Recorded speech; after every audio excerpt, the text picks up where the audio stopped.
Hey everyone, I sincerely appreciate your support. If you enjoy my audiobooks, I would be truly grateful if you could subscribe to the channel.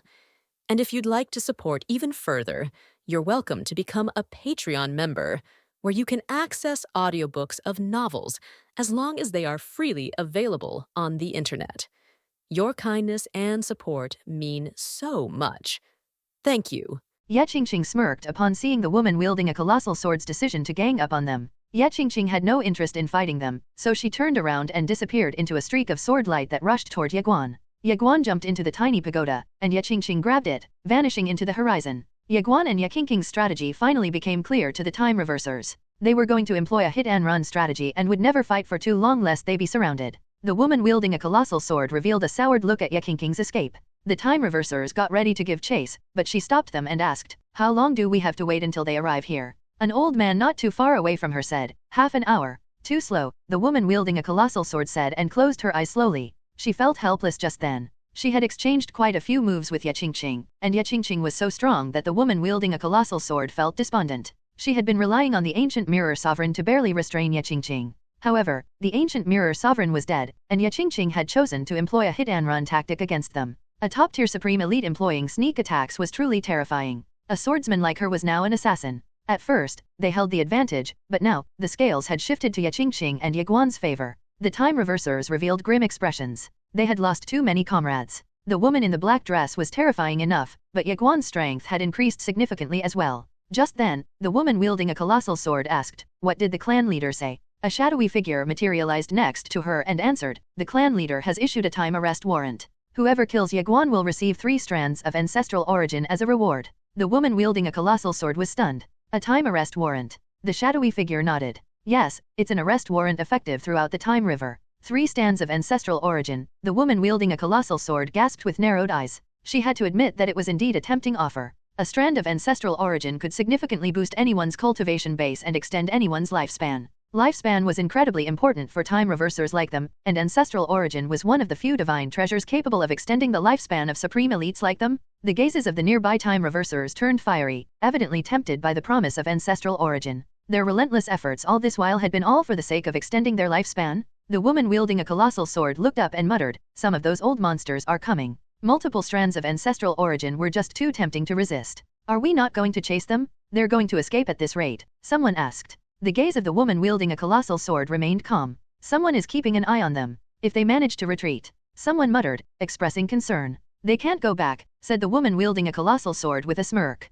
Ye Qingqing flew non-stop against the flow of the time river. Eventually, Ye Qingqing came to a halt. Ye Guan materialized next to Ye Qingqing. Ye Qingqing looked around and said, "They didn't chase us. I guess they got scared," Ye Guan remarked. "We've killed so many of them that they're not going to chase us anymore. They're probably waiting for reinforcements," Ye Qingqing said. Then, her eyes narrowed and flickered with a cold light as she continued, "Someone is spying on us." Ye Guan asked, "Can we take care of them?" After a while, Ye Qingqing shook her head. "They are too far away." Ye Guan's expression darkened. Ye Qingqing's words meant that their every move was under scrutiny. Ye Qingqing abruptly turned around just then and swung her sword. A rift in spacetime was torn open, and Ye Qingqing led Ye Guan into the rift. Ye Guan and Ye Qingqing found themselves in a sea of clouds. Ye Guan looked around and saw that the sea of clouds seemed endless, stretching in all directions. "Let's go," Ye Qingqing urged. Then, the two of them vanished into thin air and found themselves in a vast starry sky. They also found a massive palace a kilometer away. The palace was both towering and massive, as its stone pillars were tens of thousands of meters in height.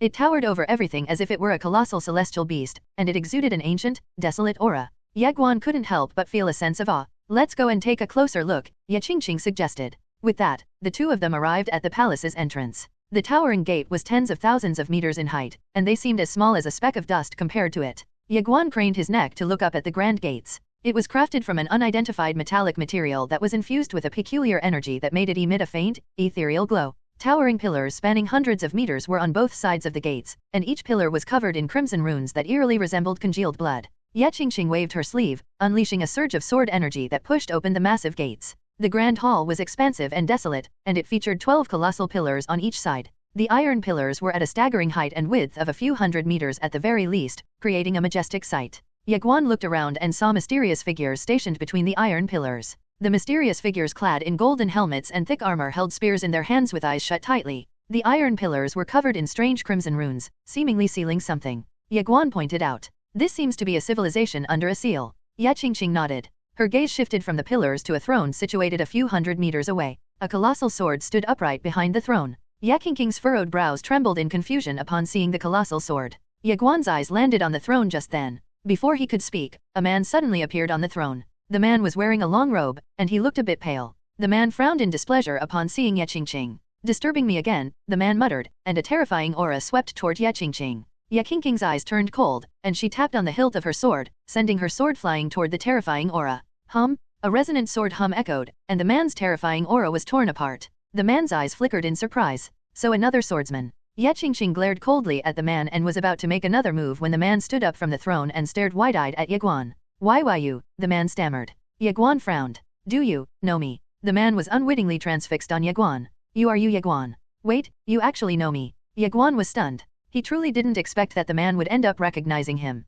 Had his reputation spread even throughout the Time River? The man's expression became complicated at Ye Guan's remark. The grandson of that blue-robed man had actually come here. The man fell into deep contemplation, and he emerged from it after a few minutes, saying, Greetings, young master Ye. My name is Nanzu, and I'm also known as Sovereign Nanzu. I am the hall master of this Nanming Divine Hall. Ye Guan was puzzled. Do you know me, senior? This is our first meeting, but I know your grandfather. Sovereign Nanzu said. Grandfather? Ye Guan was shocked. You really know my grandfather? Sovereign Nanzu chuckled. Yes, indeed. Your grandfather has been here before, and we hit it off. We're good friends. Ye Guan blinked and went silent. He was genuinely surprised by the revelation. Grandfather has actually been here? Ye Guan thought. Then, he became curious about why Yingye had come here. Had he come here to challenge Sovereign Nanzu? Ye Guan recalled something just then and asked, Senior, did someone else come here with my grandfather? There was a swordsman dressed in a robe embroidered with cloud patterns, said Sovereign Nanzu, smiling. We're good friends as well. Ye Guan hesitated briefly before cupping his fist and smiling.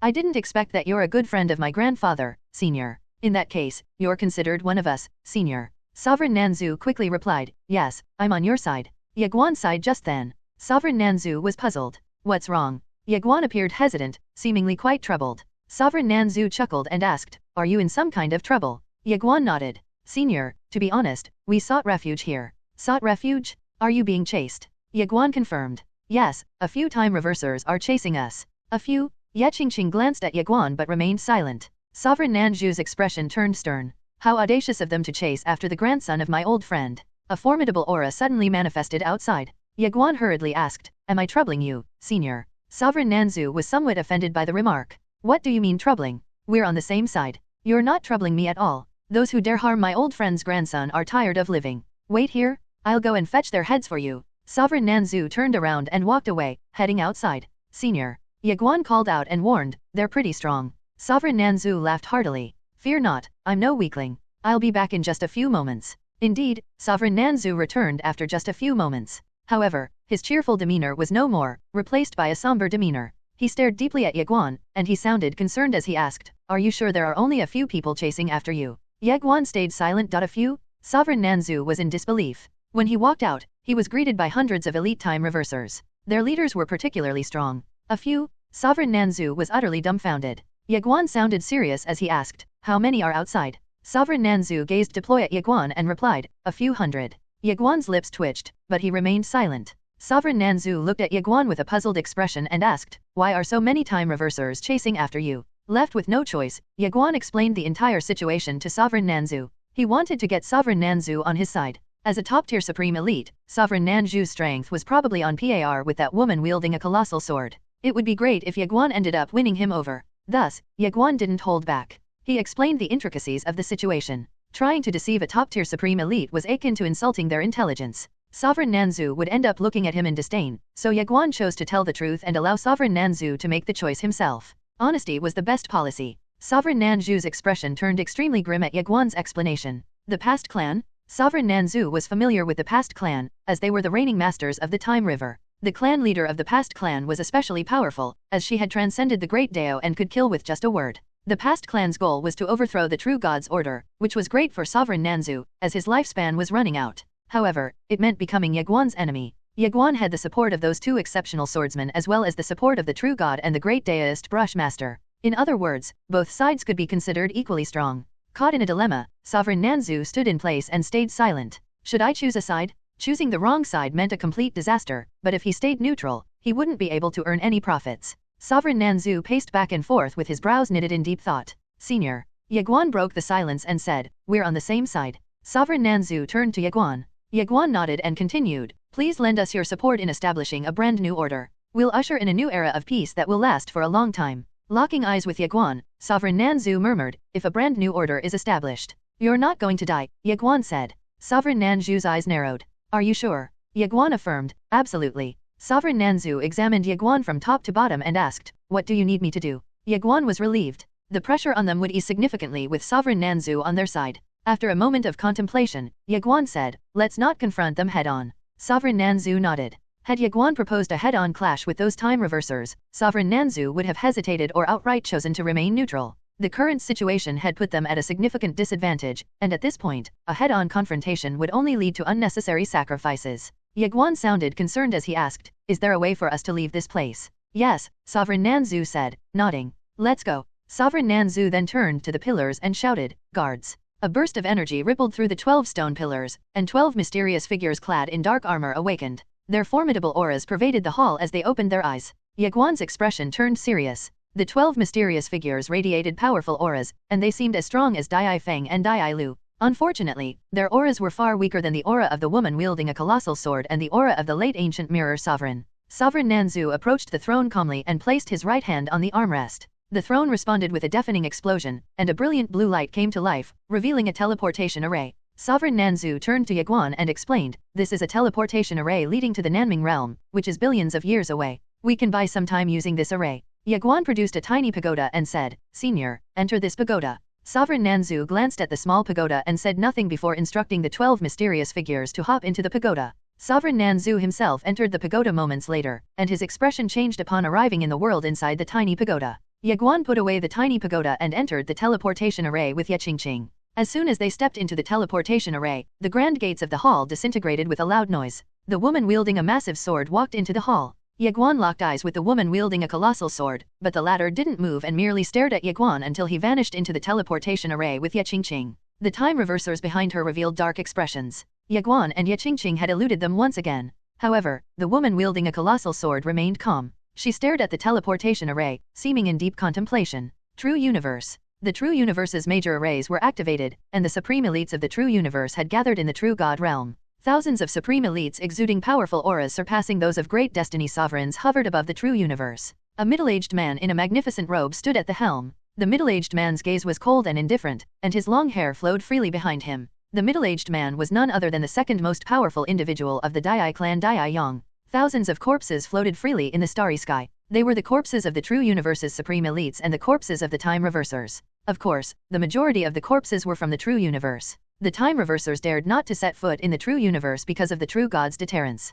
However, the True God was currently suppressing the universe tribulation in her true form, so they no longer had anything to fear. Soro and Ye Guan stood before Dai Yang with ugly expressions. The True Universe has launched more than 100 attacks so far with its grand arrays, but they hadn't been able to deal with the time reversers. To make matters worse, the time reversers had only surrounded them without even attacking them. Clearly, their goal was to stop the True Universe from rescuing Ye Guan. Soro had long seen through their goal, which was why she had been trying to disperse the time reversers. Unfortunately, her efforts so far were to no avail. Compared to the supreme elites of the True Universe, there weren't that many time reversers, but each of them had extraordinary strength. Sisha's eyes were filled with worry. "Little Ro, is he going to be okay?" Soro was, but her trembling eyes betrayed her. After a while, Soro suddenly roared, "Attack! Attack!" The supreme elites of the True Universe charged at the group of time reversers. The Suhen battlefield, Guanxian Universe. The supreme elites of the Guanxian Universe had gathered in the Suhen battlefield. A Nanjing stood at the helm as they faced a group of time reversers. The leader of the time reversers was the clan leader of the Dai clan, Dai Qing.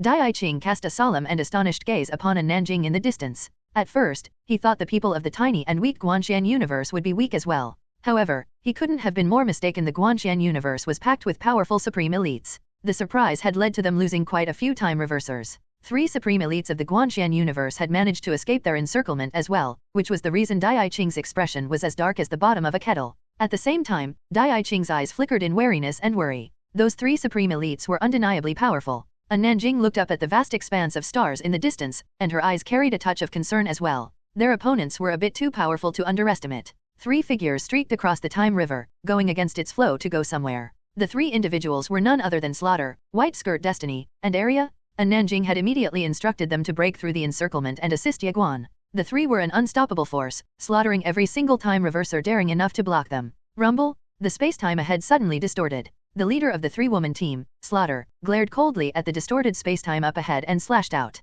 Swoosh! A radiant sword light made a beeline for the distorted space-time. In response, a fist imprint flew out of the distorted space-time, shattering the radiant sword light. Slaughter immediately frowned. Two figures emerged from the distorted space-time rift, a middle-aged man in white and a beautiful woman wearing a long robe. They were none other than Helian Yuan and Helian Chun, ranked second and third on the time list. Both Helian Yuan and Helian Chun hadn't come here alone, hundreds of time reversers were walking closely behind them. Helian Yuan glared coldly at Slaughter and muttered, "Wah, a powerful swordsman. No wonder the clan leader had to send the two of us here. Any random Tom, Dick, and Harry can't possibly stop you." Slaughter's gaze remained calm as she said, "Leave." White Skirt Destiny and Area didn't hesitate. They transformed into streaks of light that disappeared into the distance. Helian Yuan's eyes narrowed, and he got ready to intercept the two. However, Slaughter transformed into a streak of sword light that closed in on him. A powerful sword force enveloped Helian Yuan and Helian Chun at the same time. The time reversers dared not to underestimate Slaughter, and they simultaneously unleashed a variety of attacks at Slaughter. Boom! A deafening explosion echoed as a dazzling sword light erupted. The time reversers were forced to retreat. Slaughter morphed into a streak of sword light, slashing out toward the time reversers. In the end, Helian Yuan and Helian Chun had to abandon their plans to chase after White Skirt Destiny and Area. Boom, boom, boom! Consecutive explosions echoed as multiple attacks were exchanged at once. Helian Yuan and Helian Chun revealed solemn expressions. Slaughter was stronger than they had imagined, and they were forced to abandon the idea of chasing after White Skirt Destiny and Area. White Skirt Destiny led Area and Little White on a journey against the flow of time. Despite knowing that Ye Qingqing was protecting Ye Guan, the time reversers were unlike any enemies Ye Guan had ever encountered. White Skirt Destiny was worried if Ye Qingqing could truly protect Ye Guan. White Skirt Destiny's worried thoughts forced her to unconsciously pick up the pace. Rumble! A space-time rift was torn apart in the distance, and a golden fist imprint flew toward them. White Skirt Destiny's eyes narrowed. She waved her hand, unleashing a decisive sword strike. Boom! A radiant sword light erupted before her, and the surrounding space-time distorted beneath the impact of the collision.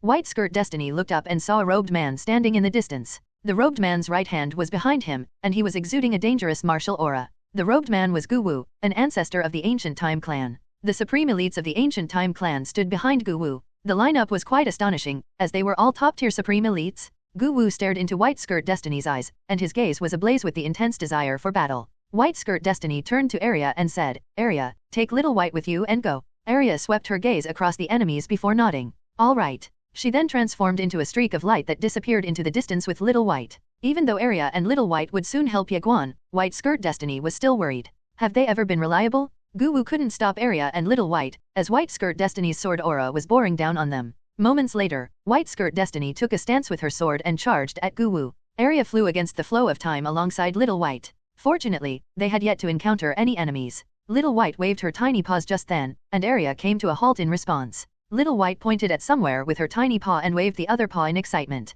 Area blinked and asked solemnly, "There's a treasure there." Little White nodded eagerly. "But we need to rescue our grandson," Area pointed out. Little White's eyes widened, and she remained silent. "Our grandson should be able to hold on for just a bit longer, right?" Area muttered. Little White blinked her big eyes in agreement. Area hesitated briefly before saying, "Well, our grandson is powerful, so he should be able to wait just a bit longer. Anyway, let's go. Let's go and find that treasure." With that, Area led Little White in a different direction for a treasure hunt. Ye Guan looked around the moment he emerged from the teleportation array. He found himself standing before a grand ancient-looking divine hall. The divine hall was massive and tall, reaching thousands of kilometers in height. The majestic structure was crafted from some form of golden stone, and it exuded a timeless brilliance capable of withstanding the passage of time. They were also gargantuan pyramids with steps as high as the heavens itself. It was a truly awe-inspiring scenery. Ye Guan was filled with a sense of awe and was struck by an epiphany at the same time. This place had definitely been the center of a brilliant civilization, but now, it was desolate and abandoned. Ye Guan realized just then that prosperity would inevitably lead to decline.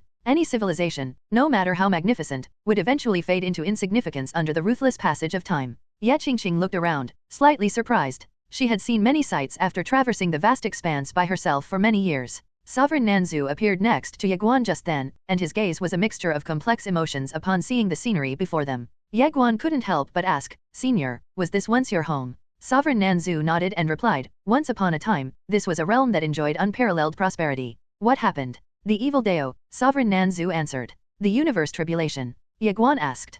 Sovereign Nanzu nodded. Many civilizations had ended up vanishing beneath mankind's greed, but many civilizations had also succumbed to the universe tribulation's onslaught. It wasn't until the arrival of the great deist Brushmaster and the true god that the universe tribulation disappeared. However, the universe tribulation's constraint on us had never disappeared. Sovereign Nanzu shook his head and added, be it the virtuous Deo or the evil Deo, neither extended a friendly hand to us. Ye Guan fell silent. Sovereign Nanzu turned toward Ye Guan and asked, once you've established a brand new order, how would you handle those like us? Those who'd inevitably disrupt the delicate balance of the vast expanse. Ye Guan answered, those on my side will live forever, but they must adhere to my order. Sovereign Nanzu was silent. Ye Guan added, order is imperative, senior. Without it, many beings will appear like mere ants in front of supreme elites like you. The more powerful you are, the more indifferent you become to others. And without order as a constraint, the vast expanse will be a terrifying place to live in. Sovereign Nanzu nodded lightly. I'll follow your lead. Sovereign Nanzu chose to stand by Ye Guan's side rather than jump onto the past clan's ship. Those two elite swordsmen had left an indelible mark on his heart when he met them on that fateful day. The memory of that encounter still sent shivers down his spine, and he could still remember feeling as insignificant as a mere ant before those two swordsmen. Ye Guan nodded. His resolve to establish a brand new order had remained unchanged. However, he knew that he couldn't achieve that by himself. He needed allies to do so. Ye Guan had to offer incentives to gather supporters. Why would anyone assist without receiving something in return? Faith? Nonsense. Pragmatism rules. However, the only incentive Ye Guan could provide the supreme elites was immortality. They'd live forever only if they adhered to the brand new order that Ye Guan was planning to establish. Order was necessary. Ye Guan still had no idea what his order would be like. In addition, toppling the past clan took precedence over everything else. Ye Guan recalled something just then and turned to Ye Qingqing. And, how long do you think it'll take for them to catch up to us? Ye Qingqing pondered briefly before responding, at most, half an hour. That should be enough. Ye Qingqing looked at Ye Guan and asked, what's your plan? Sovereign Nanzu also directed his curious gaze toward Ye Guan. Ye Guan's eyes narrowed as he muttered, running away is not going to work. We need to strike back. Strike back? Sovereign Nanzu asked, stunned. Yes. Sovereign Nanzu hesitated at that and asked once more, don't we need reinforcements for that? Ye Qingqing stared quietly at Ye Guan. The time they had spent together, albeit short, had revealed to Ye Qingqing that Ye Guan wasn't just brave, he was very smart and resourceful as well, catching Ye Qingqing by surprise multiple times. Ye Guan explained, Senior, do you think they'll think that we'd strike back? Sovereign Nanzu fell into contemplation. Indeed, their enemies wouldn't expect them to strike back, considering their numbers. However, it was still a risky move. They're still waiting for reinforcements. However, their reinforcements will soon arrive. If we eliminate some of their supreme elites before that happens, the tides might turn in our favor. On the flip side, if their reinforcements ended up arriving sooner than expected, we'll have no choice but to keep fleeing, Ye Guan said, turning to Sovereign Nanzu. Sovereign Nanzu had agreed to follow Ye Guan, but it didn't mean that he had complete trust in the latter. Therefore, Ye Guan felt the need to explain his plan. A gamble might bestow upon them a glimmer of hope. If they simply ran away, they'd eventually lose all chances of fighting back. Sovereign Nanzu was silent for a while. Moments later, he said, I'll follow your lead. Ye Guan nodded and turned to Ye Qingqing. Ye Qingqing said, tell us your plan. Ye Guan smiled lightly and told them his plan. Soon, Sovereign Nanzu activated the teleportation array once again, and the three of them vanished into thin air. Ye family residence, Qing City. A woman was sitting on the stone steps in the courtyard of the residence, and she seemed engrossed while reading an ancient scroll. The woman was wearing a light blue silk skirt, and she had perfect facial features. She was also radiating a serene and elegant aura. The woman was none other than King Kaiyu. After parting ways with the Sword Master, King Kaiyu decided to come here, curious about the Sword Master's hometown. After looking around, King Kaiyu had been spending her days reading, sipping tea, and waiting patiently. Swoosh! Just then, a white-robed woman appeared. Her face was concealed by a veil, and she exuded no aura as if she were a ghost. King Kaiyu put down the ancient scroll and cast a calm gaze upon the white-robed woman. The white-robed woman walked into the courtyard and quietly approached King Kaiyu.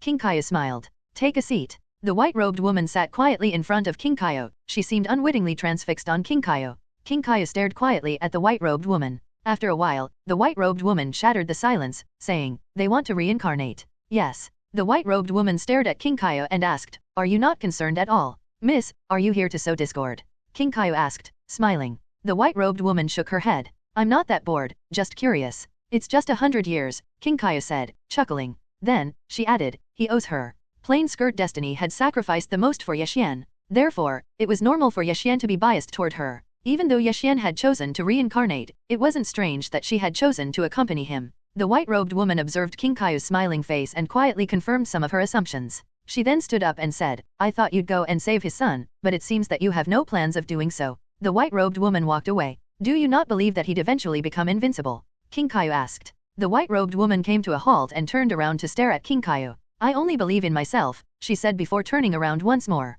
King Kaiyu called out, hey. The white-robed woman's steps paused, and she turned to face King Kaiyu once again. King Kaiyu said, your objectives align, so why not sit down and talk about it? The white-robed woman shook her head. Our objectives differ. He chose the virtuous Dao, and I chose the evil Dao. King Kaiyu frowned and questioned, don't you think that's too cruel? Choosing the evil Dao meant allowing the evil Dao to annihilate a myriad beings? The white-robed woman calmly retorted, Sword Master Qingshan became a mad demon after taking away the lives of a myriad beings. Plain skirt destiny also shattered the restraints of Dao through slaughter. Don't you think they're too cruel? King Kaiyu fell silent. The white-robed woman's expression remained indifferent as she added, who isn't selfish in this vast expanse? I cultivate not for the myriad beings but for myself. A world without order is the best order. The white-robed woman finally left. King Kaiyu remained silent for a while before she revealed a light smile. Then, she picked up the ancient scroll in front of her and resumed her reading. Establishing a brand new order? She genuinely couldn't care less about it. She had spent millions of years protecting an entire universe for her brother, and now, she only wanted nothing else but to stand by his side.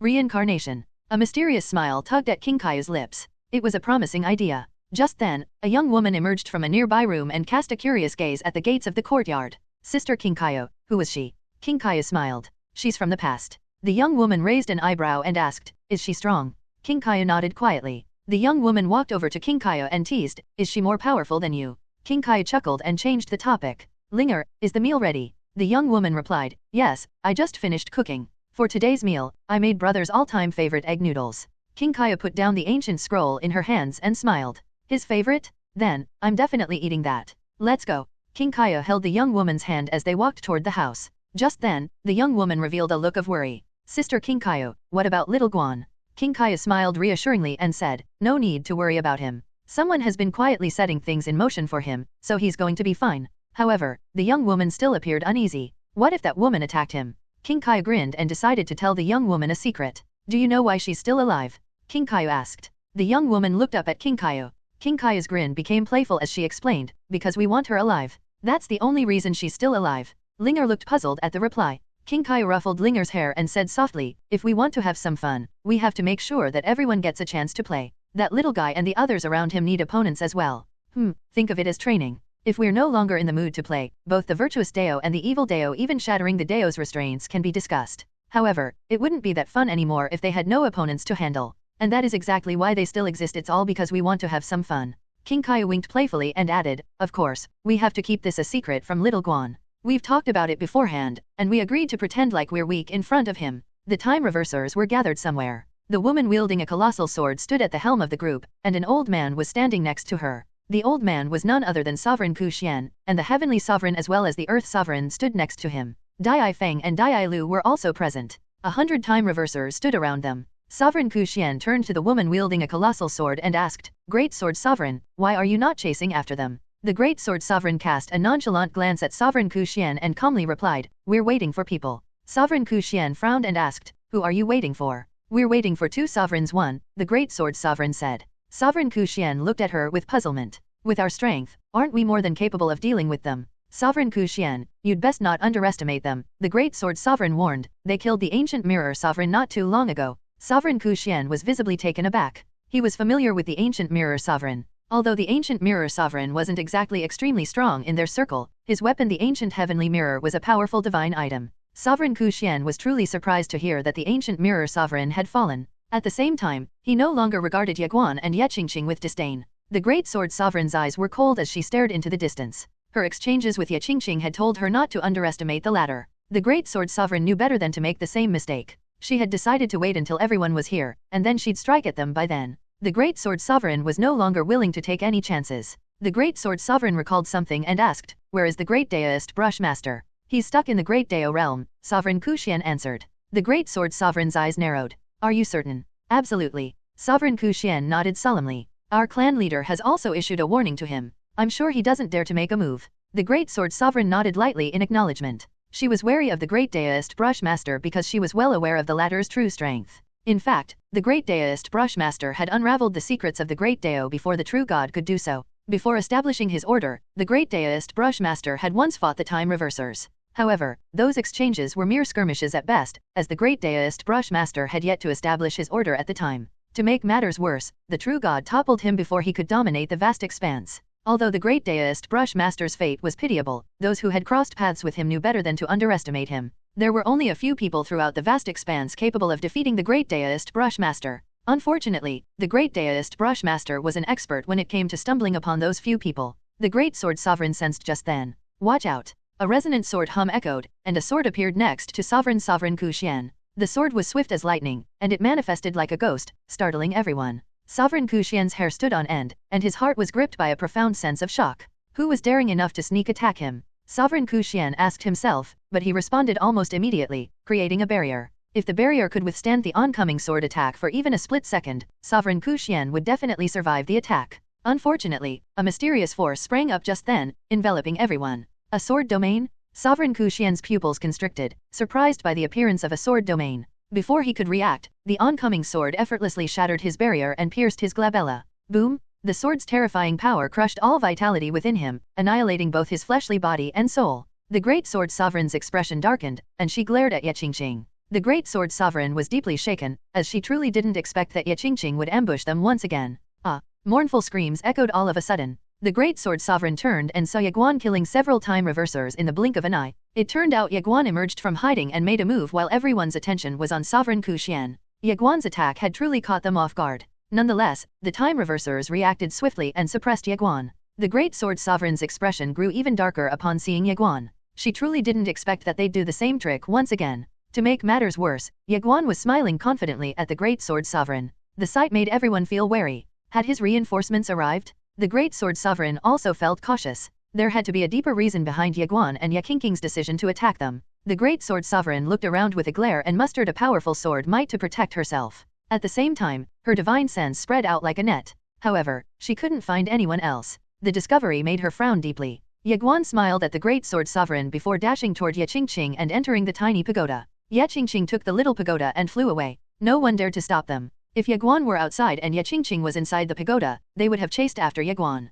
After all, even though Ye Guan was strong, he wasn't that strong. However, Ye Qingqing was a different story. Her strength was on a whole different level. They would succeed if they simply wanted to stop her, but the price they'd have to pay for that would be exceedingly high. Under the watchful eyes of the time reversers, Ye Qingqing carried Ye Guan away and disappeared into the distance. The Great Sword Sovereign's expression turned grim. Ye Guan and Ye Qingqing had tossed their dignity aside to ambush them. The Great Sword Sovereign turned to the black-robed old man next to her and said, "Make sure the hidden clan keeps a close eye on both of them." The black-robed elder nodded and vanished. The Great Sword Sovereign shifted her cold gaze toward the distant end of the Time River. They couldn't afford to give those two any more chances to escape. A drawn-out battle would be disadvantageous for the Time Reversers, as Ye Guan had proven that he was capable of becoming even stronger after each battle. At this rate, perhaps only a sovereign would soon be able to stand toe-to-toe against Ye Guan. It was absurd, but it was the harsh reality. Could they really take them down by then? The Great Sword Sovereign doubted it.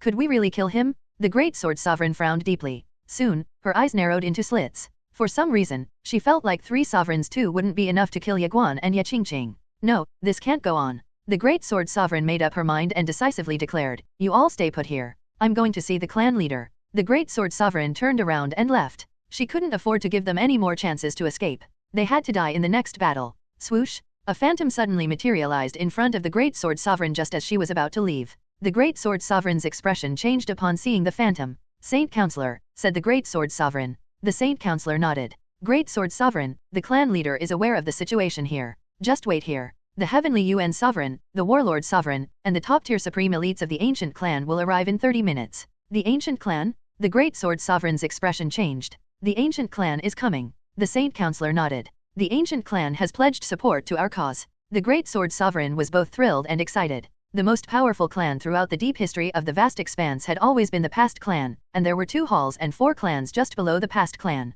The 2 halls were the legendary Divine Time Hall and the Ancient Demon Hall. It seemed that both halls had pledged allegiance to the clan leader of the Past Clan. The Saint Counselor was from the Divine Time Hall. Meanwhile, the 4 clans just below the Past Clan were known collectively as the 4 Ancient Clans. They were the most fearsome clans throughout history with inheritances that spanned countless epochs. However, the 4 clans had refrained from pledging allegiance to the Past Clan. However, the Saint Counselor's words allowed the Great Sword Sovereign to deduce that the 4 ancient clans had decided to support the Past Clan. The Great Sword Sovereign looked into the distant end of the Time River with narrowed eyes. "Let's see how you're going to fend us off the next time we meet." Ye Guan and Ye Qingqing were flying against the currents of the Time River. They had taken down another sovereign-level enemy, but Ye Guan knew that their predicament was far from ideal. Ye Guan's most pressing issue was that he didn't know anything about the past clan. He was also unsure how many time reversers had rallied to help the past clan. On the other hand, the past clan seemed to know everything about him. There was a huge information gap, and Ye Guan would face issues in the future if this were allowed to go on. At first, he wanted to contact Anu, but he realized that he couldn't contact the latter. Even if he could contact Anu, it wouldn't be that effective.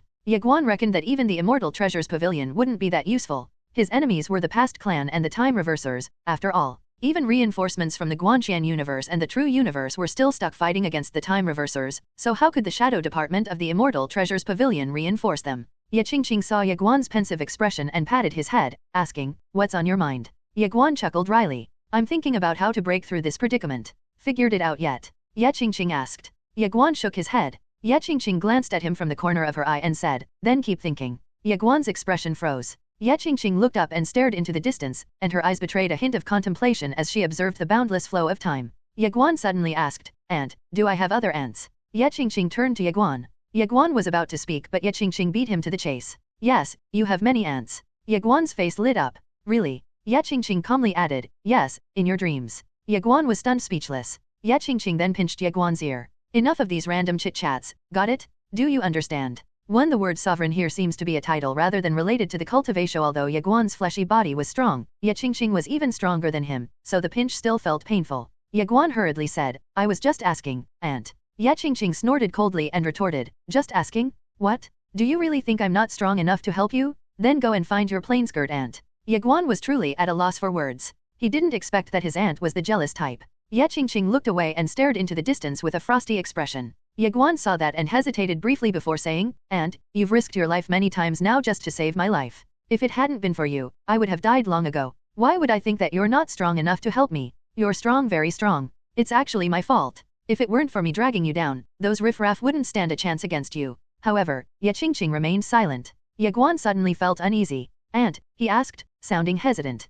However, Ye Qingqing didn't reply. Ye Guan thought over it for a while before asking, "Aunt, I'm sure you know what I was trying to say, so, are you just trying to find a reason to hit me?" Ye Qingqing stared at and wordlessly. Ye Guan felt even more uneasy beneath her gaze. "Did I do something to make you angry?" Ye Guan asked after some hesitation. "Figure it out yourself." Ye Guan frowned. "What? Did I even say anything wrong?" Ye Guan inwardly asked, "Master Pagoda, do you have any idea what's going on?" Little Pagoda replied, "Don't bother asking me. Even if I knew, I wouldn't dare tell you." Ye Guan was at a loss for words. However, Ye Guan had no idea that Little Pagoda was the most afraid of Black Skirt Chinger. Plain Skirt Chinger was usually calm, and she seemed like she'd remain calm even if the sky were to fall on her. However, Black Skirt Chinger had a fiery temper, and she was the type to keep her word. In other words, if Black Skirt Chinger said that she'd hit someone, she'd really hit them. Her temperament was the epitome of straightforwardness. If she wanted to be reasonable, she'd be unreasonable. Otherwise, it'd be impossible to predict her attitude. Ye Guan stole a glance at Ye Qingqing, who maintained her poker face.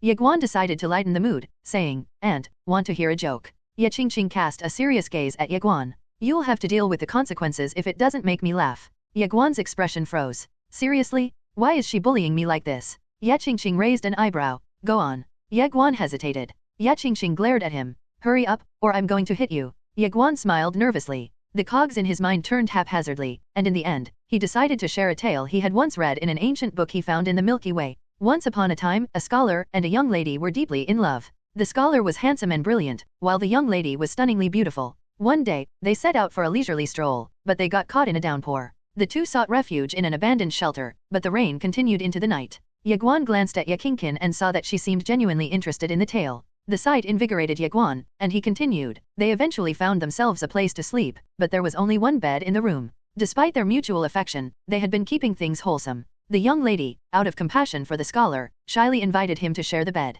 But here's the catch: she placed a hairpin between them and warned, "You're a beast if you cross this line." The scholar, being an honest person, endured the night without overstepping any boundaries. "That scholar is a true gentleman," Ye Qingqing remarked. Ye Guan chuckled and continued. The next morning, the young lady woke up. When she discovered that the scholar hadn't crossed the line at all, she promptly slapped him in the face. Then, she scolded him before storming off in a huff. Why did she scold him? Ye Qingqing asked, frowning. Ye Guan revealed a playful light as he explained. The young lady pointed at the scholar and scolded, "You're not even as good as a beast." Without waiting for Ye Qingqing's reply, Ye Guan transformed into a ray of sword light and flew into the distance. "Huh, Ye Qingqing was slightly bewildered. However, her eyebrows furrowed in realization just moments later. Then, without wasting any time, she transformed into a streak of sword light and chased after Ye Guan. Before long, a piercing scream echoed throughout the vast expanse. Master Pagoda told me that story. Ye Guan screamed like a pig being slaughtered. Little Pagoda was at a loss for words, but he soon started screaming. Half an hour later, Ye Guan trailed weakly behind Ye Qingqing. He had truly gotten a taste of Ye Qingqing's knuckle sandwiches. They were so delicious and spicy that Ye Guan felt like he had shed a layer of skin. After what felt like an eternity, Ye Qingqing suddenly came to a halt. She stared at Ye Guan and asked, "Aren't you quite the storyteller? Come on, tell me more stories." Ye Guan was silent. Ye Qingqing merely snorted at Ye Guan's dejected expression before looking away. Little Pagoda suddenly said, "Young master, can we talk about something?" "What is it? Could you do me a favor?" "Yes. Please be compassionate," Little Pagoda exclaimed. He then sighed before continuing, "I've been around for 3 eras, which means I'm supposed to be your senior. However, you're actually treating your senior like this? Seriously? We're supposed to share blessings and face difficulties together," Ye Guan asserted. "Is that so?" Little Pagoda asked. "If that's the case, then why is it that you've only remembered me in times of trouble, never in times of peace?" Ye Guan stayed silent. Little Pagoda added, "Please just stop provoking her, will you? Even your dad doesn't dare to mess with her, and here you are provoking her. Honestly, I'm impressed, and I have to give you credit for that." Ye Qingqing came to it just then and frowned deeply.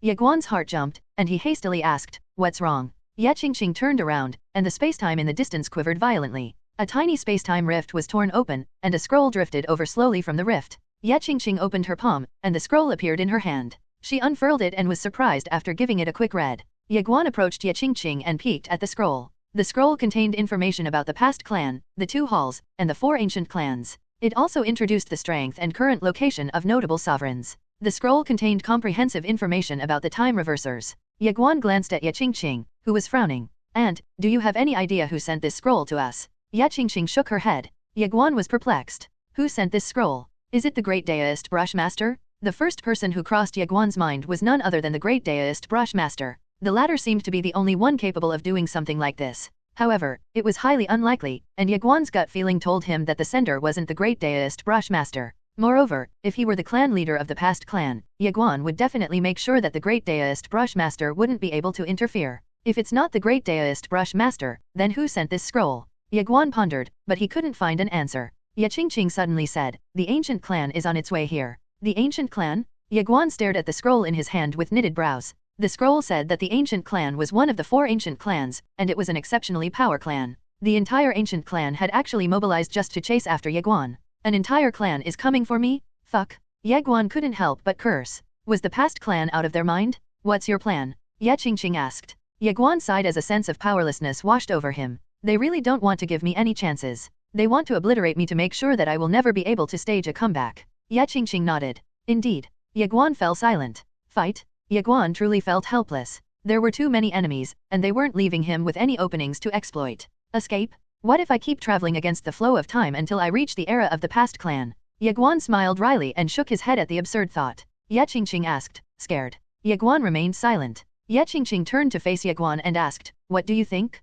It's a despairing situation, right?" Ye Guan stared at Ye Qingqing. Ye Qingqing shook her head and asked, "Do you know about what happened between your grandfather and your plainskirt aunt in the past?" Ye Guan said, "I've heard about it." Ye Qingqing stared intently at Ye Guan and explained, "Back then, we teamed up against your plainskirt aunt, but she almost killed all of us. Have you ever felt that kind of despair?" Ye Guan stayed silent. Ye Qingqing patted Ye Guan's shoulder and whispered, "You still have me by your side." Ye Guan's chest felt warm at Ye Qingqing's remark. Then, he gazed toward the distant end of the Time River and smiled. "The ancient clan? The mightiest clan in the world is the Yang clan one. Today, I'll represent my Yang clan to show them our power." Ye Qingqing smiled but chose to remain silent. Just then, Ye Guan turned to the right and grabbed Ye Qingqing's sleeve before vanishing into thin air. In no time, they found themselves in the middle of a vast desert. Ye Guan looked around and asked, "Master Pagoda, are you sure there are signs of life here?" "MMHM. Ye Guan was about to speak when Ye Qingqing exclaimed, "Ahead." Ye Qingqing then swung her sword, splitting the desert into 2. A massive palace appeared between the chasm, which was hundreds of meters wide.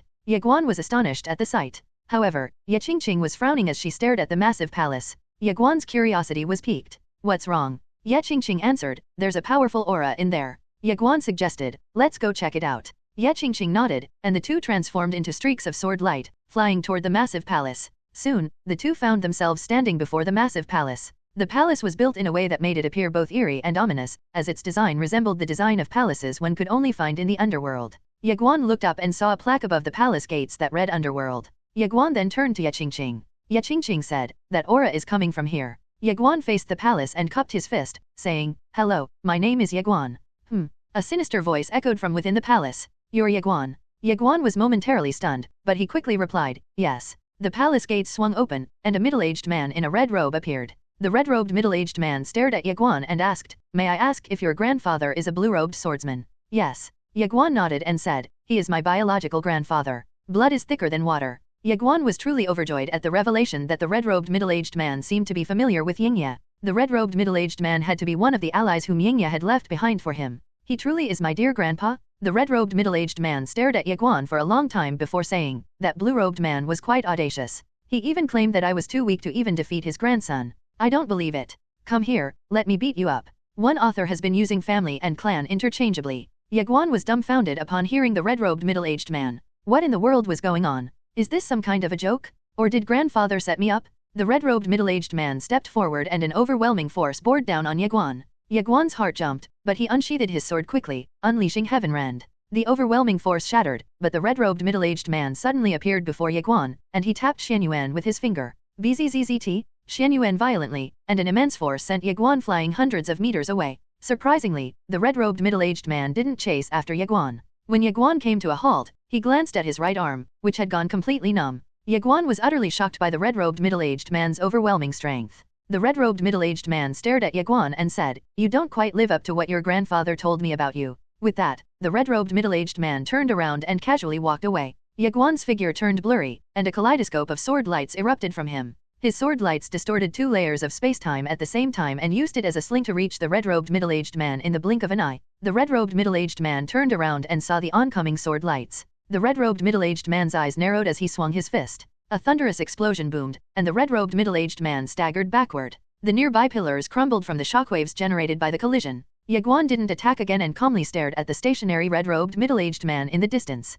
The red-robed middle-aged man looked down at his fist and saw that it had split open along with his entire right arm. Staring at Ye Guan, a hint of astonishment flickered in the red-robed middle-aged man's eyes. "That sword strike of yours was truly powerful." Ye Guan calmly responded, "It's just a tad bit less impressive compared to my grandfather's attacks, just a tad bit less impressive." The red-robed middle-aged man chuckled. "Just a tad bit less impressive, you say? Have you sparred with my grandfather?" Ye Guan asked. The red-robed middle-aged man nodded. "Yes, we exchanged 300 moves, and he beat by half a move." "Half a move?" Ye Guan smirked. "This guy's skin is as thick as my old man's skin?" Ye Qingqing glanced at the red-robed middle-aged man and gripped her sword's hilt tightly in silence. She hadn't interfered, as she didn't sense any hostility from the red-robed middle-aged man. Ye Guan suddenly asked, "May I ask how much time do you have left?" The red-robed middle-aged man replied, "A little over 70 years. "A little over 70 years? 70 years was a long time for mortals, but it was a blink of an eye for cultivators at their level. Ye Guan pondered briefly before asking, "Senior, have you ever thought about extending your lifespan?" The red-robed middle-aged man stared deeply at Ye Guan. "You can help me with that." Ye Guan shook his head and replied, "I can't, but a friend of mine can help you." "Is it the great Daoist Brushmaster?" asked the red-robed middle-aged man. Surprised, Ye Guan asked, "Are you familiar with him, Senior?" The red-robed middle-aged man nodded. Ye Guan earnestly said, "Senior, truth be told, I'm currently in conflict with the past clan and could use some assistance. If you're willing, I'll ensure that the great Daoist Brushmaster will extend your lifespan. What do you think?" The man locked eyes with Ye Guan and asked, "Do you really believe that the great Daoist Brushmaster can do that?" "Yes," Ye Guan replied, nodding. The red-robed middle-aged man's reply came belatedly. "I can't help you." Ye Guan wasn't that surprised by the red-robed middle-aged man's reply. "Why?" "Because your enemy is the past clan," replied the red-robed middle-aged man. The red-robed middle-aged man was well aware of the past clan's true strength. The clan leader of the past clan was particularly strong enough to instill despair in the 2 halls and the 4 ancient clans. Ye Guan pondered for a while before pointing out, "You still have to choose between me or her if you want to live for a bit longer."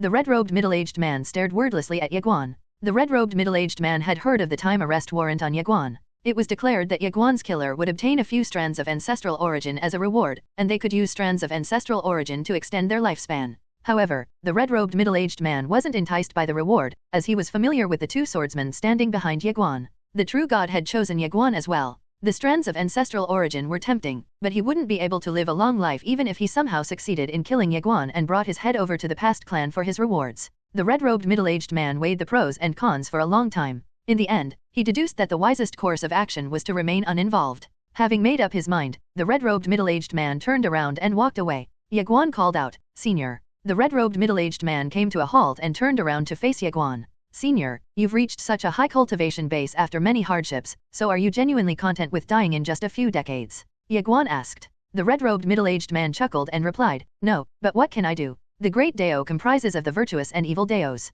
The big shots have already chosen their sides. I'm powerful, but I'm way inferior to their combined strength. Young Master Ye, you're no different from the past clan. You've offered me something to gain, but you want me to become your cannon fodder in exchange." The red-robed middle-aged man shook his head and said, "I don't want to be someone else's pawn." Ye Guan nodded. All right. Ye Guan had decided not to insist. He turned around and left with Ye Qingqing. Every individual had their own choices, and Ye Guan was going to respect anyone's decision. The red-robed middle-aged man glanced at Ye Guan. Ye Guan and Ye Qingqing were already in the distance. The red-robed middle-aged man looked away but eventually looked up once again with a complex expression. He only had a few decades of lifespan left. Was he truly content with fading away into dust after what he had achieved so far? He was unwilling to accept such a harsh reality, but he was reluctant to get involved in the affairs between Ye Guan and the past clan. Both sides had powerful figures, and he dared not to offend any of them. However, the red-robed middle-aged man understood that if he remained neutral, he wouldn't gain anything, regardless of the outcome many years later. The red-robed middle-aged man frowned.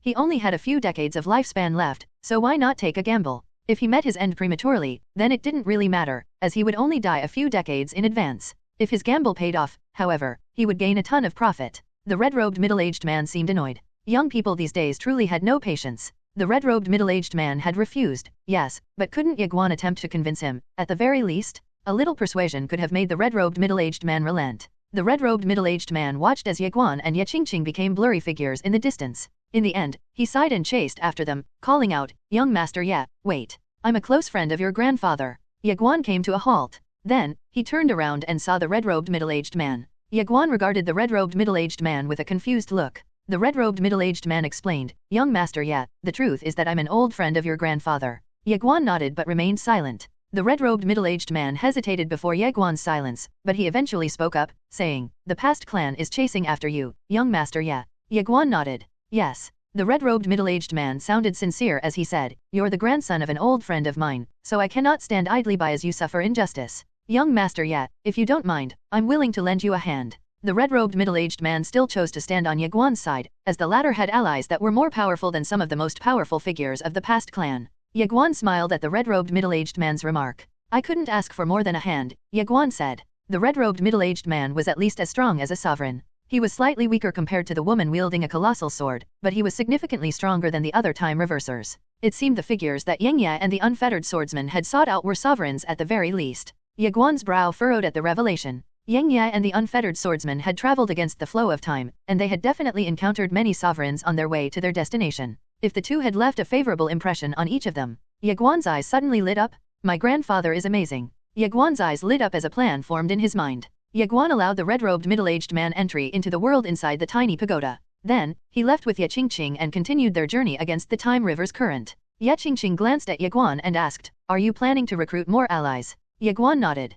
Yes. Ye Qingqing nodded as well and went silent. The past clan is recruiting time reversers by offering them lifespan, so why can't I do the same? Ye Guan stared at the distant end of the time river and added, "I desperately need time. My strength isn't quite there, and I'm just relying on my grandfather, the great Daoist brush master, and the true god's reputation. However, I'll earn their allegiance one day through my own strength." Ye Guan had been enlightened to many things throughout this journey. His path so far had been shaped by his identity, which meant he had to carry burdens and certain responsibilities. He had inherited the family's business and had to carry the burden of safeguarding the Guanxian universe. To make matters worse, he even had to protect the entire vast expanse. However, all his duties and responsibilities so far had been passed down to him. He had no choice in the matter and could only accept the assignment. At first, Ye Guan never really thought that there was anything wrong with it, but now, a brand new desire shone brightly inside of him, the desire to break free from his passivity. He wanted to be proactive and take control of his fate. Ye Guan had been allowing others to shape his fate, and he had been going along the flow all this while. If Ye Guan wanted to become proactive, he would need to challenge his head-on and actively resolve problems by himself.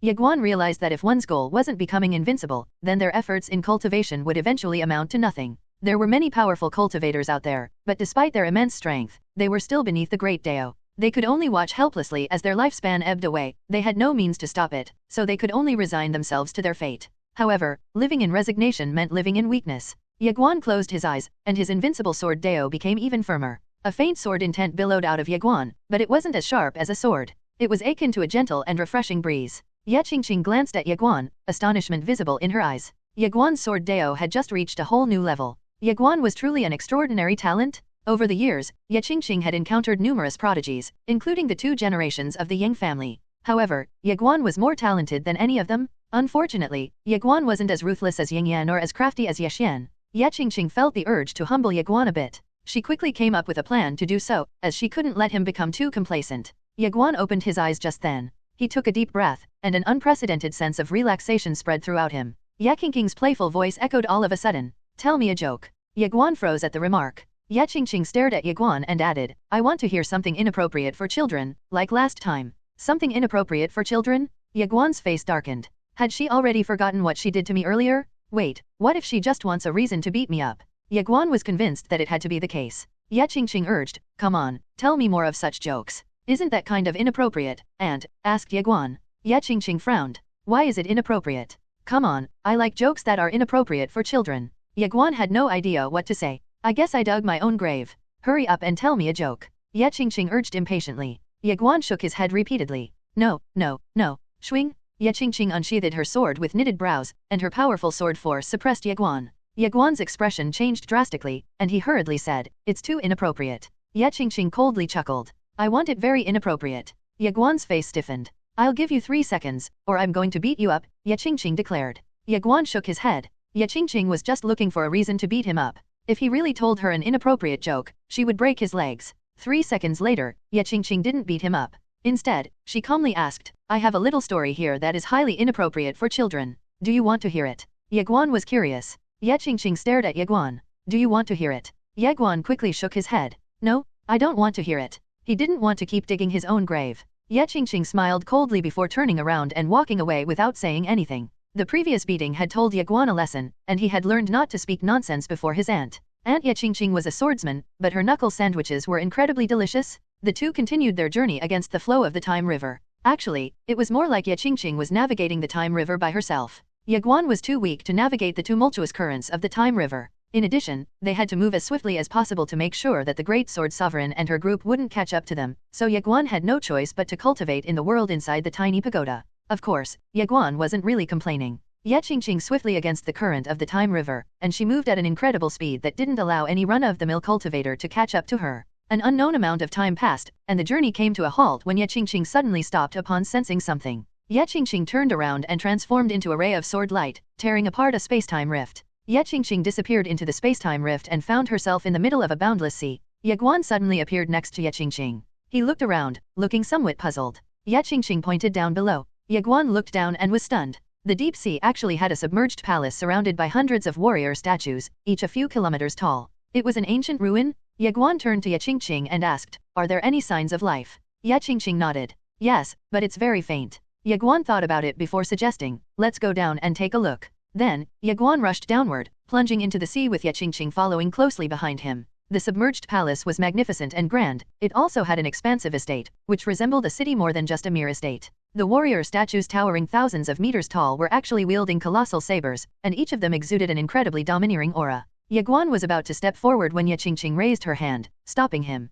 Her gaze was transfixed on the two statues standing in front of the palace gates. Ye Guan asked, "Are they alive?" Ye Qingqing nodded. Ye Guan turned to look at the two statues, but he couldn't feel any signs of life from them. Ye Guan was about to speak when the two statues opened their eyes. An ancient aura swept toward them, carrying powerful tidal waves. Ye Qingqing's eyes turned cold, and she slashed out with her sword, distorting the ancient aura. Rumble! One of the statues lunged forward with a colossal saber in hand, and it slashed fiercely toward Ye Qingqing. Ye Qingqing remained expressionless and thrust her sword forward. Boom! A deafening explosion echoed, and the colossal saber in the statue's hand trembled violently before exploding into dust. The statue staggered backward, crashing into the palace gates and creating a cloud of silt that obscured visibility. Rumble! The giant warrior statues opened their eyes one after another, and a powerful aura spread from the depths, generating extremely high tidal waves as the seafloor undulated. It was a spectacular and horrifying sight. Ye Guan frowned. What kind of civilization were they from? The statues were about to make their move when an ancient voice echoed from deep within the palace. The statues stopped one by one.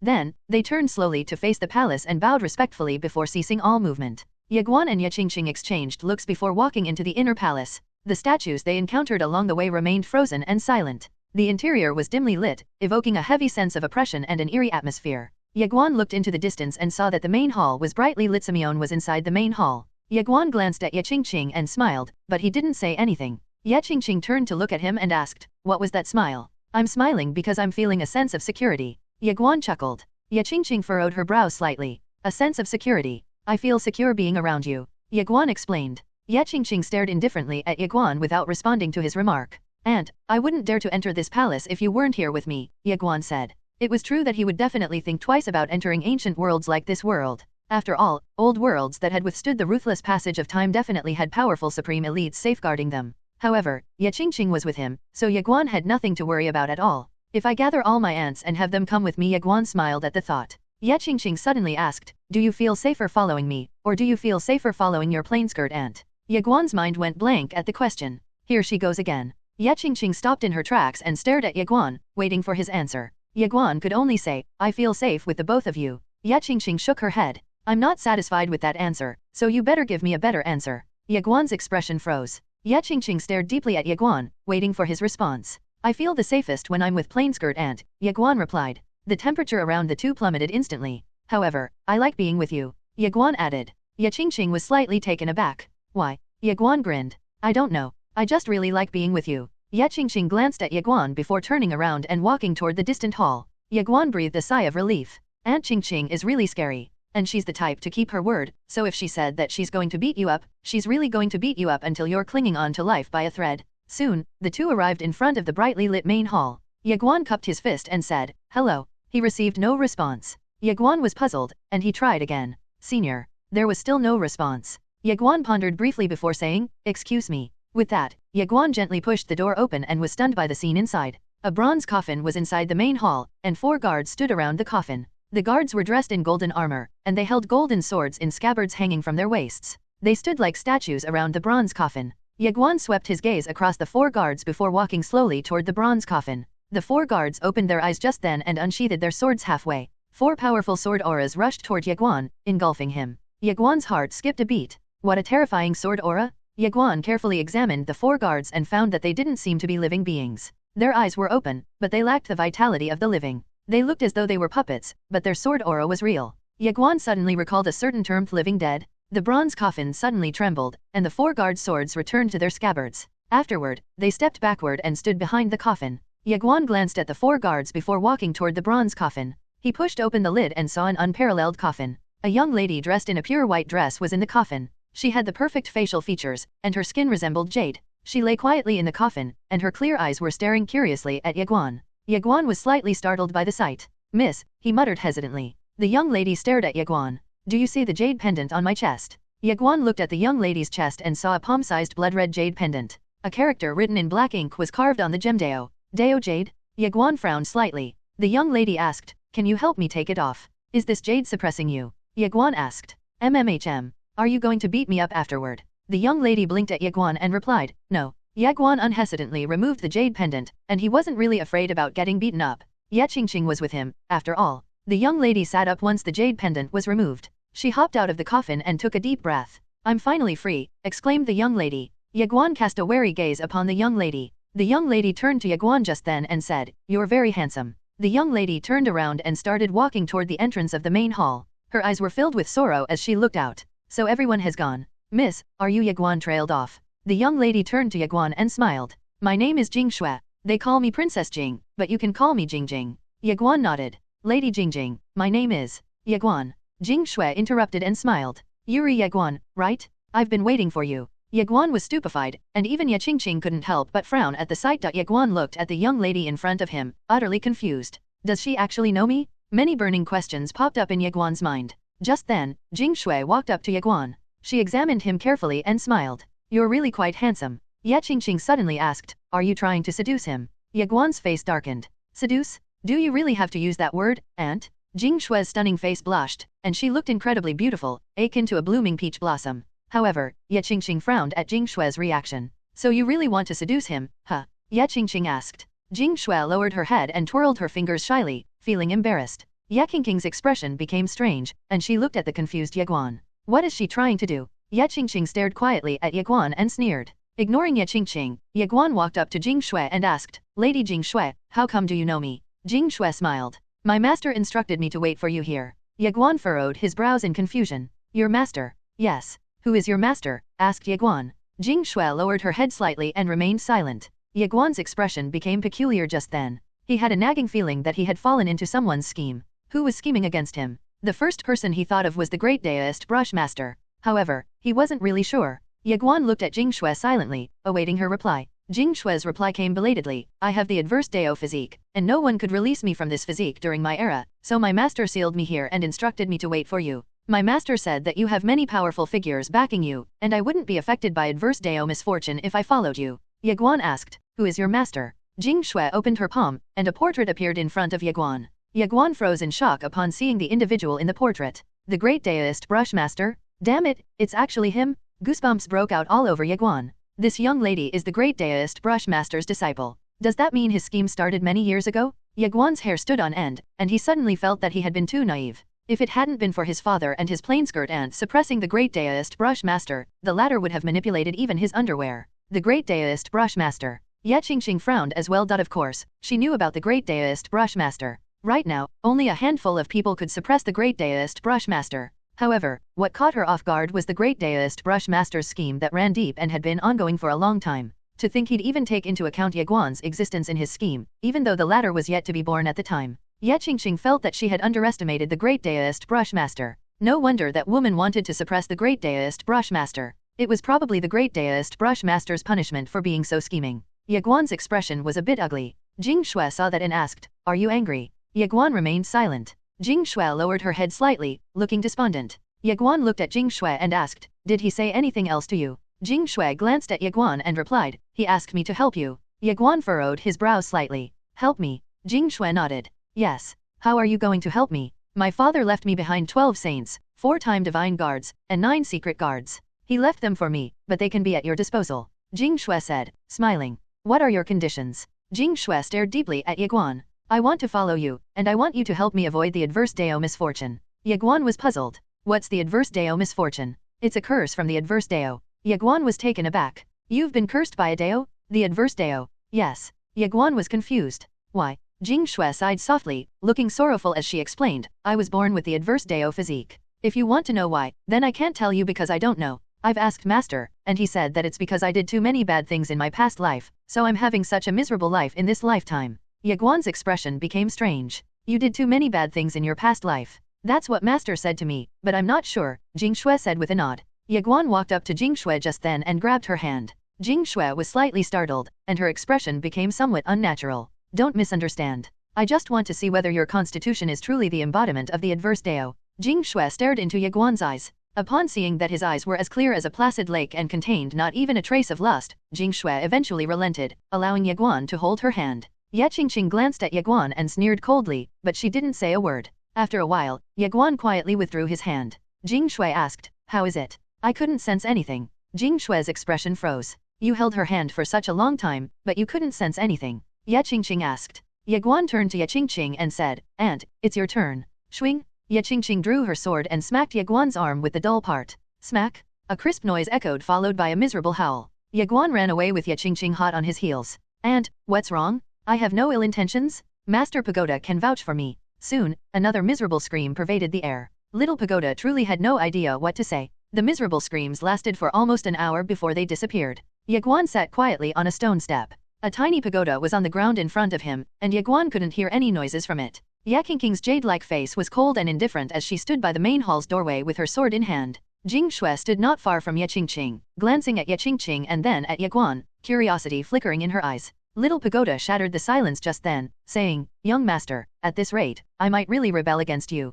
Little Pagoda was truly on the verge of a mental breakdown. He had suffered 2 beatings, real, painful beatings, since he returned to Ye Guan, and he was truly unwilling to accept it. After all, he hadn't done anything wrong. However, Ye Qingqing's character meant that she wouldn't hold back whenever she decided to do something. Unfortunately, Ye Qingqing was extremely powerful, so her knuckle sandwiches were extremely delicious. Ye Guan looked down and stayed silent at Little Pagoda's remark. I got beaten up again. What did I do wrong? Ye Guan became more and more infuriated the more he thought about it. Then, he looked at Ye Qingqing and exclaimed, I can't accept this. Ye Qingqing stared indifferently at Ye Guan. Do you want to fight? Ye Guan's expression stiffened. Come on, hit me, then. Ye Qingqing provoked. Aunt, we need to talk this out. Use your mouth to talk while I use my fists to beat you up. Ye Guan became somewhat angry at that. You can beat me up, but there has to be a reason behind it. Reason? Weren't you just trying to take advantage of her? I wasn't trying to take advantage of her, I was just trying to feel her physique. Ye Guan retorted, immediately denying the accusation. Why would you touch her hand to feel her physique? So you want to feel her physique, huh?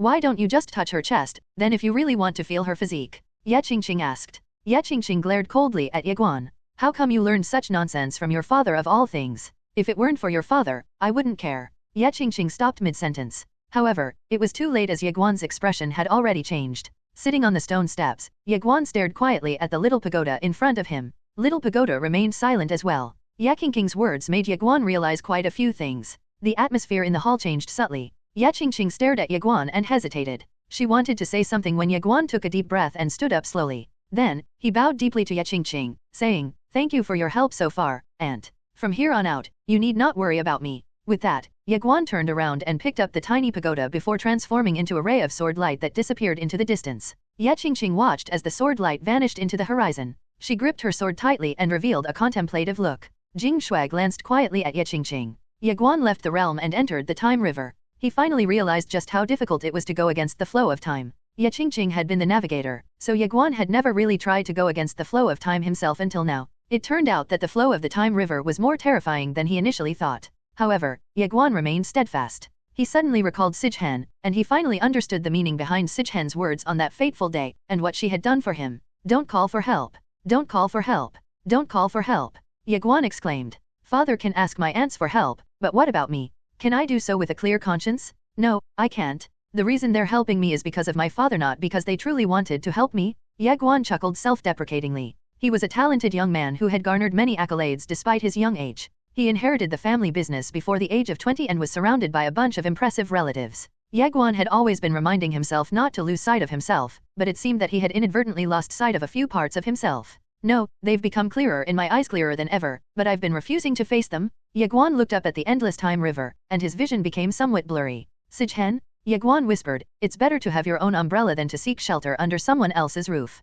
Sijhen, don't worry, even if I'm about to die in battle, I'm never going to call for anyone's help again. Ye Guan's expression became fierce just then. Isn't it just death? A terrifying sword intent abruptly erupted from within Ye Guan as if it had sensed his determination and will. The powerful current of the time river was instantly torn apart as Ye Guan established his will to make a breakthrough on the brink of death. Ye Guan had no more reservations. He was Ye Guan, but he was just Ye Guan. It'd be great to receive help from his relatives, but their help was a great shackle that made him feel as if he were invincible. Moreover, his invincible relatives meant that he'd never be able to find his true identity, and he'd never be able to take a good look at death and appreciate life. Ye Guan shuffled off his confidence. I'm just Ye Guan. And I'm just an ordinary person? Rumble? A mysterious bloodline power emerged from within Ye Guan just then, and it immediately threatened the Mad Demon bloodline and the Phoenix Emperor bloodline as soon as it appeared. Somewhere, a lady dressed in a plain skirt opened her eyes and was slightly startled to sense the changes in her bloodline. Bloodline power? Ye Guan's expression became serious. The bloodline power surging within him was extremely horrifying. It was his first time encountering such a terrifying bloodline power. Of course, a fully awakened Mad Demon bloodline was nowhere inferior to this bloodline power. However, a fully awakened Mad Demon bloodline meant that Ye Guan had truly gone mad and wouldn't be conscious. Is my third bloodline about to awaken? Ye Guan was excited. He turned around and looked at the distant end of the time river. Waves of terrifying aura were sweeping toward him like a tide in the distance. Ye Guan's eyes narrowed, and he turned around. Qian. Boom! A powerful aura burst out of Ye Guan's body, and it made the surrounding space-time boil. Ao Qian fused with Ye Guan, and Ye Guan wasted no time, carving open a chunk of the time river's current with a swing of his sword. He then transformed into a ray of sword light that disappeared into the distance. Ye Guan's strength increased tremendously, all thanks to Ao Qian. He swung Xianyuan non-stop, carving open a path in the boundless time river. Ye Guan suddenly exclaimed, Master Pagoda, help me conceal my aura. It's useless. Mysterious supreme elites are keeping an eye on you. Ye Guan's face darkened. Eventually, he emptied his mind and continued his journey against the time river.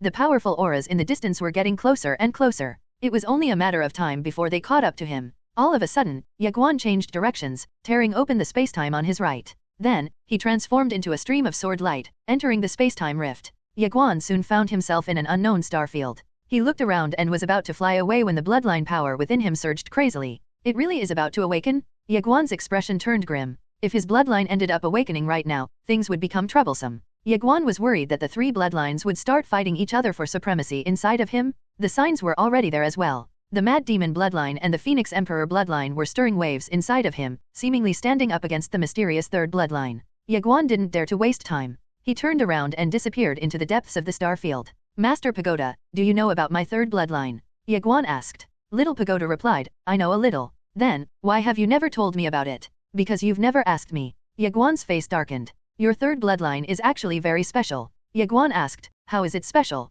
Little Pagoda explained, so far, only one had that kind of bloodline except for you. Who is it? The most awesome person in this universe. Ye Guan frowned slightly / you. Little Pagoda remained silent for a while before replying, why flatter me? What nonsense are you going to do this time? Ye Guan chuckled sheepishly. Am I that scheming in your eyes? Just tell me what you're trying to do. Little Pagoda, if I were to confront them now, I would definitely be outnumbered, so I can only escape and wait for an opportunity, Ye Guan said. He knew that a direct confrontation against the time reversers wouldn't work, he had to use his wits. Little Pagoda replied, I'll cooperate with you. There's no time, Ye Guan said, closing his eyes. Rumble? As soon as he finished speaking, a space-time rift was torn open right in front of Ye Guan. A middle-aged man dressed in white and holding a dark spear walked out slowly from the rift with a calm expression. Ye Guan was silent. His opponents were truly ruthless. They clearly had no intentions of giving him any chance to survive. Many powerful auras surged from behind the middle-aged man. The Great Sword Sovereign soon emerged, and two extremely powerful figures stood next to her. The Heavenly Yuan Sovereign and the Warlord Sovereign.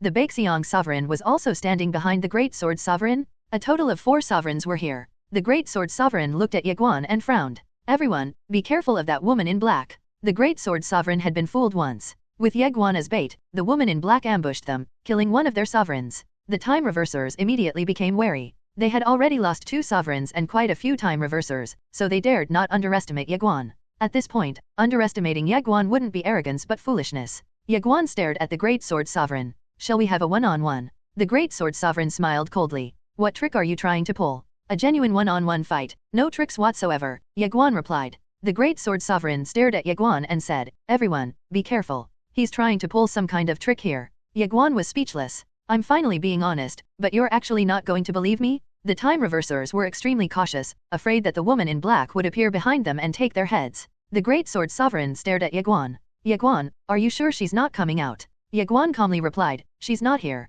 The Great Sword Sovereign frowned. What nonsense are you spouting? She really left me behind. Do you really think I'll believe you? Ye Guan was quiet for a long time before replying, just kidding, she's still here. The time reversers gasped and frantically scanned their surroundings with their divine sense. The Great Sword Sovereign also became extremely vigilant. While she wasn't particularly afraid of a one-on-one duel, she was worried about getting ambushed by the woman in black. Seeing the reactions of the Great Sword Sovereign and the others, Ye Guan couldn't help but shake his head with a smile. How absurd. Just then, Ye Guan transformed into a streak of sword light rushing toward the Great Sword Sovereign. He had decided to fight her head-on. The Great Sword Sovereign furrowed her brow slightly while staring at Ye Guan rushing toward her. With a flick of her wrist, she swung the colossal sword in her hand. Boom! Ye Guan's sword light shattered, sending Ye Guan flying thousands of meters away. In the next moment, Ye Guan transformed into a streak of sword light and charged at the Great Sword Sovereign once again. Everyone, keep an eye out for that woman in black, the Great Sword Sovereign exclaimed with narrowed eyes. Then, she with her colossal sword in hand toward Ye Guan. She also unleashed her terrifying sword intent, overwhelming everyone nearby.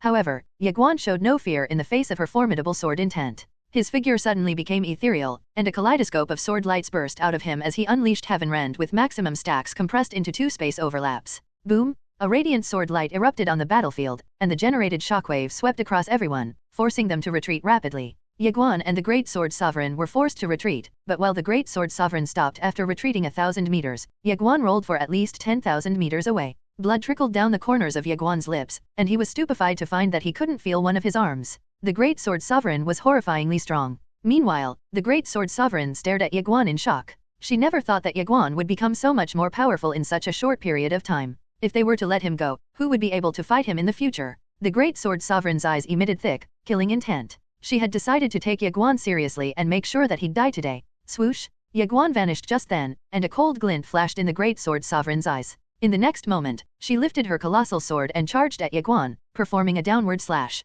It was a sword slash without any embellishments, containing nothing but her sword intent and brute force. Boom! A horrifying sword energy erupted, and the nearby space-time fractured inch by inch. Bam! Ye Guan was blasted tens of thousands of meters away. Before Ye Guan could stop, the Great Sword Sovereign appeared above him and swung her colossal sword. Ye Guan's eyes narrowed. He ignored his injuries and swung his sword, condensing the power of 4 heaven rens containing maximum stacks in one sword move. He didn't compress it any further using space overlap, as he didn't have enough time to do so. Hum! A resonant sword hum echoed, and a myriad sword lights erupted from Ye Guan, inundating him and the Great Sword Sovereign in an instant. Unfortunately, the ocean of sword lights was soon crushed by the Great Sword Sovereign. A figure was forced to retreat rapidly, and the figure was none other than Ye Guan. Ye Guan finally stopped after retreating for tens of thousands of meters. However, the Great Sword Sovereign was flying toward him once again with her colossal sword high up in the air. The Great Sword Sovereign swung her sword multiple times, generating a sword wave that tore apart even space-time in its path. Ye Guan defended himself, but he was instantly suppressed.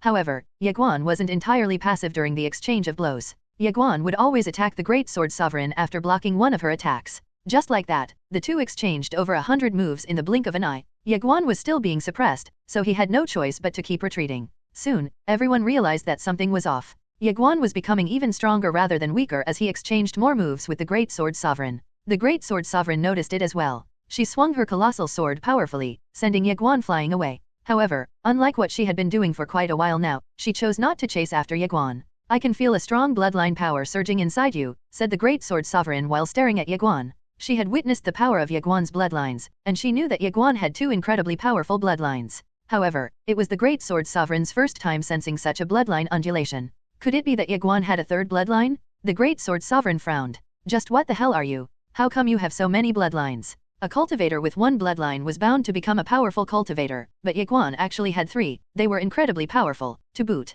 This was just too ridiculous? Ye Guan closed his eyes and trembled ever so slightly. His third bloodline growing stronger and stronger inside of him. The third bloodline surged crazily while he was fighting the Great Sword Sovereign. However, Ye Guan felt like he was missing something, and he reckoned that he needed to fight to find that missing piece. Ye Guan stared at the Great Sword Sovereign and disappeared into a ray of sword light. A murderous glint flashed in the Great Sword Sovereign's eyes. Then, she charged forward, swinging her colossal sword using all her might. A massive amount of energy swept across everyone, shattering every inch of space-time around them. Boom! Ye Guan's sword light shattered, and he was blasted several thousands of meters away. The Great Sword Sovereign charged at Ye Guan once again. Just as she approached, a horrifying bloodline aura burst out of Ye Guan. Boom! The Great Sword Sovereign flew away, cutting a sorry figure in midair. Everyone around retreated rapidly as well, afraid of getting caught in the shockwaves. That's the legendary mortal bloodline, someone exclaimed. Their words had yet to finish echoing through the air, but everyone was already frozen in place. The mortal bloodline? The Great Sword Sovereign's pupils shrunk in horror. The other sovereigns were in disbelief as well. Just what was the mortal bloodline? It had to be known that the mortal bloodline belonged to mortals who had defied fate and transcended the Dao with their mortal physique. There had been a few people who had transcended the Dao, but none of them possessed the mortal bloodline. And it wasn't strange at all, they weren't mortals, after all. In addition, the chance of a mortal becoming a cultivator strong enough to defy fate and transcend the Dao was extremely minuscule to the extent that the mortal bloodline had existed only in legends until now. However, what was the definition of a mortal? Mortals were ordinary people with no prestigious background. They had all risen against the odds to transcend the Dao. They were self-made individuals in the mundane world, and they had overcome all manner of hardships to become the leaders of their own nation. In the cultivation world, they were mortals who had risen above all else. The mortal bloodline was supposed to be a bloodline that existed only in legends, but they were witnessing it right now. Ye Guan's aura had taken on a pale, golden color, indicating that he truly had the blood of mortals. Everyone cast dumbfounded upon Ye Guan. The Great Sword Sovereign stared intently at Ye Guan. How is this possible? You have so many powerful backers, so how could you possibly have the mortal bloodline? The time reversers revealed ugly looks. How could he be immortal? What the hell? Was the world playing a joke on them? Meanwhile, Ye Guan clenched his fists tightly as the third bloodline surged crazily inside of him. The bloodline seemed to be more powerful than even the Mad Demon bloodline at first, but the Mad Demon bloodline was clearly unwilling to let itself be suppressed just like that, so it rose up in resistance. The two bloodlines were fighting each other, and every collision between them made Ye Guan's blood vessels throb. He felt like his blood vessels would explode anytime soon. Ye Guan was greatly alarmed, and he roared, "Stop."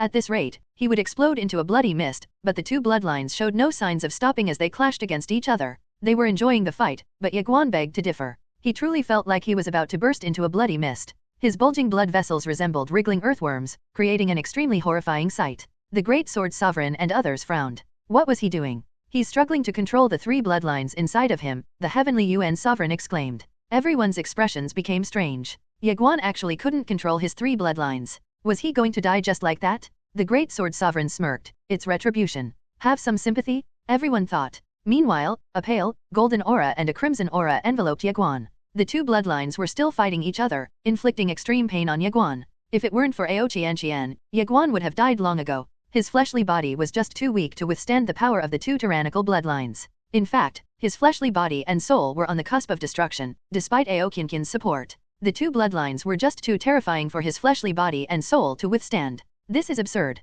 Ye Guan roared and clenched his fists tightly. Boom! A mighty conflagration erupted from within Ye Guan, and his fleshly body burst into flames. Damn it! You bastards aren't going to stop, huh? I'm going to burn myself. Then, the mad demon bloodline and mortal bloodline calmed down, but they soon continued fighting as if they were each other's archenemy. Ye Guan had no idea what to say. Are these two bloodlines really going to destroy each other? Helpless, Ye Guan turned toward the great sword sovereign in the distance. Swoosh! Ye Guan transformed into a ray of sword light, charging at the great sword sovereign. Ye Guan had decided to fight. He hoped that fighting would assuage the burden that his fleshly body and soul had to withstand. The great sword sovereign narrowed her eyes and took a step forward. She then took a stance with her colossal sword. Her colossal sword emitted a grand and imposing aura, and it seemed capable of splitting the heavens into two. Boom! A burst of sword light erupted, and the two were blasted away. It took the great sword sovereign tens of thousands of meters before she finally managed to stabilize herself, and Ye Guan flew at roughly the same distance as well. It was a draw. The onlookers were all shocked. A draw? Was Ye Guan as strong as a sovereign now?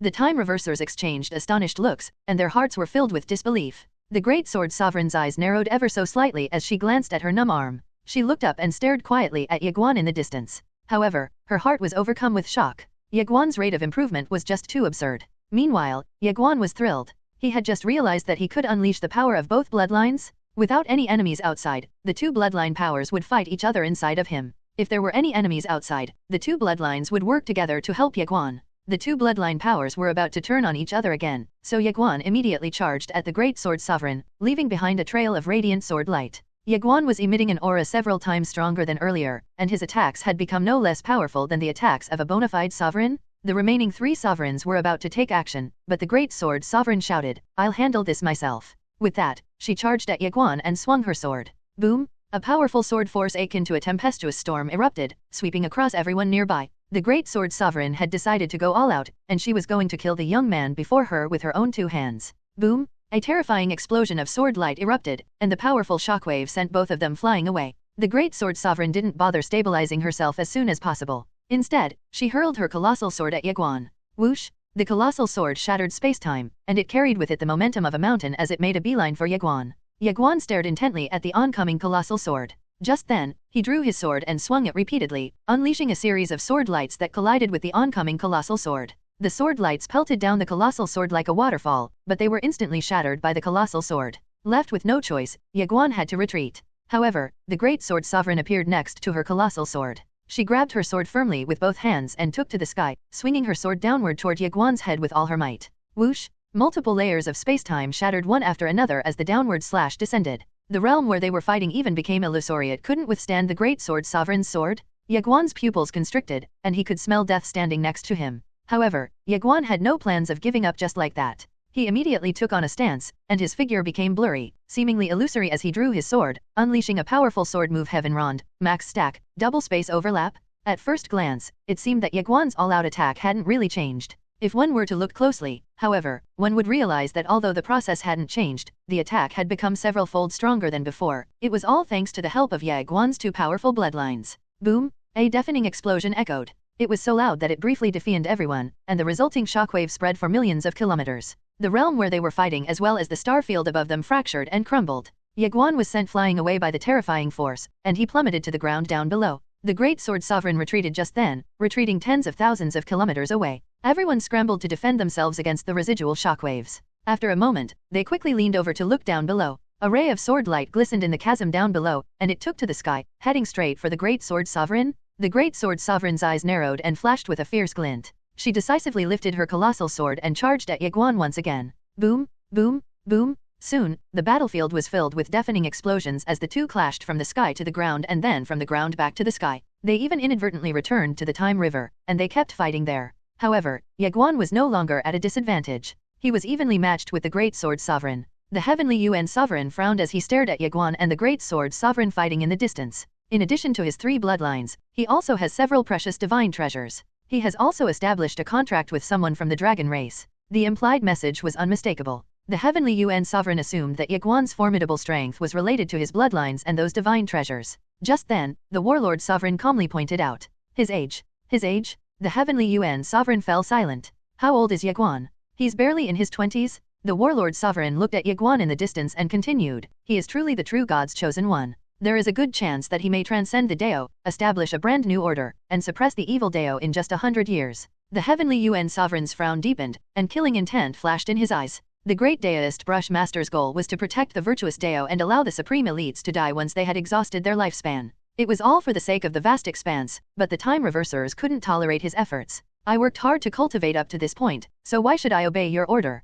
As for the destruction of the vast expanse, they'd survive it, so it was going to be fine. They really didn't care about the lives of the myriad beings, as they were all but mere ants before their ants. They believed that the best order was no order, and that was exactly why they had chosen to follow the clan leader of the past clan. The time reversers wanted no order nor shackles. Just then, the Baixiang sovereign said, he's getting stronger and stronger. The heavenly Yuan sovereign and the warlord sovereign stared at Ye Guan in the distance and frowned. The Baixiang sovereign was right, Ye Guan was becoming stronger and stronger as time went on. The Baixiang sovereign pointed out, it's all because of his bloodline. Ye Guan's bloodline was still surging crazily, and it seemed to endlessly amplify Ye Guan's strength. Boom! A terrifying sword energy suddenly erupted, and the two were forced to retreat. They stabilized themselves at the same time. The great sword sovereign held her colossal sword tightly, staring fiercely at Ye Guan in the distance. Her hair was somewhat disheveled, and her jade-like face appeared somewhat fierce. She was emitting a terrifying aura as well. Ye Guan wielded Xianyuan, and he was radiating a powerful sword intent and bloodline aura.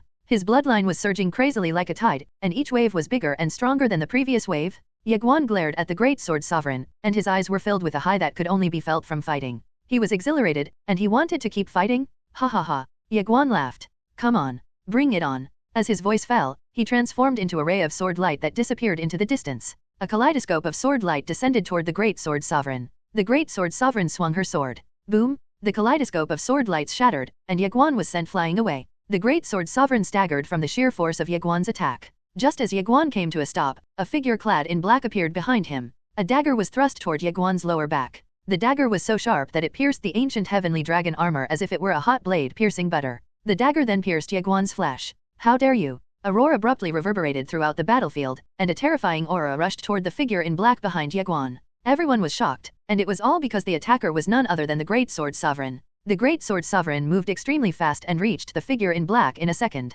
Then, she swung her sword toward the figure in black. Bam! The figure in black was blasted several tens of thousands of kilometers away. Everyone was confused. The Great Sword Sovereign stared at the figure in black with an icy expression. Her eyes shone murderously as she roared, "Who asked you to ambush him? Who?" The figure in black solemnly replied, "Great Sword Sovereign, our goal is to kill him." The Great Sword Sovereign walked up to the figure in black, and her eyes revealed a frigid killing intent. "I said I'll fight him alone." Before the figure in black could say anything, the Great Sword Sovereign rushed forward, slashing out with her colossal sword. The figure in black was horrified. He raised his hands, and an array of black lights surged out from within him. Boom! As the colossal sword came crashing down, the black light around the figure in black shattered, and he was blasted tens of thousands of meters away. Just as he came to a stop, the Great Sword Sovereign charged at him with her sword. Bang! The Great Sword Sovereign slashed out, and the figure in black exploded into a bloody mist. His soul was annihilated as well. The onlookers were terrified. The Great Sword Sovereign was truly domineering. After killing the figure in black with a single sword strike, the Great Sword Sovereign swept her gaze coldly at the onlookers.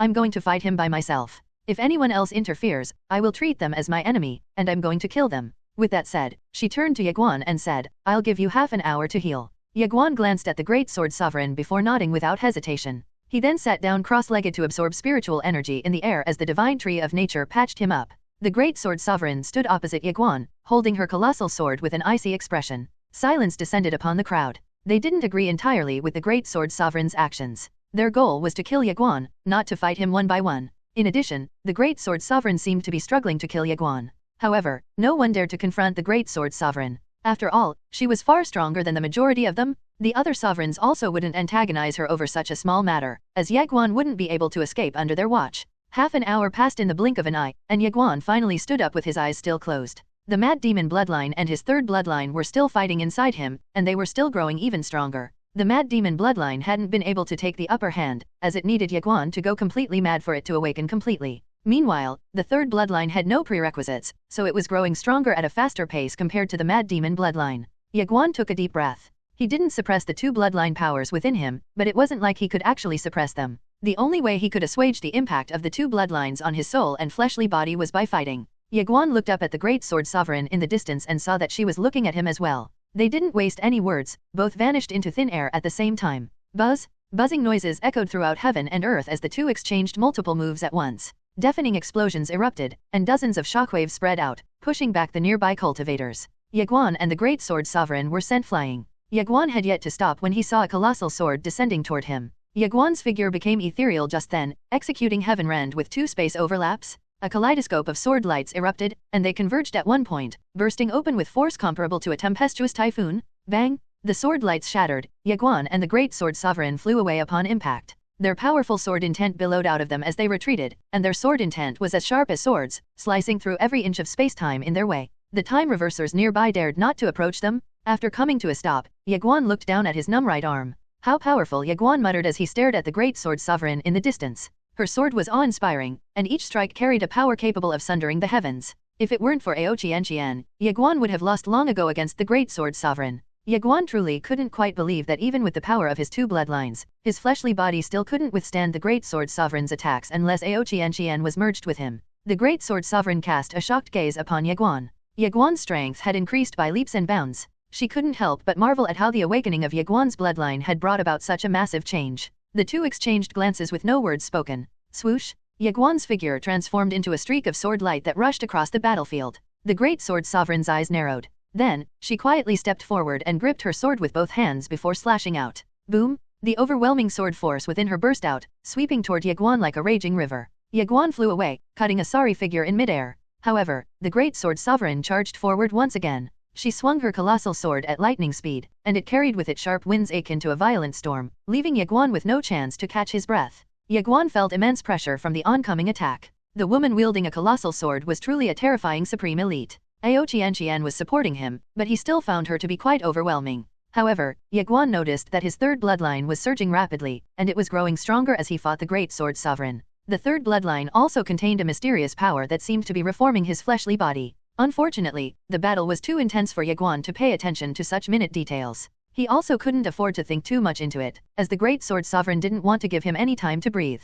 Of course, Ye Guan wasn't going to think about it as well. He was focused on something else at the sensation of an imminent breakthrough. The fight between Ye Guan and the Great Sword Sovereign grew increasingly intense, each collision annihilated the space-time around them. The Great Sword Sovereign seemed to have become a lunatic as she haphazardly swung her colossal sword at Ye Guan. The powerful strikes made Ye Guan bounce as if he were a ball. The Great Sword Sovereign was like a massive storm at sea, and Ye Guan was like a kayak in the boundless ocean. Despite that, he remained steadfast. He was growing even stronger as well. The Heavenly Yuan Sovereign frowned. The tides are turning. The Warlord Sovereign's expression was grave. Although the Great Sword Sovereign was overwhelming Ye Guan with the sheer power and speed of her attacks, her swordsmanship had already reached its peak. She had already reached her limits, and she could only surpass that limit with a breakthrough.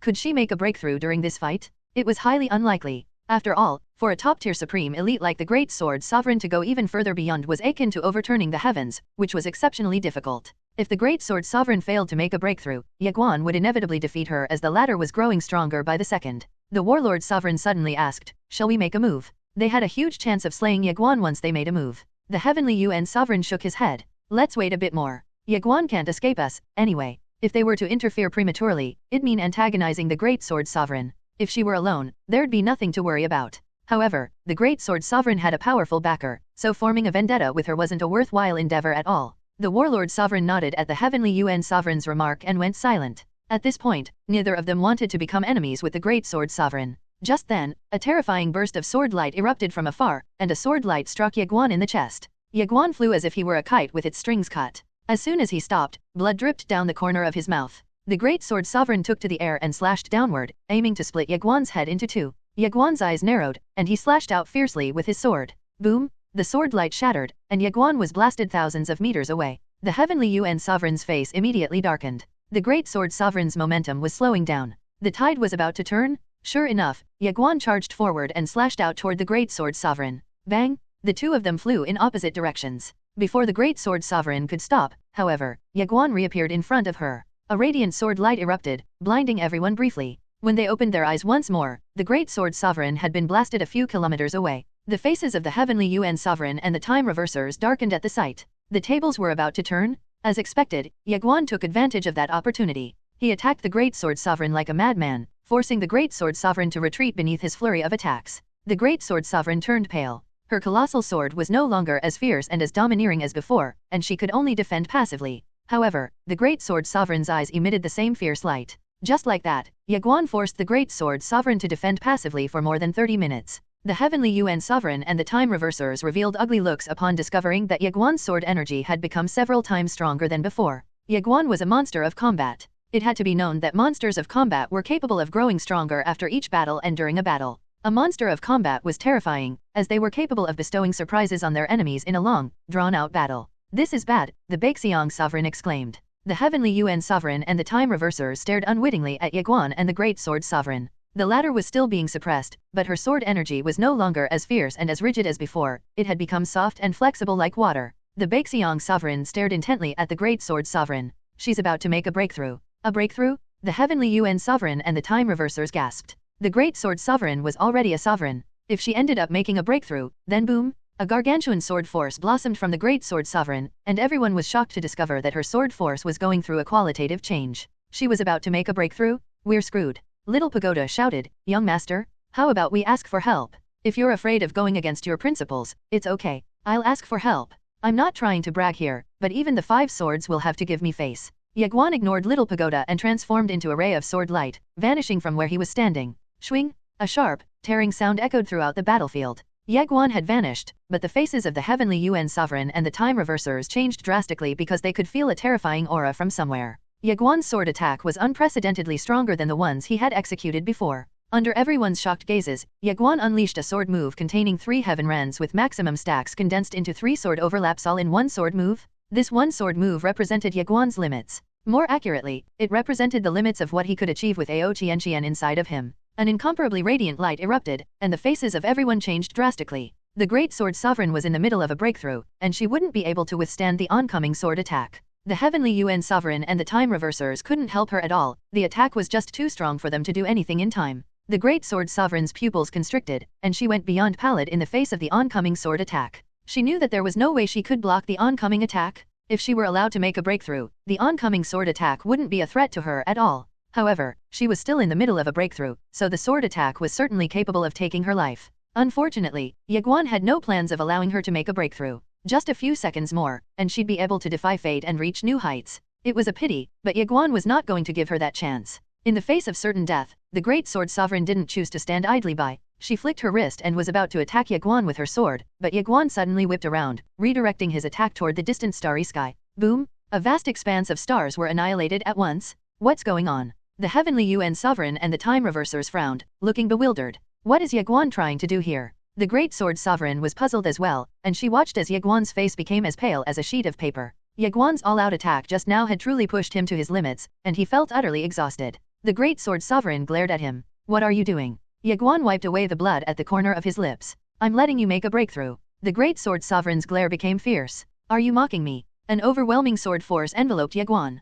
Ye Guan's expression remained calm as he replied, "You saved me once from an ambush earlier. I'm simply returning the favor. We don't owe each other anything anymore." The Great Sword Sovereign was still glaring quietly at Ye Guan. Ye Guan was extremely weak at the moment, and he could no longer stand up properly. He had truly exhausted all of his strength just to unleash that cataclysmic sword move earlier. He was so exhausted that just about any Time Reverser here could easily kill him. Ye Guan stared blandly at the Great Sword Sovereign. The Great Sword Sovereign said, "You know that if you don't kill me now, you will no longer be a match for me once I make a breakthrough." "I know that," Ye Guan said with a nod. "Then why did you give up on that sword attack earlier? As I said, you saved me once, so I was simply returning the favor. That's all. What other reason would I have? We're fighting a life or death battle here." "Yes, we are, but I don't think you're wrong." "What do you mean?" "There's no right or wrong between us. We simply have different ideologies." The Great Sword Sovereign was slightly stunned, and her eyes became filled with complicated emotions as she stared at Ye Guan. The Time Reversers were surprised as well upon hearing him. No right or wrong, just different ideologies? The Heavenly Yuan Sovereign looked at Ye Guan with a complicated expression as well. He is truly outstanding. No wonder the true god chose him. The Warlord Sovereign looked at Ye Guan without saying a word. Ye Guan was at his weakest. Anyone could easily kill him, but no one was doing it. Soon, the Great Sword Sovereign made a breakthrough, and her aura surged to an unprecedented level far surpassing the aura of the Heavenly Yuan Sovereign and the Warlord Sovereign. Her lifespan had increased as well. It wasn't much, but she could live for several thousands of years more at the very least. It had to be known that she was left with less than 100 years to live before her breakthrough. Out of all the time reversers here, she had obtained the most profit. Every time reverser here looked at her with envy, including the Heavenly Yuan Sovereign and the Warlord Sovereign. In their eyes, an additional thousands of years of lifespan was priceless. It was akin to hope and endless possibilities. After all, who wouldn't want to transcend the Great Dao? The other sovereigns were truly envious. The Great Sword Sovereign opened her eyes slowly, and the powerful sword intent that billowed out of her was both rigid and soft, restrained and sharp. Her sword intent had gone through a qualitative transformation. The Great Sword Sovereign's gaze fell on Ye Guan just then. Ye Guan lay down and said, "Go ahead." Ye Guan had truly reached his limits. He could no longer fight. "Am I going to die just like this?" Ye Guan felt indignant, but there wasn't anything he could do about it. He placed his left hand over his chest and felt Ao Qianqian's presence. "Qian, I'm sorry," Ye Guan apologized softly. He owed Ao Qian a lot in this lifetime. Ao Qian would either sustain heavy injuries or would be on the verge of death every time she merged with him. That was how her life had been since they signed that contract. She had been suffering instead of enjoying her life. "We're husband and wife, and we are one. No need to apologize." Ye Guan smiled slightly. "You're right. If there's another life wait for me, I'm going to recognize you instantly. It's a deal." Ye Guan opened his eyes slowly and looked up at the starry skies. This life has been too exhausting. If there's another life, forget it. It's fine even if there isn't another lifetime. Ye Guan closed his eyes once again. The two bloodlines inside of him seemed to have sensed something and calmed down. Since the fight started, Ye Guan had never thought of calling for help. The Great Sword Sovereign stared quietly at Ye Guan, and everyone's eyes were on her. A single flick of her wrist was enough to kill Ye Guan, so they waited patiently for her to make a move. Finally, the Great Sword Sovereign walked up to Ye Guan. She bent down and hoisted him on her shoulder before transforming into a ray of sword light that disappeared into the time river with Ye Guan. The faces of the Heavenly Yuan Sovereign and the time reversers changed. "Stop her," roared the Heavenly Yuan Sovereign. The other sovereigns rushed to the sky, making a beeline for the Great Sword Sovereign. However, a ray of sword light flew out of the time river just then. Boom! The Heavenly Yuan Sovereign and the other sovereigns were blasted away. The time reversers came to a screeching halt at the sight, and they dared not chase after the Great Sword Sovereign. Meanwhile, the Heavenly Yuan Sovereign's face turned ugly. He didn't expect that the Great Sword Sovereign would carry Ye Guan away, sparing his life rather than killing him. What is she trying to do here? Is she crazy? The Heavenly Yuan Sovereign lampooned inwardly before setting aside his thoughts and shouting, "Chase her." The Heavenly Yuan Sovereign took the lead, rushing to the skies with the Warlord Sovereign and the Baixiang Sovereign. The remaining time reversers charged into the time river as well. The Great Sword Sovereign traveled with Ye Guan for a long time before putting Ye Guan down. Ye Guan looked at her with a gaze full of puzzlement. "Why are you doing this?" The Great Sword Sovereign's gaze was calm as she said, "Go on. Why are you doing this?" Ye Guan asked once again. "Just because," the Great Sword Sovereign replied. Ye Guan fell silent. "Still not leaving? Why don't you help me instead?" "Fat chance," the Great Sword Sovereign exclaimed. Ye Guan was at a loss for words. The Great Sword Sovereign shook her head and said, "I prefer a world without order, so I won't help you. Your mercy has allowed me to make a breakthrough, extending my lifespan. As such, I no longer need to kill you. We're now even as well." Ye Guan contemplated briefly before nodding. "I understand." Then, Ye Guan turned around to leave. "Wait," the Great Sword Sovereign exclaimed. Ye Guan turned back to look at her, slightly confused. The Great Sword Sovereign stared at Ye Guan and said, "The ancient clan will be arriving shortly, and it is a very powerful clan." "How powerful?" Ye Guan asked. "You need more than just that woman in a black dress to resist them." Ye Guan's expression darkened. "Even Aunt Qingqing isn't strong enough to stop them? This is absurd. Why are they even targeting me like this?" Ye Guan couldn't help but feel that everything was getting more and more ridiculous. The clan leader of the past clan was a lunatic, and she really wanted to kill Ye Guan. Aside from the ancient clan, there are other major ancient clans that may have been persuaded by the clan leader of the past clan, so you should be mentally prepared. Ye Guan's expression soured, but he remained silent. The Great Sword Sovereign suddenly asked, "What happened to her?" At first, the Great Sword Sovereign thought that the woman in the black dress was lurking in the shadows to assist Ye Guan during a pinch. However, the woman in the black dress didn't show up at all, even as Ye Guan had laid down his life. Ye Guan shook his head slightly without saying anything. He turned around to leave but turned around once more after taking a few steps. "What is your name?" Ye Guan asked. The Great Sword Sovereign looked at him for a while before replying, "Gu Nanrong." Ye Guan nodded. "Lady Nanrong, until we meet again." Ye Guan turned around and finally left. Gu Nanrong watched quietly as Ye Guan disappeared into the distance. Eventually, she turned around to leave, but she sensed something and turned to the distant time river. Gu Nanrong's expression drastically at the scene that unfolded before her. Ye Guan held Xianyuan as he traveled against the current of the time river. Soon, Ye Guan was now traversing time that existed 500 billion years ago.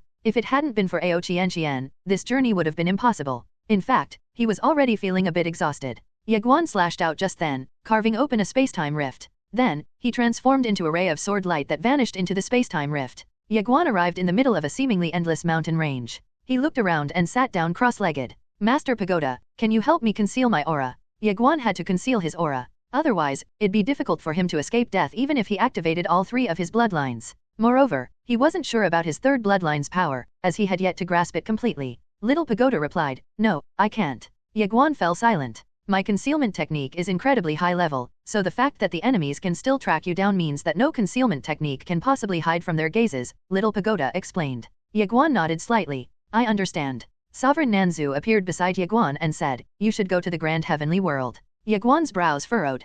Grand Heavenly World. Sovereign Nanzu nodded. "Yes, and it's a world created by the Grand Heavenly Sovereign. He's ranked second on the Sovereign list, and he once activated a very formidable array known as the Grand Heavenly Domain Array. Those who enter that array will have their cultivation bases suppressed. The stronger they are, the heavier the suppression." Ye Guan said, "Entering it will suppress everyone, which might actually work in my favor. Moreover, the mysterious figure who has been spying on me in secret might not be able to spy on me anymore because of that array." Sovereign Nanzu nodded. "Exactly. Has the Grand Heavenly Sovereign already pledged alliance to our enemies? I don't know, but we can only take a gamble." Ye Guan nodded. "Agreed. To save time, let me help you navigate the Time River," Sovereign Nanzu said before leading Ye Guan into the Time River. As soon as they entered the Time River, many powerful auras descended upon them. The enemies had caught up to them. Ye Guan and Sovereign Nanzu's expressions changed. Sovereign Nanzu hurriedly said, "Go and cultivate inside the tiny pagoda. I'll bring you to the Grand Heavenly World." Ye Guan nodded and obliged. Sovereign Nanzu glanced behind him before transforming into a streak of light that disappeared at the end of the Time River.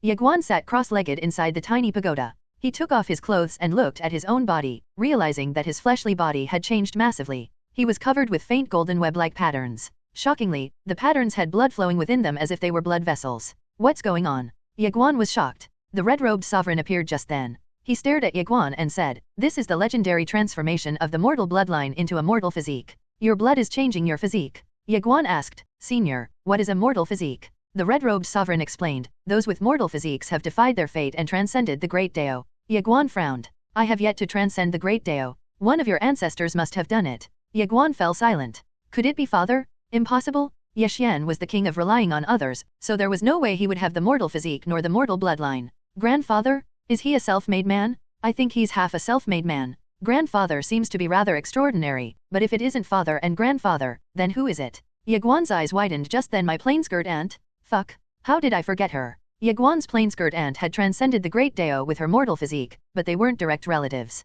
Ye Guan hurriedly asked, "Master Pagoda, is plain-skirt aunt the source of my mortal bloodline?" "Yes," Little Pagoda replied. "But she's not directly related to me. Is there something wrong with your brain? Who benefits the most when someone's bloodline changes? It'd be their close relatives. Who's a close relative of your plain-skirt aunt? It's none other than your father? It's only natural for you to inherit your father's bloodline, as you are his son. Isn't that the case? Why does father not have the mortal bloodline, then?" "Dunno, I'm just a pagoda." Huh? Ye Guan truly didn't expect that his third bloodline was come from his plain-skirt aunt, and he couldn't help but sigh upon sensing his third bloodline's immense power. His plain-skirt aunt had truly defied the heavens with a mortal physique and transcended the Great Dao. She had to have lived life a splendid life. It was a pity that Ye Guan knew very little about her past. Her rise to power was barely recorded. Little Pagoda suddenly said, "What you need right now is time. Your mortal bloodline needs time to reform your physique into a mortal physique." Ye Guan asked, "What's the point of having a mortal physique?" "I don't know," Little Pagoda replied. Ye Guan looked at the red-robed sovereign and asked, "Senior, what's good about having a mortal physique?" The red-robed sovereign shook his head a little and said, "I don't know. I've only read about the mortal physique in books. I've never seen one for myself until now, so I don't really know much about it." Ye Guan's expression fell. "I guess I have to experiment on my own." "You can use your mortal bloodline to help Lady Qian," said Little Pagoda. "How?" Ye Guan asked. Little Pagoda explained, "The ancient heavenly dragon clan values bloodlines, so you can use your 3 bloodlines to enhance her bloodline." Ye Guan slapped his thigh. That's right. He had truly forgotten about that until Little Pagoda had mentioned it. Little Pagoda was right, his bloodline could indeed help Ao Qian. Ye Guan immediately said, Qian, let's consummate our marriage." Ao Qian was at a loss for words. "There's no need for that because you two are already one. You two are sharing the same fleshly body as well as the same sea of consciousness. In other words, she can use your bloodline to nibble away." "Shut up." Ye Guan interjected, "Master Pagoda, go and take a rest." With that, Ye Guan ignored Little Pagoda. Little Pagoda, Ao Qian. Of course, Ye Guan couldn't really do anything with Ao Qian right now, so he could only do Little Pagoda's suggestion, allowing Ao Qian to nibble away at his 3 bloodline powers at a sustainable rate. Ye Guan's bloodlines were truly horrifying, as Ao Qinqin's ancient heavenly dragon bloodline received a terrifying boost the moment Ao Qianqian used it to enhance her own bloodline. Ao Qianqian was already extremely powerful, and she had the inheritance of the ancestral dragon. Her strength had also improved by leaps and bounds as she fought side by side with Ye Guan. Ao Qinqin's aura surged wildly as she nibbled away at Ye Guan's bloodlines. Meanwhile, Ye Guan waited quietly for his mortal bloodline to reform his physique completely. The red-robed sovereign cast a complex gaze upon Ye Guan. He had to admit that the revelation had astonished him. He didn't expect that Ye Guan would have a bloodline that seemed to only exist in legends. In addition, he had gotten a good look at Ye Guan's outstanding prowess, and he was unmatched in both combat and mindset. The only thing he needed was time. The white-robed woman from the past clan knew that as well, which was why she didn't want to give Ye Guan any time to develop. The red-robed sovereign looked up. It was a high-stakes gamble, but it was going to be worth it if he won the gamble. Sovereign Nanju's voice echoed just then. Red-robed sovereign, come out and help me. The red-robed sovereign left the tiny pagoda, and his expression became heavy. A huge group of supreme elites were chasing after them in the distance. To make matters worse, 3 sovereigns were at the helm of the group. Sovereign Nanzu hurriedly said, "We're about to reach the grand heavenly world. Help me buy some time." The red-robed sovereign wasted no words and raised his hand. Streaks of red light burst out of him, transforming into blood blades that slashed out toward the heavenly UN sovereign and the others. The heavenly UN sovereign's eyes flashed coldly. He charged forward and swung his fist. A kaleidoscope of fist imprints erupted, sweeping toward the red-robed sovereign like a tide. Boom! The time river trembled. The Baixiang sovereign and the warlord sovereign moved at the same time. Boom! The blood blades immediately shattered, but the red-robed sovereign and sovereign Nanzu had already disappeared into the distance. The heavenly UN sovereign's face turned ugly as he remarked, "That's sovereign Nanzu and the red-robed sovereign. They actually decided to stand on Ye Guan's side." The Baixiang sovereign and the warlord sovereign's expressions turned sour. They truly didn't expect that those 2 sovereigns would take Ye Guan's side. The Baixiang sovereign suddenly said, "They must be heading to the grand heavenly world." Grand heavenly world? The sovereigns looked at each other and immediately rushed in the direction of the grand heavenly world. If Ye Guan managed to enter the grand heavenly world, they would be at a huge disadvantage, as the grand heavenly world was a special world. They were powerful, but they dared not barge recklessly into the grand heavenly world. The grand heavenly sovereign was the second most powerful sovereign in the sovereign list. Sovereigns varied in strength, and the grand heavenly sovereign was extremely powerful among all of them. Unfortunately, it was too late. Sovereign Nanzu and the red-robed sovereign had already entered the grand heavenly world. The heavenly UN sovereign and the other sovereigns revealed ugly expressions. Just then, the terrifying roars of beasts echoed behind them. They turned around and saw gargantuan beasts rushing toward them. The beasts resembled dragons, and they were truly gargantuan, spanning thousands of meters wide. They each had 2 tails, and they were covered with long, black spikes as sharp as treasured swords. The beasts emitted horrifying auras, and their expressions were twisted into a scary grimace. The nearby space-time quivered violently, unable to withstand the power of so many gargantuan beasts. To make matters worse, mysterious figures clad in black armor were standing on the back of the beasts. The beasts were dark dragons, and they were a type of dragon second only to ancestral dragons. The heavenly UN sovereign and the other sovereign frowned at once. The ancient clan, which was one of the legendary 4 ancient clans, was here, and they had dispatched their most formidable armed forces, the Dark Dragon Guards. Sovereign Nanzu and the red-robed sovereign's expressions changed immediately the moment they entered the grand heavenly world. They exchanged horrified glances as a powerful force bore down on them from all directions, suppressing their cultivation bases. Ye Guan came out of the Little Pagoda, and he felt the same mysterious force suppressing his cultivation realm. He frowned. Indeed, there was a powerful array in the entire world, and it was terrifying enough to suppress all 3 of them. Sovereign Nanzu looked around before saying, "Let's find a place to hide." Ye Guan nodded, and the 3 of them disappeared. Moments later, they arrived inside a seemingly endless mountain range. Ye Guan asked, "Senior, how strong is the Grand Heavenly Sovereign?"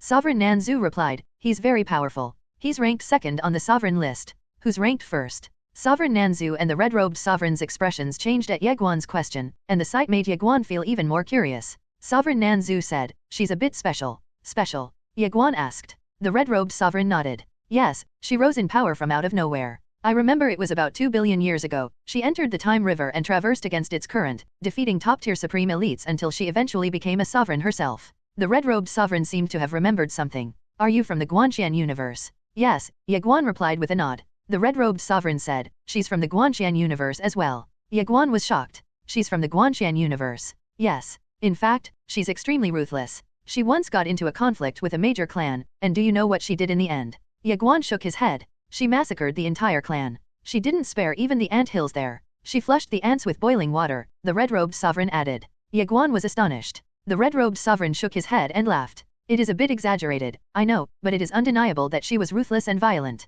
Her methods are extremely brutal as well. Hence, everyone calls her the Bandit Sovereign. Even the 4 ancient clans are afraid of provoking her. The Bandit Sovereign? Ye Guan smiled to himself, finding the name rather intriguing. The red-robed sovereign said, hopefully, she won't stand on the past clan's side. If not, we'll be in big trouble. Sovereign Nanzu nodded. Indeed. The expressions of the 2 sovereigns became solemn as they reminisced about the bandit sovereign's mind. Ye Guan was about to say something when an oppressive pressure bore down on them, suppressing the 3 of them at once. The Grand Heavenly Sovereign. Sovereign Nanzu exclaimed. Rumble? Sovereign Nanzu's words had yet to finish echoing in the air when a spacetime rift was torn open next to them. Soon, a thin and frail-looking old man walked out of the rift. The old man was wearing a simple, coarse robe and hemp shoes. The old man looked at Ye Guan and asked, "Are you Ye Guan?" Ye Guan nodded slightly. The old man's eyes narrowed. Sovereign Nanzu and the red-robed sovereign instantly became extremely cautious. They got ready to face a formidable enemy. Ye Guan stared quietly at the old man. After a while, the old man said, "Leave this world."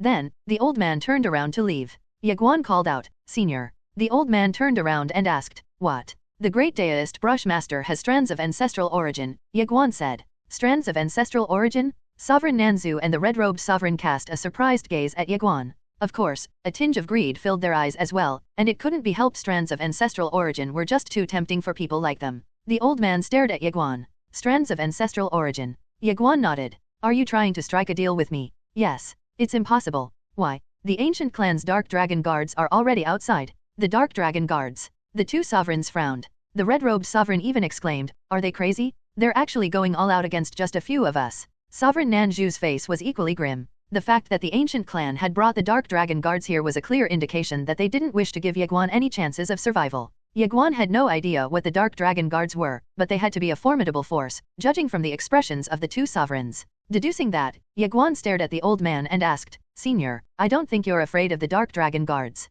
Am I right?" "I'm afraid of them," the old man replied. Ye Guan's expression froze. Instead of turning around and leaving, the old man stared quietly at Ye Guan. Ye Guan noticed that and said, "I'll give you more." "How many?" 2 strands. The Dark Dragon Guards are incredibly powerful. 3 strands of ancestral origins. 3. Sovereign Nanzu and the red-robed sovereign were moved by the offer, and their hearts burned with desire. The old man wanted to say something, but Ye Guan beat him to the chase, saying, "Let's establish a friendly connection with each other." "All right." The old man went silent. He wanted to ask for more, but he also knew that he couldn't be too greedy. Greed would breed resentment, and he knew that it wouldn't be wise of him to breed resentment with Ye Guan. The old man soon made up his mind and said, "Deal." He extended his right hand to Ye Guan for a handshake. Ye Guan glanced at the old man and said, "Credit." The old man immediately frowned. "Are you kidding me?" "Senior, the strands of ancestral origin are with the great deist Brushmaster." The old man stared quietly at Ye Guan. Ye Guan pondered briefly before saying, "Sir, my Ying family is famous for our outright and righteous reputation, so how can I possibly deceive you?" "Well, if you don't trust me, I'm sure you trust the great deist Brushmaster at the very least." The great deist Brushmaster. The old man was silent. The great deist Brushmaster was so powerful that there was no way someone like him would deceive the old man. Nonetheless, the old man was still a bit worried. "Credit? Does that even work here?" Rumble? A terrifying pressure descended, and the entire grand heavenly world became illusory. It couldn't handle the oncoming powerful auras. The old man's face darkened at the sight. The ancient clan was going to force their way in rather than ask him for permission to come in. This was a blatant disrespect to him, the grand heavenly sovereign. The old man looked at Ye Guan and said, "They outnumber us, and we can't possibly defeat them, so I can only buy you time to escape. Go and run." Ye Guan was silent, seemingly hesitating. The old man added, "There's nothing you can do here but escape." Ye Guan looked up at the sky and saw a massive group of gargantuan beasts descending upon them. The gargantuan beasts were dragons emitting terrifying auras. "Escape? Where can I even escape?" Ao Qian suddenly said, "I can deal with those dark dragons." Ye Guan's eyes lit up. Ao Qian was the ancestral dragon's successor, which meant that she had the ancestral dragon's bloodline. Ye Guan also knew that beasts placed great importance on bloodlines. In other words, Ao Qian's plan was worthy of a try. Having made up his mind, Ye Guan turned to the old man and said, "Senior, I'll give you 5 strands of ancestral origin, so please help me to hold back those time reversers with Sovereign Nanzu and the red-robed sovereign. You don't have to do it for too long, I just need an hour." The old man frowned. "You want me to face the Dark Dragon Guards?" "Yes." "Are you sure?" "Yes." The old man clenched his fists. 5 strands of ancestral origin? It was a truly tempting offer. Unfortunately, it was on credit. Would the great deist Brushmaster go back on his word? No way. The great deist Brushmaster definitely valued his reputation, so there was no way he'd go back on his word. The old man made up his mind and said, "I'll help you stall them for half an hour, only 30 minutes. The next time you meet the great deist Brushmaster, you will." Yes, yes, I will, Ye Guan interrupted. I'll make sure that he'll give you 5 strands of ancestral origin. You may not trust my reputation and my character, but you should trust the great deist brushmaster. The old man stared deeply at Ye Guan before saying, I trust your character. I'm just trying to make sure that I'll get what I deserve. After all, I'm about to work hard for it. The old man then looked up and said, Sovereign Nanzu and Red-Robed Sovereign, I will activate an array later to suppress those 3 sovereigns and the time reversers. You two should help me stall them. Sovereign Nanzu and the Red-Robed Sovereign nodded. Okay. Ye Guan looked at both of them and said seriously, Seniors, please rest assured. You two will receive strands of ancestral origin as well. At this point, he had to paint a really nice picture for them. Otherwise, none of them would go all out for him. As for whether the picture was real or not, well, the great deist brushmaster was going to pay the bill.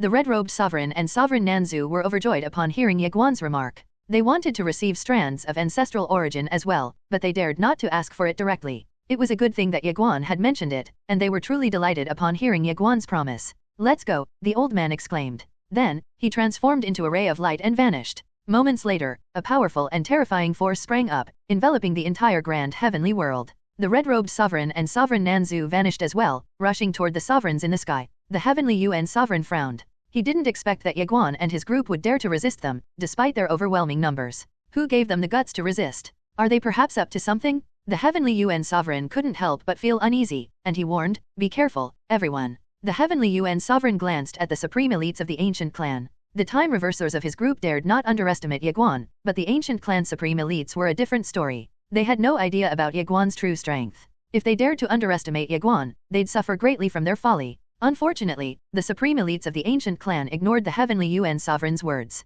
Their gazes seemed fixed on Ye Guan. The Heavenly Yuan Sovereign wanted to say something, but the Red-Robed Sovereign and Sovereign Nanzu were already charging toward them. To make matters worse, the powerful and mysterious force of the Grand Heavenly Domain Array swept over them like a tidal wave. Roughly 100 Dark Dragon Guards were in the air, and Ye Guan stared calmly at them. Just then, the commander of the Dark Dragon Guards roared, Kill him. The Dark Dragon Guards roared in unison, and a terrifying dragon might rushed toward Ye Guan. Swoosh! Ye Guan's eyes shone in a radiant golden light just then, and the illusory figure of a dragon appeared above him. Just as the dragon might was about to overwhelm Ye Guan, golden light burst out of him, and the illusory figure of a colossal dragon manifested above him. The illusory figure swiftly became tangible before the dark dragons. Ao Qian returned to her true form and unleashed a wave of ominous aura. Her powerful dragon might instantly subdued the dark dragons around her. Paralyzed from the dragon might, the eyes of the dark dragons filled with terror. The weaker ones even quivered like aspen trees. The commander of the Dark Dragon Guards exclaimed, TT, that's the fabled aura of the ancestral dragon? How come you're giving off the ancestral dragon's aura?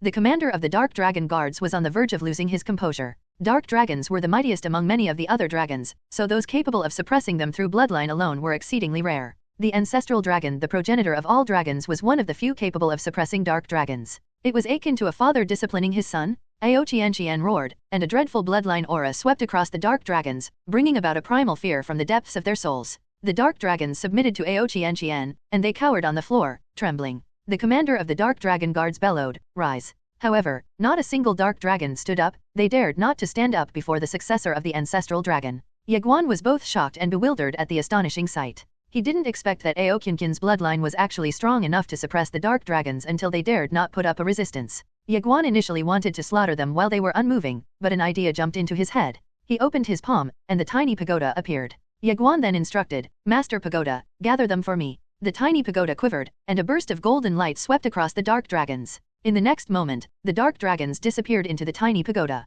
How dare you, roared the commander of the Dark Dragon Guards. Then, he morphed into a streak of black light that shot toward Ye Guan. The supreme elites of the ancient clan glared at Ye Guan and charged at him as well. The combined might of so many supreme elites created a tempestuous storm capable of scaring just about anyone. However, Ye Guan was unfazed. He turned his wrist, and Xianyuan appeared. Hum? Xianyuan let out a resonant hum and quivered violently. Ao Qian then transformed into a streak of golden light that melted into Ye Guan. Boom! A deafening explosion echoed, and it was followed by Ye Guan's aura surging crazily. With Xianyuan in hand, Ye Guan charged boldly into the fray. Without the dark dragons, the strength of the ancient clan supreme elites plummeted. Ye Guan effortlessly repelled over a dozen of them with a single slash of his sword. The mad demon bloodline and the mortal bloodline churned, raising Ye Guan's strength to new heights as he found madly amidst the group of enemies before him. Rumble! Roaring echoes filled the battlefield as numerous ancient clan supreme elites met their demise beneath Ye Guan's sword. The Heavenly Yuan Sovereign and the other time reversers revealed grim expressions at the sight. Did he just steal those dragons away from us? Are you people from the ancient clan a bunch of clowns sent here by monkeys? Some time reversers were displeased. Ye Guan had taken away the dark dragons. If Ye Guan somehow managed to tame them, the time reversers dared not to think about it, as the mere thought of it infuriated them. The ancient clan had come here to kill Ye Guan, but they ended up helping Ye Guan, which increased the difficulty of their task. Ye Guan swung Xianyuan without stopping, and he discovered that fighting was truly the best nourishment of his two bloodlines. The stronger his bloodlines were, the stronger he would become, so Ye Guan was truly excited to fight. Leave, said the Grand Heavenly Sovereign. Leave? Ye Guan snapped back to reality.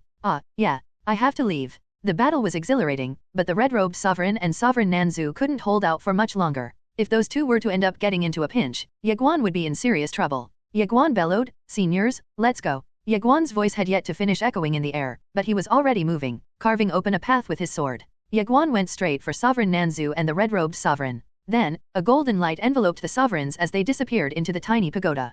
Swoosh! Ye Guan transformed into a streak of sword light and soared to the sky. The Grand Heavenly Sovereign entered the tiny pagoda as well. Where do you think you're going? The Heavenly Yuan Sovereign roared as Ye Guan rushed into the time river. The Heavenly Yuan Sovereign vanished and reappeared next to Ye Guan, but Ye Guan was prepared. He turned and slashed out toward the Heavenly Yuan Sovereign. Boom! A radiant explosion of sword lights blasted the Heavenly Yuan Sovereign hundreds of meters away. Meanwhile, Ye Guan transformed into a streak of sword light and finally entered the time river. The Heavenly Yuan Sovereign stared into the distant time river in astonishment. He hadn't expected Ye Guan to be so terrifying. The rest of the time reversers soon arrived, and their expressions were dark as Ye Guan disappeared into the distance. The atmosphere above the time reversers was heavy. Ye Guan had become overwhelmingly strong. The Heavenly Yuan Sovereign stared deeply at the time river and said, "We can't afford to give him too much time, or he'll eventually become unstoppable." Boom! A space-time rift manifested in the distance, and a figure flew out of the rift. The figure was none other than Ye Guan, who had left just moments ago. It took Ye Guan hundreds of meters before successfully coming to a halt. What happened? All eyes turned to Ye Guan. Soon, a man in white emerged from the space-time rift. "Sovereign Wuxi," someone exclaimed. Sovereign Wuxi ranked third on the sovereign list. Ye Guan glanced at his slightly numb arm before turning towards Sovereign Wuxi in the distance. Swoosh! The Grand Heavenly Sovereign appeared next to Ye Guan. The Heavenly Yuan Sovereign and the other sovereigns revealed wary looks. The Grand Heavenly Sovereign was ranked higher than Sovereign Wuxi, after all. Sovereign Wuxi stared at the Grand Heavenly Sovereign. "I've always found it hard to accept how the past clan placed me in third place but placed you in second place." The Grand Heavenly Sovereign chuckled. "Hard to accept? Well, let's settle it then. That's my line." Sovereign Wuxi exclaimed, transforming into a beam of white light that charged at the Grand Heavenly Sovereign. The Grand Heavenly Sovereign turned to Ye Guan and exclaimed, "I sense a powerful presence heading our way. Hurry up, leave." The Grand Heavenly Sovereign turned around, and a terrifying aura surged towards Sovereign Wuxi, sweeping the latter away. Soon, a magnificent battle between the two sovereigns commenced. The entire Grand Heavenly world quivered, and numerous chasms appeared all over the world. Clearly, it couldn't withstand the power of the two top sovereigns. Ye Guan decisively turned around and carved open a rift in space-time. He entered the rift and left. Ye Guan knew that the time reversers wouldn't bother fighting the Grand Heavenly Sovereign if he left, so he decided to leave, lessening the burden on the Grand Heavenly Sovereign's shoulders. As expected, the Heavenly Yuan Sovereign and his group gave chase. Ye Guan flew relatively effortlessly against the time river's flow, and it was all because of Ao Qian. The time reversers, especially the ancient clan members, chased Ye Guan as if they had gone mad. The ancient clan had carefully nurtured the dark dragons that Ye Guan had snatched away. These time reversers were certain that the clan would brand them as traitors if they failed to return the dark dragons. There was also the impact on the clan's overall prowess. Therefore, the supreme elites of the ancient clan prioritized the recovery of the dark dragons. The commander of the Dark Dragon Guards glared murderously at Ye Guan, and his eyes shimmered with killing intent that was so thick it was tangible. Ye Guan suddenly asked, "Qian, how are those dark dragons?" Ao Qian responded, "They dare not move. Dare not move. Yes, they're afraid of the ancestral dragon's aura. They're cowering on the ground," Ao Qian explained. Ye Guan smiled wryly. He had over 100 dark dragons, but he couldn't use them yet. He decided to try and tame them once he had time. Ye Guan sensed something just then. He turned and discovered the approach of a powerful aura just behind the Heavenly Yuan Sovereign and the other time reversers. Horrified, Ye Guan picked up the pace. "Damn, this is insane. More reinforcements? Is it the sovereign ranked first on the sovereign list?" Ye Guan's expression darkened. He was way weaker than the sovereign ranked third on the sovereign list, so if the strongest sovereign were to reinforce his enemies, Ye Guan forced himself to pick up the pace, his speed accelerated by a notch. Just then, Ye Guan noticed something and looked down. The mortal bloodline was still reforming his physique, and the reformation was faster than he initially thought. Unfortunately, he couldn't afford to stop and fight the Heavenly Yuan Sovereign with his group, as there was no way he'd be able to defeat them if they were to gang up on him. Lost in deep contemplation, Ye Guan snapped back to reality upon sensing something. He looked up and saw a spear flying toward him. Ye Guan's pupils constricted, and he swung his sword forward. Boom! A burst of sword light erupted, and Ye Guan was sent flying away. Before he could right himself in midair, the same spear flew toward him once again. Ye Guan's eyes narrowed, and he unleashed a sword move Heaven Rend. Buzz! A resonant sword buzz echoed as Ye Guan's attack sent the spear flying away. Unfortunately, the interrupted gave the Heavenly Yuan Sovereign and the others enough time to surround Ye Guan. Ye Guan swept his gaze across the crowd and was about to activate his bloodlines when something happened in the distance. A terrifying aura billowed out, prompting the Heavenly Yuan Sovereign and the other sovereigns to turn around and look. Their faces changed drastically as a powerful force blasted the supreme elites away. A woman rushed to Ye Guan's side immediately afterward. Then, she grabbed his arm and her figure turned blurry as she disappeared into the time river with Ye Guan. As the scenery peeled away, Ye Guan stared wide-eyed at the woman. "It's you?" In under the watchful eyes of the Heavenly Yuan Sovereign and the others, Ye Guan and the woman vanished into the time river. The expressions of the time reversers turned exceedingly grim. Those from the ancient clan looked like they had lost their souls. After all, the ancient clan had dispatched them in the hopes of capturing Ye Guan. However, in addition to failing their mission, Ye Guan had also snatched their dragons away. The ancient clan's reputation was sure to suffer a heavy blow. Meanwhile, the Heavenly Yuan Sovereign and the time reversers cast uneasy glances at the ancient clan's supreme elites. Just then, a troubling thought crossed their minds. What if Ye Guan somehow managed to tame those dark dragons? The atmosphere grim at the possibility. Was the ancient clan a traitor working for Ye Guan? The commander of the Dark Dragon Guard sensed everyone's strange gazes and spoke. "Don't worry, those dark dragons were meticulously nurtured by our clan. They'd rather die than submit to others." The Heavenly Yuan Sovereign sounded solemn as he asked, "Commander Guyu, what are your plans?" Commander Guyu replied, "I've informed the clan leader, and he's en route with reinforcements." The clan leader of the ancient clan? The Heavenly Yuan Sovereign's expression changed.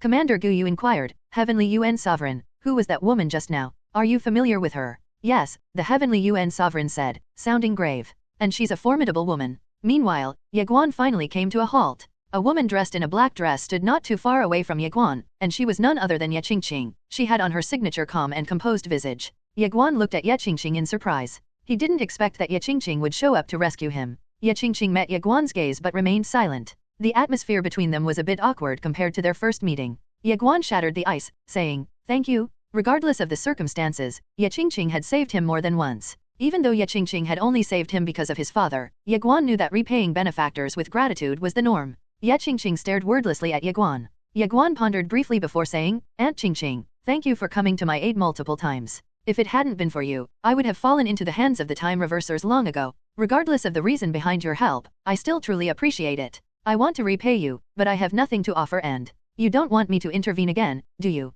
Ye Qingqing interrupted. Ye Guan stared at Ye Qingqing and nodded. Ye Qingqing was annoyed. "If it weren't for your..." Ye Qingqing realized something and stopped mid-sentence. "If it weren't for my father, you would spare me even a glance, right?" Ye Guan continued Ye Qingqing's words. Ye Qingqing snorted coldly, but she didn't say anything in response. Silence descended upon the two once more until Ye Guan shattered it. "Aunt Qingqing, I've grown up." "What do you mean?" Ye Guan smiled. "I mean, I can take on many responsibilities now. I can carve my own path. You really don't have to do things you don't like just because of my father. I believe my father wouldn't want you to do that as well. Moreover, if I were to meet my end in the time river, it would be my own business. So, go ahead and look for my father or my sister. I'm going to be fine, really." Was Ye Guan hoping that someone would help him? Of course. He wanted help, after all. He'd be overjoyed if someone were willing to assist him. After all, even the tiniest of help would be helpful for him, as he had too many enemies at the moment. However, Ye Guan didn't want others to help him out of pity. He wanted to live with dignity. Ye Guan looked at Ye Qingqing and said, "Aunt Qingqing, I bear no ill will toward you, not now or ever.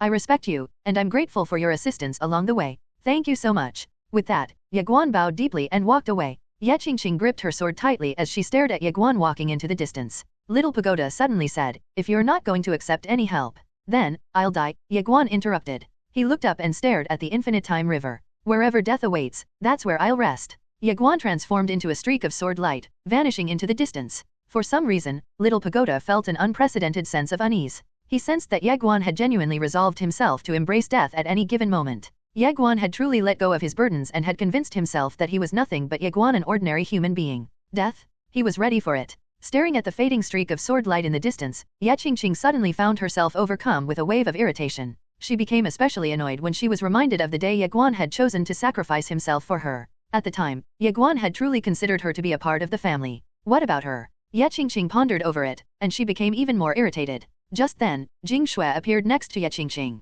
Jing Shui glanced at the distant time river and frowned. Ye Qingqing turned around to depart when Jing Shui suddenly said, Lady Qingqing, I just received news about the mobilization of the ancient clan's clan leader. He has decided to lead his clansmen to kill Ye Guan. Ye Qingqing remained indifferent. How does that concern me? Did you not hear what he said? He doesn't want my help. Jing Shui looked at Ye Qingqing and calmly retorted, everyone would love a helping hand in times of distress, and he needs it the most right now. After all, a myriad of time reversers are chasing after him. Ye Qingqing shook her head and turned away. She frowned as her gaze landed on the distant time river. What was the reason she had decided to help Ye Guan? At first, it was undoubtedly because of Ye Xian. Ye Qingqing suddenly understood everything. Ye Guan's reason behind his refusal to accept Ye Qingqing's help was that sentence she had dropped not too long ago. It was that statement that led Ye Guan to believe that she had never regarded him as a family member. Ye Guan needed assistance, not charity. Of course, Ye Guan still knew how to be grateful to his benefactors. However, he still had some self-respect, which meant he'd never accept help from a stranger. Ye Qingqing had become a stranger in Ye Guan's eyes.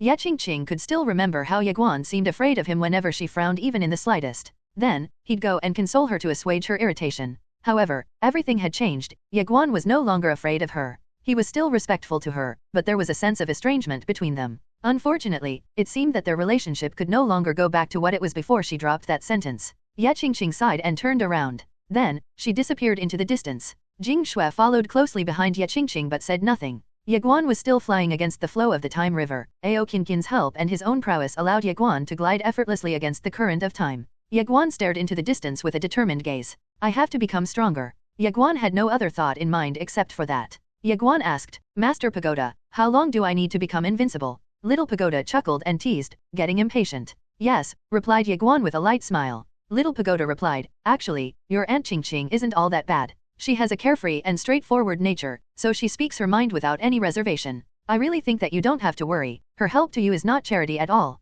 Ye Guan shook his head. Master Pagoda, I'm not being petty here. I've just realized one thing. It's better to have your own umbrella than stay beneath someone else's roof for shelter. That is why I want to become even stronger. Ye Guan's gaze became resolute. His burning desire to grow even stronger reached unprecedented levels, and he had become truly interested in becoming invincible. Ye Guan laughed just then. It was a strangely liberating feeling. He had been working hard for a long time, but his determination had just reached even greater heights. Now, there was no turning back. I'd rather embrace death than fail to become invincible, Ye Guan roared inwardly. Then, he turned around and carved open a spacetime rift. He wasted no time and transformed into a ray of sword light to enter the spacetime rift. Soon, Ye Guan found himself in a star field. He looked around briefly before entering the tiny pagoda. Over 100 trembling dark dragons were on the ground, trembling in fear. Ao Qianqian appeared next to Ye Guan, and the latter held her hand. Ao Qianqian smiled sweetly at Ye Guan. Can we tame these dragons? Ye Guan asked. Ao Qianqian glanced at the dragons and said, they fear me, but I can sense lingering hostility in their gazes. Hostility? Ye Guan's brows furrowed. Moments later, he asked, which one among these dragons is the strongest? Ao Qianqian pointed at a dark dragon with golden scales. That one. Ye Guan directed his gaze to the dark dragon with golden scales, noting its imposing size compared to the others. Ye Guan decisively walked up to the dragon with Ao Qinqin's hand in his hand. The dark dragon with golden scales cowered and dared not to look up. Ye Guan extended his palm, and a drop of his blood trickled from his fingertip to hover in front of the dragon. The dragon's eyes revealed unmistakable greed, but it refrained from touching Ye Guan's fresh blood. Ao Qianqian was next to Ye Guan, after all. Ye Guan stared deeply at the dark dragon with golden scales and remarked, submit and I will give you a ton of benefits. Submit? The dark dragon with golden scales lifted its head, and a fierce light shimmered in its eyes. Kill it! Ye Guan shouted. Ao Qianqian raised her hand, and a powerful aura burst out of her. Boom! Bloodline suppression? The dark dragon with golden scales cowered immediately with fear evident in its eyes. Afraid of getting executed by Ao Qianqian, the dark dragon with golden scales hastily declared, I willingly submit. Ye Guan turned to Ao Qianqian. Ao Qianqian suggested, I will bind it in a master-servant contract. Once done, I'll have control over its soul, and I can decide its fate with a mere thought. All right, Ye Guan said, nodding. The contract between Ao Qianqian and the dark dragon with golden scales was soon made. Ye Guan instructed the dark dragon with golden scales to bring the remaining dragon under its control. Ye Guan had no intentions of forcing each dragon to submit, as conquering the mightiest one would be enough. Ao Qianqian suddenly squeezed Ye Guan's hand and asked, do you know how we can increase our synchronization rate? Ye Guan cast a perplexed gaze at Ao Qianqian. We still haven't reached the maximum synchronization rate. Ao Qianqian nodded, blushing slightly. Ye Guan froze upon realizing what Ao Qianqian was trying to say. In the next moment, he grinned and looked behind him, exclaiming, Master Pagoda, go and have some fun outside for a while. Ye Guan was just joking. There was no way he could make a move on her, considering their current situation. Regardless, Ye Guan was touched by Aoqianqiang's gesture. Her suggestion was just her way of helping him become even stronger. Otherwise, she wouldn't have made such an embarrassing suggestion. Ye Guan smiled lightly and gave Aoqianqian's hand a firm squeeze. No rush. Aoqianqian shot him an embarrassed and angry look. You're the one in a rush. Ye Guan chuckled and said nothing. If we do that, our synchronization rate will reach 100%, and our strength will improve by leaps and bounds, said Aoqianqian with a serious face. Yes, but this isn't the right time. Aoqianqian hesitated, but she ended up nodding slightly. Ye Guan turned to face the dark dragons and remarked, these dragons are incredibly powerful, and we must bring them all under our control. It shouldn't be a problem. Ye Guan nodded and muttered. I wonder how the Guanxian universe and the true universe are faring right now. Ye Guan had lost all contact with both universes since the time reversers began chasing after him. Sero and the others were strong, but he still couldn't shake off his concerns. The time reversers were extremely powerful, after all. More importantly, Ye Guan still had no idea just how many top-tier supreme elites would end up chasing after him. He couldn't help but sigh. Frankly, he was really having a hard time surviving this mess. Sensing Ye Guan's tumultuous emotions, Aoqianqian squeezed Ye Guan's and whispered, I'll always be by your side. Ye Guan's heart fluttered, and he turned to look at Aoqianqian next to him. Then, he unconsciously leaned over for a kiss. It was a smooth, tender, and gentle kiss. Caught off guard by Ye Guan's sudden kiss, Aoqianqian quivered slightly, but she made no attempt to resist. After what felt like an eternity, their lips finally parted. A rosy flush graced Aoqianqian's face, making her look even more beautiful. An indescribable fire erupted within Ye Guan, and a certain bloodline within him became restless. Ye Guan shook his head and smiled wryly. He gave Aoqianqian one more gentle kiss and said, I'm heading out. Aoqianqian nodded, blushing furiously. Ye Guan grinned and exited the tiny pagoda. Left all alone, Aoqianqian noticed something amiss. She turned around and found the dark dragons staring intently at her. Aoqianqian raised a brow, seemingly irritated. What are you staring at? The dark dragons dared not to speak. After leaving the tiny pagoda, Ye Guan glanced behind him and saw that the time reversers had yet to catch up to him. He looked down at himself and noted that roughly 70% of his fleshly body was now covered in intricate patterns. Ye Guan was excited. He'd soon have a mortal physique. It was a pity that the mortal bloodline would only activate during battles for the sake of reforming his physique through fights. It was quiet and withdrawn like the mad demon bloodline. Ye Guan truly wanted to fight, but he had too many enemies to deal with. If he were to fight them head-on, there'd be a high chance that he might end up dying. Just then, Ye Guan recalled something and closed his eyes. He opened his palm, and Xianyuan appeared instantly. Ye Guan's manageable limit was 3 space overlaps containing the same amount of heaven rens but with 10,000 stacks. Ye Guan's strongest technique at the moment was space overlap, and it was so strong that it allowed him to contend against top-tier sovereigns. What if he could raise his space overlap limit from 3 to 4? Ye Guan's eyes narrowed. A space overlap on top of another space overlap meant an exponential increase in power rather than just a 100% increase. If he could condense 4 space overlaps into one sword move, Ye Guan reckoned that he would be able to take down a sovereign. Unfortunately, he dared not take the risk, even if Aoqianqian was one with him. Why? It would be too much for his fleshly body to withstand. Yes, the generated power would be so overwhelming that he wouldn't be able to endure the burden, even with Aoqianqian's help. However, the story was different when it came to the mortal physique. Ye Guan's brow furrowed. Actually, he was doubtful. Could his fleshly body truly withstand the might of 4 space overlays once it had become a mortal physique, all thanks to the mortal bloodline's reformation? Just as Ye Guan was engrossed in his own thoughts, a space-time rift manifested in the distance. A group of supreme elites emerged, and they were led by none other than the Heavenly Yuan Sovereign. So they're finally here. Ye Guan remained silent.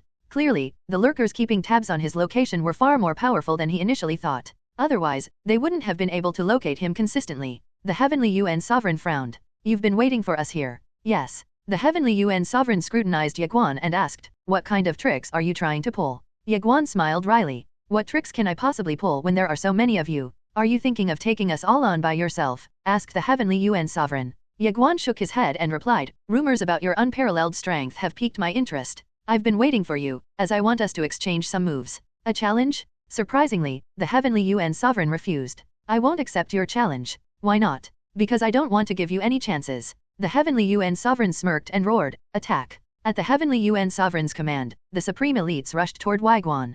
A coordinated assault from all directions? The Heavenly Yuan Sovereign wasn't NAVE to accept Ye Guan's duel request. Why fight in a duel when they could gang up on him? The 3 sovereigns led the charge, and the star field seemed to become illusory as they attacked. Ye Guan's eyes narrowed into slits, and his figure suddenly became ethereal. A myriad of sword lights erupted from within him. 3 space overlaps? Boom! The 3 sovereigns were blasted away, and Ye Guan himself was pushed back by a few hundred meters. Before Ye Guan could stabilize himself, a space-time rift was torn open behind him, and his hair stood on end. Damn it! Ye Guan's heart sank. Someone had ambushed him from behind. Boom! Ao Qianqian activated the ancient heavenly dragon armor, protecting Ye Guan. Boom! A fist imprint erupted behind Ye Guan, propelling him hundreds of meters away. As he came to a stop, the ancient heavenly dragon armor disintegrated. Even more horrifying was that his fleshly body actually cracked open, spilling blood everywhere. Ye Guan's expression turned grave. He turned and saw a black-robed middle-aged man in the distance. The black-robed middle-aged man stood with hands behind his back, and he was emitting an incredibly menacing aura that distorted the spacetime around him. The black-robed middle-aged man was none other than Guhen, the clan leader of the ancient clan. Guhen waved his sleeve, and multiple spacetime rifts manifested behind him. Soon, supreme elites walked out of those spacetime rifts, and their sheer number meant that Guhen had brought with him the supreme elites of his entire clan. The ancient clan's supreme elites were here. The time reversers sighed in relief. They wouldn't be confident in capturing Ye Guan if it weren't for the ancient clan. Ye Guan had been waiting for them here, so they believed that the former had some kind of strategy. Unfortunately, any strategy was futile against absolute power. After all, Guhen was here along with his clan's supreme elites. Guhen stared indifferently at Ye Guan. The ancient clan elites had their sights set on Ye Guan, leaving the latter with no room to escape. Guhen stepped forward just then and swung his fist, unleashing a terrifying surge of fist intent toward Ye Guan. Ye Guan's eyes flashed fiercely. He assumed a stance and slashed out, unleashing a sword move containing the power of 4 heaven rends with maximum stacks. Boom! The sword lights shattered like glass as soon as they appeared, and Ye Guan was blasted away. However, Guhen wasn't done just yet. He rushed forward with a thunderous punch, and an unstoppable fist imprint headed straight for Ye Guan. Ye Guan's pupils constricted, and a sense of foreboding washed over him. Just as he was about to awaken his bloodlines and go mad, a ray of sword light rushed into the fray from the side. Boom! The sword light forced Guhen to defend himself, forcing him to retreat at least 100 meters away. She's still here? Ye Guan cast an astonished gaze at the woman in front of him. Aunt Qingqing. Ye Qingqing glanced at Ye Guan and said, the disciple of the great Daoist Brushmaster is waiting for you up ahead. She'll take you to a safe place. Hurry up and go. Are you going to buy time for me? Asked Ye Guan. Ye Qingqing remained silent and stared at Guhen. A powerful sword intent swirled around her sword, and it grew even stronger as the seconds went on.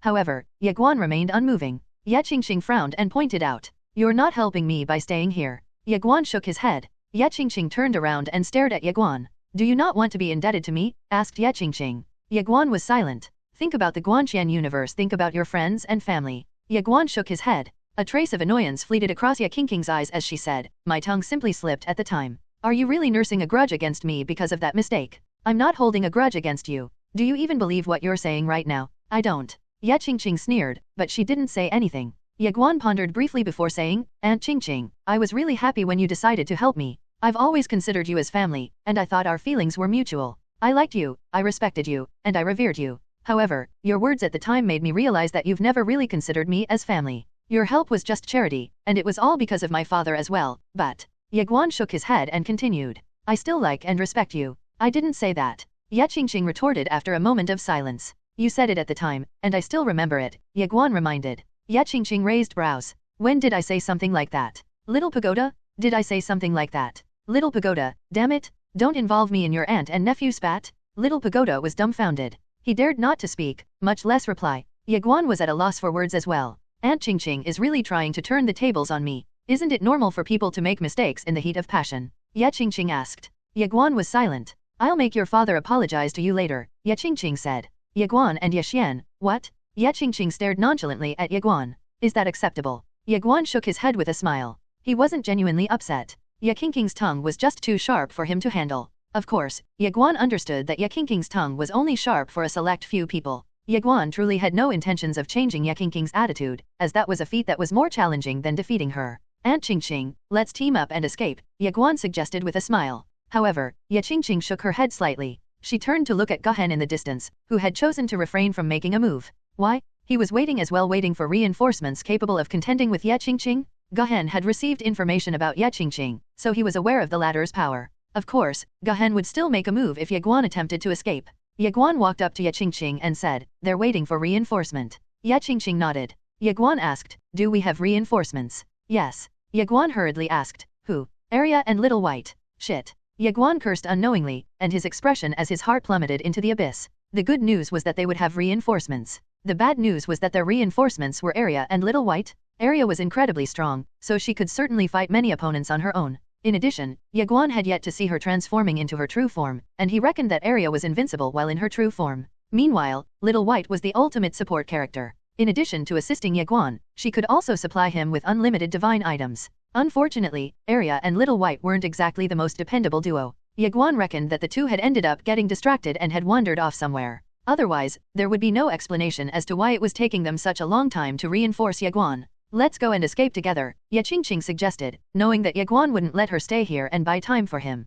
Ye Guan promptly nodded. All right. Ye Qingqing took a step forward, and a mighty sword force swept out from her. A mysterious force enveloped the nearby supreme elites. Sword domain? A grim light flashed in Gahen's eyes, and he unknowingly clenched his hands behind his back. Meanwhile, the time reversers tensed up and released their own auras to counter Ye Qingqing's sword domain and sword force. Ye Qingqing suddenly moved, swinging her sword with a roar. A massive wave of sword light burst forth from the tip of her sword. The time reversers' expressions changed drastically, and they all sprang into action. Rumble! The sword light forced the supreme elites to retreat, and even Gahen had to retreat several hundred meters away. While they were retreating, Ye Qingqing grabbed Ye Guan's arm and transformed into a streak of sword light that shot into the sky. She twisted her wrist, and a space-time rift was carved open. Just as they were about to enter the space-time created, an ominous aura swept toward them from behind. Gahen? Ye Qingqing turned to Ye Guan and said, go in first, and just go straight ahead. There's someone waiting for you up ahead. Smack! Ye Qingqing smacked Ye Guan's back without waiting for the latter's reply. Boom! Ye Guan flew into the time river. Ye Qingqing turned around with her sword in hand and charged at Gahen. Boom! Gahen took the brunt of Ye Qingqing's sword attack, and he flew hundreds of meters away. The time reversers were about to chase after Ye Guan, but Gahen roared, kill her first. Gahen realized that they had to kill Ye Qingqing first. Otherwise, she'd keep on intervening, preventing them from making quick work of Ye Guan. The time reversers hesitated briefly at Gahen's command before turning around and rushing toward Ye Qingqing. They were a bit resentful of Ye Qingqing as well, and they couldn't wait to vent their frustration. Kaboom! A colossal sword light burst erupted, and Ye Qingqing flew thousands of meters away. When she came to a halt, a myriad of attacks from a variety of techniques swept toward her like a tide, threatening to overwhelm her. A glint of determination fleeted across Ye Qingqing's eyes. She gripped her sword tightly and performed a wide swing, creating a myriad of sword lights in the blink of an eye. Boom! The sword lights collided against a dozen or so time reversers, reducing them into nothingness. However, Ye Qingqing had no choice but to retreat in the face of the tsunami-like wave of attacks. However, the time reversers had no plans of allowing her to take a breather. Bam boom! A series of deafening explosions reverberated as a myriad sword lights shattered every time Ye Qingqing swung her sword, killing more than a dozen time reversers at every wave. However, Ye Qingqing still couldn't stabilize herself, and the tumultuous waves of energy from space-time collapses weren't helping her at all. Moreover, the realm where they were fighting had long become illusory, bordering on collapse. Ye Qingqing finally managed to come to a halt, and blood trickled down from the corner of her mouth. Before she could catch her breath, the time reversers charged at her once again. Exhausted and outnumbered, Ye Qingqing's gaze remained unwavering and devoid of fear, despite the overwhelming odds.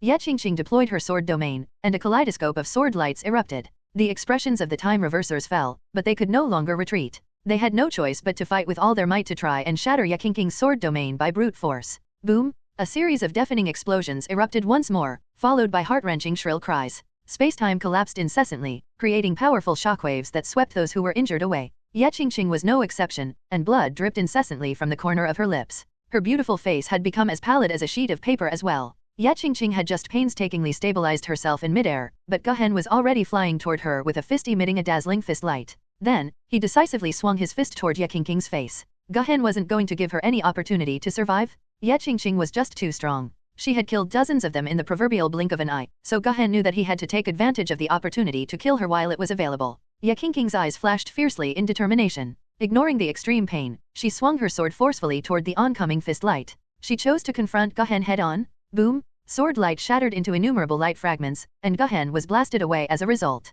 However, Ye Qingqing flew backward as well. To make matters worse, the supreme elites of the ancient clan and the time reversers were chasing after her. Ye Qingqing clenched her fists. She still wanted to fight, but a sense of powerlessness overwhelmed her. Was this the end? Ye Qingqing closed her eyes, and a mixture of unwillingness and regret filled her heart. Ye Qingqing had already become strong enough to grasp the Dao, and she could go even further. Regardless, she had no regrets. Just then, a young man appeared behind her. The young man was none other than Ye Guan, and he had come back upon realizing that Gahen wasn't chasing after him. He instantly saw through Gahen's intention and realized that their plan was to dispose of Ye Qingqing first before killing him. Thus, Ye Guan decisively turned around and returned. Ye Guan grabbed Ye Qingqing's arm, and his figure blurred as he pulled her away. At the same time, Ye Guan swung his sword with determination, unleashing a powerful sword wave. Unfortunately, Ye Guan's attack was too weak to halt their advance. The sword wave shattered, and a powerful pressure bore down on him. Ye Guan decisively hopped onto his sword and flew away. Sovereign Nanzu appeared next to Ye Guan and carved open a spacetime rift.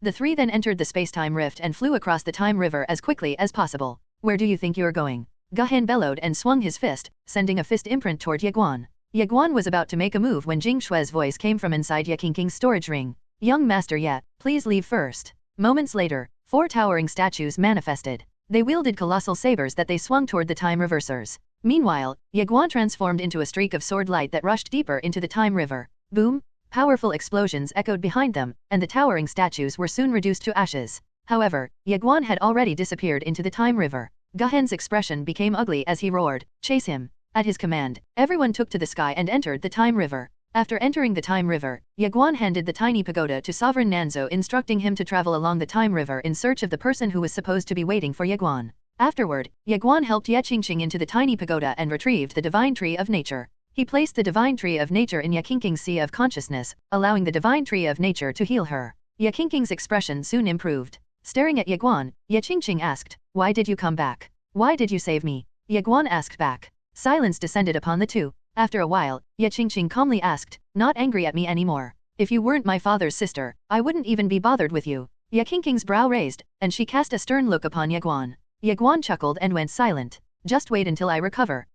Ye Qingqing grumbled. Ye Guan's expression froze. Just then, Sovereign Nanzu appeared inside the tiny pagoda. "He's here," said Sovereign Nanzu. Ye Guan's expression turned serious. The backup was here. Ye Guan looked at Ye Qingqing and said, "And, stay here and focus on recuperating. I'll go out and see who our backup is." "All right," Ye Qingqing said, nodding. "Be careful out there." Ye Guan nodded and turned around to leave the tiny pagoda. Ye Qingqing closed her eyes slowly, allowing the divine tree of nature to heal her. Ye Qingqing's wounds healed at a rate visible to the naked eye. When Ye Guan came out of the tiny pagoda, he saw a middle-aged man standing not too far away from him. Ye Guan was stunned. The middle-aged man was none other than the Boundless Master. The Boundless Master chuckled. "Surprised to see me?" Ye Guan nodded. "Yes. Let's talk while strolling," the Boundless Master said. Then, he turned around and waved his sleeve. A spacetime rift opened and engulfed them, instantly bringing them away somewhere in space. The two walked slowly, and the Boundless Master shattered the silence, saying, "The Great Daoist Brush Master came to see me at Blue Planet." Ye Guan nodded, recalling the Great Daoist Brush Master's words about how he had to leave to find someone.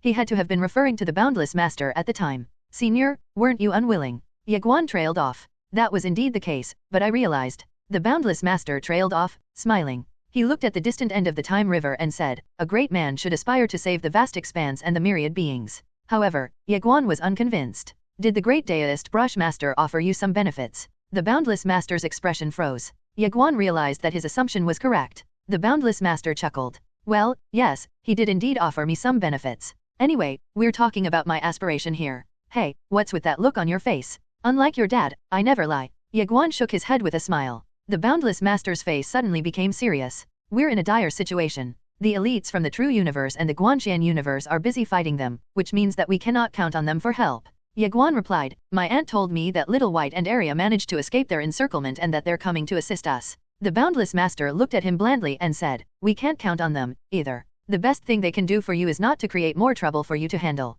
Ye Guan sighed. He really had no confidence in Little White and Area. Those two were unreliable, as they were really carefree. Perhaps they had yet to grasp the severity of the situation, or they simply thought that regardless of what was about to happen, Ye Guan would end up surviving it. Ye Guan sighed once again, wondering where those two brats had gone and if they had already forgotten to help him. Beneath a seemingly boundless ocean was a subterranean cavern. Arya walked slowly down the cavern with a stick of candied hawthorn in hand. As usual, Little White was sitting on her shoulder with her own stick of candied hawthorn. After a while, Little White's eyes suddenly lit up, and she waved her paw rapidly. Arya came to a halt and looked up. A palace was standing roughly 1,000 meters away from them. The palace was massive, and its gates resembled a beast's maw waiting for its prey. Little White gestured with her little paw towards it. Boom! A terrifying aura emerged from the palace. Soon, a faint light flew toward the two, and it hovered steadily before them. The faint light's identity was soon revealed. It was a purple gourd. Little White examined it briefly before hugging it and putting it away. Arya nodded and left with Little White. The two soon found themselves in a starry sky. Little White sensed something just then, and she pointed to the right, waving her tiny paw toward it.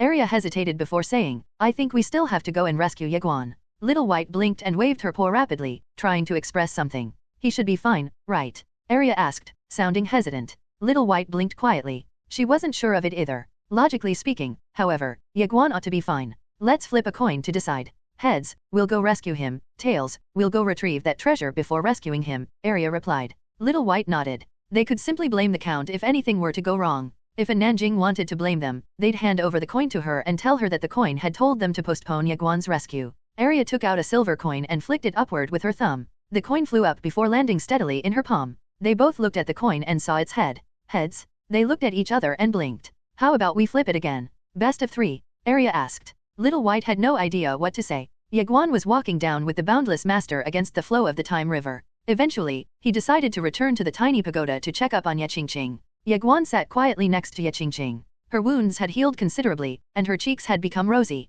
Ye Guan couldn't help but feel a bit scared upon recalling the fact that Ye Qingqing had almost died just to save him. If he hadn't turned back, Ye Qingqing would have died. Ye Qingqing's eyes shot wide open. Ye Guan hurriedly asked, "How do you feel?" Ye Qingqing glanced at Ye Guan and said, "Your divine tree of nature is really impressive. I'm recovering really fast with it." "That's great. Who came? Was it the Boundless Master?" "Yes." Ye Qingqing nodded quietly. "And, I want to talk to you about something." "What is it?" Ye Qingqing asked. "Next time, please don't risk your life just to save me. My father isn't going to let me off if something happens to you. You don't want anything to happen to me because you're afraid of your father's punishment. Is that it?" Ye Guan was dumbfounded by her response. Her way of thinking was truly unpredictable, but he hurriedly added, "Of course, I personally don't want anything to happen to you, either." Ye Qingqing stared silently at Ye Guan. Ye Guan smiled wryly. He truly had no idea how to handle Ye Qingqing whenever she was irritated or angry. After a while, Ye Qingqing said calmly, "At first, I came to help you because of your father, but it was no longer the case later on." Ye Guan nodded slightly.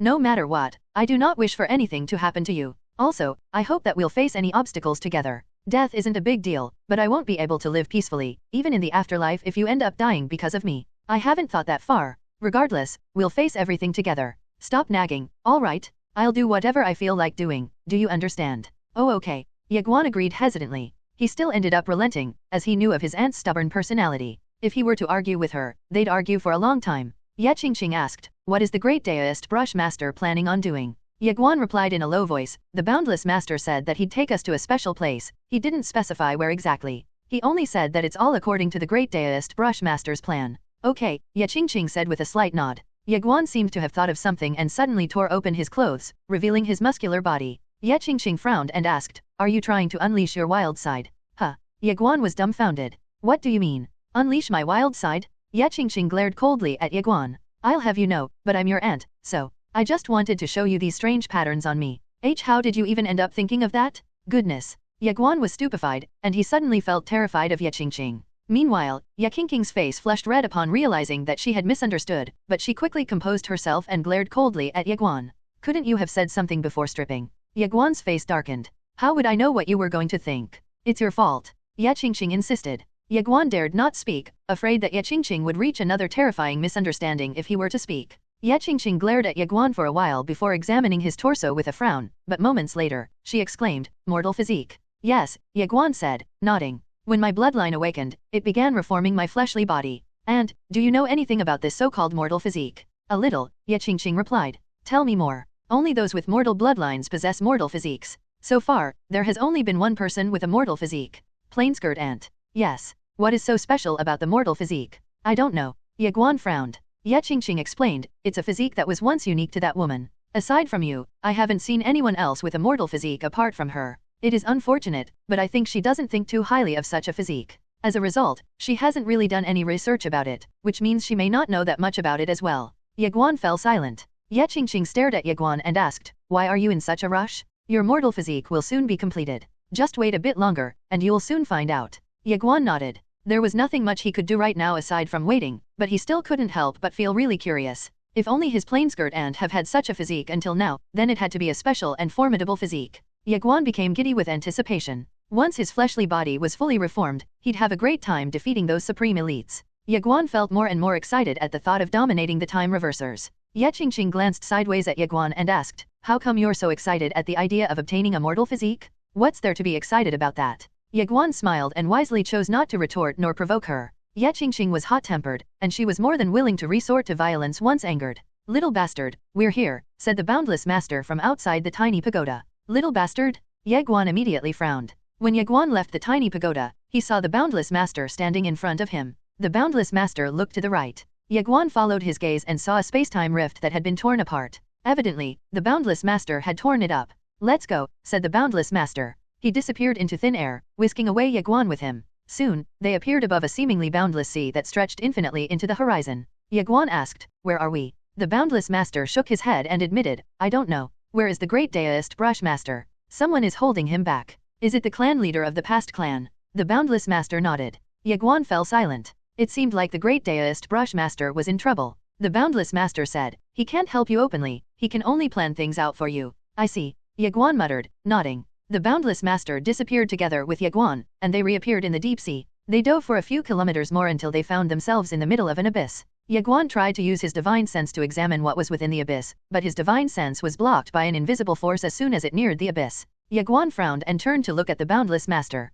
The boundless master shook his head. "I don't know what's going on either, he just told me to bring you here." Ye Guan asked, "Shall we go in together to have a look?" The boundless master shook his head once more. "You'd best check by yourself." Ye Guan was stunned. "I still have many things to do," said the boundless master in a solemn tone of voice. "Take care." With that, the boundless master turned around and left. Ye Guan remained frozen in place. "What's going on?" The boundless master didn't hesitate to leave, rendering Ye Guan speechless. "This underwater abyss must be dangerous. Should I go in right away?" "There's no way I'm going in right away." Ye Guan decided to wait until Ye Qingqing had recovered completely. After all, she was recuperating in the tiny pagoda, which meant her wounds would heal quickly because of the time difference. Ye Guan observed the abyss deeply and found that it stretched for thousands of meters and was completely pitch black inside. It was extremely terrifying. Ye Guan tried to probe it again with his divine sense, but a mysterious force blocked his divine sense as soon as it got close enough to the abyss, just like earlier. Ye Guan frowned and went silent. Half an hour later, Ye Qingqing appeared next to Ye Guan. She frowned as soon as she clapped her eyes on the underwater abyss. Ye Guan asked, "Aunt, have you discovered anything?" "There's a dangerous aura lurking inside," Ye Qingqing replied. "A dangerous aura?" Ye Guan's expression changed, feeling somewhat puzzled. "It doesn't seem likely that the great Daoist brush master would deceive me." "Come on, let's go and take a look," Ye Qingqing suggested. Ye Guan nodded. The two of them hopped onto their swords and transformed into streaks of light, flying directly into the abyss. The moment they entered the abyss, Ye Guan's expression became solemn as he felt a terrifying pressure churning from the depths. Ye Qingqing reassured, "Don't worry." "Okay," Ye Guan said with a nod. The pressure became even stronger the farther they descended, but it had become intermittent for some reason. Ao Qian suddenly warned, "Be careful." Ye Guan nodded quietly. An unknown amount of time later, the two had to slow down as the pressure acting on them had become exceedingly heavy. Ye Guan's face had become darker, but he continued nonetheless. A minute later, Ye Guan and Ye Qingqing came to a halt. An ink-like colossal beast was walking around in circles at the bottom of the abyss. The colossal beast was a turtle, and it had a carapace that spanned tens of thousands of meters in length and width. Ye Guan didn't even have to deduce to know that its carapace had to be incredibly tough. However, Ye Guan was slightly puzzled. "Is this a pet that the great Daoist brush master had arranged for me?" Just then, a tremor ran across the turtle, and the ocean nearby abruptly boiled. It raised its head slowly and looked at both Ye Guan and Ye Qingqing. Its gaze lingered on Ye Qingqing for a moment before turning to stare at Ye Guan. The turtle's brows furrowed upon seeing Ye Guan. Ye Guan bowed slightly and greeted, "Greetings, senior." "Who sent you here?" the turtle asked. "Was it the great Daoist brush master?" "Yes." "What can I do for you?" Ye Guan realized it just then the turtle was the reinforcement that the great Daoist brush master had arranged for him. "I want you to ensure my safety," Ye Guan said before hurriedly adding, "for 100 years. 100 years? The turtle frowned. "That's all. Senior, I have some enemies and their strength is not to be underestimated." The turtle replied indifferently, "Is that so?" "Yes," Ye Guan said. The turtle sneered, "Oh? Did the great Daoist brush master not tell you who I am before he sent you here?" Ye Guan shook his head. "No." The turtle said proudly, "I am the primordial turtle ancestor." "Wow!" Ye Guan exclaimed with eyes wide open in disbelief. "Senior, you're the legendary primordial turtle ancestor." Ye Qingqing glanced at Ye Guan and used profound sound transmission to ask, "Do you know him?" "No," Ye Guan replied. The corners of Ye Qingqing's lips twitched. The primordial turtle ancestor was quite pleased to see the disbelief on Ye Guan's face. "There's no need for me to protect you for 100 years. Just tell me who your enemies are, and I'll deal with them for you." Ye Guan nodded and replied, "They've been chasing after me, senior. I think they'll soon arrive here." The primordial turtle ancestor replied, "That's perfect." Ye Guan stared at the primordial turtle ancestor with admiration in his eyes. "Senior, you're unparalleled even throughout the Time River's deep history, right?" The primordial turtle ancestor thought about it for a while before saying, "I wouldn't dare to claim that I'm invincible, but you're right, I hardly have any worthy opponents." Ye Guan fell silent. "What nonsense? You basically just admitted to being invincible." The primordial turtle ancestor suddenly felt puzzled and said, "I didn't expect that the great Daoist brush master would ask me to help him with something so easy. It's a bit unlike him." "Why do you say that, senior?" Ye Guan asked. "Did you owe him a huge favor?" The primordial turtle ancestor nodded and explained, "I lost a bet to him, so I ended up owing him a favor.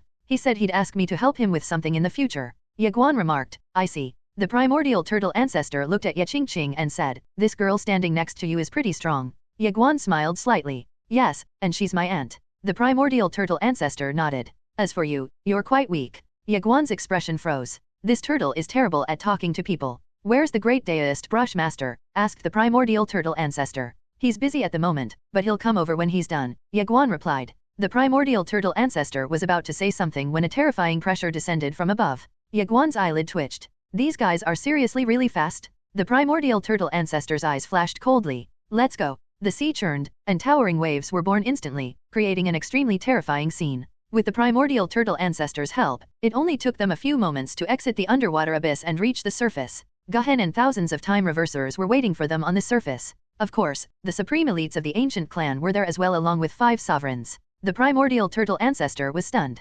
Clearly, he didn't expect that so many people were chasing after Ye Guan. Senior, these are the people who have been chasing after me. The primordial turtle ancestor was bewildered. So many people are chasing after you. Yes, Ye Guan said with a nod. The primordial turtle ancestor glanced at Ye Guan without saying a word, and he suddenly felt that something was amiss. He thought that there would only be 1 or 2 individuals chasing after Ye Guan, so he was truly surprised to see so many supreme elites. There was something wrong here. Ye Guan was silent. At this point, all he could do was trust the primordial turtle ancestor. Meanwhile, Guhen and the time reversers frowned upon seeing the primordial turtle ancestor. They didn't expect that the legendary primordial turtle ancestor would come up to the surface with Ye Guan. Is he Ye Guan's ally? Guhen's expression turned grim. The heavenly Yuan sovereign suddenly asked, Primordial turtle ancestor, how are you related to Ye Guan? The primordial turtle ancestor replied, why are you chasing after him? The heavenly Yuan sovereign replied, he's a supporter of the virtuous Dao. A supporter of the virtuous Dao? The primordial turtle ancestor nodded. He remained calm at the revelation, as he knew that the great Daoist brush master was a supporter of the virtuous Dao as well. In other words, it wasn't a surprise that Ye Guan was on the same side as the great Daoist brush master. After a moment of silence, the primordial turtle ancestor looked at heavenly Yuan sovereign and said, will you give me some face and let this go for once? The heavenly Yuan sovereign shook his head and said, primordial turtle ancestor, do you know who's backing us up? What did you say? A fierce light appeared in the primordial turtle ancestor's eyes. Are you threatening me? The heavenly Yuan sovereign calmly replied, primordial turtle ancestor, we have no enmity with you. I just want to tell you that the past clan stands behind us. In other words, our backer is the clan leader of the past clan. The clan leader of the past clan? The primordial turtle ancestor's expression changed drastically. Evidently, the clan leader of the past clan was one of the few people he couldn't defeat. Ye Guan's face fell at the sight, and he believed that the turtle would make a run for it after hearing the white-robed woman's title. With that in mind, Ye Guan hurriedly said, Senior, the clan leader of the past clan isn't that big of a deal. She's evenly matched with the great Daoist brush master. The heavenly Yuan emperor frowned and asked, are you sure about that? Ye Guan replied seriously, in addition to having a complete grasp of the Dao, the great Daoist brush master has transcended it as well, so how could he possibly be weak? He's invincible. The primordial turtle ancestor sounded hesitant as he asked, really? Ye Guan started. Ye Guan. However, the heavenly Yuan sovereign interrupted sternly, how dare you say such words? Where has your conscience gone? I saw them fight, and it was truly an even match. I can swear on my father's name. Everyone had no idea what to say at Ye Guan's declaration. Swearing on his father's name? The heavenly Yuan sovereign's face fell. Does your father know that you're taking his name lightly? By swearing on his name just like that? Before Ye Guan could respond, Ye Qingqing slapped him on the head. Are you not afraid of getting beaten up by your father? Ye Guan could only laugh sheepishly and look at the primordial turtle ancestor, saying, Senior, I'm sorry, but I'll have to trouble you. The primordial turtle ancestor fell silent, but he really wanted to kill the great Daoist brush master? What he thought would be a simple matter ended up involving the past clan and the ancient clan. Things would become catastrophic for him if he were to get involved. However, he'd end up going back on his word to the great Daoist brush master, and he had to admit that he was quite afraid of the great Daoist brush master as well. Should I help or not? The primordial turtle ancestor contemplated for a few moments before he turned to Ye Guan and said, I'm sorry, but I can't help you. In the end, he chose not to help Ye Guan, as the price that he would have to pay for doing so would be too high. He was genuinely afraid of the past clan's clan leader. Ye Guan wasn't surprised. He smiled faintly and turned toward Ye Qingqing. And, let's fight our way out. Ye Qingqing nodded. All right. The two wasted no time and took to the sky on their swords. It was time for another battle. My ancient clan will deal with that woman. The rest of you should go ahead and kill Ye Guan. Guhen roared with narrowed eyes. Then, he flew to the sky as well and rushed at Ye Qingqing with the ancient clan's supreme elites following closely behind him. Meanwhile, the heavenly Yuan sovereign and the time reversers charged at Ye Guan. A massive fight was about to commence. Ye Guan made a beeline for the heavenly Yuan sovereign and the time reversers. Ao Qian instantly merged with Ye Guan, and the latter's aura surged crazily. The faces of the Heavenly Yuan Sovereign and the Time Reversers immediately changed, and none of them dared to be reckless. This wasn't their first time fighting against Ye Guan, and they had learned not to underestimate the latter, as he was both strong and cunning. Boom! A sudden burst of sword light erupted, and the realm down below became illusory. The primordial turtle ancestor watched silently as Ye Guan quickly found himself under suppression. Help him? There's no reason for me to help him. The primordial turtle ancestor mauled. It was simply not worth it to provoke countless time reversers and the past clan for the sake of a promise that he had made a long time ago. In the end, the turtle retreated and returned to the depths of the underwater abyss. Somewhere among the clouds, a man was sitting in front of a chessboard. The man was none other than the great Daoist Brushmaster. A white-robed woman was sitting across from him, and she was none other than the past clan's clan leader. The great Daoist Brushmaster's pieces were black, while the white-robed woman's chess pieces were white. The white-robed woman picked up a white piece and placed it on the board before saying, "I told you before that the turtle wouldn't dare to do anything." The great Daoist Brushmaster glanced at her and said, "There are two possible reasons why. Either he's afraid of you, or he found the offer to be insufficient." The white-robed woman nodded. The great Daoist Brushmaster scoffed, "That foolish creature only thinks about the short-term benefits. It doesn't care about the long-term benefits at all." The white-robed woman said, "You're different from us. You're an advocate for the great Dao, so you can foresee the future. Isn't that the reason you've been so steadfast in your objectives? How about you?" The great Daoist Brushmaster asked, chuckling lightly. "Do you not care about the future at all?" The white-robed woman shook her head. "No, but I'm curious. Since you're curious, why not explore the future yourself?" "Are you trying to provoke me?" asked the white-robed woman. The great Daoist Brushmaster's expression froze. The white-robed woman looked at him blandly and said, "It's your move."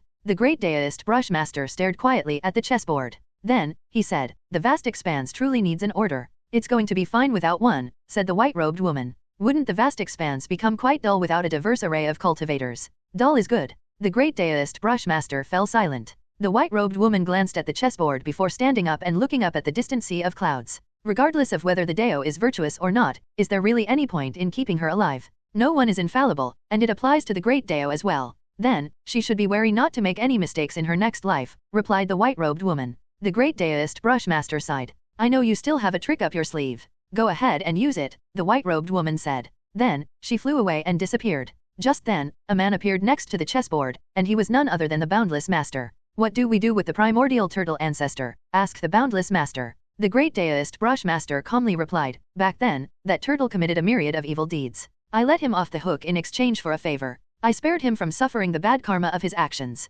However, he actually refuses to abide by his words. In other words, there's no need for me to keep him alive. They've been surrounded," the Boundless Master said. The great Daoist Brushmaster stared at the distant horizon and said, "For his sake, please help me once again, lady." A woman stood quietly in the distance. Ye Guan fought while retreating non-stop. Although his strength had improved considerably, he was still no match for his opponents. He was facing 5 sovereigns and countless time reversers. If it hadn't been for Ye Qingqing assisting him from the side, he would have succumbed to their attacks long ago. Boom! Rays of sword light were shattered, and Ye Guan flew tens of thousands of meters away. Just as he came to a halt, a colossal fist imprint descended toward him, and it was followed closely by dozens of time reversers. Ye Guan's figure became illusory just then. The Heavenly Yuan Sovereign's eyes narrowed, knowing that Ye Guan was about to unleash a devastating attack. The time reversers reacted the same, and they instantly came to a screeching halt. Once Ye Guan's figure became illusory, someone would die in the following attack. A kaleidoscope of sword lights erupted from Ye Guan, and he slashed out. The sword lights converged at one point during his /4 Heavenrand with max stacks each and compressed into 4 space overlaps. The nearby space-time imploded at once, and the mighty sword energy swept across everyone, forcing them to retreat non-stop. Ye Guan took advantage of that respite to blink next to Ye Qingqing. Ye Guan's figure then vanished into the tiny pagoda. Ye Qingqing grabbed the tiny pagoda and put it away before disappearing into a streak of sword light. There were simply too many opponents for them to defeat, so they had no choice but to flee. If one could beat one's opponents, then fight, otherwise, flee. "Where do you think you're going?" Guhen roared. Then, he transformed into a beam of multicolored light that rushed toward Ye Qingqing. Ye Qingqing abruptly stopped just then and slashed out with all her might. Guhen's face changed drastically at the oncoming sword wave. Bam! Guhen swung his fist, but his fist imprint shattered as soon as it made contact with the sword wave. Guhen himself was blasted away upon impact. However, Ye Qingqing didn't chase after Guhen. Instead, she transformed into a streak of sword light that entered the time river. "Chase them!" Guhen bellowed. Ye Qingqing flew against the flow of the time river, and she had no difficulties whatsoever, as she had an exceedingly high cultivation base. Her sword travel was way quicker than Ye Guan's sword travel, so Guhen and the time reversers couldn't immediately catch up to her. When Ye Guan and Ye Qingqing vanished into the time river, the primordial turtle ancestor immediately heaved a sigh of relief. Those troublemakers are finally gone? He was the legendary primordial turtle ancestor, and he could be said to have the longest lifespan among demonic beasts. Therefore, he wasn't too concerned about his own lifespan at all. Thus, he'd rather break his word to the great Daoist Brushmaster than jump into the muddy waters of their conflict. How about the great Daoist Brushmaster? He wasn't worried about the great Daoist Brushmaster at all. In his eyes, the great Daoist Brushmaster was like a wanderer who was a jack of all trades, master of none. He wasn't afraid of the great Daoist Brushmaster at all, even if worse came to worst. The primordial turtle ancestor chuckled and went back to sleep. Ye Qingqing and Ye Guan traveled against the flow of the time river, going back about 100 years in time. Guhen and the time reversers didn't give up and pursued them relentlessly. Of course, Guhen was not going to give up. The dark dragons of the ancient clans were in Ye Guan's hands, and the strength of the ancient clan would plummet without those dark dragons. Guhen was also worried that those dark dragons would either be killed or submit to Ye Guan.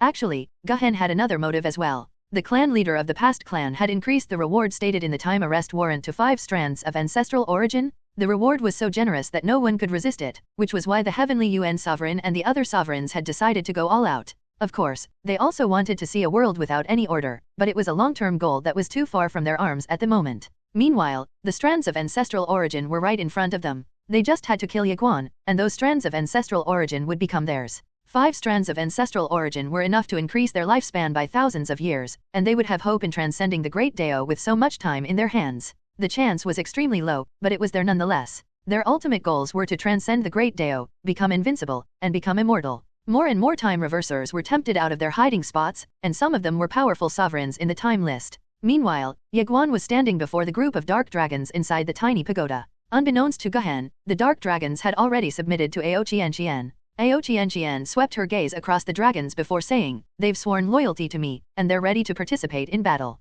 Ye Guan nodded slightly. "Great. When would you like them to fight?" Ao Qianqian asked. "There's no hurry. Let them train here for now, they'll fight at the right time." "All right," Ao Qianqian said, nodding. Just then, Ye Qingqing's voice echoed from outside. "Someone wants to meet you." Ye Guan frowned. "Someone wants to meet with me? Who?" He bewildered. Ye Guan left the tiny pagoda. An elderly man dressed in black robes appeared before him. When the elderly man saw Ye Guan, he bowed immediately and said, "Greetings, young master." "Young master?" Ye Guan was stunned. "Who are you?" The elderly man bowed once again and said, "I'm Elder Feng, and I work for Pavilion Master Qin." Ye Guan was thrilled, and he exclaimed, "Where is my mother? Someone is keeping tabs on her, so she couldn't come here by herself." The elderly man replied, "Someone is keeping tabs on her?" Ye Guan's face darkened. The clan leader of the past clan was definitely the culprit. What an outrageous woman. Ye Guan truly didn't expect that she would send people to keep an eye on his relatives. Ye Guan recalled something just then and asked, "Someone provided me with information about the time reversers. Was it perhaps you?"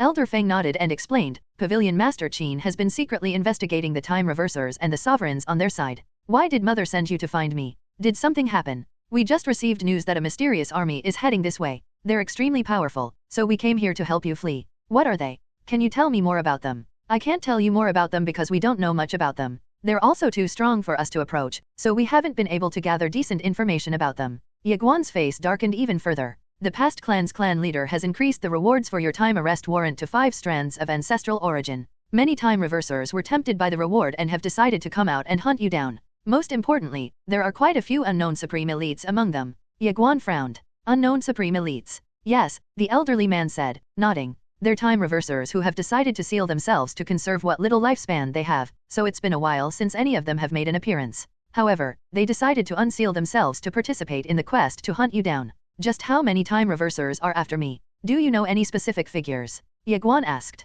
Elder Feng shook his head. "No." Ye Guan frowned. Elder Feng chuckled bitterly and explained, "The vast expanse's history is exceedingly deep, that there has been a literal myriad of eras since the vast expanse's conception. To make matters worse, every era had its own batch of outstanding talents. Some of them are still alive, but many of them have decided to seal themselves to preserve their lifespan. Unfortunately, we have no way of investigating such supreme elites, and I think even the past clan can't do so as well. As far as we know, the past clan has recently been sending their own people to many different eras to find those supreme elites." "I see. However, we are aware of the strongest forces." "The strongest forces?" "The time river spans 100 billion years, and it has seen the birth of powerful forces such as the past clan. The Divine Time Hall and the Ancient Demon Hall are just below the past clan, but they're above the 4 ancient clans, which are composed of the Ancient Clan, the Tian Clan, the Qing Clan, and the Yu Clan. Those below them are powerful rogue cultivators such as the Ancestral Dragon and the Heaven Sovereign." "Wait, the Time River spans just 100 billion years. I'm not actually sure." I reckon only the clan leader of the past clan has seen what lies in the distant end of the Time River.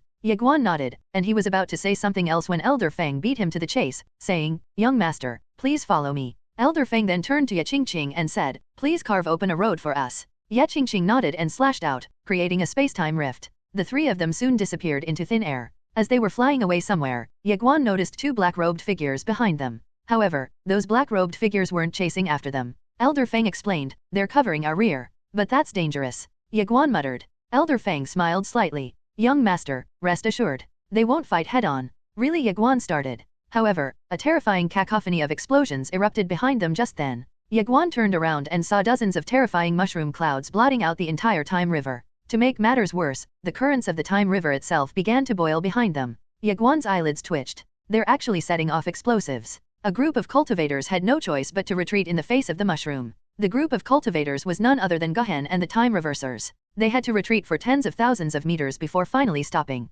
Then, they cast a confused gaze at the mushroom clouds. What the hell is going on? Everyone was stunned. They had no idea what to say. The Heavenly Yuan Sovereign's expression became grim as he pointed out, "There are powerful people helping him. Tell the hidden clan to investigate this." Guhen bellowed. Swoosh! An elderly man suddenly appeared in front of them. The people who are helping him are from the Time Pavilion, which was established by Ye Guan's mother, Ye Guan. They're a mysterious organization, so we know little about them. All we know is that they possess advanced technology, and they're extremely powerful but in a way that none of you can ever imagine. All of you should be wary of them. The elderly man then turned around and left. The Time Pavilion? Guhen frowned. The Time Reversers were puzzled as well. It was their first time hearing of the so-called Time Pavilion. However, the elderly man had already left, so they couldn't ask any questions even if they wanted to know more about the Time Pavilion. Left with no other choice, they could only continue their chase after Ye Guan. It couldn't be helped. Ye Guan had become a walking ancestral origin, and everyone wanted a piece of him. Under Elder Feng's lead, Ye Guan flew against the flow of the Time River. Ye Guan suddenly asked, "Elder Feng, I remember you said that my mother has founded the Time Pavilion in the Time River. Is that true?" Elder Feng nodded. "Yes." "When was it established?" asked Ye Guan. He was truly curious about the Time Pavilion. The Pavilion Master had laid out the foundations in the Time River a long time ago, but at the time, everyone was focused only on researching new technology in the Time River. It was only after her marriage did she decide to develop the Time Pavilion by recruiting powerful individuals. The Grand Heavenly Sovereign is from the Time Pavilion. Ye Guan was stunned. The Grand Heavenly Sovereign is actually under Mother's command? Ye Guan was both surprised and touched. It turned out that his mother had never truly left his side. She had simply decided to quietly assist Ye Guan from the shadows. However, the strength of the Time Pavilion is still inferior to that of the past clan, which is why we've always been hiding in the shadows. My plan is to take you to Guanxian City. The Pavilion Master has made that city for you, and it should guarantee your safety for a month. Is there anything that Mother wants me to do? She wants you to head to Guanxian City and take advantage of the arrays there to buy yourself some time. I see. Anyway, where is she right now? I don't know.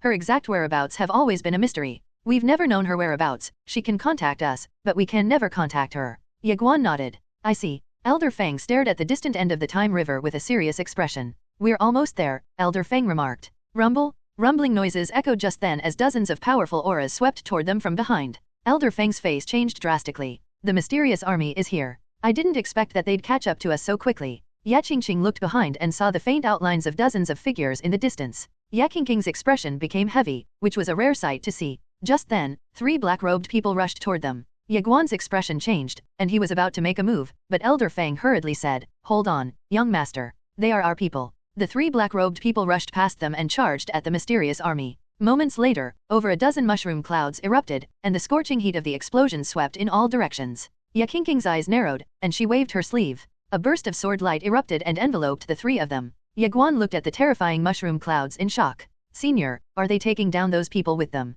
Elder Feng replied, "Young master, don't think too much into it. Those aren't real people, they're refined puppets that we made for the sole purpose of bringing their opponents down with them to the afterlife. They're not sentient at all." Ye Guan fell silent, and he was starting to understand his mother's intelligence and cunningness. Elder Feng wanted to say something more, but dozens of powerful auras swept toward them from behind. Ye Guan turned and saw that the mushroom clouds had already been dispersed by the powerful army. Dozens of ghost-like figures had emerged from the clouds and were chasing after them. Elder Feng's expression changed drastically. "Young master, let's go." With that, the 3 of them picked up the pace. Ye Guan looked back and saw that the mysterious army was moving so quickly that he couldn't even make out their figures. All he could see were the figures after images. Ye Guan's expression darkened. The ghost-like figures were so fast that Ye Guan knew they'd catch up to them in less than 10 minutes. Ye Guan had to admit that he couldn't quite believe what he was seeing. The ghost-like figures were even stronger than the dark dragon guards of the ancient clan. It was simply unbelievable. Ye Qingqing suddenly yelled, "The both of you should go ahead first." "No," Ye Guan protested. Ye Qingqing stared at Ye Guan and said, "Go and follow him to Guanxian City. Your mother said that the city will help you buy you a month's time, and time is what you need the most right now." Having said her piece, Ye Qingqing turned around. However, Ye Guan grabbed her arm and exclaimed, "No." Ye Guan didn't want to leave Ye Qingqing behind, as he knew that the mysterious army was chasing after Ye Qingqing as well. If he were to leave Ye Qingqing behind, they'd gladly take that opportunity to kill Ye Qingqing once and for all. Ye Qingqing stared intently at Ye Guan and said, "They're too fast. I have to stop them, or there's no way you can shake them off." Ye Guan started. However, Ye Qingqing interrupted Ye Guan, saying, "Are you seriously going to be so childish and reckless right now? Just let me stay here and stall for time. It's not like I'm so incompetent that I can't escape here on my own." Ye Qingqing shook Ye Guan off and turned to charge at the mysterious army. Ye Qingqing was furious. "How am I supposed to reveal my true strength when you're sticking so close to me like this? Pretending to be weak is really suffocating." Rumble? A rumbling noise erupted just then, and Ye Qingqing's face changed drastically. She turned around and saw Ye Guan covered in a crimson light from top to bottom. The crimson light resembled blood, so it made Ye Guan appear as if he were drenched in blood. Ye Guan had chosen to completely activate his mad demon bloodline, allowing himself to succumb to madness? Ye Qingqing was dumbfounded. Ye Guan had begun his descent into madness. Ye Qingqing froze. Moments later, she was instantly overcome by rage. "What on earth have you done?" Ye Guan quivered and stammered, "Let's face them together." Then, Ye Guan transformed into a streak of sword light, charging at the mysterious army. Ao Qianqian and the mad demon bloodline had propelled Ye Guan's aura to an unprecedented, terrifying level. Ye Guan's mortal bloodline surged crazily as well. Meanwhile, the Phoenix Emperor bloodline remained dormant, as Ye Guan dared not risk activating all three bloodlines at the same time. Staring at Ye Guan's boldly advancing at the distant supreme elites, Ye Qingqing couldn't contain her frustration and lampooned, "He's really driving me crazy." She also transformed into a stream of sword light and chased after Ye Guan. Elder Feng took out a transmission talisman and shattered it. A supreme elite wielding a spear appeared before Ye Guan. The spear flew like lightning toward Xianyuan. Clang! A burst of sword light erupted from Ye Guan, and he staggered backward from the collision. Before Ye Guan could recover his balance, a shadow materialized in front of him, and a cold light flew toward his glabella. Swoosh! Ye Qingqing arrived in a flash and slashed out. Boom! The supreme elite was blasted away upon taking Ye Qingqing's attack. Ye Qingqing stared at Ye Guan and noticed that the clarity in his eyes was gradually fading away. Ye Qingqing calmly said, "I want you to maintain a strand of your consciousness." Ye Qingqing was afraid that even she would find it hard to suppress him once he succumbed to madness and entered the mad demon state. After all, Ye Guan had the mortal bloodline coursing through his veins? Ye Guan's face twisted as he struggled to control the mad demon bloodline. However, the bloodline refused to cooperate with him. Just then, a dozen powerful auras swept toward them. Ye Qingqing's eyes flashed coldly, and she stepped forward to unleash a mysterious force that enveloped the oncoming supreme elites. Ye Qingqing's sword domain came to life, and a surge of power emanated from Ye Qingqing's sword. Kaboom! The sword domain exploded, and the resulting explosion forced the supreme elites to retreat. Ye Qingqing took advantage of the brief respite to grab Ye Guan away. However, their escape was thwarted by a black-robed man. A radiant saber light erupted from the saber in the black-robed figure's hands. Ye Qingqing's eyes narrowed, but she reacted quickly and swung her sword downward. Bam! A torrent of sword light erupted, but the clash resulted in both Ye Qingqing and Ye Guan being sent flying away. The black-robed figure wielding a saber didn't chase after them and simply stared at them coldly from afar. Meanwhile, the rest of the mysterious army was fast approaching. Ye Qingqing sighed and turned to Ye Guan. "Since you don't want to leave me behind, then we'll kill them all together. You take on this man with a saber." With a determined nod, Ye Guan spun around and charged at the black-robed man wielding a saber. A sea of blood manifested on the battlefield as Ye Guan immediately went all out. Meanwhile, Ye Qingqing charged at the rest of the mysterious army. Clang! A deafening clang echoed as Ye Guan's sword collided with the black-robed man's saber. At the moment of collision, however, the black-robed man twisted his wrist, his saber moved downward, sweeping toward Ye Guan. Bang! Ye Guan's crimson sword light shattered upon impact, while Ye Guan himself went flying hundreds of meters away. Before he could come to a halt, the black-robed man appeared above him like a ghost. Then, the black-robed man unleashed a flurry of slashes toward Ye Guan. Clang! Clang! Clang! Ye Guan blocked desperately, and crimson light after crimson light shattered as Ye Guan was slowly being pushed into a corner. In the end, Ye Guan was blasted away by a powerful strike. However, the black-robed figure showed no intention of giving Ye Guan a chance to even breathe. While Ye Guan was in midair, the black-robed man teleported above him and chopped down with his saber. Just like that, the cycle started once again. The black-robed man rained down slashes and chops upon Ye Guan. In the proverbial blink of an eye, Ye Guan discovered that he had unknowingly retreated thousands of meters away. However, Ye Guan had no choice. The black-robed man was relentless in his attacks, and he was lightning fast as well, leaving Ye Guan with no room for any counterattacks. Since the fight started, Ye Guan hadn't been able to take the upper hand against the black-robed man. Fortunately, Ye Guan wasn't exactly losing out, as the mad demon bloodline within him was amplifying his strength as time went on. The mortal bloodline had awakened as well and was furiously reforming his physique. Just like that, the black-robed man relentlessly attacked Ye Guan for nearly half an hour, and even though it had been 30 minutes since the fight began, Ye Guan still hadn't been able to take the upper hand. Rumble? A spacetime rift was torn open, and the Heavenly Yuan Sovereign emerged from the spacetime rift along with the time reversers. Guhen was there as well, and he frowned upon seeing the mysterious figures. Guhen glanced at the Heavenly Yuan Sovereign, but the latter shook his head.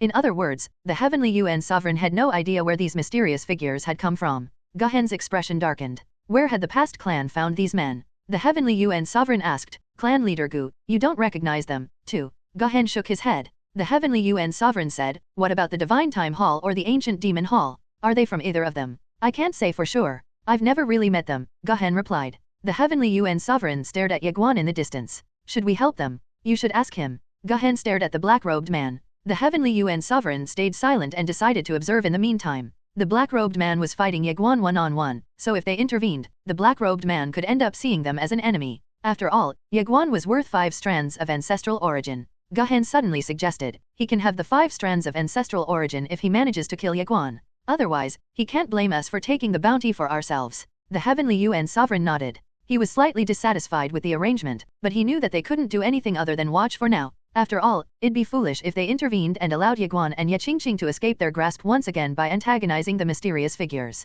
Although we can't attack Ye Guan right now, we can attack that swordsman. The Heavenly Yuan Sovereign stared at Ye Qingqing and smirked. You've taken the words out of my mouth. If it hadn't been for Ye Qingqing, they would have killed Ye Guan long ago. He had been nursing a grudge against Ye Qingqing, so he wasted no time and charged at the latter. Ye Qingqing sensed something and turned around. She saw a terrifying fist imprint sweeping toward her like a tidal wave. Ye Qingqing's eyes revealed thick killing intent as she unfolded her sword domain and slashed out. A kaleidoscope of sword lights burst out of the sword domain. Kaboom! Guhen and the time reversers were blasted tens of thousands of meters away, but Ye Qingqing's sword domain ended up shattering as well, forcing her to retreat. However, the dozen or so mysterious figures charged at her for the kill. Ye Qingqing glared at the oncoming figures and swung her sword once again. A radiant light erupted, and a dome of sword lights manifested, engulfing everything nearby. Grotesque noises echoed incessantly as Ye Qingqing's sword lights pierced, sliced, slashed, and chopped down everything, including space-time. However, the dome of sword lights was quickly brought down by the combined efforts of the powerful mysterious figure.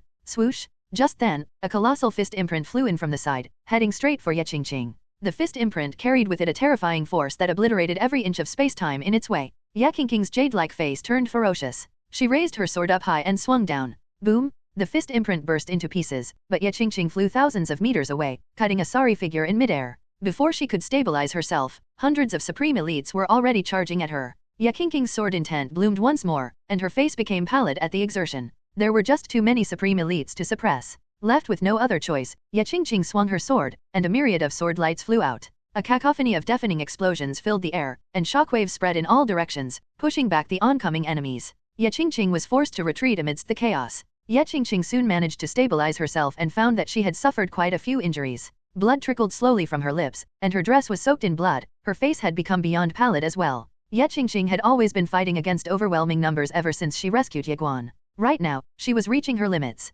Of course, it could also be attributed to the fact that she was suppressing her cultivation base. Swoosh! A fist imprint flew toward Ye Qingqing, forcing her to snap back to reality. She looked up and saw Guhen staring at her maniacally. Ye Qingqing's eyes flashed coldly. She glanced at Ye Guan and saw that the latter had lost the majority of his sanity. Seeing that, Ye Qingqing decided to stop suppressing her cultivation base. Taking a step forward, she thrust her sword toward the oncoming fist imprint. Boom! The fist imprint shattered with a deafening explosion, but Ye Qingqing didn't get blasted away. She seemed to have been unaffected by the attack as she rushed at Guhen and thrust her sword toward the latter's neck. Guhen's expression changed drastically, and his heart quivered in shock. How come her sword had become so much stronger? He didn't dare to face Ye Qingqing's sword and chose to retreat. However, Ye Qingqing chased him with unprecedented speed. Guhen's pupils constricted at the sight. Alarmed, he instinctively swung his fist, unleashing a torrent of fist lights. However, Ye Qingqing's sword easily shattered the torrent of fist lights. Then, a radiant sword light erupted as Ye Qingqing's sword pierced Guhen's chest. The sword light soon dispersed, revealing Ye Qingqing standing behind Guhen.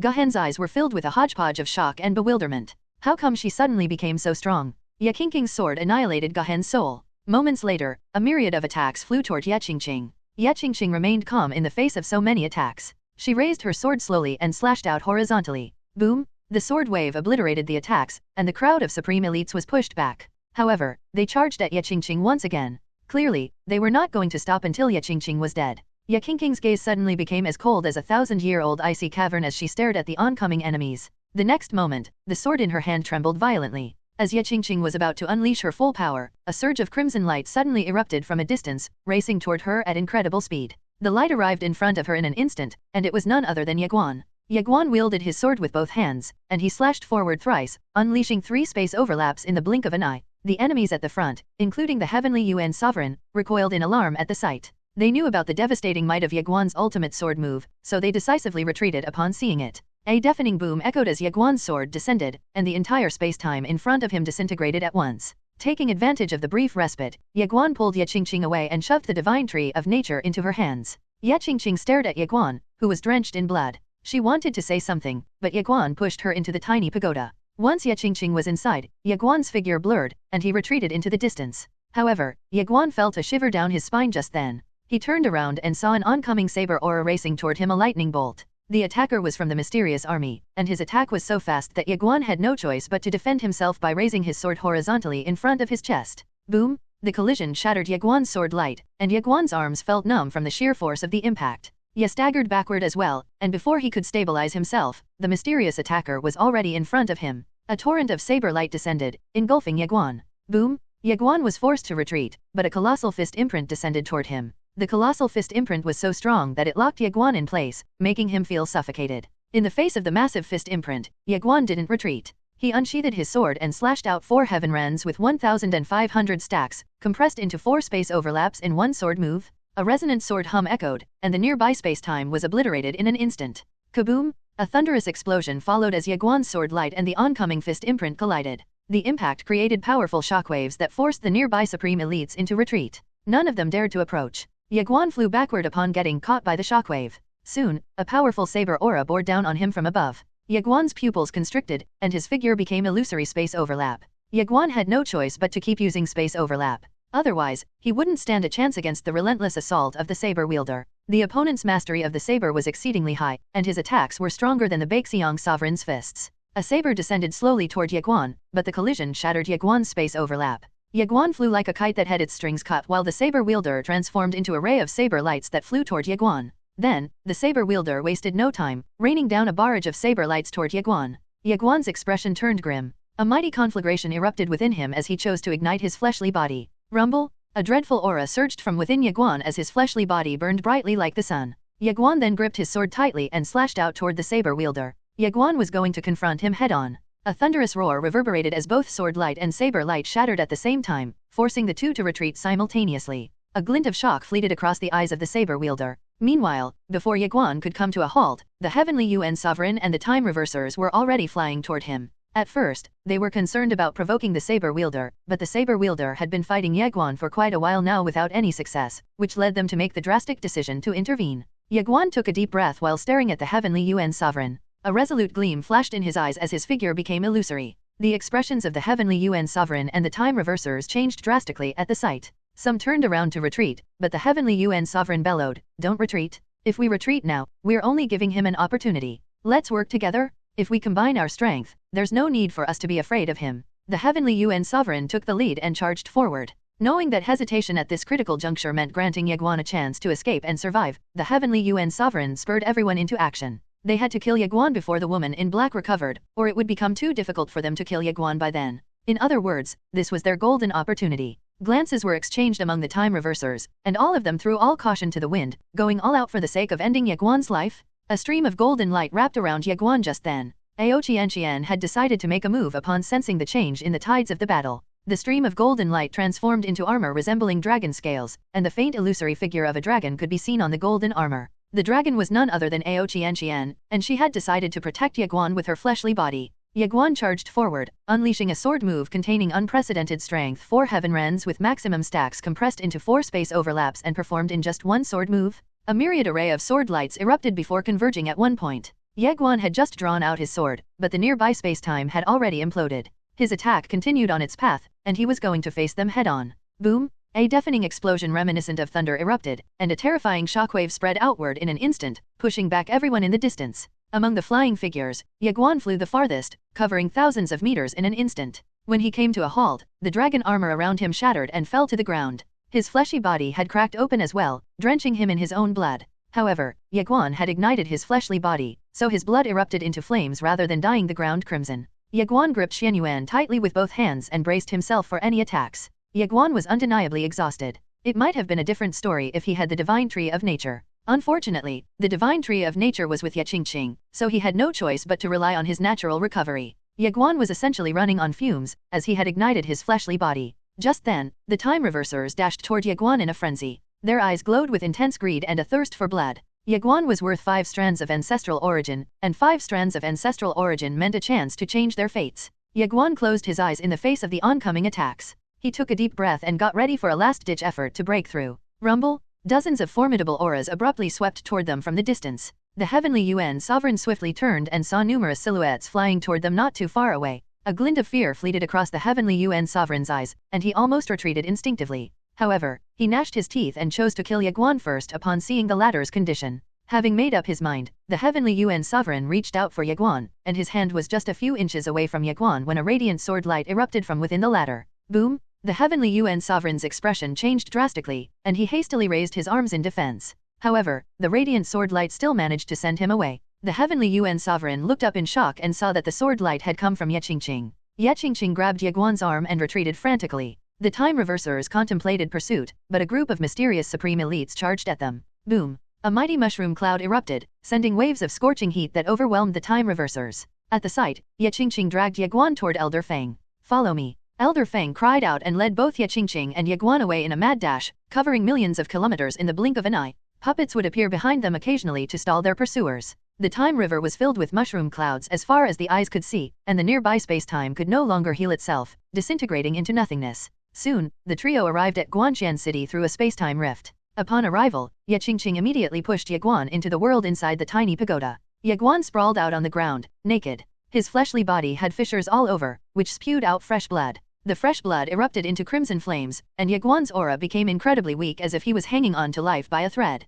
Ye Qingqing hurriedly retrieved the divine tree of nature and inserted it into Ye Guan's sea of consciousness. Ye Guan emanated a faint green light as the divine tree of nature worked hard to heal him. However, Ye Guan's injuries were simply too severe for the divine tree of nature to handle quickly. Ye Qingqing frowned in deep concern and regret. Fortunately, the cracks on Ye Guan's fleshly body started closing one by one under the divine tree of nature's tireless efforts to heal Ye Guan's injuries. Ye Qingqing breathed a sigh of relief at the sight. Afterward, Ye Qingqing started suppressing the mad demon bloodline within Ye Guan. Half an hour later, the bloodline calmed down, and the cracks on Ye Guan's fleshly body were finally sealed. Ye Guan's cheeks finally took on a healthy blush. Ye Qingqing covered Ye Guan with a robe and stood silently next to him, seemingly lost in her own thoughts. After a while, Ye Guan opened his eyes slowly. Ye Guan grinned upon seeing Ye Qingqing. We're still alive.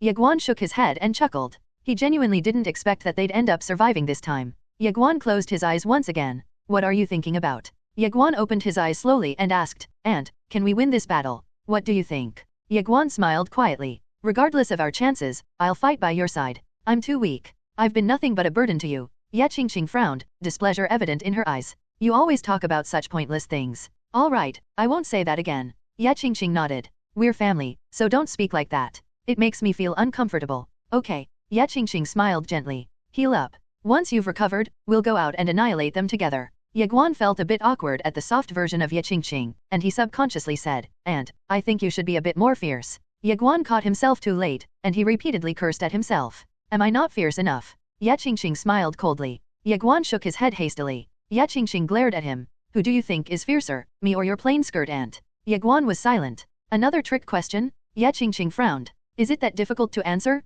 Then, let's change the question. Okay. Ye Qingqing stared intently at Ye Guan as she asked, if your plain skirt ant and I ended up falling into deep waters at the same time, who would you rescue first? Ye Guan was at a loss for words. What kind of question is that? Ye Guan couldn't help but smile wryly. It was a question he couldn't answer. No, it was a question he couldn't afford to answer. After all, the Path Sword couldn't be underestimated. A thought jumped into his mind, and Ye Guan hurriedly asked, Master Pagoda, can you handle this one for me? Please be more compassionate, young master. Little Pagoda replied in a hurry. Seeing Ye Guan's awkward expression, a hint of amusement flashed in Ye Qingqing's eyes. She had intended to continue teasing the young man, but realizing that he was utterly exhausted, she sheathed her sword and said, "Heal up." Ye Guan was relieved instantly, and he promptly nodded. "All right." Ye Qingqing nodded, and then he turned to leave the world inside the tiny pagoda. Ye Guan closed his eyes and asked, "Qian Qian." Ao Qian replied, "How are your injuries?" Ye Guan asked with concern. "I'm recovering," Ao Qian replied. Ye Guan breathed a sigh of relief. He was the most worried about Ao Qian whenever he was fighting his enemies. After all, she had been taking the brunt of the attacks for Ye Guan. After half an hour of rest, Ye Guan left the world inside the tiny pagoda and found himself inside Guanxian City. He climbed up the city wall and looked around until she found a swordsman brandishing her sword in midair. The swordsman was none other than Ye Qingqing. Elder Feng appeared by Ye Guan's side and said, "Young master, the arrays are active. They can't come here for the time being." Ye Guan nodded. "Can you try contacting my mother?" Elder Feng shook his head, leaving Ye Guan in contemplation. What could mother be up to? Ye Guan was genuinely curious. Hum? A resonant sword hum echoed just then, and a dozen heads plummeted to the ground. Afterward, a ray of sword light landed beside Ye Guan. Ye Qingqing's sleek black dress danced gracefully in the wind, and her long hair fluttered as it cascaded down her back. Her delicate-looking hand gripped her sword tightly, and her beautiful visage exuded an ice-cold killing intent. Ye Qingqing cast a nonchalant gaze at Ye Guan and asked, "Wanna go out and take care of some of them?" Ye Guan burst into laughter. "Sure." Before Elder Feng could object, the two morphed into streaks of sword light, soaring toward the Heavenly UN Sovereign and the other time reversers. The Heavenly UN Sovereign's expression darkened upon seeing the two. Not too long ago, the two were on the brink of defeat, but now, they had recovered fully. Were they cheating or something? What cheat code were they using? Their recovery was so absurd that it made the Heavenly UN Sovereign feel surreal. The other Supreme Elites wore ugly looks as well. They had realized that Ye Guan and Ye Qingqing had an extraordinary recovery rate. It was so extraordinary that it was borderline overpowered. They had healed way too quickly from their severe injuries. No, the two were on the brink of death, but it took them just 30 minutes to be back in action. The saber wielder at the helm frowned. However, he pushed aside his curiosity and charged at both Ye Qingqing and Ye Guan. Soon, a battle erupted once again. Under Elder Feng's command, a multitude of grand arrays were activated. At the same time, ominous beams of light shot up from the city, homing in on the Heavenly UN Sovereign and the Time Reversers. The Heavenly UN Sovereign and the Time Reversers felt a chill down their spines. They had already experienced the terror of these arrays. The arrays were a lethal threat to everyone except for the sovereigns. Thus, the Heavenly UN Sovereign promptly commanded, "Retreat." At the Heavenly UN Sovereign's command, the Supreme Elites withdrew in a hurry, putting distance between themselves and Guanxian City. Ye Guan wanted to chase after them, but Ye Qingqing held him back. If they left the confines of the arrays, they wouldn't stand a chance against their enemies. Ye Qingqing and Ye Guan returned to Guanxian City and stood on the city wall. Elder Feng relaxed at the sight and remarked, "Young master, try not to be so impulsive next time. Those time reversers are incredibly powerful, and it's best to exercise caution against them." Ye Guan nodded.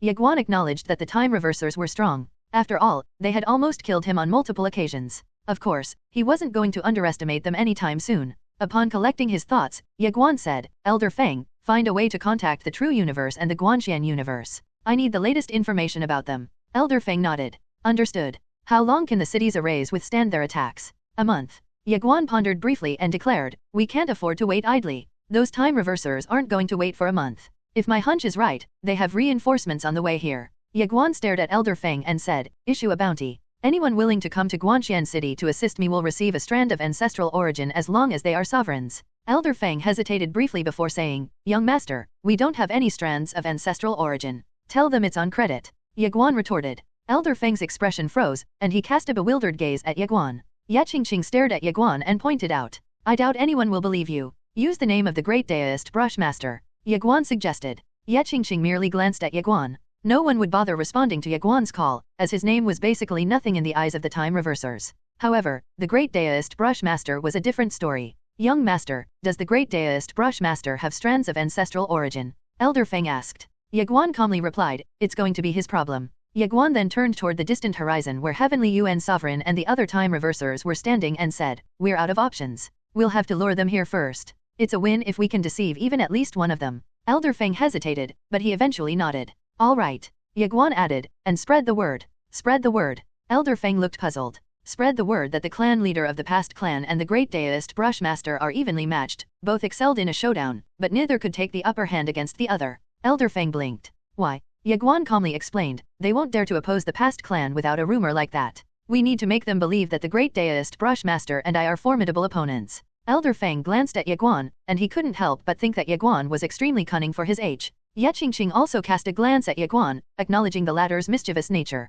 I want you to issue a decree as well. Spread the word that I, Ye Guan, possess 3 unique bloodlines. Any powerful individual with a bloodline requirement can come to Guanxian City. We can exchange and enhance our bloodlines together. If there are sovereign-level demonic beasts, I can provide them with a free drop of my blood to help them break their bloodline constraints. For free. Ye Guan calmly replied, imagine how shameful it would be for them to take my blood for free without helping me. There's one last thing, and it's very important. I want you to spread the word that any sovereign-level supreme elite who remains neutral will receive 3 strands of ancestral origins 100 years later once I've established a brand new order with the great deist brush master. Ordinary time reverers are eligible to get a strand of ancestral origin, but they have to join our Guanxian universe. They just have to join, they won't be obligated to fight, Ye Guan said. He fell into deep contemplation before continuing, make sure to emphasize that your words are from the great deist brush master, Elder Fang. Ye Qingqing stared quietly at Ye Guan. Elder Fang, go ahead and take care of the tasks I assigned to you, Ye Guan said. Understood. Elder Fang replied and retreated.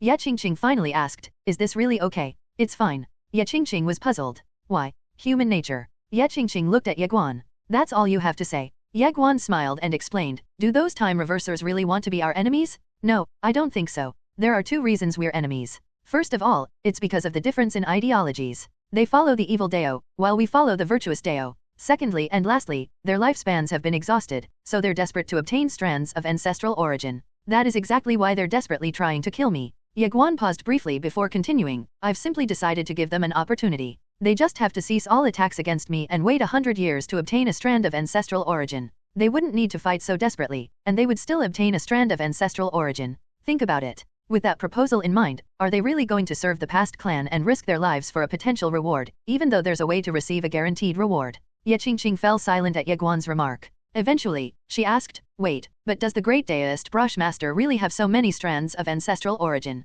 Yes. Are you sure? I can't say for sure. Ye Guan shrugged nonchalantly. Answer me, or I'll hit you. Ye Guan chuckled and said, whether he has it or not, it's his problem. Ye Qingqing stared deeply at Ye Guan. Ye Guan asked, and, am I too devious in his eyes? Ye Qingqing shook her head. I'm just worried that if you don't have it by then. Is ancestral origin more important than winning and establishing a brand new order? If we lose, they can't exactly demand ancestral origin from a corpse, right? Plus, I believe that once Elder Fang spreads the word, many time reversers won't want us to lose. After all, they'll obtain strands of ancestral origin without lifting a finger as long as we end up winning. Ye Qingqing cast a knowing look upon Ye Guan. You've inherited the cunningness of your parents. Ye Guan smiled wryly. And, we're up against a formidable enemy. We can't make enemies of all the time reversers. We need to draw them in and split them from the inside to get more people on our side. I have to warn you, that woman is not to be underestimated, Ye Qingqing said. I know, Ye Guan said, nodding. Then, he turned toward the vast emptiness and muttered, if she stays out of it, I'm just Ye Guan.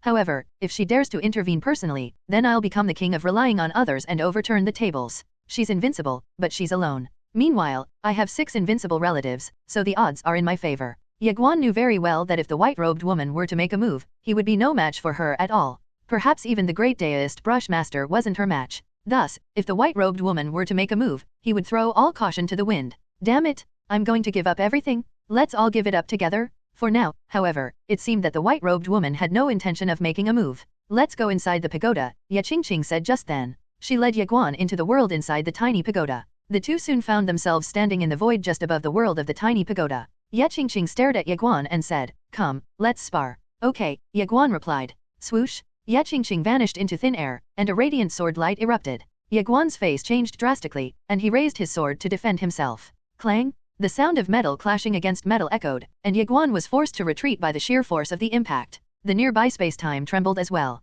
Ye Qingqing's attack was just too strong. Ye Guan cast a look of disbelief at Ye Qingqing standing with her sword in the distance. Ye Guan felt numb all over, but his right arm was more than just numb. It was actually bleeding. How powerful! Ye Guan muttered to himself. Ye Qingqing had never really attacked him until now. He knew that Ye Qingqing was strong, but he didn't know her exact strength until now when Ye Qingqing attacked him. Indeed, she was a terrifying swordsman. To make matters worse, Ye Qingqing's attack just now was definitely not her full power. Ye Qingqing looked at Ye Guan and said, take off your clothes. Huh. Ye Guan froze in shock. Ye Qingqing frowned slightly. I said strip. Ye Guan blinked and stammered. That's a bit. Ye Qingqing was surprised upon seeing Ye Guan's expression. Then, she smiled blandly. It was a bland smile, but Ye Guan's scalp tingled upon seeing it. Ye Guan started. However, his speech was interrupted by Ye Qingqing slashing out toward him. Alarmed, Ye Guan hurriedly raised his sword to defend himself. Boom! The sword wave shattered Ye Guan's sword light and sent him flying away. It took him quite a while to stabilize himself, and when he finally came to a halt, he immediately spat a mouthful of blood.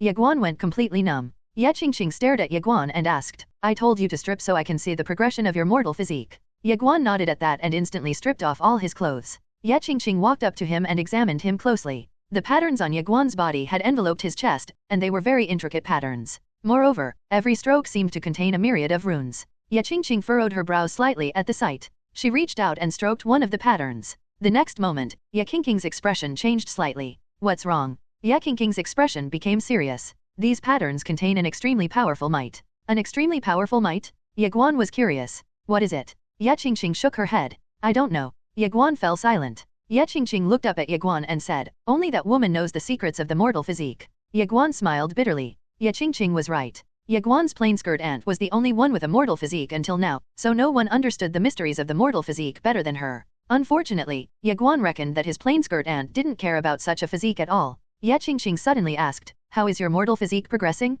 Is it only through battle?" Ye Guan nodded. "Yes." "Fight me, then." Ye Guan hesitated. Ye Qingqing was so fierce that he didn't feel like fighting her at all. Ye Qingqing calmly asked, "What's wrong? You don't want to fight me?" "No, no, no. It's my honor to be trained by you, aunt." Ye Qingqing's lips curved up slightly into a smile. "Is that so?" Ye Guan nodded. "Then, come on." Ye Qingqing urged. Then, she turned into a streak of sword light that made a beeline for Ye Guan. Ye Guan's expression changed dramatically at the sight. He dared not be careless as he rushed forward and slashed out with his sword. A radiant sword light erupted, cascading like a waterfall toward the oncoming attack. Boom! The world inside the tiny pagoda was soon filled with the sound of metal clashing against metal. Ye Qingqing dominated Ye Guan completely, and the latter hadn't been able to retaliate at all. Ye Guan was truly getting a taste of Ye Qingqing's terror. Ye Qingqing's swordsmanship was better than any sovereign's out there. Her moves were simple and without embellishments, but they were all performed with peak speed and strength. Ye Guan could barely withstand them. Her sword deo was profound yet simple, and her swordsmanship was a perfect reflection of her sword deo. Ye Qingqing stuffed Ye Guan full of her sword sandwiches for almost an hour. In the end, Ye Guan collapsed to the ground, utterly exhausted. However, this was all because he wasn't merged with Ao Qian. Unfortunately, Ye Guan reckoned that even if he fought Ye Qingqing while fused with Ao Qian, he still wouldn't stand a chance against Ye Qingqing. After all, Ye Qingqing had truly dominated him, and he never managed to fight back. Ye Qingqing crushed him in all aspects. Ye Qingqing walked up to Ye Guan just then and saw that new patterns had appeared on Ye Guan's chest. There weren't many of them, but the patterns had still grown more numerous. "It really is effective," Ye Qingqing said, nodding at the sight. "Hurry up and recover. Let's fight immediately once you've recovered." "Okay," Ye Guan said. He recovered in no time, all thanks to the divine tree of nature's help. Soon, the two were fighting each other again. Unfortunately, Ye Guan was still being dominated completely by Ye Qingqing. However, there was a slight improvement compared to the first bout. Ye Guan was adapting slowly to Ye Qingqing's speed and strength. Of course, this could be attributed to the fact that Ye Qingqing wasn't really taking Ye Guan seriously. Otherwise, there was no way Ye Guan could acclimatize to Ye Qingqing's fighting style. And just like that, the two fought each other multiple times. One was teaching the other while the other was trying his best to learn. The Heavenly Yuan Sovereign and the Time Reversers were gathered outside Guanxian City with solemn expressions. They tried to force their way in by bombarding the city, but it was futile. There were too many arrays, and there were also those mysterious supreme elites who'd always self-destruct against them. The Heavenly Yuan Sovereign felt something, and he turned toward the saber wielder clad in a black robe. Dozens of mysterious supreme elites, all dressed in black clothes, were standing behind the saber wielder. They were hiding their faces, but they weren't shy in showing their formidable strength. The Heavenly Yuan Sovereign asked, "Just who are you guys?" The saber wielder merely glanced at the Heavenly Yuan Sovereign. The Heavenly Yuan Sovereign frowned. "Why are these guys pretending to be aloof?" Swoosh! An old man suddenly appeared in front of everyone, and his attire meant that he was from the hidden clan. The Heavenly Yuan Sovereign stared deeply at the old man. The old man spoke in a deep voice. "We've investigated and found out that the reason behind Ye Guan's quick recovery is that he has a divine treasure called Little Pagoda. It is a tiny pagoda with a world inside of it, and the flow of time inside that world is markedly different compared to the outside world." The Heavenly Yuan Sovereign frowned. "The flow of time is different? There's a time difference." The old man nodded and replied, 10 years inside the pagoda is equivalent to just 1 day outside." "What the fuck?" The Heavenly Yuan Sovereign inadvertently cursed as his expression changed drastically. He actually has such a divine treasure. The Time Reversers revealed solemn looks as well. 10 years inside the pagoda was only 1 day outside? Was the old man trying to pull their leg or something? "That's not all," the old man said. "He also has the divine tree of nature, which is a divine treasure capable of healing him indefinitely. He has the true tree as well, which was planted by the true God a long time ago. It's a tree with its own world, and it contains an endless supply of spiritual energy." The faces of the Time Reversers became grim. They finally understood why Ye Guan seemed indestructible. It turned out that Ye Guan had an unlimited supply of spiritual energy as well as a divine treasure capable of healing him indefinitely. It was like having a portable spiritual hot spring on his back. Ye Guan has issued a Dao bounty, the old man said. The Heavenly Yuan sovereign frowned.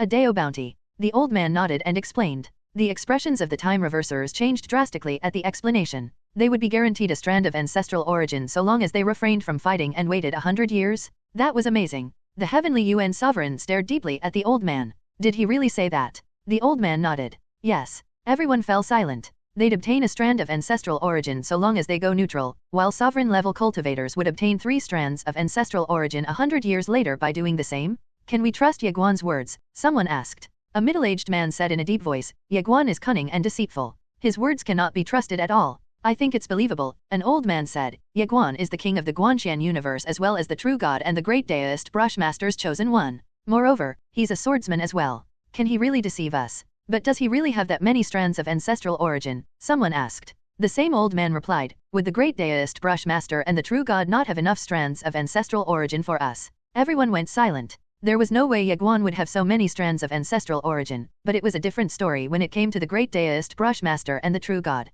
Should we still fight? Everyone exchanged glances. The Heavenly Yuan sovereign stared at the old man from the hidden clan and asked, why tell us that? Everyone turned to look at the old man, and the latter calmly replied, the clan leader said that the choice is yours. You are free to choose, and you are free to leave as well. The Heavenly Yuan sovereign fell silent. Do you all know why the great Daoist Brushmaster has yet to show his face? Asked the old man. The crowd stared at the old man. The old man calmly stated, it's all because the clan leader has suppressed the great Daoist Brushmaster. The crowd was shocked. The great Daoist Brushmaster was being suppressed. Everyone, ancestral origin can solve urgent problems, but if you want true immortality, you must overthrow the great Dao and establish a universe without any order. However, Ye Guan and the great Daoist Brushmaster's goal is the opposite of that. He has promised you many benefits, as he desperately needs your help, but what about later? Everyone was quiet, seemingly ruminating over the old man's words. The clan leader said that once Ye Guan has succeeded in establishing his brand new order, you will become the biggest threat to his order. After all, you, supreme elites, are powerful.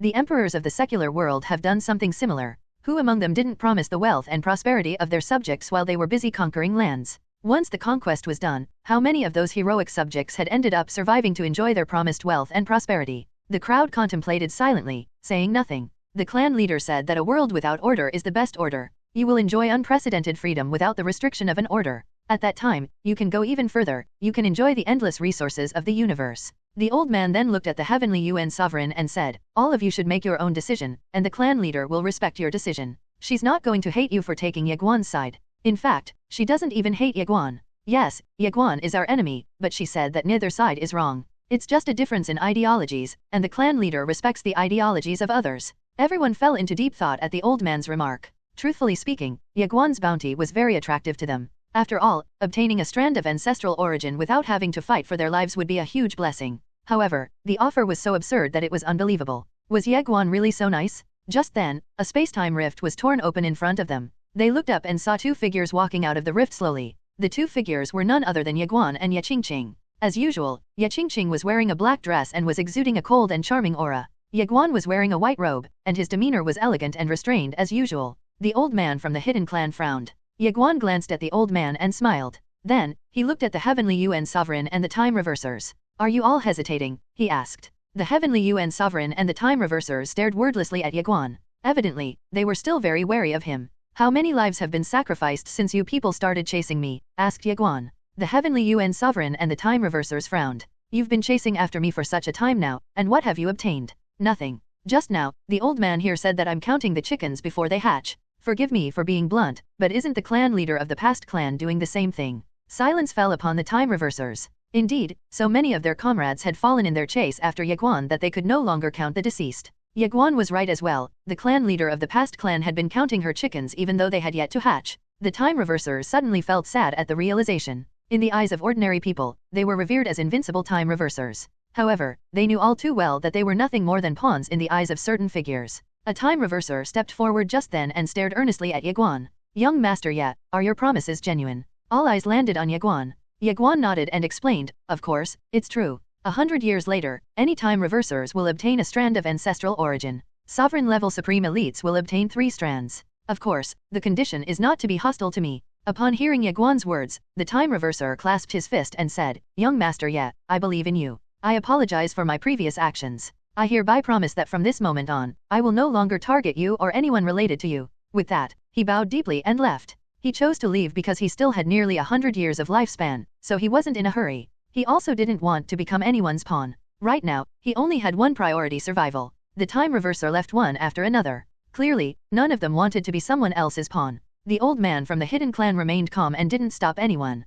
Soon, over 100 time reversers ended up leaving. However, the mysterious army as well as the saber wielder at the helm of the army stayed. Ye Guan glanced at the saber-wielding army and smiled. Then, he turned to look at the Heavenly Yuan Sovereign. The Heavenly Yuan Sovereign remained silent, but he was hesitating inwardly. How about leaving? He truly wanted to leave. However, he'd reached the end of his lifespan after 100 years, and if Ye Guan ended up failing, he'd be left with nothing. If he was to continue his attempt on Ye Guan's life, the Heavenly Yuan Sovereign couldn't help but glance at Ye Guan and Ye Qingqing standing not too far away from him. Was Ye Guan easy to kill? Certainly not. Many sovereign-level supreme elites had fallen during their numerous fights against Ye Guan. Even Guhen ended up perishing, which proved that Ye Guan was indeed extraordinary and a force to be reckoned with. The Heavenly Yuan Sovereign sighed. Everyone looked at the Heavenly Yuan Sovereign. He had become the Time Reverser's leader since Guhen's death, which was why the Heavenly Yuan Sovereign's decision was important to them. Ye Guan was also looking at the Heavenly Yuan Sovereign, waiting for the latter's decision. The Heavenly Yuan Sovereign suddenly looked at the old man from the hidden clan.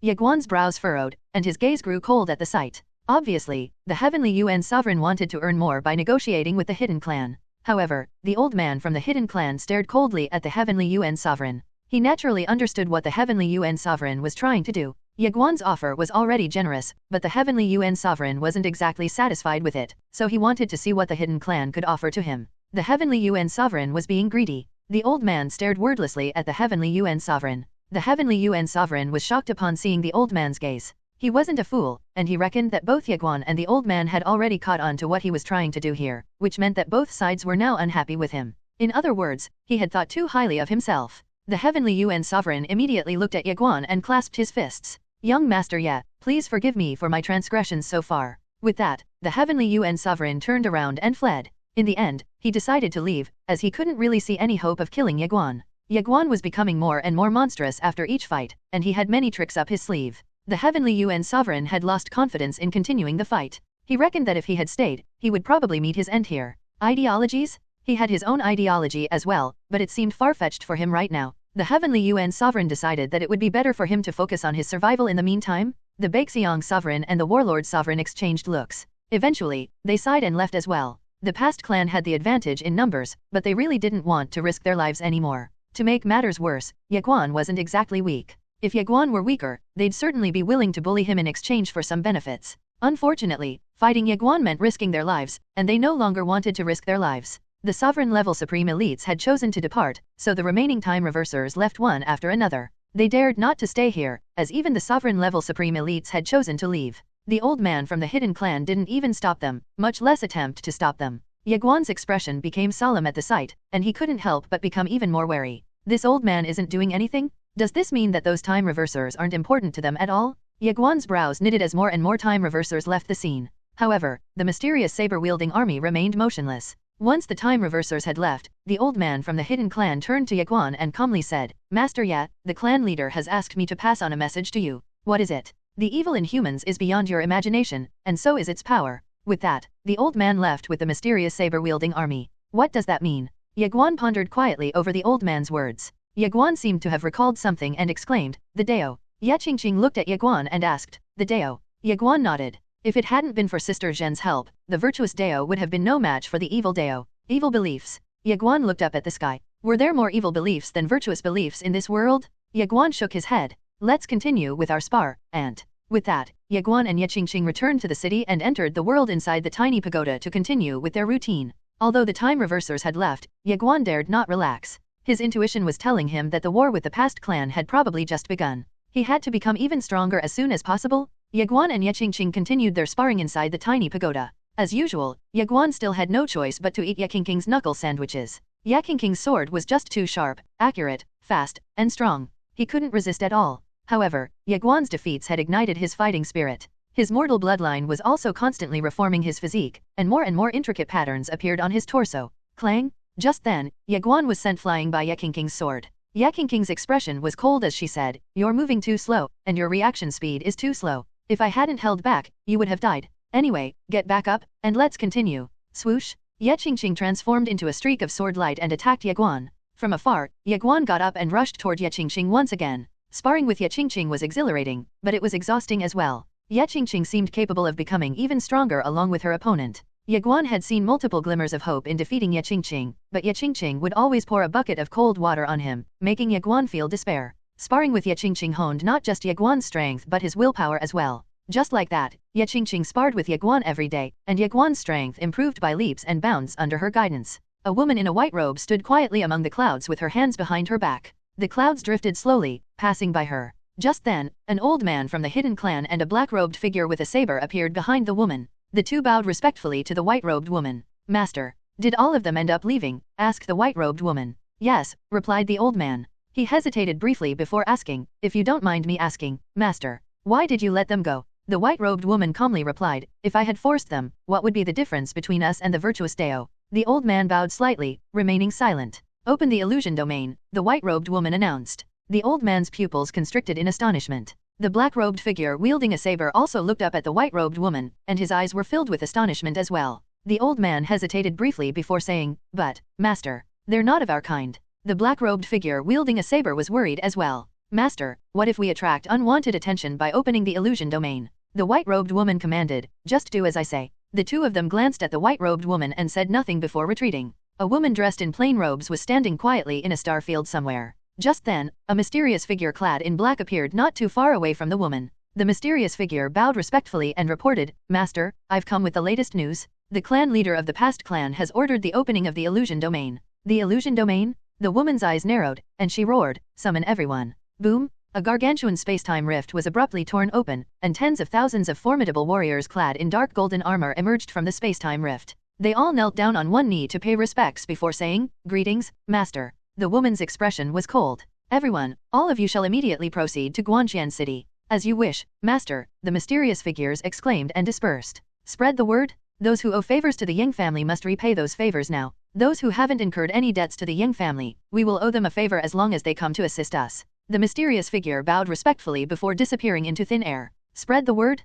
Everyone must proceed according to the plan and without any deviations," the woman said. A black-robed figure behind the woman bowed respectfully before disappearing into thin air as well. The woman then turned her gaze into the depths of the distant starry sky, and her eyes were cold as she said, "You want to challenge me with numbers? Then, let's see who has the greater numbers." The woman closed her eyes slowly and muttered, "Initiate the annihilation plan. If anything happens to my son, I want you to immediately annihilate the great Dao. The vast expanse and the myriad beings will be buried along with my son." The true universe was still trying to shatter the encirclement of the time reversers. They had killed many time reversers, but the deceased were quickly replaced. To make matters worse, the time reversers were getting stronger. The true universe was getting bogged down, and they felt like they wouldn't be able to shatter the encirclement anytime soon. Saru stood in front of the true God Hall and glared sinisterly at the dome of the heavens. Sishu and Left Counselor Feng Qi were standing next to her. "Their goal is not us, it's Ye Guan," said Left Counselor Feng Qing. Then, she turned to Saru and asked, "Can you contact Ye Guan?" Saru shook her head. She had been trying to contact Ye Guan to no avail.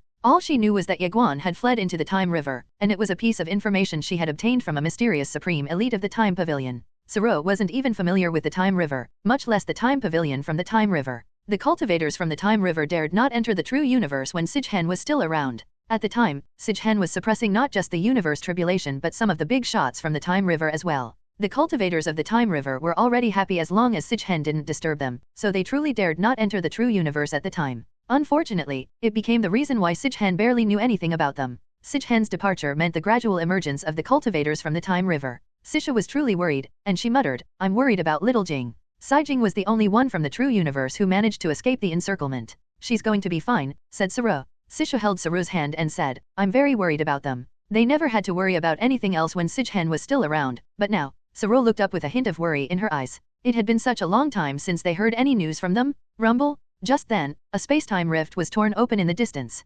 Hundreds of mysterious cultivators emerged from the Time River, and they all charged at the Time Reversers. The Time Reversers and Saru were stunned. Who are these guys? Where are they from? A black-robed old man suddenly appeared in front of Saru and Sisho. The black-robed old man bowed slightly to Sisho and Saru before saying, "Greetings, young mistresses." "Young mistresses? You're Qin Guans." Saru trailed off, staring at the black-robed old man. She felt weird deep inside. Strictly speaking, Ye Guan would be her and Sisha's. Gosh, what am I thinking? Saru shook her head, pushing aside her improper thoughts. The black-robed old man respectfully said, "Young mistresses, the young master is currently in Guanxian City. He's safe and sound for now, so please don't worry." Saru stared at the black-robed old man. "Are you Pavilion Master Qin's people?" The black-robed old man nodded. Saru asked, "Since when did you guys start serving Pavilion Master Qin?" "It's been a long time ago," the black-robed old man replied. Saru's eyes narrowed, and a complex light flashed in her eyes. The people of the Yang family were indeed formidable. It was possible that Pavilion Master Qin had already laid out her plans in the Time River at the beginning of the long-standing war between the Guanxian universe and the True Universe.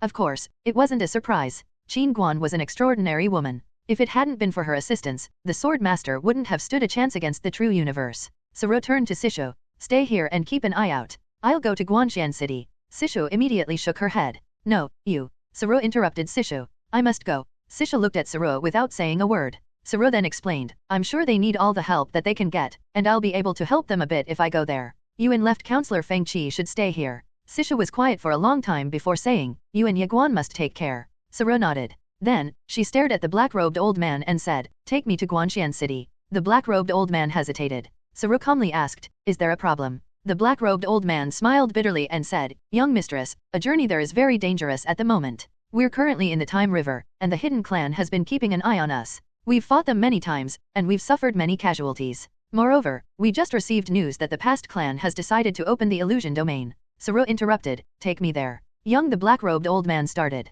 However, Saru cut him off once again. "Aren't you calling me young mistress? Is my title fake?" No, the black-robed old man hurriedly said, "Forgive me for speaking out of turn. I'll take you there, young mistress." Saru nodded. "Let's go." The black-robed old man turned around and exclaimed, "Men!" Swoosh! 10 figures clad in black robes suddenly appeared behind Sishu. The black-robed old man was about to leave with Saru when he recalled something and turned around to stare at Sishu. "Young mistress, my men will stay with you to ensure your safety." Then, the black-robed old man handed over a storage ring to Sishu and explained, "Young mistress, the Pavilion Master has told me to give this to you. She said that if ever you're in danger, you should go ahead and open this ring." Sishu stared at the storage ring. Clearly, Pavilion Master Qin had already discovered her pregnancy. Sishu didn't refuse the offer and decided to accept the ring. The black-robed old man then disappeared into the distance with Saru. Sishu gripped the storage ring tightly with her right hand while caressing her slightly protruding belly gently with her left hand. Sishu's eyes still held a hint of worry as she stared at the sky. Things had become so chaotic and out of hand that Sishu's life could be in danger at any time. It was all because of the past clan. Unfortunately, the clan leader of the past clan was just too strong for them to do anything about her. Rumble? A space-time rift connected to the Time River was torn open in the skies above the Suhen battlefield. Moments later, a group of supreme elites emerged from the rift and headed straight for the group of time reversers below them. Nanjing frowned at the sight, but she seemed to have realized something and stopped frowning. Swoosh! A black-robed figure suddenly appeared in front of Nanjing. The black-robed figure bowed respectfully and said, "Respected Martial Goddessin, the Pavilion Master has requested your immediate assistance at Guanxian City. We will protect this place in your absence." Nanjing calmly asked, "Ye Guan?" The black-robed figure nodded. "Exactly." Nanjing then inquired, "What about the 2 swordsmen? What happened to them?" The black-robed figure replied in a deep voice, "They've been surrounded by the cultivators of the past clan. They've been trying to shatter the encirclement, but they haven't been able to do so." Nanjing frowned. Those 2 swordsmen were strong, so detaining them wasn't easy. Nanjing recalled something just then and asked, "What about Arya and Little White?" The black-robed figure seemed embarrassed and hesitant to answer Nanjing's question. Nanjing stared deeply at the black-robed figure and demanded, "Speak." The black-robed figure replied, "They haven't been surrounded, but it seems like they've forgotten their task to provide support." Beaded cold sweat formed on the black-robed figure's forehead. Nanjing fell silent at the response. The 2 had managed to escape the encirclement after their painstaking efforts, but they ended up wandering aimlessly rather than providing support to someone who needed it the most. How unreliable? Nanjing sighed softly and said, "Let's go." Nanjing wasted no time, transforming into a streak of light that disappeared into the Time River. The black-robed figure did not leave immediately but trembled as he approached Nailanjia. Nailanjia ran over to the black-robed figure. The black-robed figure bowed respectfully to Nailanjia and said, "Young mistress, the Pavilion Master has asked me to relay a message to you. The young master is safe now, so please don't worry." Nailanjia looked at the black-robed figure and said, "I want to go to him." The black-robed figure hesitated before saying, "The Pavilion Master has said that you still need to oversee the Guanxian universe." Nailanjia's expression dimmed, and she lowered her head. The next moment, however, she looked up at the black-robed figure and said, "I want to go to him. Lead the way." Nailanjia knew that Ye Guan was in the most dangerous situation of his life, and she wanted to stay next to him to face that danger. She no longer wanted to think about the bigger picture. If Ye Guan were to die, the Guanxian universe would be meaningless to her. The black-robed figure felt awkward. Nailanjia's gaze turned cold. Lead the way. The black-robed figure dared not hesitate any longer and hurriedly bowed. Young mistress, please follow me. With that, he led Nailanjia and disappeared into the distant space-time rift. Li Banzi stared at the space-time rift while standing in front of the Suhen Holy Hall, and her beautiful eyes were filled with worry. Qin Guan had actually decided to gather supreme elites on a Nanjing's level. In other words, Ye Guan's opponents had to be extremely powerful. The Time River. After a moment of silence, Li Banzi turned around and left. She still had to protect the Guanxian universe. Ye Guan was still sparring with Ye Qingqing inside the tiny pagoda, but it had been 20 years since they started. 20 years was a long time, but Ye Guan still hadn't been able to take the upper hand against Ye Qingqing. Of course, he had improved tremendously from their sparring. Ye Guan was now capable of executing space overlap 5 times at the same time. Incredibly, he could do that without Ao Qianqian's support. If she were to lend her support, he'd become even stronger. Although he still couldn't beat Ye Qingqing, Ye Guan had improved by leaps and bounds. It could be said that the 20 years of sparring with Ye Qingqing had solidified Ye Guan's swordsmanship foundation and his own cultivation base. Ye Guan had realized that haste wasn't the best approach. He had to improve slowly but surely. Meanwhile, Ao Qianqian's strength had improved as well. She had finally assimilated the inheritance of the ancestral dragon, and her ancient heavenly dragon armor had transformed into ancestral dragon armor, which was 10 times tougher than the former. In a nutshell, both Ye Guan and Ao Qianqian had improved tremendously. If the two was to merge, they'd become even more formidable. The only regrettable part was that Ye Guan's mortal physique was still incomplete despite the 20 years of sparring. The patterns on Ye Guan's torso had disappeared, and it would only appear during battles. Unfortunately, their growth had become exceedingly slow as Ye Guan obtained more and more patterns. Ye Qingqing had examined Ye Guan and judged that perhaps only life or death battles could spur his mortal bloodline into reforming his mortal physique. Unfortunately, sparring with Ye Qingqing didn't qualify as a life or death battle. To make matters worse, Ye Guan still couldn't defeat Ye Qingqing. One day, Elder Feng appeared before Ye Guan and Ye Qingqing.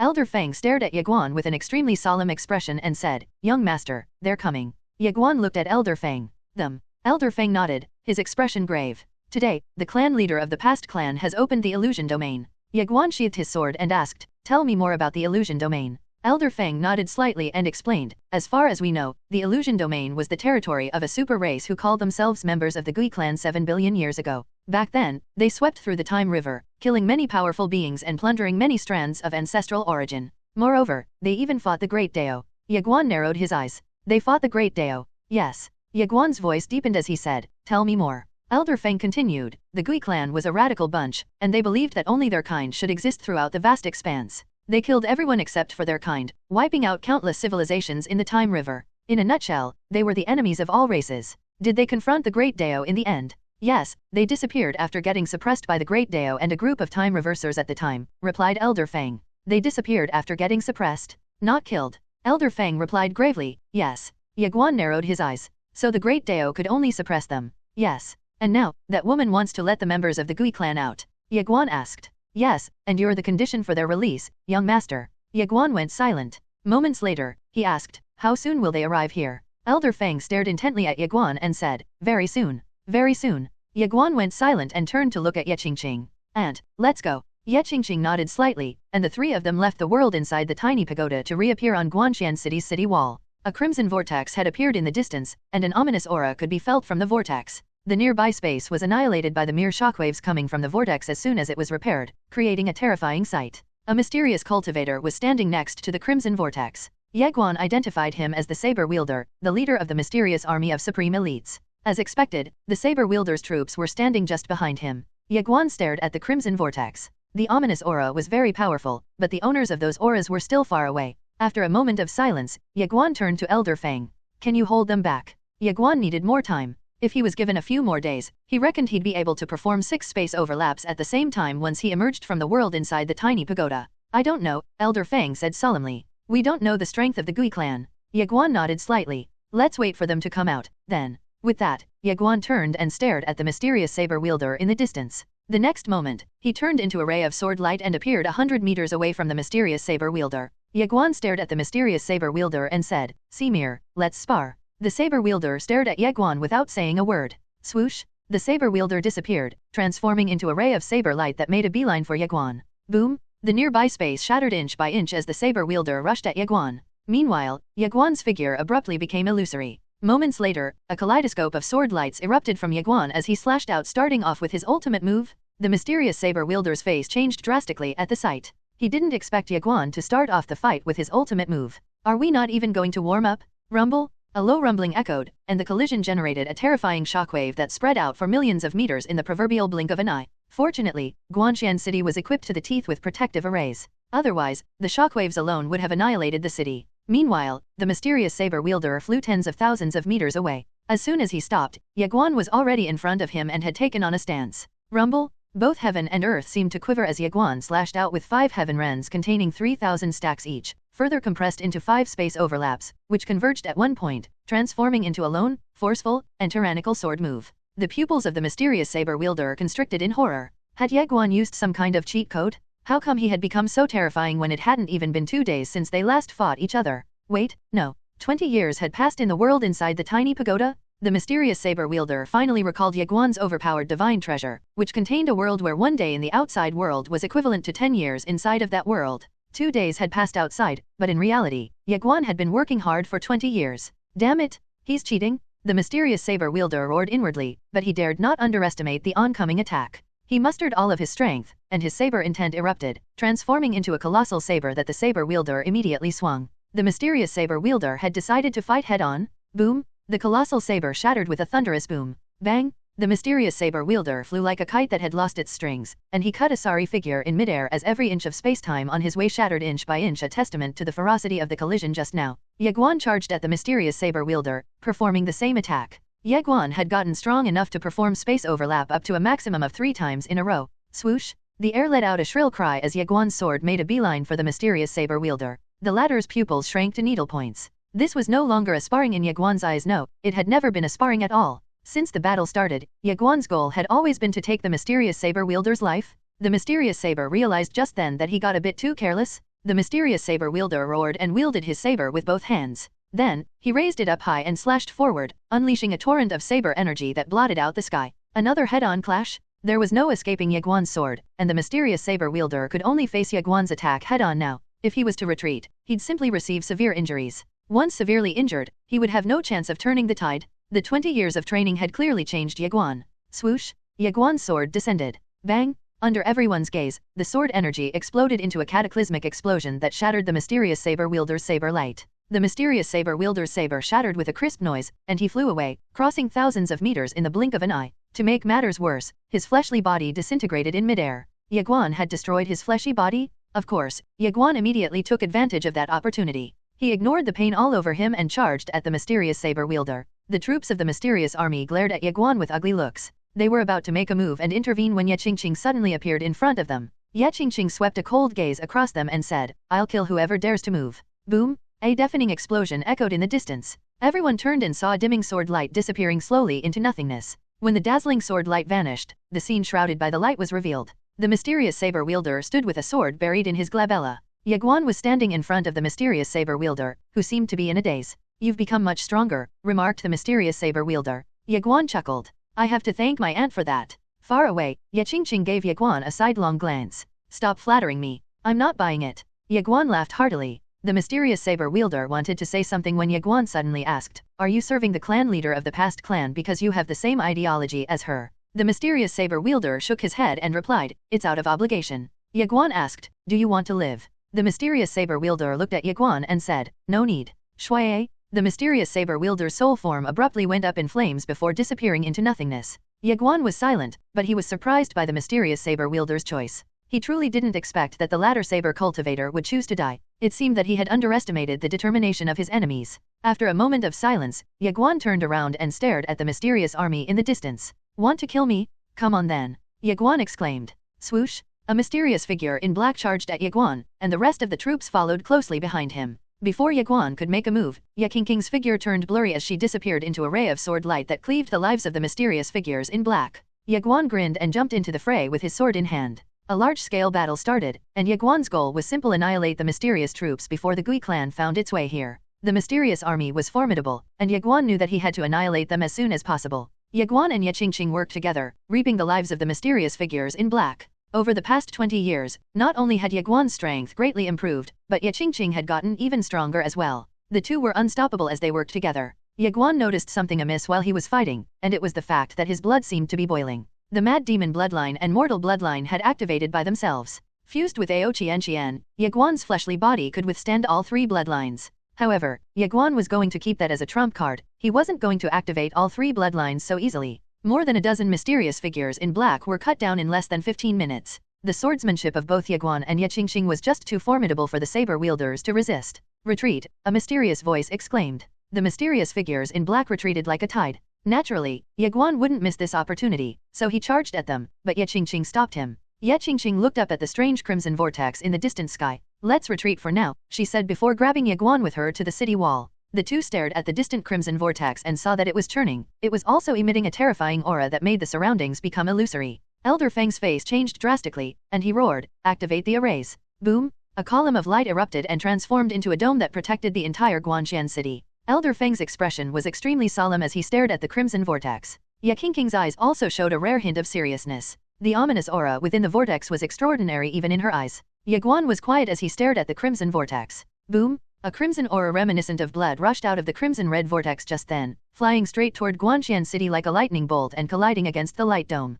Boom! The dome shattered in the blink of an eye. The Gui clan was here? The light dome had shattered? Elder Feng's face changed drastically as he shouted, "Prepare for battle." Elder Feng's voice had yet to finish echoing in the air when the arrays within Guanxian City came to life. The next moment, powerful auras took the sky, and the combined might of the powerful auras made the entire star field tremble ever so slightly. Meanwhile, Ye Guan and Ye Qingqing turned to look at the crimson vortex in the distance. A man emerged slowly from the vortex. He was dressed in a robe that seemed woven from blood due to its eerie red hue. The man's hair was extremely long, reaching down to his feet, and his eyes were a peculiar deep brown color. Ye Guan judged him to be a Gui clan member, but Ye Guan frowned immediately afterward. Just one? He's alone? When the man in the crimson robe's gaze landed on Ye Guan standing on the city wall, he grinned sinisterly and vanished in a ray of crimson light that made a beeline for Ye Guan. He's actually decided to attack me the moment he saw me? How decisive? Ye Guan praised inwardly. He took on a stance and was about to attack when Ye Qingqing vanished into thin air and reappeared in front of the man in the crimson robe with her sword drawn. Buzz! A resonant sword hum rang out.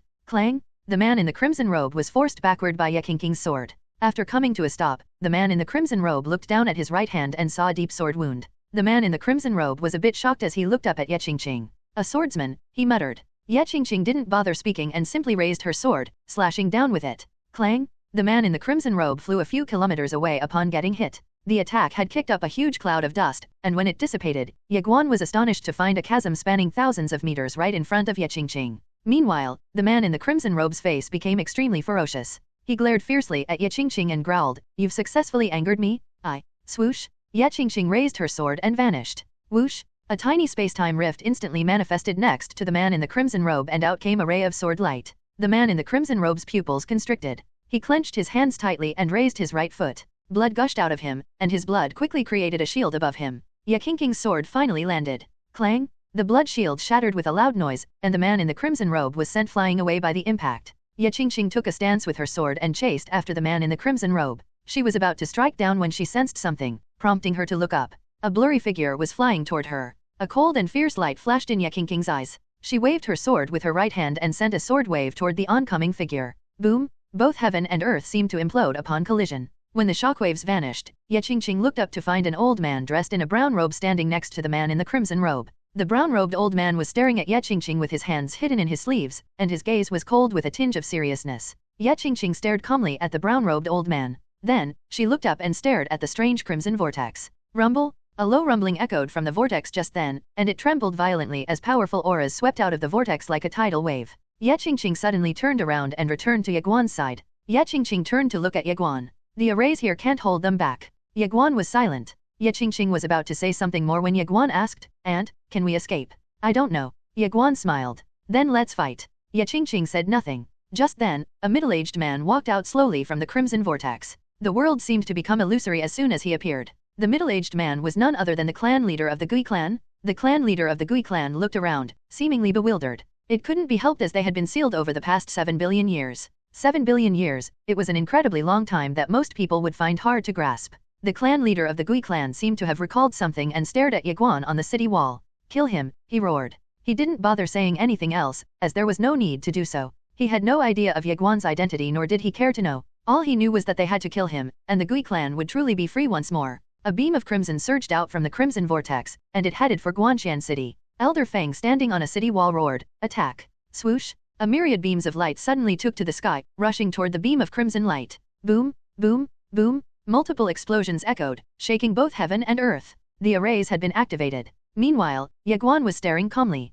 at the clan leader of the Gui clan. The clan leader of the Gui clan was staring at Ye Guan as well. He wanted to take a good look at the young man whom they were tasked to kill. Ye Guan smiled and said, I've heard that the Gui clan was once the #1 clan throughout the vast expanse. I am but a greenhorn, so I'd like to receive pointers from the supreme elites of the Gui clan. Swoosh! Ye Guan's figure trembled, and he left Guanxian City in the blink of an eye. When he reappeared, he was standing just 100 meters away from the clan leader of the Gui clan. Elder Feng's face suddenly changed drastically. He was about to start shouting when Ye Qingqing raised her arm and said, he knows what he's doing. He knows what he's doing? Elder Feng was dumbfounded. However, he was soon startled when he realized that Ye Guan was the son of his pavilion master. Could Ye Guan be dumber than him? Elder Feng was just a subordinate, and he had to know his place. Ye Qingqing stared at Ye Guan in the distant sky. Her left thumb was on her sheath, and she was ready to flick her sword hilt to move at any moment. In fact, Ye Qingqing's sword energy was accumulating inside the sheath. The clan leader of the Gui clan said, You Gui, go ahead and entertain young Master Ya for a while.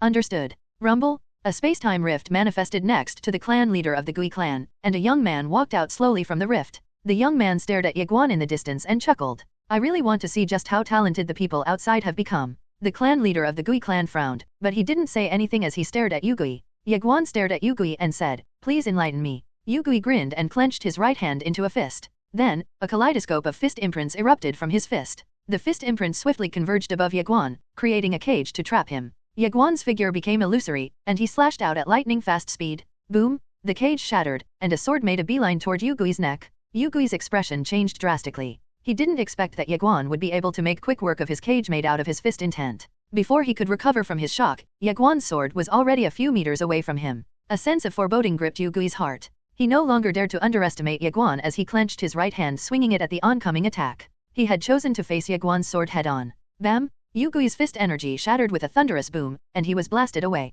Swoosh! A ray of sword light chased after Ye Gui, and the sword light tore apart space-time as if it were made out of paper as it approached Ye Gui in the blink of an eye. Ye Gui's pupils constricted. He crossed his arms in front of his chest, and an illusory fist seal appeared in front of him. Boom! The illusory fist seal shattered, and Ye Gui was blasted away once again. When he came to a stop once again, a sword was pressed against his glabella. He had suffered an overwhelming defeat. Ye Gui stared in disbelief at Ye Guan. Ye Guan was quiet as he stared at Ye Gui. Eventually, Ye Gui spoke in a deep voice, I've lost? Ye Guan nodded slightly and sheathed his sword. Then, he turned to look at the clan leader of the Gui clan in the distance and asked, Do you have more formidable youngsters? The clan leader of the Gui clan stared at Ye Guan and replied, Yes. Ye Guan said, Please enlighten me. The clan leader of the Gui clan shook his head. Few are your match among our younger generation. Actually, the clan leader of the Gui clan knew that Ye Guan was invincible among his peers the moment the latter made a move. He reckoned that even some old monsters weren't Ye Guan's match, much less his peers. Of course, the clan leader of the Gui clan wasn't surprised at all.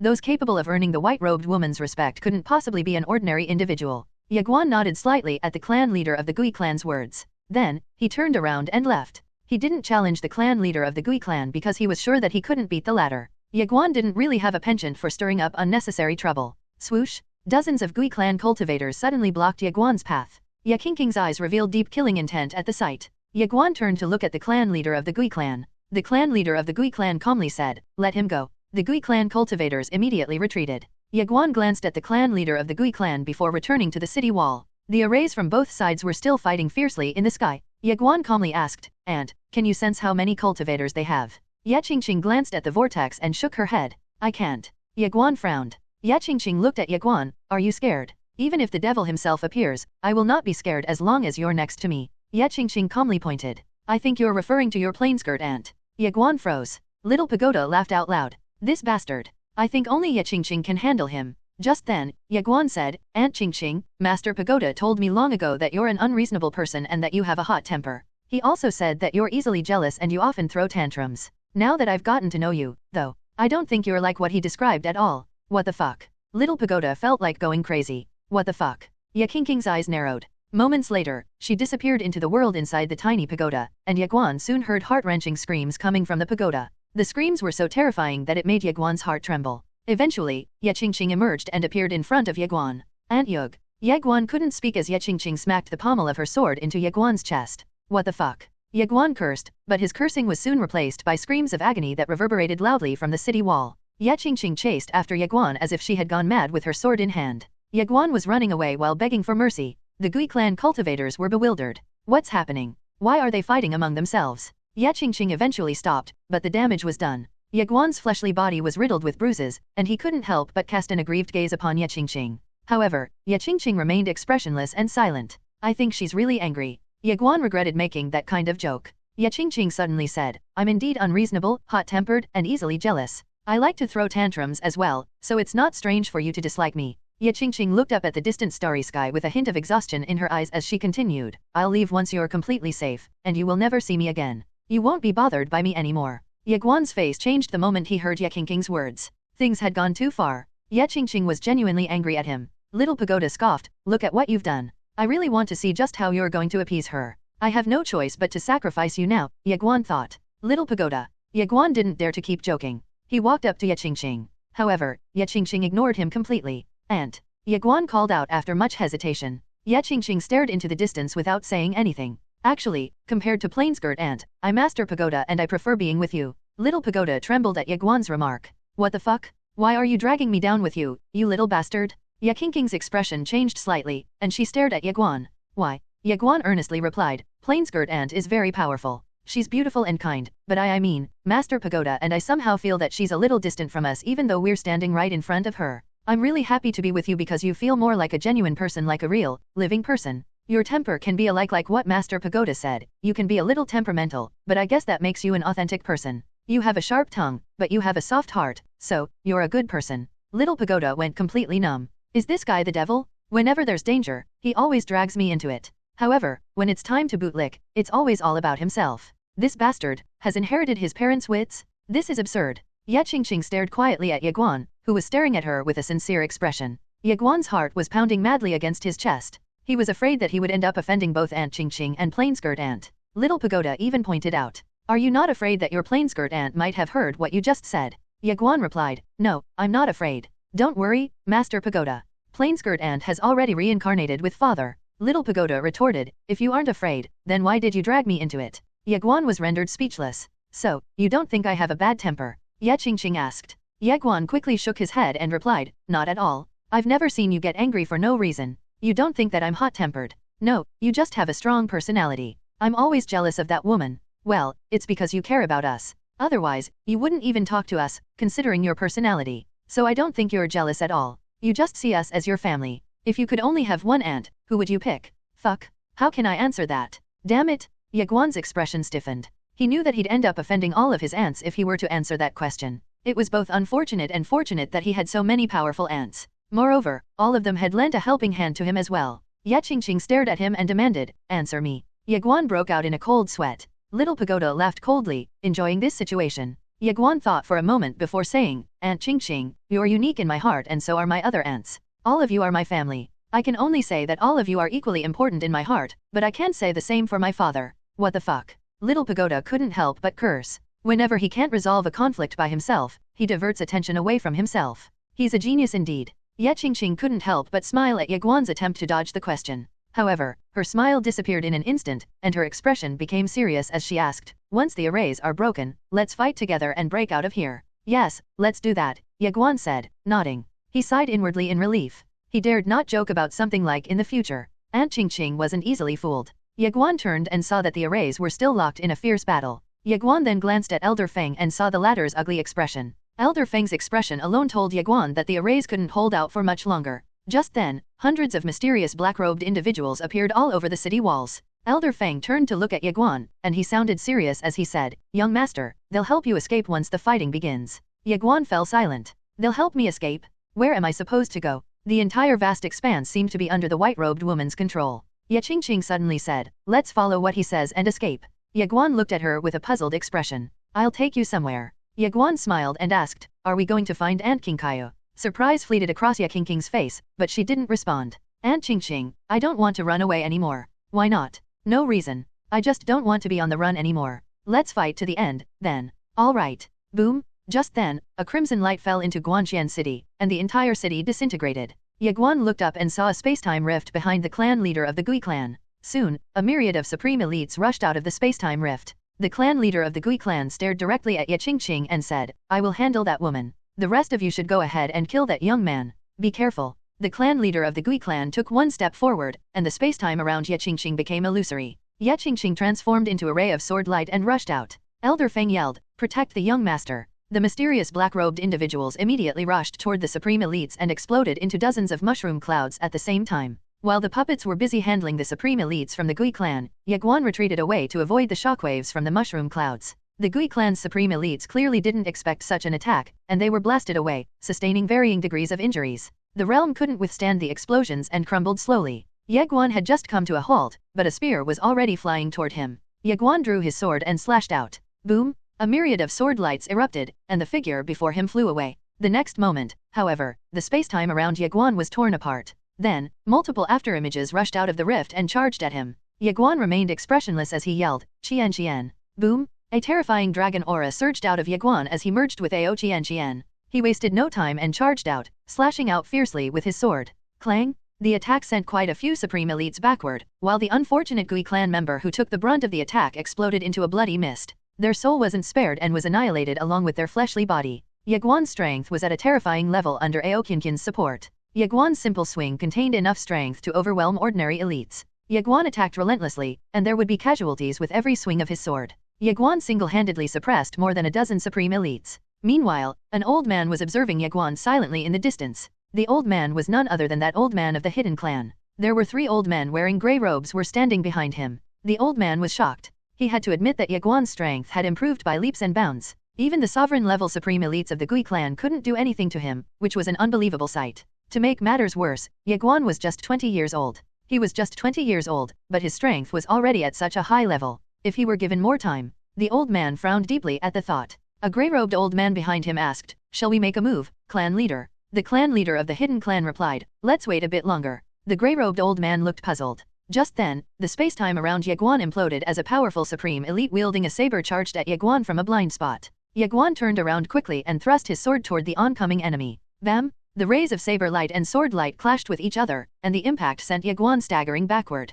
Before he could stabilize himself, a powerful ray of saber light flew toward his glabella. Ye Guan's fleshly body seemed to turn illusory just then. He drew out his sword and slashed out, unleashing 6 heaven rands with max stacks, condensed into 6 space overlaps, which were further compressed into one sword move. Boom! The saber light shattered, and a figure flew thousands of meters away, cutting a sorry figure in midair. When the figure managed to come to a halt, everyone saw a middle-aged man. The middle-aged man wielded an extraordinary-looking crescent-shaped saber. The middle-aged man looked numb-arm with a face full of shock. Ye Guan's sword was terrifying and formidable indeed. Ye Guan's face was grim. His saber is so strong. The two locked eyes with each other. The next moment, the two disappeared from where they were standing. Then, a radiant sword light collided with a dazzling saber light, creating a magnificent light show that made the surroundings tremble. The two were sent flying at the same time. "Do it!" exclaimed the clan leader of the hidden clan. The 3 grey-robed old men behind him disappeared. Meanwhile, Ye Guan's eyes narrowed upon detecting something. He turned around and slashed out as the ancestral dragon armor enveloped him.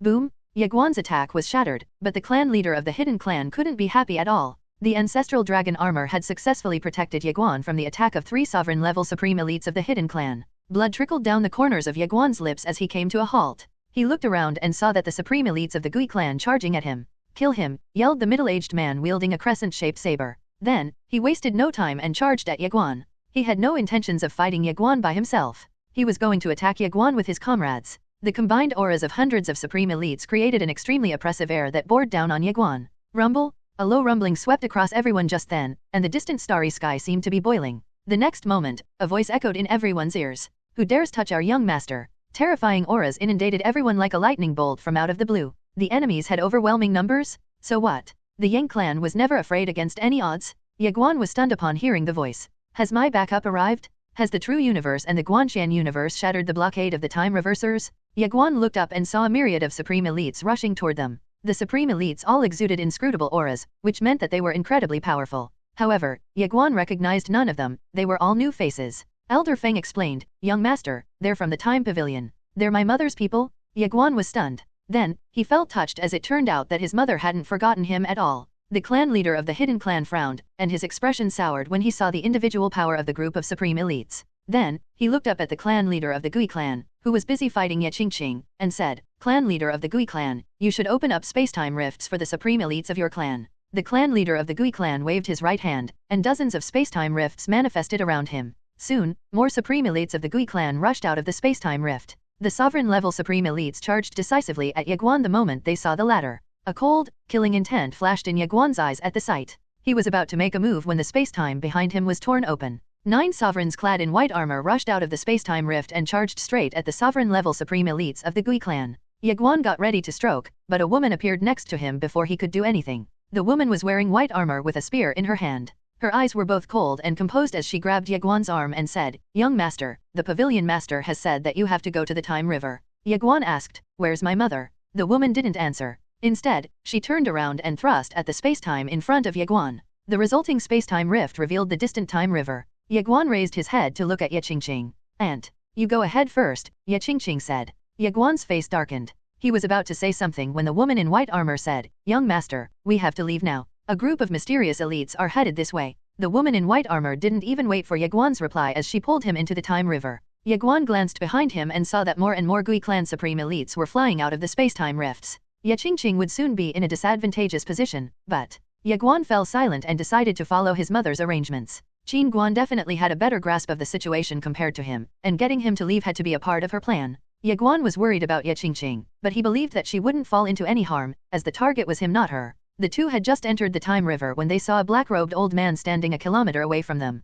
The black-robed old man stood at the helm of dozens of supreme elites with sabers in their hands. The woman in white armor said, "They're from the ancient clan. I thought the clan leader of the ancient clan was dead." "The clan leader is dead, but the old man there is the ancestor of the ancient clan, while the people behind him are the sovereign-level supreme elites of the clan," the woman in white armor replied. Ye Guan was about to say something when the black-robed old man's figure became illusory. Ye Guan's face changed drastically. He was about to make a move when an afterimage rushed past him and flew toward the black-robed old man. Bam! 2 figures were blasted away. One was the black-robed old man and the other was moving so fast that Ye Guan could only see their afterimage. The black-robed old man soon stabilized himself. He looked up and frowned upon seeing the attacker. Sovereign Yu. It had to be known that the Yu clan was one of the 4 ancient clans, and Sovereign Yu was the clan leader of the Yu clan. The black-robed old man glared at Sovereign Yu and said, "You actually chose to stand on the Guanshan universe's side." Sovereign Yu didn't respond. Instead, he turned to look at Ye Guan and said, "Young Lord Ye, please go ahead." Ye Guan stared at Sovereign Yu without saying anything.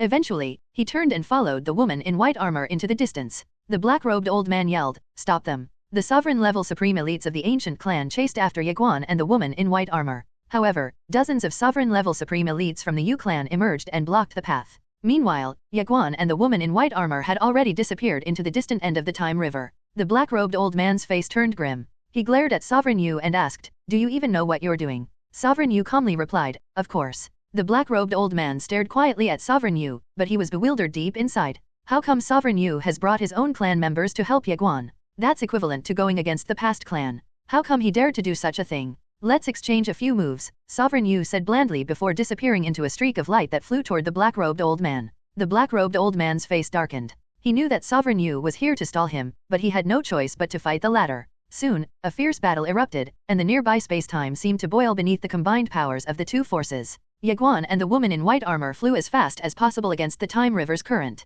Ye Guan glanced at the woman next to him and was astonished to realize that the woman in white armor was extremely strong. Then, he remembered that the woman in white armor had been leading the way for him all this while. Were they from the Yu clan? Yes, the woman in white armor said with a nod. Why did they help us? They owe the pavilion master a favor, and they've chosen to repay that favor today. Repaying a favor? Ye Guan wanted to ask more questions, but the woman in white armor abruptly stopped. She whipped around and hurled her spear. Crackle! A crisp noise echoed as the spacetime in the distance shattered, and a figure flew out. The woman in white armor opened her palm, and her spear returned to her hand. The woman in white armor then looked around and coldly said, "Young master, there are assassins lurking in the shadows. Be careful." Assassins? Ye Guan used his divine sense to scan the surroundings, but he couldn't feel anything strange. Just then, Little Pagoda said, "There are many hidden auras nearby. Be careful." The ancestral dragon armor wrapped around Ye Guan, protecting him from any fatal ambushes. The woman in white armor dragged Ye Guan with her and flew into the distance when Ye Guan caught a cold glint in the periphery of his vision. Ye Guan whipped around and slashed out with his sword.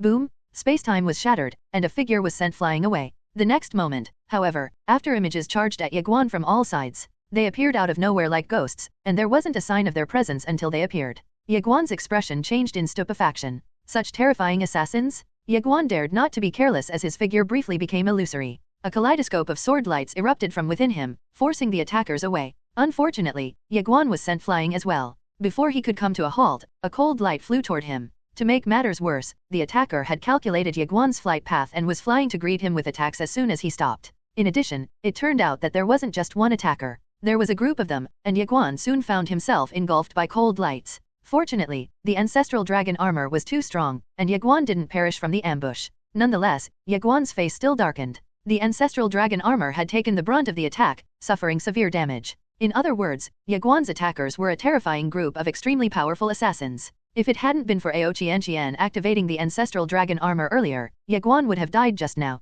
These assassins were just too ruthless. Swoosh! The woman in white armor rushed to Ye Guan's side, and she heaved a sigh of relief upon seeing that the latter was fine. The assassins had made sure to stop her from lending any assistance to Ye Guan, so she didn't manage to help the latter. Fortunately, Ye Guan was still alive. Watch out! Ye Guan yelled and pulled the arm of the woman in white armor before flying away frantically. A myriad of afterimages charged at them, and the two were soon engulfed in cold lights. Boom! The cold lights vanished, sending Ye Guan and the woman in white armor flying away. Ye Guan's ancestral dragon armor crumbled into innumerable light fragments, and it failed to absorb everything as Ye Guan's fleshly body was riddled with wounds. Blood seeped out of Ye Guan's wounds as he retreated with the woman in white armor. Who are these assassins? Ye Guan asked. The woman in white armor's face was extremely grim as she said, "They're the time assassins that the past clan had nurtured a long time ago. The former clan leader of the past clan has nurtured them personally, so it's a given that they're strong. However, they're also masters in the art of concealment, and most supreme elites will find it hard to detect their presence." Ye Guan was about to ask more questions when he felt a shiver down his spine.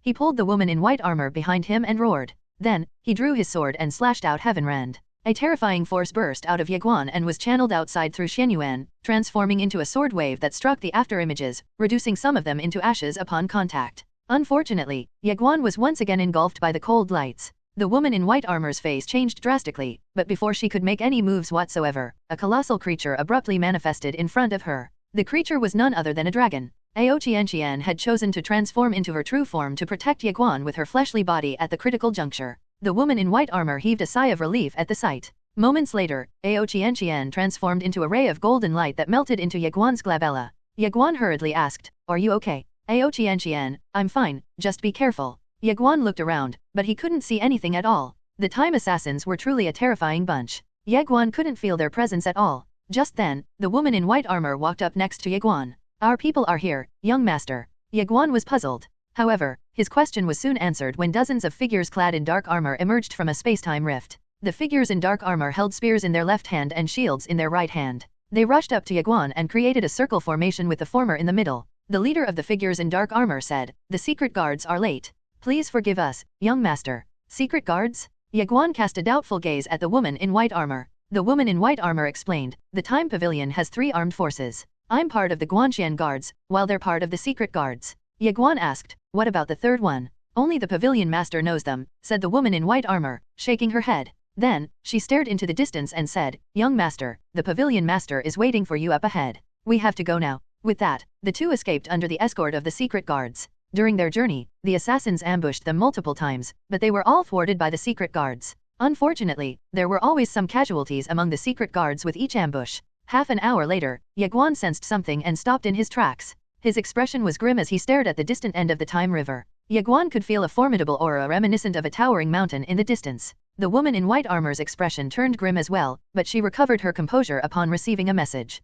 Then, she turned to Ye Guan and explained, "Young master, rest assured. Our people are coming." Ye Guan fell silent, feeling worried. The situation's becoming more and more like a test of endurance. Can Mother pass this test? About 1,000 meters away from Ye Guan and the others stood a middle-aged man wielding a long spear. He was wearing a plain robe, and his hair fell past his shoulders. His billowing aura made the spacetime around him churn and boil. The middle-aged man's gaze landed on Ye Guan as soon as he appeared. The expressions of the secret guards and the woman in white armor turned incomparably grim as they stared at the middle-aged man wielding a long spear. Ye Guan stared wordlessly at the middle-aged man, but his left hand rested on Xuan Yuan's pommel. He was ready to unsheath it and strike at any moment. The middle-aged man stepped forward just then. Ye Guan and the others immediately felt an overwhelming force sweeping toward them. The force was so overwhelming that they all held their breaths, and they all felt helpless. Ye Guan took a step forward as well and slashed out fiercely with his sword. A powerful sword force burst out in a ray of sword light, colliding with the oncoming overwhelming force produced by the middle-aged man. Bang! Ye Guan and the middle-aged man flew backward, and the powerful shockwave sent everyone flying as well.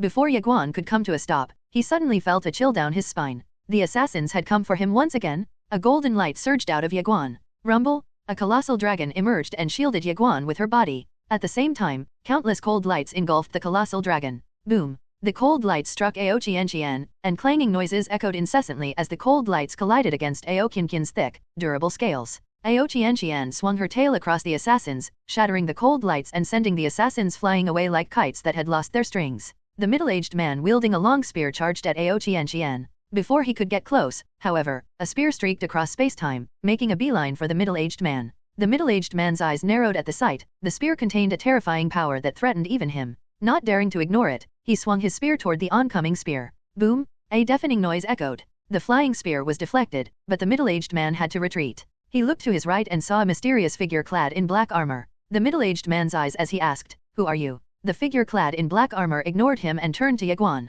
Bowing slightly, he said, "The commander of the Black Armor Guards greets the young master." Commander of the Black Armor Guards? Ye Guan stared at the figure clad in black armor with curiosity in his eyes. How did Mother manage to recruit so many top-tier elites? The commander of the Black Armor Guards said, "White Phoenix, take the young master away to where the pavilion master is at the moment." The woman in white armor White Phoenix nodded and turned to Ye Guan. "Young master, let's go," White Phoenix said before leading Ye Guan away. Meanwhile, the middle-aged man wielding a long spear sneered, trying to escape.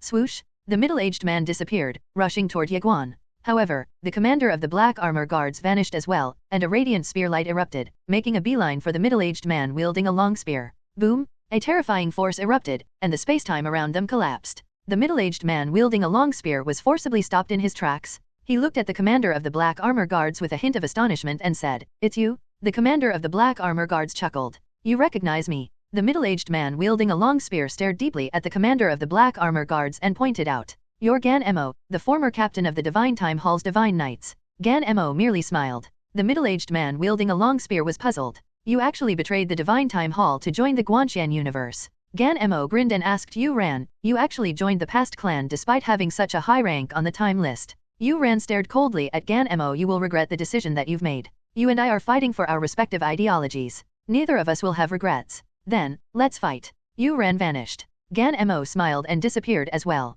Soon, a fierce battle erupted between the two. Meanwhile, Ye Guan moved swimmingly toward the distant end of the Time River under the escort of the secret guards. White Phoenix turned to Ye Guan and said, "Young master, those assassins are still around." Ye Guan nodded. He couldn't see them, but there was still a lingering chill in the air, which seemed to follow him everywhere. It seemed that those assassins had truly been following him as if they were his shadows. Ye Guan's expression was grim as he looked around. He had to admit that the assassins were terrifying. If it weren't for Ao Qianqian's protection, he would have died long ago. They were the most powerful assassins that he had ever encountered. White Phoenix's expression was grim as well. The past clan was a mysterious organization with a strength that even the Time Pavilion hadn't been able to measure. The assassins of the past clan were still around, which meant that they were waiting for the golden opportunity to strike. Ye Guan knew that as well. He closed his eyes and asked, "Qianqian, how are your injuries?" Ao Qianqian had taken too many hits for him. Ye Guan suspected that she had suffered considerable injuries. Ao Qianqian replied, "I'm fine." Fortunately, the divine tree of nature was there, and it worked tirelessly to heal Ao Qianqian. In other words, Ye Guan had nothing to worry about. Ye Guan nodded slightly. Just then, he sensed something and came to a halt. He looked up and saw a terrifying aura flying toward them at breakneck speeds. White Phoenix's face immediately turned solemn. The members of the secret guards next to her became alert as well and got ready to fight. Rumble? A low rumbling echoed as the distant space-time trembled violently. Under Ye Guan and the others' gazes, a colossal creature emerged, charging at them. The colossal creature was a demonic beast in the form of an ape. The ape was colossal indeed, as it was as big as a mountain. To make matters worse, a colossal axe was in its right hand. The ape betrayed its massive size, as it ran at breakneck speeds toward Ye Guan and his group. It was horrifying to be subject to such a gargantuan creature's charge, and Ye Guan felt as if a mountain was rolling toward him. Ao Qianqian was about to leave Ye Guan's body and fight the ape when White Phoenix suddenly said, "Lady Qianqian, please do not leave the young master. That is what they want you to do." Ao Qianqian froze and went silent. White Phoenix was right. The giant ape was a lure bait to make her leave Ye Guan's side. The assassins lurking in the pockets of spacetime nearby would definitely come out and strike the moment Ao Qianqian left Ye Guan. Without Ao Qianqian's protection, Ye Guan would die under their combined attacks. White Phoenix yelled, "Shield formation." The secret guards roared and thrust their shields forward. A massive shield towering thousands of meters in both height and width manifested in an instant. The giant ape slammed its axe against the shield. It was a terrifying attack that seemed capable of shattering the entire Time River. Bam! The massive shield shattered with a thunderous boom, and the powerful shockwave sent the members of the secret guards flying away. Ye Guan stepped forward just then and slashed out with his sword. 6 space overlaps. The giant ape raised its axe to block the attack. Boom! A cataclysmic explosion of sword lights erupted when the axe and the sword collided. The giant ape was blasted away, but Ye Guan ignored the former and performed a spinning slash. A radiant burst of sword light pushed away the cold lights just as they emerged from the pockets of space-time around Ye Guan. Unfortunately, Ye Guan's spinning slash was too weak to force the assassins to retreat far enough. Moments later, the cold lights engulfed Ye Guan, injuring him. However, Ye Guan was undeterred. He slashed out haphazardly, sending sword waves flying in all directions. The members of the secret guards saw the commotion and rushed to assist Ye Guan.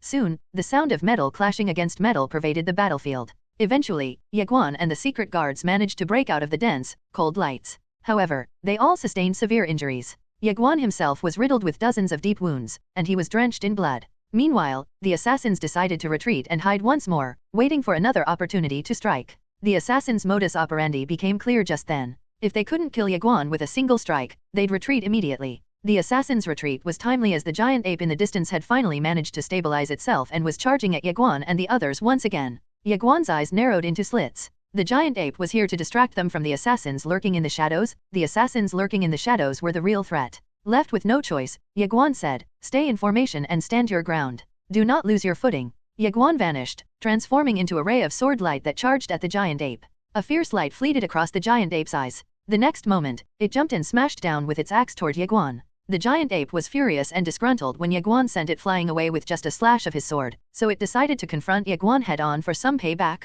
Ye Guan's sword collided with the giant ape's axe. Boom! A deafening explosion echoed. Both Ye Guan and the giant ape were blasted away. White Phoenix roared, "Protect the young master." The secret guards rushed toward Ye Guan and got into a shield formation to protect him. However, the assassins didn't show up, making Ye Guan frown in confusion. The giant ape's fleshly body was riddled with cracks after it forcefully endured Ye Guan's attacks. It roared defiantly, unleashing a terrifying aura. Ye Guan's eyes narrowed. A horde of demonic beasts was coming? As expected, Ye Guan saw thousands of giant apes running toward them in the distance. Fuck. Ye Guan cursed inwardly. These bastards are ganging up on me? Meanwhile, a little girl was staring at the scene in the distance. The little girl had a white beast on her shoulder. She was none other than Arya, while the white beast was none other than Little White. Qin Guan's people had found them, so they rushed over here to assist Ye Guan. When Arya saw the injuries all over Ye Guan, she let out a lengthy sigh. The next moment, she took out a candied hawthorn and licked it before saying, "It seems that we're in trouble. We need to figure out a way to shift the blame somehow." Little White was at a loss for words.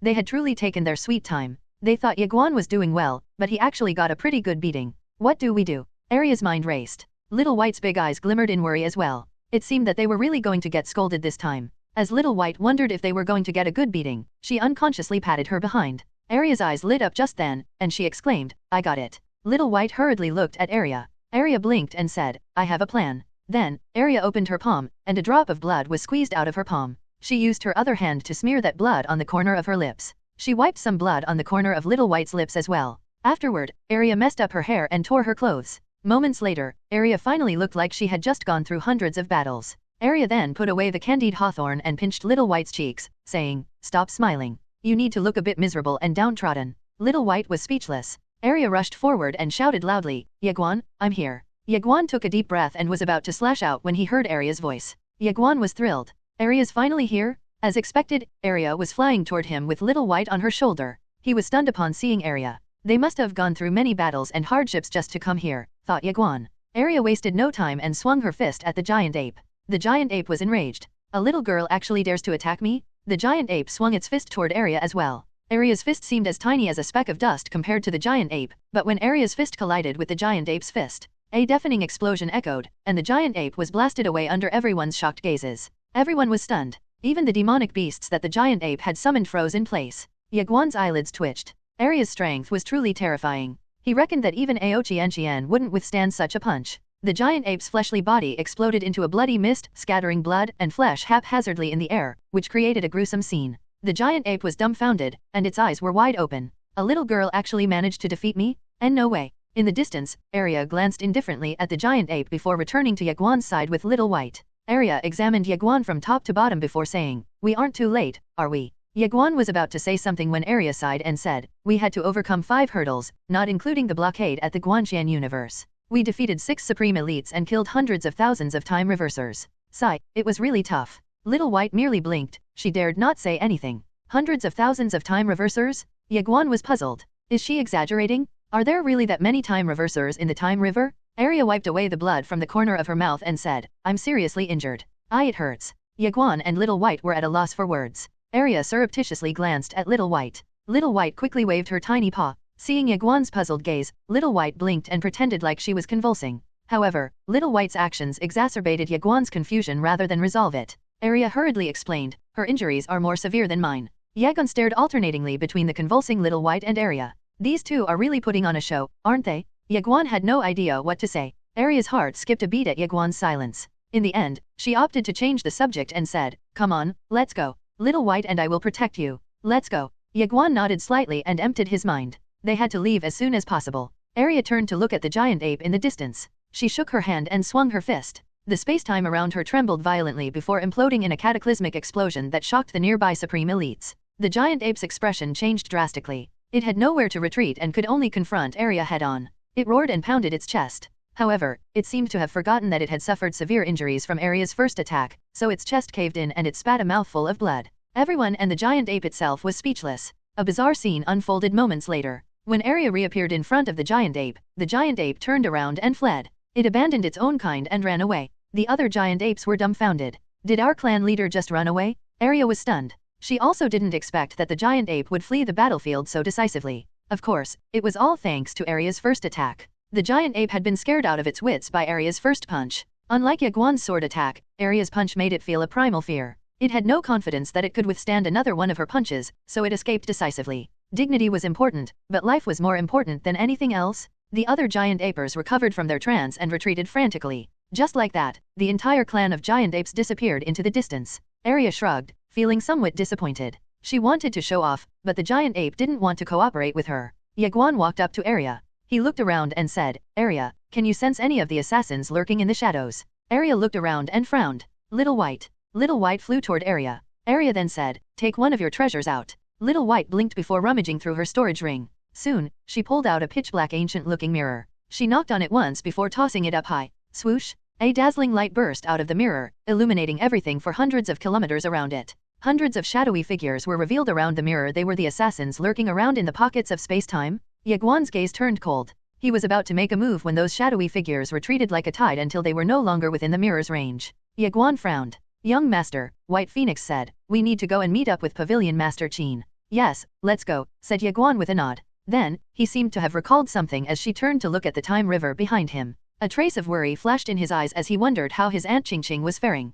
White Phoenix seemed to have sensed Ye Guan's concern and said, Young Master, rest assured. We have powerful reinforcements rushing to assist them at the moment. They will definitely not be defeated. Ye Guan nodded. Okay. With that, Ye Guan, White Phoenix, and the secret guards continued their journey along with Arya and Little White. Ye Guan felt much safer this time. Arya was extremely terrifying, after all. He had experienced the giant ape's power, but it was no match for Arya at all. Ye Guan still couldn't believe that Arya had defeated such a powerful demonic beast. Ye Guan remembered something just then and asked, Arya, how is the Guanxian universe doing? Arya took out a stick of candied hawthorn and gave it a lick before replying, I don't know. I think they're doing okay. Ye Guan's expression darkened. Arya sounded serious as she added, you should worry about yourself first. Ye Guan pondered briefly and nodded. Indeed, he seemed to be the weakest in his family. The realization made Ye Guan sigh in sadness. Their journey went swimmingly for quite a while. Just then, White Phoenix said, we'll be there in 30 minutes. 30 minutes. It wasn't a long time, but Ye Guan couldn't shake off the worry in his heart.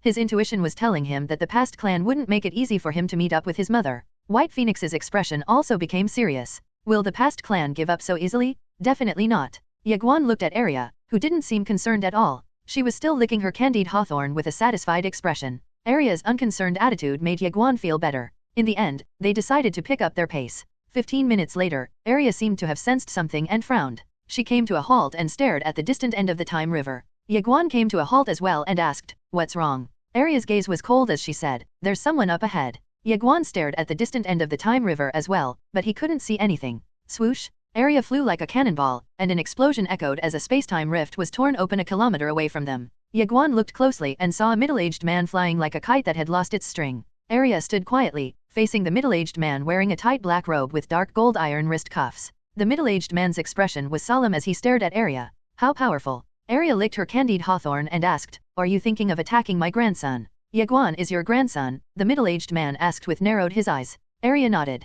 The middle-aged man went pallid as he stared at Ye Guan. Grandson? Ye Guan was speechless. Should I say something back? Well, Arya isn't exactly wrong. After all, she addresses my grandfather as Brother Yang and addresses my father as Little Xian. Even my father couldn't say anything about it, so in terms of seniority, I really have no idea what to say. The middle-aged man retracted his gaze and looked at Arya. I've heard that you're the ancestor of the first evil beast. I've come here to learn from you. Arya examined the middle-aged man from top to bottom and scoffed, you're too weak. The middle-aged man laughed heartily at the remark. Swoosh, Arya vanished into thin air. Boom, space-time itself imploded as Arya made a move. The middle-aged man's eyes narrowed into slits, and he raised his arms crossing them in front of his chest. Boom, Arya's fist landed on the middle-aged man's arms, and he was sent flying away. As he flew away, his fleshly body exploded into a bloody mist. Moments later, his soul couldn't withstand the force of Arya's punch and imploded, shattering into innumerable light fragments. Both fleshly body and soul were annihilated in just one punch. Everyone was at a loss for words. Arya returned to Ye Guan's side.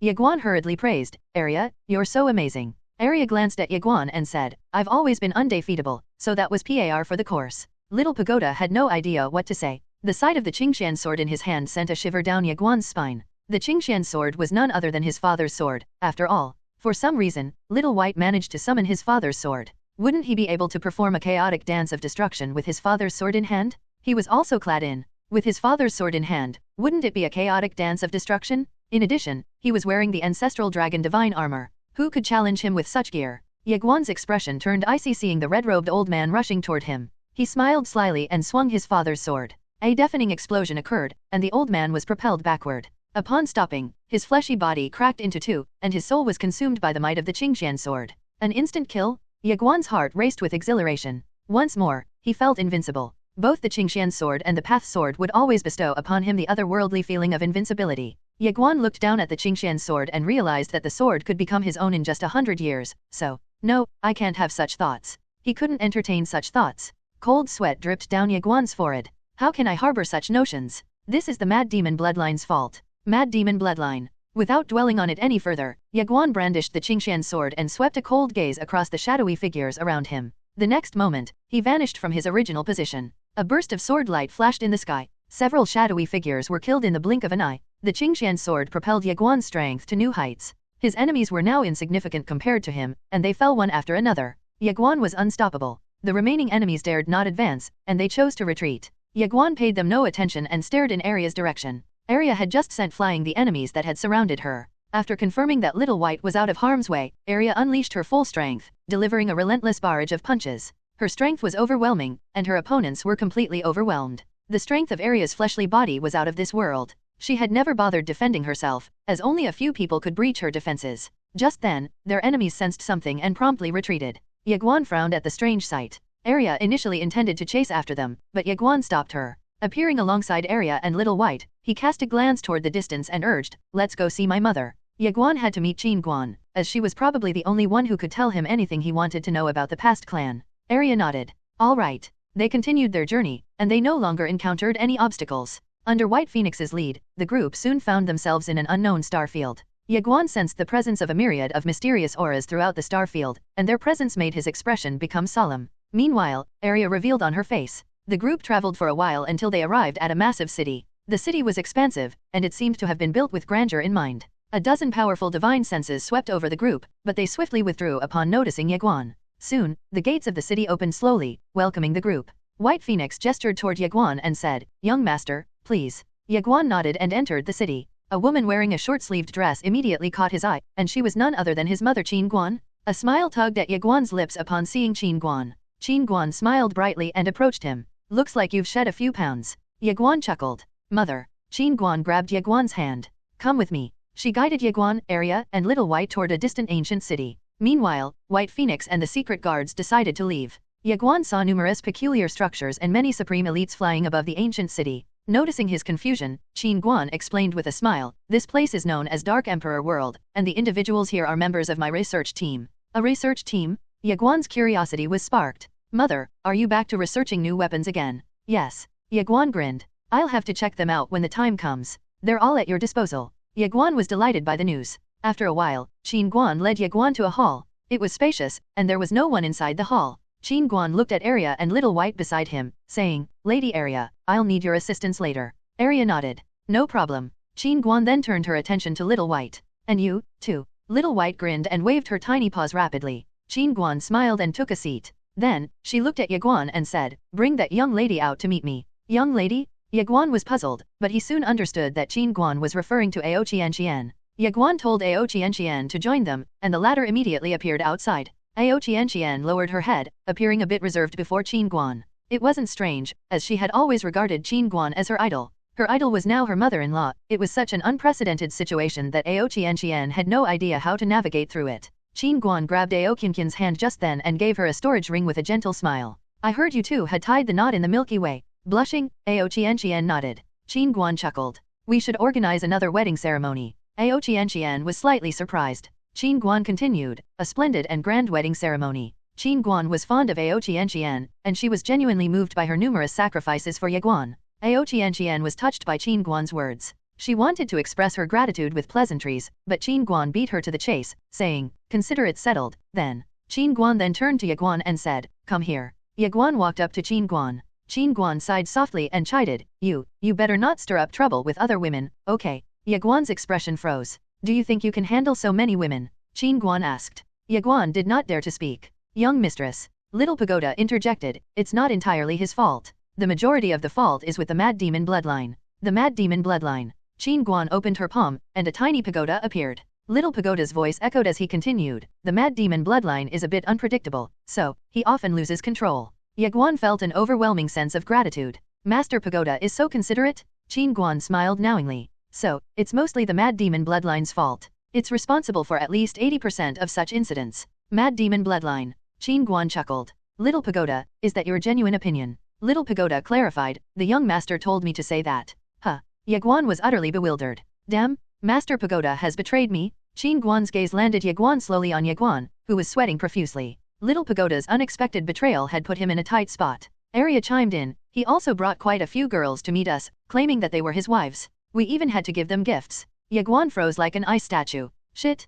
Ye Guan stared wordlessly at Ye Guan. Ao Qian chose to be silent as she stared at Ye Guan. This was the time to side with her mother-in-law. Meanwhile, Arya glanced at Ye Guan. She had revealed such a thing, as she felt the need to give her little grandson a lesson. Otherwise, he might bring 100 wives to her and Little White in exchange for some gifts. Ye Guan smiled awkwardly and said, Mother, I am going to listen to your arrangements. Ye Guan dared not play any tricks before Ye Guan. After all, such tricks would be useless, and he had no plans of disgracing himself. Thus, all he could do was admit defeat. Ye Guan shook her head and said with a smile, that is your business, and it is not my place to intervene. However, I can't just ignore it. Ye Guan nodded, and he sounded sad as he said, yes, I guess it cannot be ignored. I grew up without my mother and my father, so no one really taught me the right thing to do. Yes, it cannot be ignored. Ye Guan's heart tightened, and her nagging stopped at the tip of her tongue. Ye Guan's statement rendered Ye Guan at a loss for words. Meanwhile, Little Pagoda sighed to himself. He is incredible. Arya was in awe of Ye Guan as well, and she inwardly vowed to be more wary around Ye Guan in the future.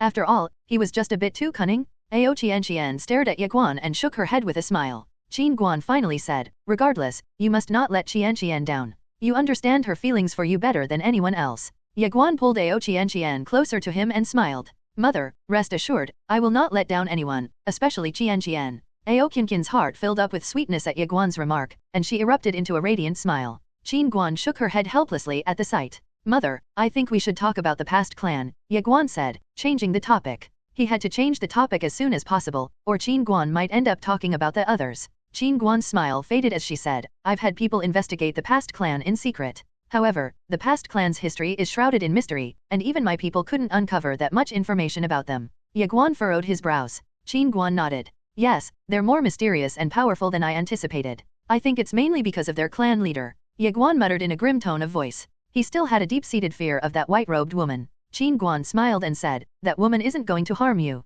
Doing so means breaking the rules. What happens if she breaks the rules? Ye Guan merely smiled rather than answering the question directly. Then, she stood up and said, come with me, I'll take you somewhere. Where are we going? Ye Guan chuckled. I'll take you to the empire I've built for you. Undefeatable? Ye Guan blinked in surprise. Then, he gave her a thumbs up and exclaimed, that's right. Arya is invincible. Little White also raised her tiny paw in agreement. Arya raised her chin slightly and said, keep it down, my skills aren't worth mentioning. Ye Guan was at a loss for words in the face of Arya's brazenness. However, Arya calmly declared, let's keep moving. With Arya now part of the group, Ye Guan and the others felt considerably safer. Suddenly, Ye Guan grabbed Little White and asked, "Hey Little White, do you happen to have any healing divine artifacts or pills?" During his battles alongside Ye Qingqing, Ye Guan noticed that the divine tree of nature was no longer enough to sustain the two of them. Hence, he thought of asking Little White for healing-type divine artifacts. Of course, the more, the merrier. If he were to become a perpetual healing machine, he would be impervious to physical harm. Little White blinked and appeared to be in contemplation. She had a plethora of treasures to consider, so it was understandable that she was in deep thought. Ye Guan's anticipation grew as she stared at Little White. Eventually, Little White extended her paw, revealing a fist-sized, crystalline green orb.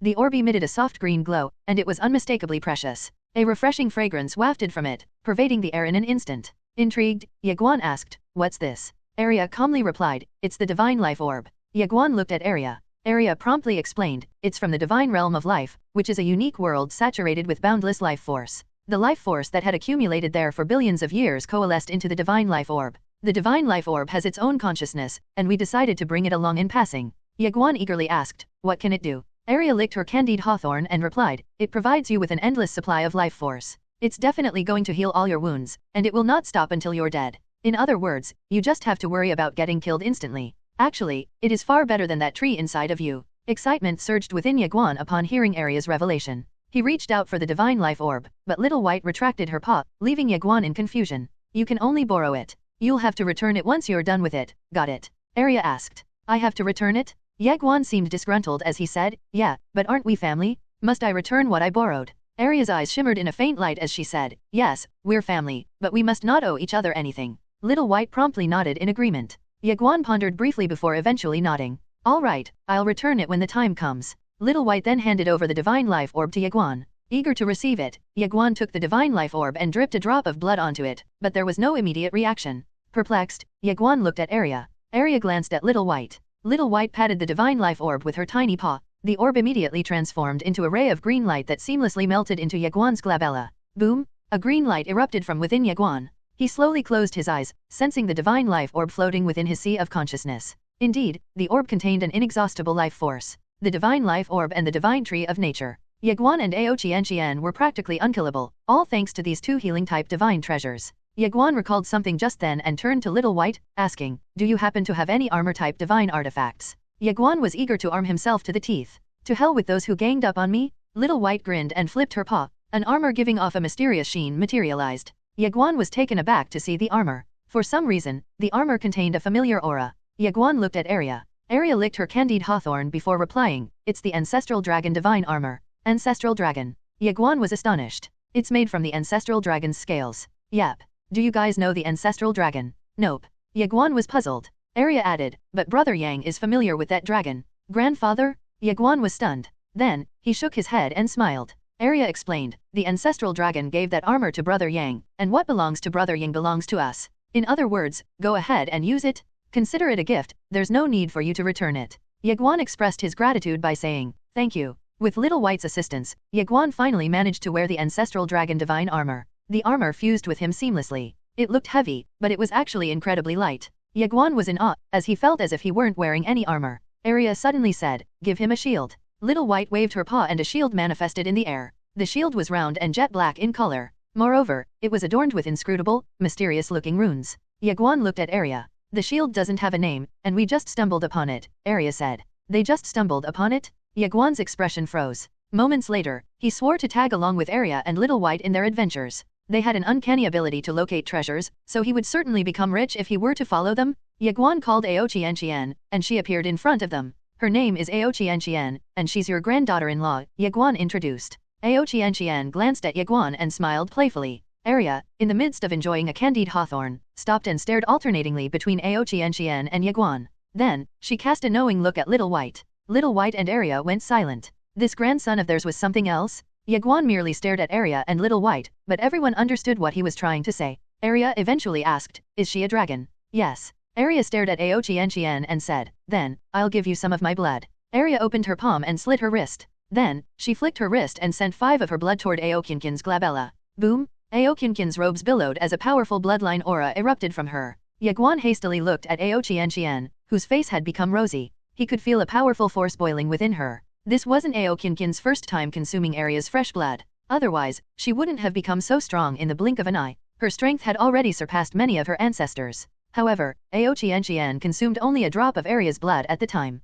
This time, however, she consumed 5 drops, and they were much purer as well. In other words, the energy contained within those droplets of blood was many times stronger than the drop of blood that Ao Qian had consumed at the time. Ao Qian was about to enter the world inside the tiny pagoda to cultivate when Ye Guan raised a hand, stopping her. Ao Qian turned and saw Ye Guan staring at Little White. Little White blinked in confusion. Ye Guan sounded serious as she said, Aria has given her blood, but what about you, Little White? Do you not want to give her something? Little White was at a loss for words. Aria stared deeply at Ye Guan for a while before turning to Little White. Aria nodded quietly. Little White stared at Ao Qian, seemingly falling into deep contemplation. After a while, Little White opened her palm, revealing a palm-sized stone tablet. She handed the stone tablet to Ao Qian. Ao Qian was curious. What is this? Little White waved her tiny paw. Ao Qian turned to Aria. Aria promptly explained, it's the boundary tablet, Brother Yang used that thing before. It'll enhance your strength significantly along with your fleshly body. It's beneficial to you.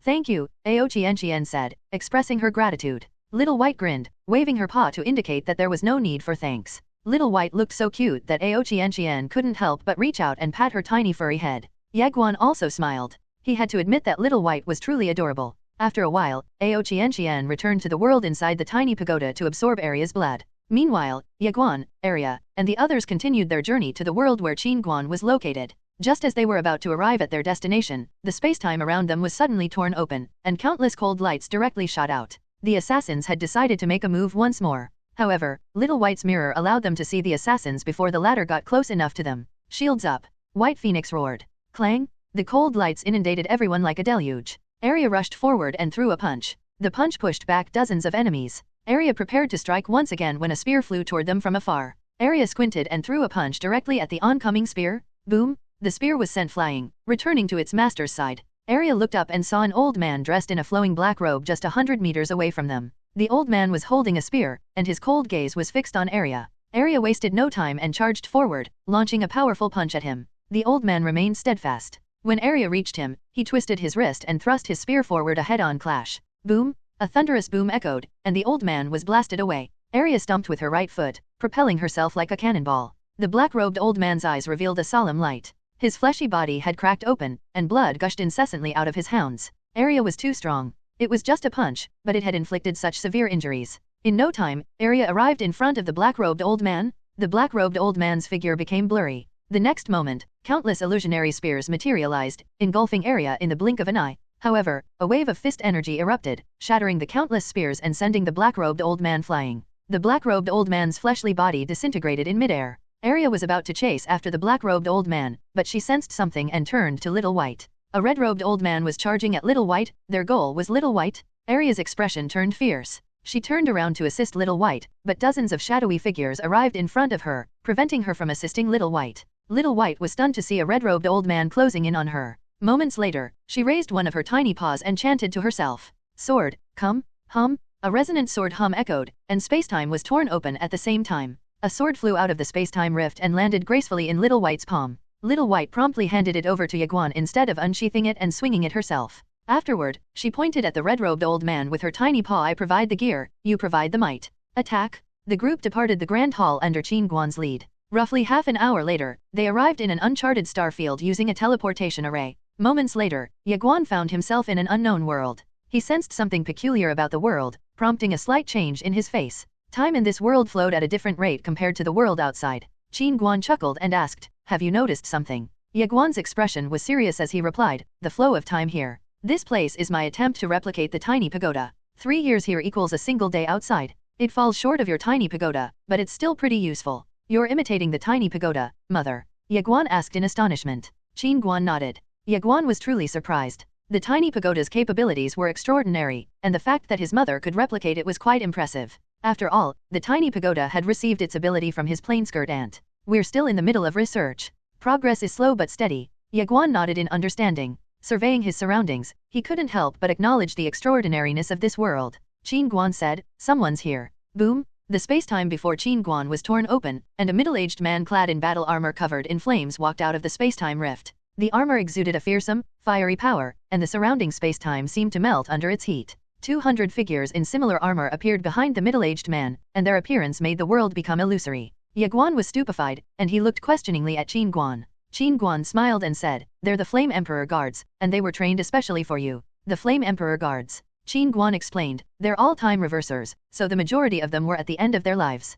I've extended their lifespan. I also provide them with equipment and cultivation resources. In return, they've pledged allegiance to me. Intrigued, Ye Guan asked, Mother, you can extend their lifespans. Qin Guan nodded. Indeed. How? Qin Guan smiled and opened her palm, revealing a thumb-sized pill. The curious Ye Guan asked, a pill? This is an ancestral origin pill, and as its name suggests, it's made out of a strand of ancestral origin. A strand of ancestral origin is enough to produce around 100 of these pills. Each pill will add a decade to a Supreme Elite's lifespan. It's not a lot of time, yes, but it is a priceless treasure in the eyes of time reversers. Wait, Mother. Ye Guan trailed off in surprise before asking, you have strands of ancestral origin. Indeed. Ye Guan grew curious. Where did you get them? Qin Guan shook her head and explained, your dad got them for me. I asked for his help, but ancestral origin is getting scarce these days. They're nearly extinct in the Time River, and they can only be found billions of years ago. Ye Guan frowned and questioned, billions of years ago. The Time River's recorded history spans 100 billion years. Anything before that is a blank slate. In other words, we have no idea what happened at the time.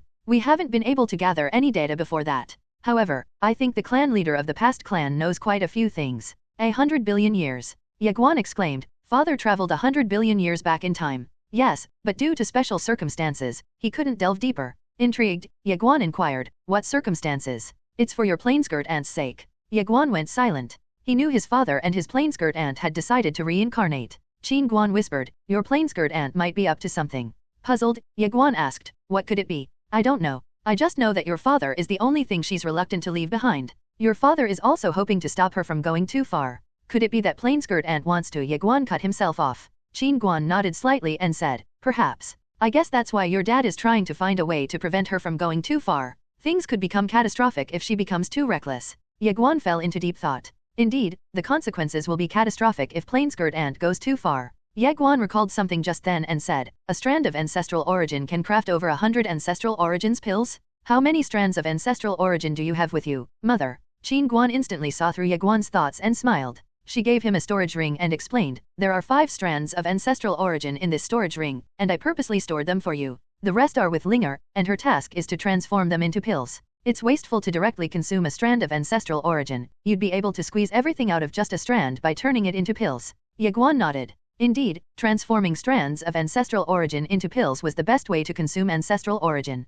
Ye Guan would also be able to attract more supreme elites to his side. Ye Guan finally understood why so many time reversers were working for his mother. They all had their ulterior motives, which were ancestral origin pills. Of course, it wasn't strange at all. How could he expect others to work for him for free? Just then, Qin Guan turned to the Flame Emperor guards. You can leave now. The supreme elites bowed deeply and withdrew. Qin Guan then turned to Ye Guan and said, let's go. Ye Guan nodded and took the lead in following closely behind Qin Guan. Meanwhile, Ao Qianqian returned to the world inside the tiny pagoda to continue absorbing Arya's blood. Ao Qianqian's cultivation progress had been extremely fast, faster than Ye Guan's. She had absorbed a variety of divine artifacts, and she had even obtained an unprecedented inheritance. Of course, Ye Guan didn't really feel wrong. The stronger Ao Qianqian became, the stronger he would become. Qin Guan soon led Ye Guan and Arya to a vast sea. Ye Guan stared at the horizon and saw nothing but the vast sea. He cast a puzzled gaze at Qin Guan, and he saw the latter smile. Qin Guan then snapped her fingers. Snap! The sea parted, revealing an underwater palace. Let's go, Qin Guan said and led Ye Guan toward the underwater palace. Once submerged, Ye Guan found out that there wasn't only one palace underwater. There were thousands of peculiar structures sprawling over the vast ocean. Many people were out and about, engaging in a variety of activities. Ye Guan took particular note of hundreds of oddly shaped pillars towering thousands of meters high. Arya and Little White were equally intrigued. Little White was especially thrilled at the sight, as she had always been a lover of novel things. In fact, she had a blast with the bombs that Qin Guan had given to her. Qin Guan had given her more bombs, which made Ye Guan feel a bit uneasy. Little White had a penchant for throwing out those bombs indiscriminately. To make matters worse, Ye Guan was the only one incapable of withstanding those bombs. Qin Guan pointed at somewhere and said, those things can be activated at any time. A group of supreme elites had come here to attack, but they were forced to retreat. Ye Guan's expression turned serious as he asked, they've launched an attack here. Yes, and not just once. However, I think they're underestimating me, so I'm sure they're getting ready for another attack. Ye Guan went silent. Just then, a black-robed elder suddenly appeared beside Qin Guan.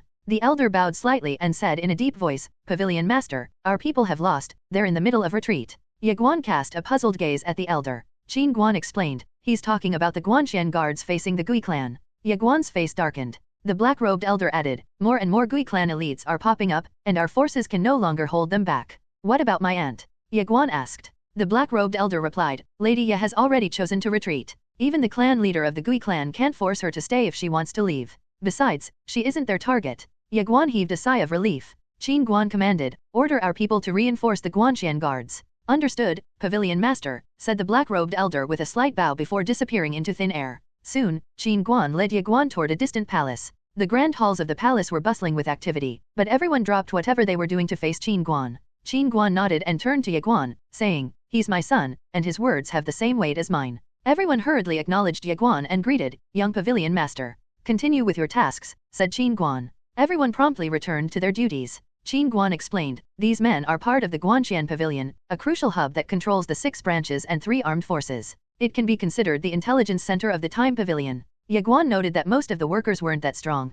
Clearly, this place valued brains more than brawn. Mother, Ye Guan called out and said, I've been to the Milky Way. Mildly surprised, Qin Guan asked, did you visit the Qin family? I went to pay respects to grandfather. Qin Guan nodded but stayed silent. Mother, will you ever return to the Milky Way? My relatives are no longer around. In my eyes, wherever you are is my home. Ye Guan's heart felt warm, and he grinned in response. Qin Guan was about to say something when a shadowy figure appeared next to Qin Guan and whispered a few words into her ear. Moments later, Qin Guan's eyes narrowed into slits. That demmed clan leader of the past clan. Ye Guan was curious and asked, what's going on? Qin Guan smiled. The clan leader of the past clan has just invited the Zhen clan and our Phoenix Emperor world has been sealed by an array. People can come in, but they can't leave. Ye Guan asked in a low voice, is the Zhen clan very powerful? Qin Guan nodded. Our Time Pavilion has a few elites from the Zhen clan. The Zhen clan isn't exactly a strong clan, but they're masters of arrays. I once tried to invite them myself, but their clan leader refused my offer. I didn't expect that the clan leader of the past clan would be able to persuade them. Ye Guan's expression darkened. How many elites are working for her? I don't know, but there are definitely countless of them. Come here, I'll take you somewhere. Where to? You'll know soon. Qin Guan brought Ye Guan and Arya to a teleportation array. They entered it together, and they soon arrived at the summit of a towering mountain. The faint silhouette of palaces and buildings could be seen in the depths of the mountain. Ye Guan was somewhat puzzled. Where are we, mother? Qin Guan was about to speak when a middle-aged man appeared in front of the 3 of them. He stared deeply at Ye Guan before his gaze settled on Qin Guan. Pavilion Master Qin, welcome back, said the middle-aged man. Qin Guan smiled. Master Tian, I'm not here for you. Master Tian frowned and asked, what do you mean, Pavilion Master Qin? Qin Guan merely smiled. Rumble? The space-time behind Master Tian was torn open, and a lady walked out of the rift. Ye Guan was stunned upon seeing the lady, as she was none other than Ye Nanking. What is she doing here? Thought Ye Guan. Ye Nanking stared wordlessly at Ye Guan. Ye Guan walked up to Ye Nanking and asked with a smile, Lady Nanking, you're a Tian clan member in your past life. Ye Nanking nodded slightly. I had no idea that you're from one of the 4 ancient clans, said Ye Guan with a shake of his head and a smile. Then, he seemed to have recalled something as he opened his palm, revealing a storage ring. Nanking, this is for you. Ye Nanking's eyes flashed with a hint of surprise. What is this? Take a look, Ye Guan said. Ye Nanking glanced at Ye Guan before opening the storage ring. A wisp of deep red energy drifted out of the storage ring. Ye Nanking and Master Tian's expressions changed drastically. It was a strand of ancestral origin? Master Tian was visibly shocked. Fuck, this guy is giving out strands of ancestral origin upon meeting someone?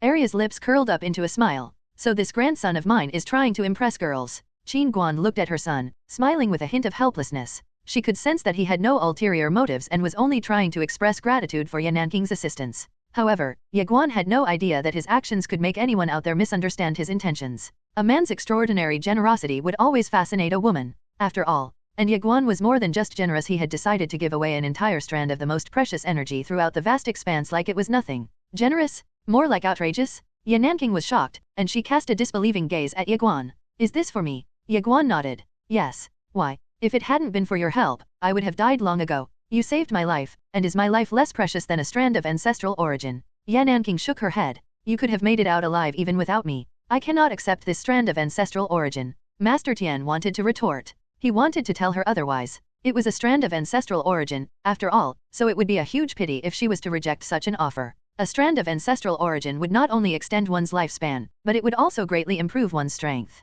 It would be particularly beneficial for Ye Nanking, as she had yet to recover her strength. Ye Guan laughed bitterly. Have we become so distant now? Ye Nanking glanced at Ye Guan's bitter expression. Ye Guan added, I reached out to you for help against the time reversers back at the Eternal Night Empire, and you didn't hesitate to help me. You also helped me fend off the elites from the Dai clan. I've never forgotten what you did for me. This strand of ancestral origin means nothing to me compared to our friendship. Ye Nanking's calm heart stirred at Ye Guan's remark, but she still shook her head and said, This is just too precious. Ye Nanking's help was just a casual favor in her eyes, so she didn't really think too much of it. In other words, she felt wrong to exchange such a tiny favor for something as precious as a strand of ancestral origin. Ye Guan's eyes flashed with surprise at Ye Nanking's refusal. She pondered over Ye Nanking's words and realized that Ye Nanking's refusal meant that she wasn't expecting any repayment when she had decided to help him at the time. Ye Guan shook her head and smiled. This rascal. Ye Guan wanted to say something, but Ye Nanking shook her head and said, Stop. Don't say anything, or I'll get angry. Angry? Little White blinked and looked at Arya with a face full of curiosity and puzzlement. She looked like she was asking why someone would get angry in the face of such a precious gift. Arya licked her candied hawthorn and whispered to Little White, They're in love. Little White blinked again, waving her tiny paws. Being in love means. I don't really know, Arya said helplessly. Ye Guan shook his head with a smile. He decided not to force his gift on her and put away the strand of ancestral origin. At the sight, Ye Nanking finally smiled. Meanwhile, Master Tian found it a pity that Ye Nanking had rejected it. It was a strand of ancestral origin, after all. Master Tian felt as if his heart was bleeding. Of course, he dared not say anything. Ye Nanking's position in the Tian clan was much higher than his position, even though he was the clan leader of the Tian clan. Ye Guan walked up to Ye Nanking and said, Lady Nanking, to be honest, we came here in hopes of receiving help from the Tian clan. Ye Nanking shook her head and said, The Tian clan has no intentions of getting involved in the enmity between the past clan and the Guanxian universe. They couldn't afford to get involved. Lady Nanking, you know that the Tian clan will not be able to stay out of this matter forever. There will be a winner between us and the past clan. If you don't make a choice today, you will be in a disadvantageous position in the future. Ye Nanking fell silent. Indeed, it was impossible for the Tian clan to stay out of this matter at this point. The conflict between the Guanxian universe and the past clan had engulfed the entire Time River. Only forces that were overwhelmingly strong could choose to stay neutral and preserve themselves at the same time. Otherwise, once a new order was established, whether the past clan or Guanxian universe emerged victorious, the Tian clan would be put in a very awkward position. If one didn't participate in the fight, why would the victors allow one to enjoy the fruits of victory? It was also important to note that 2 of the 4 ancient clans had already expressed their stance. If those 2 clans won their gamble, it would only be a matter of time before they annexed the Tian clan. The Tian clan wouldn't be able to resist by then. Ye Nanking couldn't help but sigh. The war had engulfed the entire vast expanse. Every major power wouldn't be able to avoid getting involved. Ye Nanking said, The past clan has approached us. Clearly, Ye Nanking was trying to secure more benefits for the Tian clan. Ye Guan pointed out, Lady Nanking, aren't you married to my son? Master Tian turned to look at Ye Nanking in shock. Ye Nanking remained calm and asked, Young Lord Ye, did you reveal our arrangement to the pavilion master? Lady Nanking, if what you're doing is for the sake of the Tian clan, I dare say that the best thing you've done for the clan is getting married to my son. Ye Nanking frowned. Ye Guan turned to Ye Guan and said, Have a chat with Lady Nanking. Ye Guan then left with Arya and Little White. Master Tian hesitated for a while before he turned around to leave as well. Ye Nanking looked at Ye Guan without a word. Ye Guan smiled and asked, Shall we take a stroll? Let's talk about business. What do you want? What do you mean? Whatever the Tian clan wants, I promise to give it if I have it. Why would you go that far? Because I don't want the 2 of us to become enemies. Ye Nanking's calm heart suddenly skipped a beat. However, she remained quiet as she stared at Ye Guan. Ye Guan smiled and said, I'm serious? After a few moments of silence, Ye Nanking suddenly asked, Do you like me? Ye Guan was stunned. He didn't think that she would be so straightforward. However, Ye Nanking begged to differ. She was strong enough to afford to be straightforward. Furthermore, she had been pursuing the Great Dao all her life, and romantic relationships had never been on her mind. In other words, her inexperience allowed her to talk so easily about it. Ye Nanking stared at Ye Guan, waiting for the latter's response. Ye Guan smiled and said, Lady Nanking, I've come here to talk to you. Aren't we already talking? Or was my question too difficult for you to answer? Lady Nanking, I was truly grateful for your help when we were both in the Eternal Night Empire. I only said those because... Stop. You don't have to say so many words, Ye Nanking interrupted. I just want you to answer my question. Let's be straightforward, shall we? I'm busy with my cultivation, so if you don't like me, we can just pursue our own paths. I'm not going to my time on something meaningless. Ye Guan was speechless. Wow, Nanking. Ye Nanking stared deeply at Ye Guan. Is it that difficult to answer? We're all cultivators here. What's the point of beating around the bush? All right, Ye Guan nodded. Then, he calmly said, I don't like you. Ye Nanking stared wordlessly at Ye Guan. Her gaze remained calm, without a hint of emotion. Ye Guan wanted to say something, but Ye Nanking turned around and walked away. Further conversation was meaningless, as Ye Guan didn't like her. Ye Nanking inwardly vowed to focus solely on cultivation from now on. Ye Guan reached out and grabbed Ye Nanking's hand. Ye Nanking frowned slightly and turned around to stare at Ye Guan. I wasn't done speaking, Ye Guan said. Ye Nanking remained expressionless as she replied, Go ahead and finish it, then. Ye Guan smiled. He knew that this lady in front of him was always focused on cultivation and had little interaction with others, which was the reason behind her straightforward attitude. Of course, Ye Guan was aware that such individuals were devoted. Their perseverance and determination far exceeded that of ordinary people as well. If someone like Ye Nanking were interested in someone else, that individual would mean everything to them. Otherwise, one was worth nothing in their eyes, absolutely nothing. Ye Nanking was that kind of individual. Ye Guan gave her hand a squeeze and said, I think I know why you asked me that question. It's also that you can let yourself give up hope completely, which will strengthen your resolve to pursue the Dao wholeheartedly, right? A hint of surprise flashed in Ye Nanking's eyes. Ye Guan was right. Ye Nanking was hoping that she would get rejected, as she still wanted to pursue the great Dao. She hadn't been able to achieve true calmness, her emotions were in a mess. However, she knew what she had to do to proceed. She had to give up entirely. Ye Nanking was surprised. She truly didn't expect that Ye Guan would see through her intentions. Ye Nanking asked, are you trying to stop me from doing that? Ye Guan smiled and opened his palm, revealing a storage ring. I know you only care about pursuing the great Dao, and you don't want me to hinder your journey to the summit of cultivation. The ancestral origin in this storage ring is my way of repaying you for your help at the time. From now on, we are even. With that, Ye Guan turned around and left. Ye Nanking looked down at the storage ring in her hand for a long time. Is this what I wanted? Ye Nanking closed her eyes slowly and pondered. Meanwhile, Ye Guan regrouped with Qin Guan and Arya. Ye Guan grinned and said, let's go. Qin Guan stared at her son for a few moments before saying, okay, but the Tian clan. Arya muttered. Qin Guan replied, I decided to visit the Tian clan today not because I hoped that they would help us. I simply wanted to reward them because Lady Nanking had decided to help Little Guan. Qin Guan then grabbed Ye Guan's arm and left. The Ying family had no shortage of supreme elites. They had enough people from the previous generations to get through any crisis. Soon, they left the Tian clan. Ye Guan immediately entered the world inside the tiny pagoda to cultivate upon their return. It was a pity that Ye Qingqing wasn't around, as his mortal physique was still incomplete. Unfortunately, the only way to proceed was to fight. Thus, Ye Guan had no choice but to focus on his sword moves. Heaven Rend, Quick Draw and Space Overlap were the only sword moves that Ye Guan had been using so far. He had no interest in practicing other sword moves, as the Heaven Rend, Quick Draw and Space Overlap had unlimited growth potential.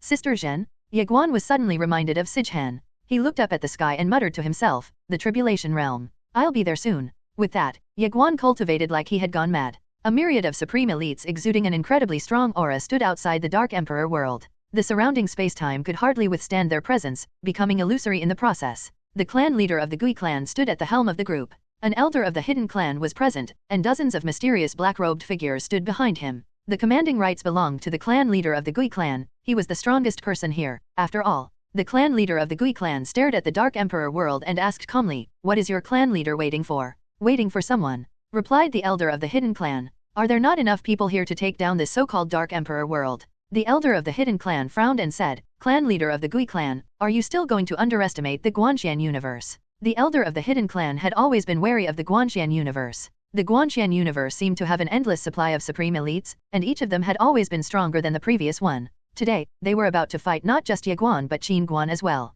Qin Guan was the sword master's wife, and she had single-handedly established the Immortal Treasures Pavilion, which was a powerful and wealthy organization that had established a hegemony over the entire vast expanse. They had been suffering nothing but losses since the fighting began, and they weren't even sure about the Time Pavilion's true strength. Underestimating the Guanxian universe at this point was stupidity rather than just arrogance. The clan leader of the Gui clan turned to the elder of the hidden clan and said, if the hidden clan is afraid to make a move, how about you guys stand aside and let my Gui clan go first? The elder's face darkened. Qin Guan is extremely formidable, and she is not. You're tainting our prestige with such words, interrupted the clan leader of the Gui clan with a shake of his head. Then, his gaze landed on the distant Dark Emperor world, and his gaze gradually became cold. He couldn't quite believe that the people of this era were underestimating his Gui clan. The clan leader of the Gui clan couldn't believe nor accept it. It had to be known that the Gui clan had almost annihilated the Time Reversers in the Time River during their glory days. If it weren't for the Heavenly Dao at the time, they would have dominated the entire vast expanse. However, even the Heavenly Dao couldn't eradicate the Gui clan.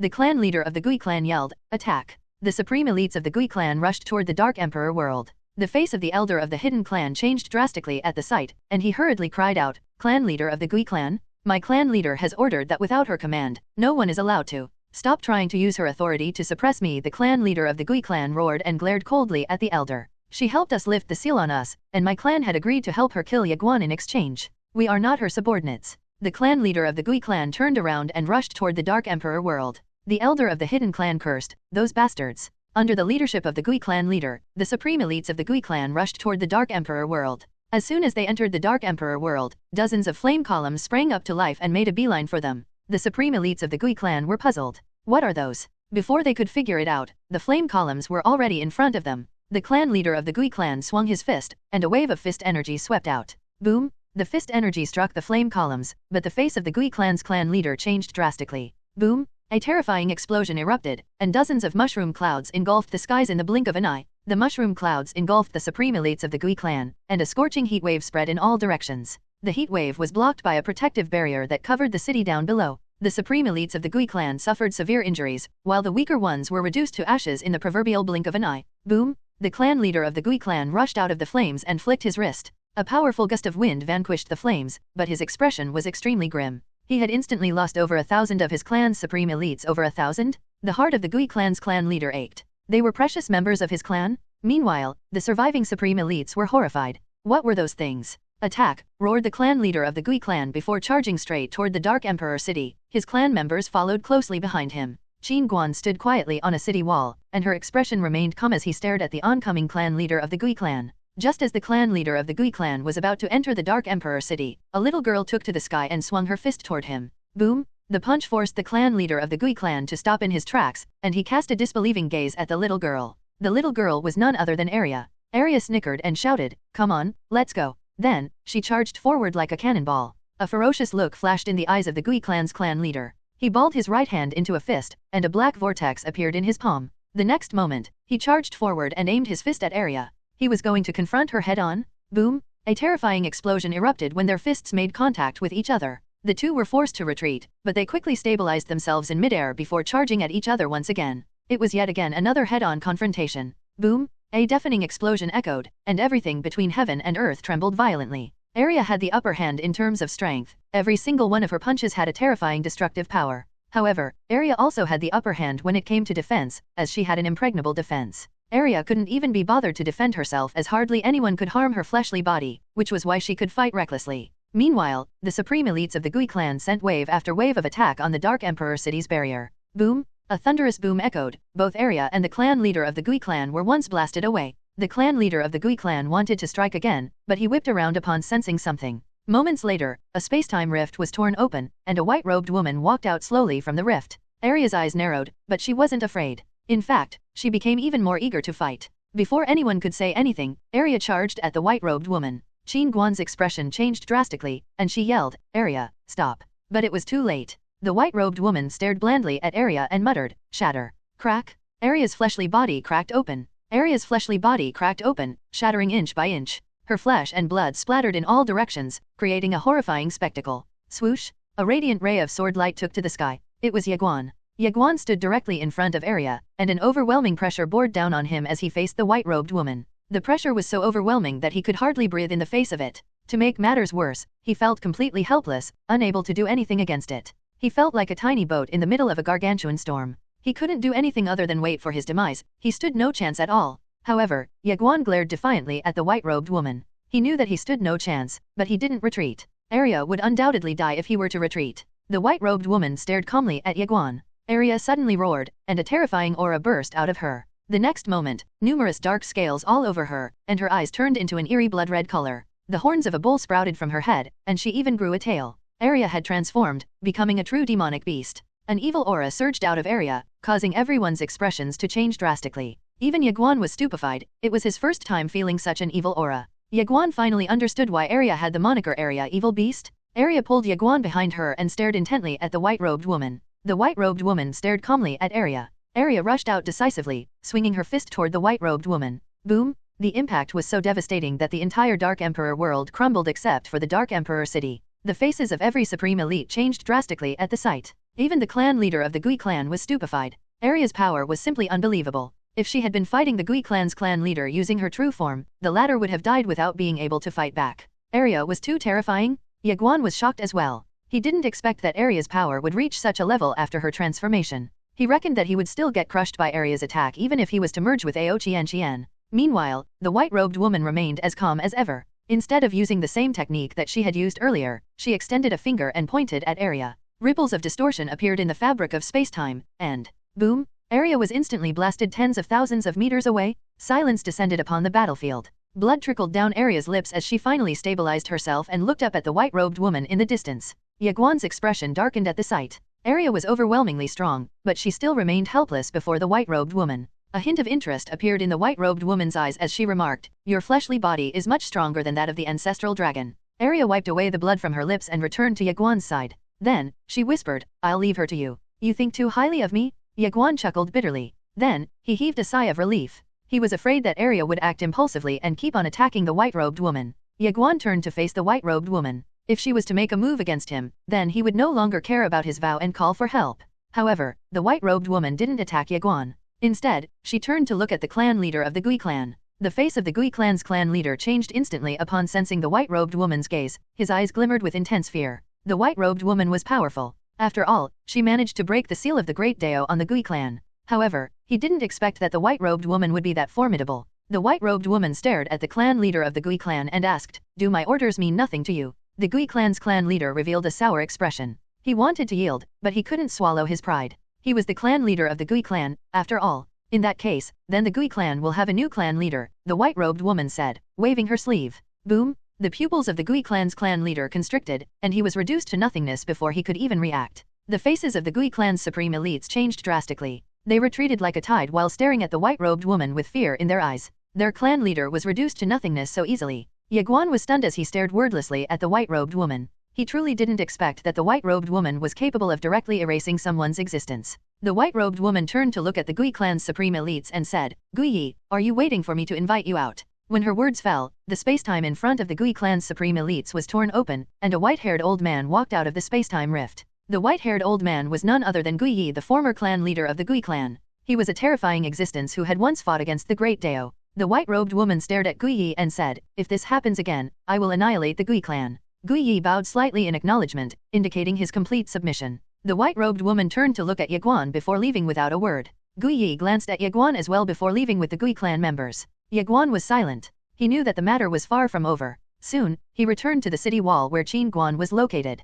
Ye Guan smiled at him and said, "Don't worry." Ye Guan smiled bitterly. He didn't want to worry either, but the white-robed woman was just too strong that it was absurd. She had killed someone as strong as the Gui clan leader with just a wave of her sleeve. It was simply outrageous. Ye Guan recalled something just then and hurriedly asked, "The Great Daoist Brushmaster." The Great Daoist Brushmaster had disappeared to ask for reinforcements, but he never returned to Ye Guan's side. The Boundless Master had told Ye Guan that the Great Daoist Brushmaster was being suppressed by the white-robed woman. Ye Guan explained, "He's still alive. However, his strength is close to exceeding the standard, so he was warned not to act." Ye Guan frowned. Close to exceeding the standard. Yes. He's actually very strong, but he has hidden his strength very well. He is also quite unlucky, as every opponent that he has ever encountered so far has always been someone he's too weak to defeat. Ye Guan smiled, shaking his head. Ye Guan looked up at the sky and said, "They must be waiting for someone. Who? I don't know, but the Time River is so vast that it is impossible to count the number of supreme elites and powerful organizations throughout it. Our Time Pavilion doesn't have that much information either, so we're not sure about the answer to that question. However, they are definitely extraordinary. What about us? Do we have more reinforcements? Yes. Then, it's a matter of numbers. Yes, this is going to be a clash of numbers. Fortunately, our reinforcements are on the way. The experts from the previous generations couldn't intervene, so the war was going to be decided based on who had more experts." Ye Guan looked up at the sky, feeling slightly puzzled. Who else do we have on our side? He didn't know much about the past clan as well as his distant relatives. All he knew was that sometimes, someone particularly strong at fighting would pop up and help him out of a pinch. Ye Guan smiled and said, "Someone has arrived. You should go and welcome her." Ye Guan was slightly curious. Who is it? Ye Guan turned around along with Ye Guan. Ye Guan was stunned upon seeing the newcomer, as she was none other than Siro. Ye Guan ran up to her and said, "Little Ro, why are you here?" Siro was stunned when she heard Ye Guan addressing her as Little Ro. However, she quickly recovered her composure and said in a low voice, "I think Saijing is in trouble." Ye Guan's expression changed drastically. "What do you mean she's in trouble? Has the true universe been conquered?" Siro shook her head and explained, "She escaped the blockade to find you. I went to look for her with your mother's people, but we suddenly lost track of her." Ye Guan's expression darkened. "Saijing?" Just then, a figure dressed in black suddenly appeared in front of Ye Guan. They bowed to her and said, "Pavilion Master, we've located Lady Saijing. She's currently trapped in the Lingxu world." Ye Guan immediately said, "Take me there." The figure in black hesitated, staring at Ye Guan. "Don't be too anxious," Ye Guan said, kneading her son's hand. Then, she looked down at the figure in black and asked, "How is she?" The figure in black replied, "Lady Saijing is very strong, and those who are chasing after her aren't her match." However, we just received word that the assassins from the past clan are heading toward the Lingxiu world. Assassins from the past clan? Ye Guan hurriedly said, take me there. Right now? His words left no room for negotiation. Qin Guan ordered, take him there. The figure in black replied, young master, come with me. Ye Guan turned to look at Qin Guan. What about those people outside? Qin Guan yelled, someone. A woman dressed in black robes appeared before Qin Guan. Qin Guan decisively ordered, clear the way. At her command, terrifying auras surged from the depths of the sea, and the sea seemed to boil beneath the influence of such terrifying auras. The next moment, several flame columns shot into the sky and made a beeline for the enemies outside. Guiyi was floating just outside the Dark Emperor world, and his eyes narrowed into slits upon seeing the oncoming flame pillars. Activate the array, Guiyi ordered. Tens of thousands of light pillars manifested behind Guiyi, and they transformed to form a massive shield that hovered above everyone's heads. Rumble. A series of deafening explosions echoed throughout the Time River. Ye Guan looked at Qin Guan and said, Mother, I know they're chasing after Saijing to lure me there to assist her. I know it's a trap, but I have to go. You don't have to explain it to me, Qin Guan replied, smiling. Then, she looked to her side and exclaimed, Dark Emperor guards. Thousands of figures clad in dark armor appeared, awaiting Qin Guan's orders. Qin Guan ordered, take the young master and fight your way out of here. Yes, ma'am. The commander of the Dark Emperor guards bowed respectfully before he turned to Ye Guan and said, young master, this way please. The commander of the Dark Emperor guards took to the sky, and his troops followed closely behind him. Ye Guan didn't say another word as he transformed into a ray of sword light and soared to the sky as well. Once Ye Guan was gone, Qin Guan asked, has she arrived yet? The figure in black replied, yes, she's here. Qin Guan nodded. Tell her to protect him. The figure in black nodded slightly before leaving without a sound. Qin Guan then looked up to the sky and said, tell Lady Ding that we can begin. The spacetime behind Qin Guan rippled ever so slightly as someone left quietly. When Guiyi saw Ye Guan leaving the Dark Emperor world along with the Dark Emperor guards, his eyes lit up, and he immediately ordered, notify the Divine Time Hall and the Ancient Demon Hall, Ye Guan has left the Dark Emperor world. After departing from the Dark Emperor world, Ye Guan and a group of Dark Emperor guards flew across the starry skies along with Sara, Arya, and Little White. Ye Guan was well aware that the enemy's goal was to lure him out of the Dark Emperor world by besieging Saijing. The Dark Emperor world had a formidable array of defenses, so a direct attack would most likely end in catastrophe for them. Thus, coaxing Ye Guan out seemed the most prudent strategy. Despite the obvious ploy, Ye Guan decided to walk into the obvious trap, as it concerned Saijing. What surprised Ye Guan was that the Gui clan had left a way out for him. Instead of obstructing his path, they intentionally created an opening, allowing him passage outside the Dark Emperor world. Ye Guan glanced at Guiyi as he left and saw that the latter was staring at him as well. Ye Guan then looked away, disappearing into the distant Time River along with his group. Guiyi shifted his attention toward the Dark Emperor world in the distance. His mission was to stop Qin Guan from intervening. Ye Guan stood at the helm of the group as they navigated swiftly toward the Lingxiu world. Suddenly, Ye Guan inquired, Little Ro, what's going on with the true universe? Sara responded, you are their target, which is why they haven't launched a full-scale assault on the true universe. Ye Guan nodded thoughtfully and gazed toward the end of the distant Time River. His grip on his sword tightened unconsciously. Sara noticed Ye Guan's pensive look and pointed out, they allowed us to pass, so most likely. I know, interrupted Ye Guan with a nod. Sara went silent. She understood Ye Guan's resolve. Even if there was a trap, he would willingly step into it because it involved Saijing. Just then, Arya said, Little Guan, those assassins are coming. Ye Guan surveyed his surroundings but remained silent. The assassins didn't instill fear in him now that he was armed to the teeth. Meanwhile, the Dark Emperor guards beside Ye Guan revealed serious expressions.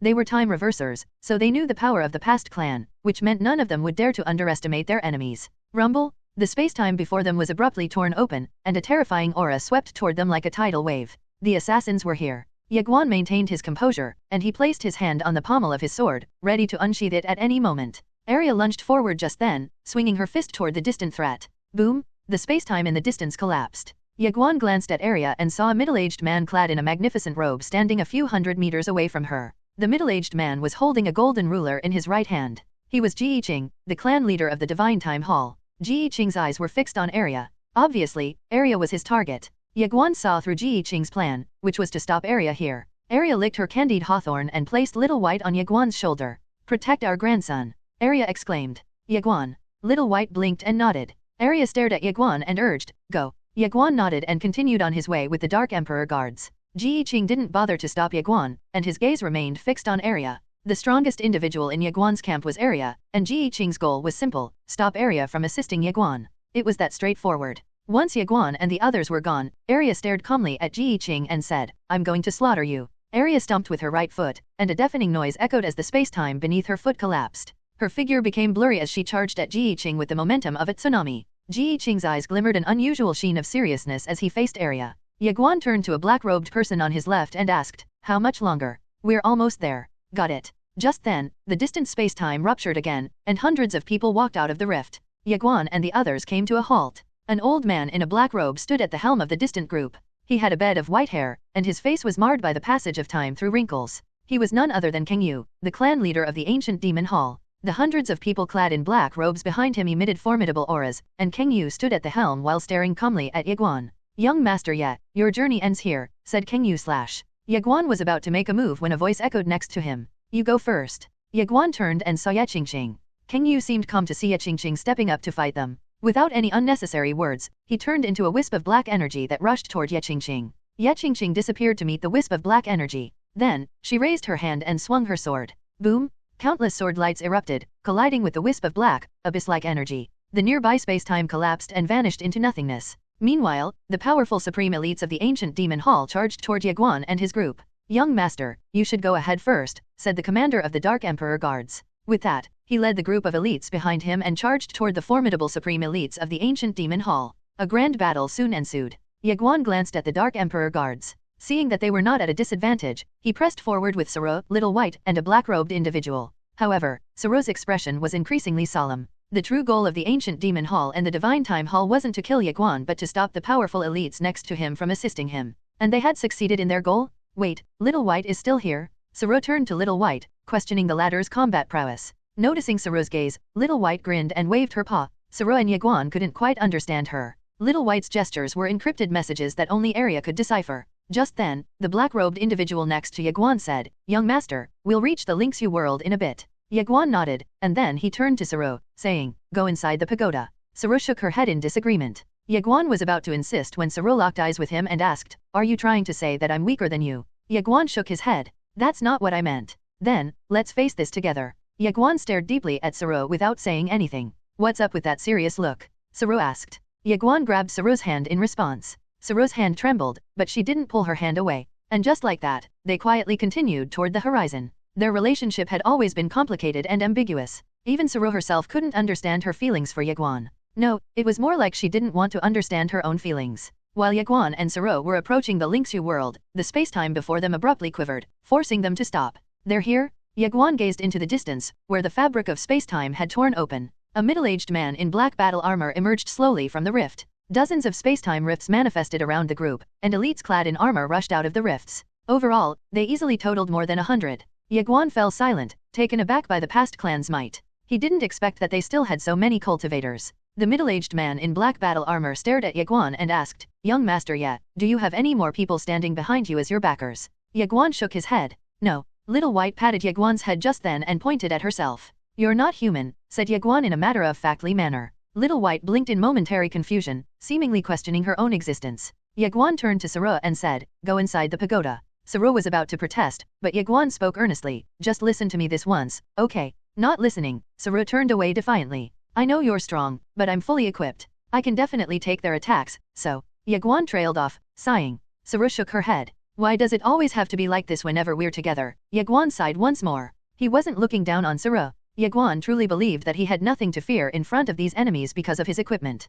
On the other hand, Soro had no divine artifacts at all. In other words, the upcoming battle was going to be extremely dangerous to her. Hearing Ye Guan's words, Soro's hand trembled slightly, and she turned to him with a questioning gaze, asking, "Am I always stirring up trouble whenever we're together? You're trying to say that you can't stand me, right? In your eyes, I've always been the troublemaker, haven't I?" Ye Guan pulled Soro into a gentle embrace just then. Soro resisted, but Ye Guan held her waist firmly and planted a soft kiss on her forehead. Then, Ye Guan said softly, "Let's put our personal matters aside for now. Our top priority is rescuing Saijing. Trust me, go into the pagoda. Be a good girl, okay?" "What am I, a child?" Soro asked, shooting him an exasperated look. "If I ever find myself in a tough spot, rescue me, okay?" Soro fell into a contemplative silence. "I know you've never really trusted me, but this time, I want you to give me a chance. Can you do that for me? You spiteful, petty man." Soro chided. It seemed that Ye Guan still harbored resentment toward her because of her lack of trust in him long ago. In the end, Soro went silent and entered the world inside the tiny pagoda. Ye Guan turned to his foes in the distance and smiled. "All of you, come at me." Boom! A deafening explosion echoed as an energy that resembled blood burst out of Ye Guan, transforming the battlefield into a sea of blood. The mad demon bloodline. Another deafening explosion echoed as the Phoenix Emperor bloodline came to life as well. As for the mortal bloodline, Ye Guan couldn't activate it himself, but it would always come to life during battles. Ye Guan's goal was to unleash the power of his 3 unique bloodlines. He wanted to know the true height of his power under the influence of 3 unique bloodlines at once. The middle-aged man stared calmly at Ye Guan and roared, "Kill him." The nearby supreme elites charged decisively at Ye Guan. Ye Guan uttered, "Qian Qian." Boom! A powerful aura erupted from Ye Guan. Then, he transformed into a streak of sword light, charging at the nearby supreme elites. Unbeknownst to Ye Guan, the middle-aged man in black battle armor revealed a sinister smile upon seeing Ye Guan's charge. Meanwhile, a woman in white was observing everything with a cold gaze somewhere in the depths of the starry skies. A black-clothed elder standing next to her asked, "Clan leader, shall we make a move?" The woman in white gazed at the blood-stained Ye Guan in the distance and revealed a faint smile. "Let's wait and see for now. I also want to see the abilities of my dear nephew." The moment Ye Guan unsheathed his sword, the expression of the middle-aged man in black battle armor changed drastically. Ye Guan's movement boomed like thunder, making him seem unstoppable. The middle-aged man in black battle armor was shocked. The intelligence reports were wrong. Ye Guan's prowess had grossly exceeded the reports. The middle-aged man in black battle armor extended his palm, revealing a long spear. Then, he transformed into a streak of spear light that flew toward Ye Guan in the distance. It was a head-on confrontation. Clang! The sword and spear collided, creating a powerful shockwave. Ye Guan was blasted away. The nearby supreme elites moved, hurling attacks at the flying Ye Guan. Given their numerical advantage, everyone assumed that they would be able to easily subdue Ye Guan. However, a resonant sword hum echoed just then, and there was a flash of sword light as heads flew up into the sky. Instant kills? Astonishment rippled across the time reversers. Ye Guan was still alive? A closer inspection revealed Ye Guan wielding a mysterious ancient-looking shield in his left hand, repelling all oncoming attacks deftly. The shield was a gift from Arya and Little White.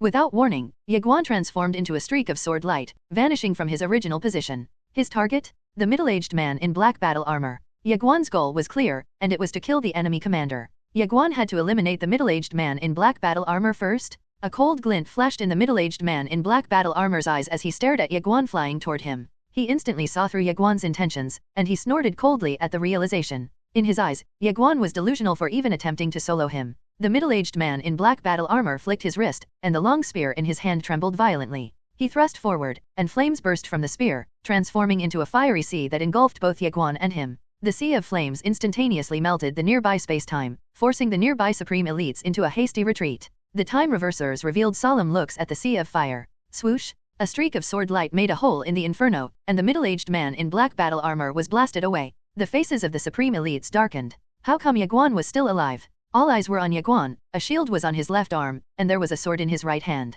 He looked like the god of war as he stood steadfast in the middle of the battlefield. Just then, everyone noticed that the shield on Ye Guan's arm was in flames. Had the shield absorbed the flames? Everyone was utterly stunned. Ye Guan himself was shocked. The shield had come from Little White, but he still didn't expect that it would absorb the inferno that the middle-aged man in black battle armor had cast. Furthermore, Ye Guan could feel that the flames were making the shield become even stronger. It was truly an incredible divine artifact. Without wasting any more time, Ye Guan charged at the middle-aged man in black battle armor once again. The middle-aged man in black battle armor was both shocked and furious. He didn't expect that his powerful spear technique would end up becoming food for Ye Guan's shield. He really couldn't believe it. What kind of divine artifact was that? While the middle-aged man in black armor was stewing in shock, Ye Guan was already in front of him. A glint of resentment flashed in the middle-aged man in black battle armor's eyes as he thrust his spear toward Ye Guan's Xianyuan. It was another head-on collision? Ye Guan was too fast, so the middle-aged man in black armor could only face Ye Guan's attack head-on. Bang! When the spear and sword collided, the middle-aged man in black battle armor was sent flying. His long spear shattered inch by inch as he flew across the starry sky. Ye Guan charged at the middle-aged man in black armor to deal the final blow, but quite a few powerful supreme elites manifested around him, attacking him from all directions. Ye Guan's eyes narrowed with determination. He swung his sword in a circle around him, unleashing a wave of crimson sword lights. Kaboom! In no time, Ye Guan was embroiled in a fierce battle with the opponents. However, he didn't linger in the fight. Instead, he continued toward the Lingxi world in the distance. After all, his objective was to rescue Saijing. At the critical juncture, Ye Guan felt a shiver down his spine. He whipped around and raised his shield in defense. Bang! A cold light struck his shield, and the immense impact sent him flying backward. As he retreated, waves of cold lights chased after him, engulfing him as if they were a tornado of cold lights. The assassins of the past clan? The black-clothed elder next to the woman in white frowned and asked, "Clan leader." The woman in white calmly replied, "Just wait a bit longer." The black-clothed elder man was about to say something, but the woman in white beat him to the chase, saying, "These aren't the big fish." The black-clothed elder's face turned grim.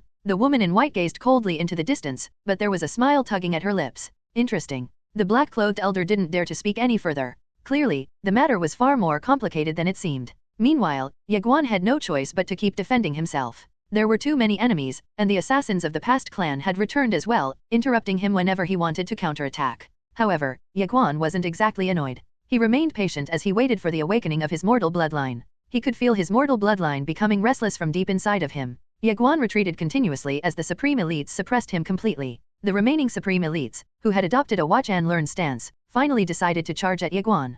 Killing Ye Guan meant obtaining 5 strands of ancestral origin, and they would be able to change their fates. The woman in white's elegant brows knitted deeply as she stared at Ye Guan's plight. She was about to intervene when an ominous energy burst out of Ye Guan. The mortal bloodline had awakened, and the 3 unique bloodline powers converged at one point. A deafening explosion echoed from within Ye Guan, and the surge of energy blasted Ye Guan's enemies like leaves amidst a storm. The woman in white's eyes revealed surprise as she muttered, "Mortal bloodline." She was truly surprised by the unexpected revelation. The 3 unique bloodlines inside Ye Guan exuded waves of overwhelming energy. Ye Guan's fleshly body could barely contain the boiling power within him. In fact, his fleshly body seemed to be distorting beneath the strain, even though he was currently merged with Ao Qian. Ye Guan felt like he was being torn apart from the insides as the combined power of his 3 bloodlines wreaked havoc within him. Furious, Ye Guan howled and glared at the distant Supreme Elites. The next moment, he disappeared, charging at them. He had to fight them to survive. It was a necessity. Ye Guan had to unleash the pent-up energies of his bloodlines to ensure his survival. Ye Guan swung his sword fiercely, unleashing a torrent of sword light that obliterated the time reversers that dared to stand against him. The nearby Supreme Elites were dumbfounded. Ye Guan's strength had skyrocketed to terrifying heights. While the time reversers were still reeling from their shock, Ye Guan gripped his sword tightly and charged at them. At this point, even the assassins of the past clan dared not confront him directly. Ye Guan's current strength was nothing short of terrifying, and every stroke of his sword seemed capable of changing the topography of an entire world. Ye Guan's momentum surged, allowing him to dominate and suppress his opponents. The woman in white observed Ye Guan's frenzied onslaught and said, "The power of 3 bloodlines." The woman in white was amazed. Each of those 3 bloodlines was undeniably formidable, and even more shocking was that she could feel that Ye Guan had yet to harness their full potential. Otherwise, rumble. Just then, a powerful aura suddenly manifested, and a figure rushed toward Ye Guan from the distance. A long spear struck Xianyuan in Ye Guan's grasp. Boom! A crimson light exploded, and Ye Guan was forced to come to a halt. The assailant was a man in white, appearing to be around 30 years old. A black spear was in his hand, and his black spear was the one that stopped Ye Guan's sword. Ayah! Ye Guan roared and slashed out with his sword. Boom! The man in white was sent flying, but he recovered quickly in midair and charged at Ye Guan. A kaleidoscope of sword lights erupted, engulfing Ye Guan in an instant. Boom! Ye Guan raised his shield firmly and retreated. The man in white chased Ye Guan like a hungry rat, thrusting his spear toward the latter non-stop. However, Ye Guan's figure suddenly became illusory. The next moment, a myriad sort of lights erupted from him. Space overlap? The man in white stared dumbstruck at the oncoming attack. Boom! Under everyone's gazes, the man in white flew thousands of kilometers away. The powerful shockwave from the attack forced the nearby Supreme Elites to retreat as well. Eventually, the man in white came to a halt. An audible crack echoed, and his black spear shattered. Then, his flesh cracked open, disappearing inch by inch. The man in white looked up to speak, but a blood-stained sword pierced his forehead. Ye Guan's bloodshot eyes stared into the man in white's eyes. "Words are unnecessary for a dead man walking," said Ye Guan before swinging his sword. The man in white's head flew into the air, and Ye Guan obliterated his soul at the same time. Having killed the man in white, Ye Guan turned to face the remaining Supreme Elites. "Shall we continue?" Ye Guan asked, beckoning at them. Moments later, his figure trembled, and he transformed into a streak of sword light that effortlessly traversed the battlefield. Before anyone could react, a Supreme Elite was already dead. The onlookers paled, and they retreated frantically. They were all apprehensive of Ye Guan, as the latter had become so strong he was practically invincible. Having slain numerous adversaries, Ye Guan's confidence soared. Staring at the Supreme Elites in the distance, he decided to boast, saying, "Let the clan leader of the past clan come forward and meet my sword." Little Pagoda. Onlookers. Rumble. Just then, the fabric of spacetime was torn open in the distance, and a white-robed woman emerged from the spacetime rift. Her graceful figure vanished, and when she reappeared, she was already in front of Ye Guan. Ye Guan's expression darkened upon seeing the white-robed woman. Damn it, she really showed up. The white-robed woman looked at Ye Guan and exclaimed, "Draw your sword." Ye Guan remained silent, realizing that he might have gone too far with his attempt to show off. The white-robed woman stared deeply at Ye Guan and asked, "Didn't you tell me to come out and face your sword?" The crowd watched intently, expecting a direct confrontation. Just then, Ye Guan transformed into a streak of sword light, charging toward the white-robed woman with the power of his 3 bloodlines. His aura was still surging crazily, reaching an unprecedented level. Although he knew that he couldn't win, Ye Guan still wanted to give it a try. The best way to face fear was to confront it directly, after all. As Ye Guan's sword reached the white-robed woman, she calmly extended 2 fingers and pinched lightly. Boom! Ye Guan's sword came to an abrupt halt between the white-robed woman's fingers. The white-robed woman stared at Ye Guan and was about to speak, but the latter beat her to the chase, saying, "Impressive, I concede defeat." A decisive surrender? The white-robed woman stared deeply at Ye Guan without releasing Xianyuan. All eyes were on the two. Eventually, the white-robed woman released her grip on Xianyuan and said, "The true god said that you're going to become invincible in 100 years. We'll wait and see." With that, the white-robed woman turned around and left. Ye Guan cried out, "Wait." The white-robed woman turned to look at Ye Guan. "Can we negotiate?" asked Ye Guan. "No." Ye Guan furrowed his brows. The white-robed woman stared at him and explained, "Forgive my frankness, but you are not qualified to even talk to me. You don't have the ability to do anything by yourself." "Understandable," said Ye Guan with a nod. Negotiation demanded that both parties be of equal strength. Ye Guan was obviously too weak, so there was no way they could negotiate. The white-robed woman suddenly asked, "Do you know what you're doing?" Ye Guan looked at the white-robed woman, puzzled. The white-robed woman stared at Ye Guan with calm eyes and explained, "You've always been in a passive state since you learned of your true identity. You've never had a say in things, including inheriting your family business, the Guanqian universe, protecting the entire vast expanse, and even when it came to confronting the universe tribulation. As far as I know, you've never had a say in any of those. Are you doing all those because you genuinely want to do them, or are you doing them out of obligation?" Ye Guan went silent. He had pondered that question before. Do I truly want to protect the entire vast expanse? The weight of the responsibility on his shoulders had been his driving force so far. The white-robed woman asked, "Have you ever thought of it?" Ye Guan nodded, "I have." The white-robed woman looked at Ye Guan, waiting for him to continue. Ye Guan chuckled and said, "I want to become invincible." "Why?" Ye Guan pondered briefly before replying, "The majority of my family members are invincible. It's going to feel weird if I'm not invincible as well." The crowd was left in disbelief. The white-robed woman merely looked at Ye Guan. Ye Guan laughed once again and added, "That wasn't the first time that I said I wanted to become invincible, but at the time, I was just boasting. However, my recent battles and travels to many different places made me realize that I have to become invincible, or I'd end up as a speck of forgettable dust in the vast expanse of time. Moreover, I'm too weak to protect the things and the people I want to protect." Ye Guan was not alone anymore. He had many friends and people he treasured. The responsibility on his shoulders was heavy, but it gave his life meaning. A cultivator without invincibility was like a man in the mundane world without money, and those without money would find it hard to live anywhere. Since he had already embarked on the path of cultivation, why wouldn't he set invincibility as his goal? The white-robed woman stared at Ye Guan for a while before saying, "You have turned the responsibilities on your shoulders into your driving force and motivation. That is commendable, indeed." With that, the white-robed woman turned around and left. Ye Guan stared quietly at the white-robed woman's back, feeling an unprecedented sense of powerlessness. He couldn't do anything at all in their exchange just now. He wanted to negotiate with her, but the harsh reality told him that he wasn't qualified to do so. Of course, he wasn't seeking peace, but he wanted to discuss the issue of the vast expanse's order. Ye Guan felt that the white-robed woman wasn't selfish. If he could change her perspective, it would be a win-win situation for both of them. Unfortunately, the reality was indeed cruel. Oftentimes, the weight of a person's words would depend on their strength. One needed strength to make everyone pay attention to one's words. However, those with strength were like wealthy people in the secular world. Everything they say would be wise in everyone's ears, and people would consider their words to be the absolute truth. They'd receive endless praise as well. Strength. It all came down to strength. A weak country had no diplomacy, and a weak person had no say. Someone weak could only fight. Ye Guan smiled and looked up at the supreme elites in the distance. "Come here, let's keep fighting," he shouted. However, the time reversers dared not step forward. None of them could match Ye Guan, who had 3 unique bloodlines and was armed to the teeth with divine artifacts. Swoosh! A woman stepped up just then, and she was wearing a tight-fitting skirt.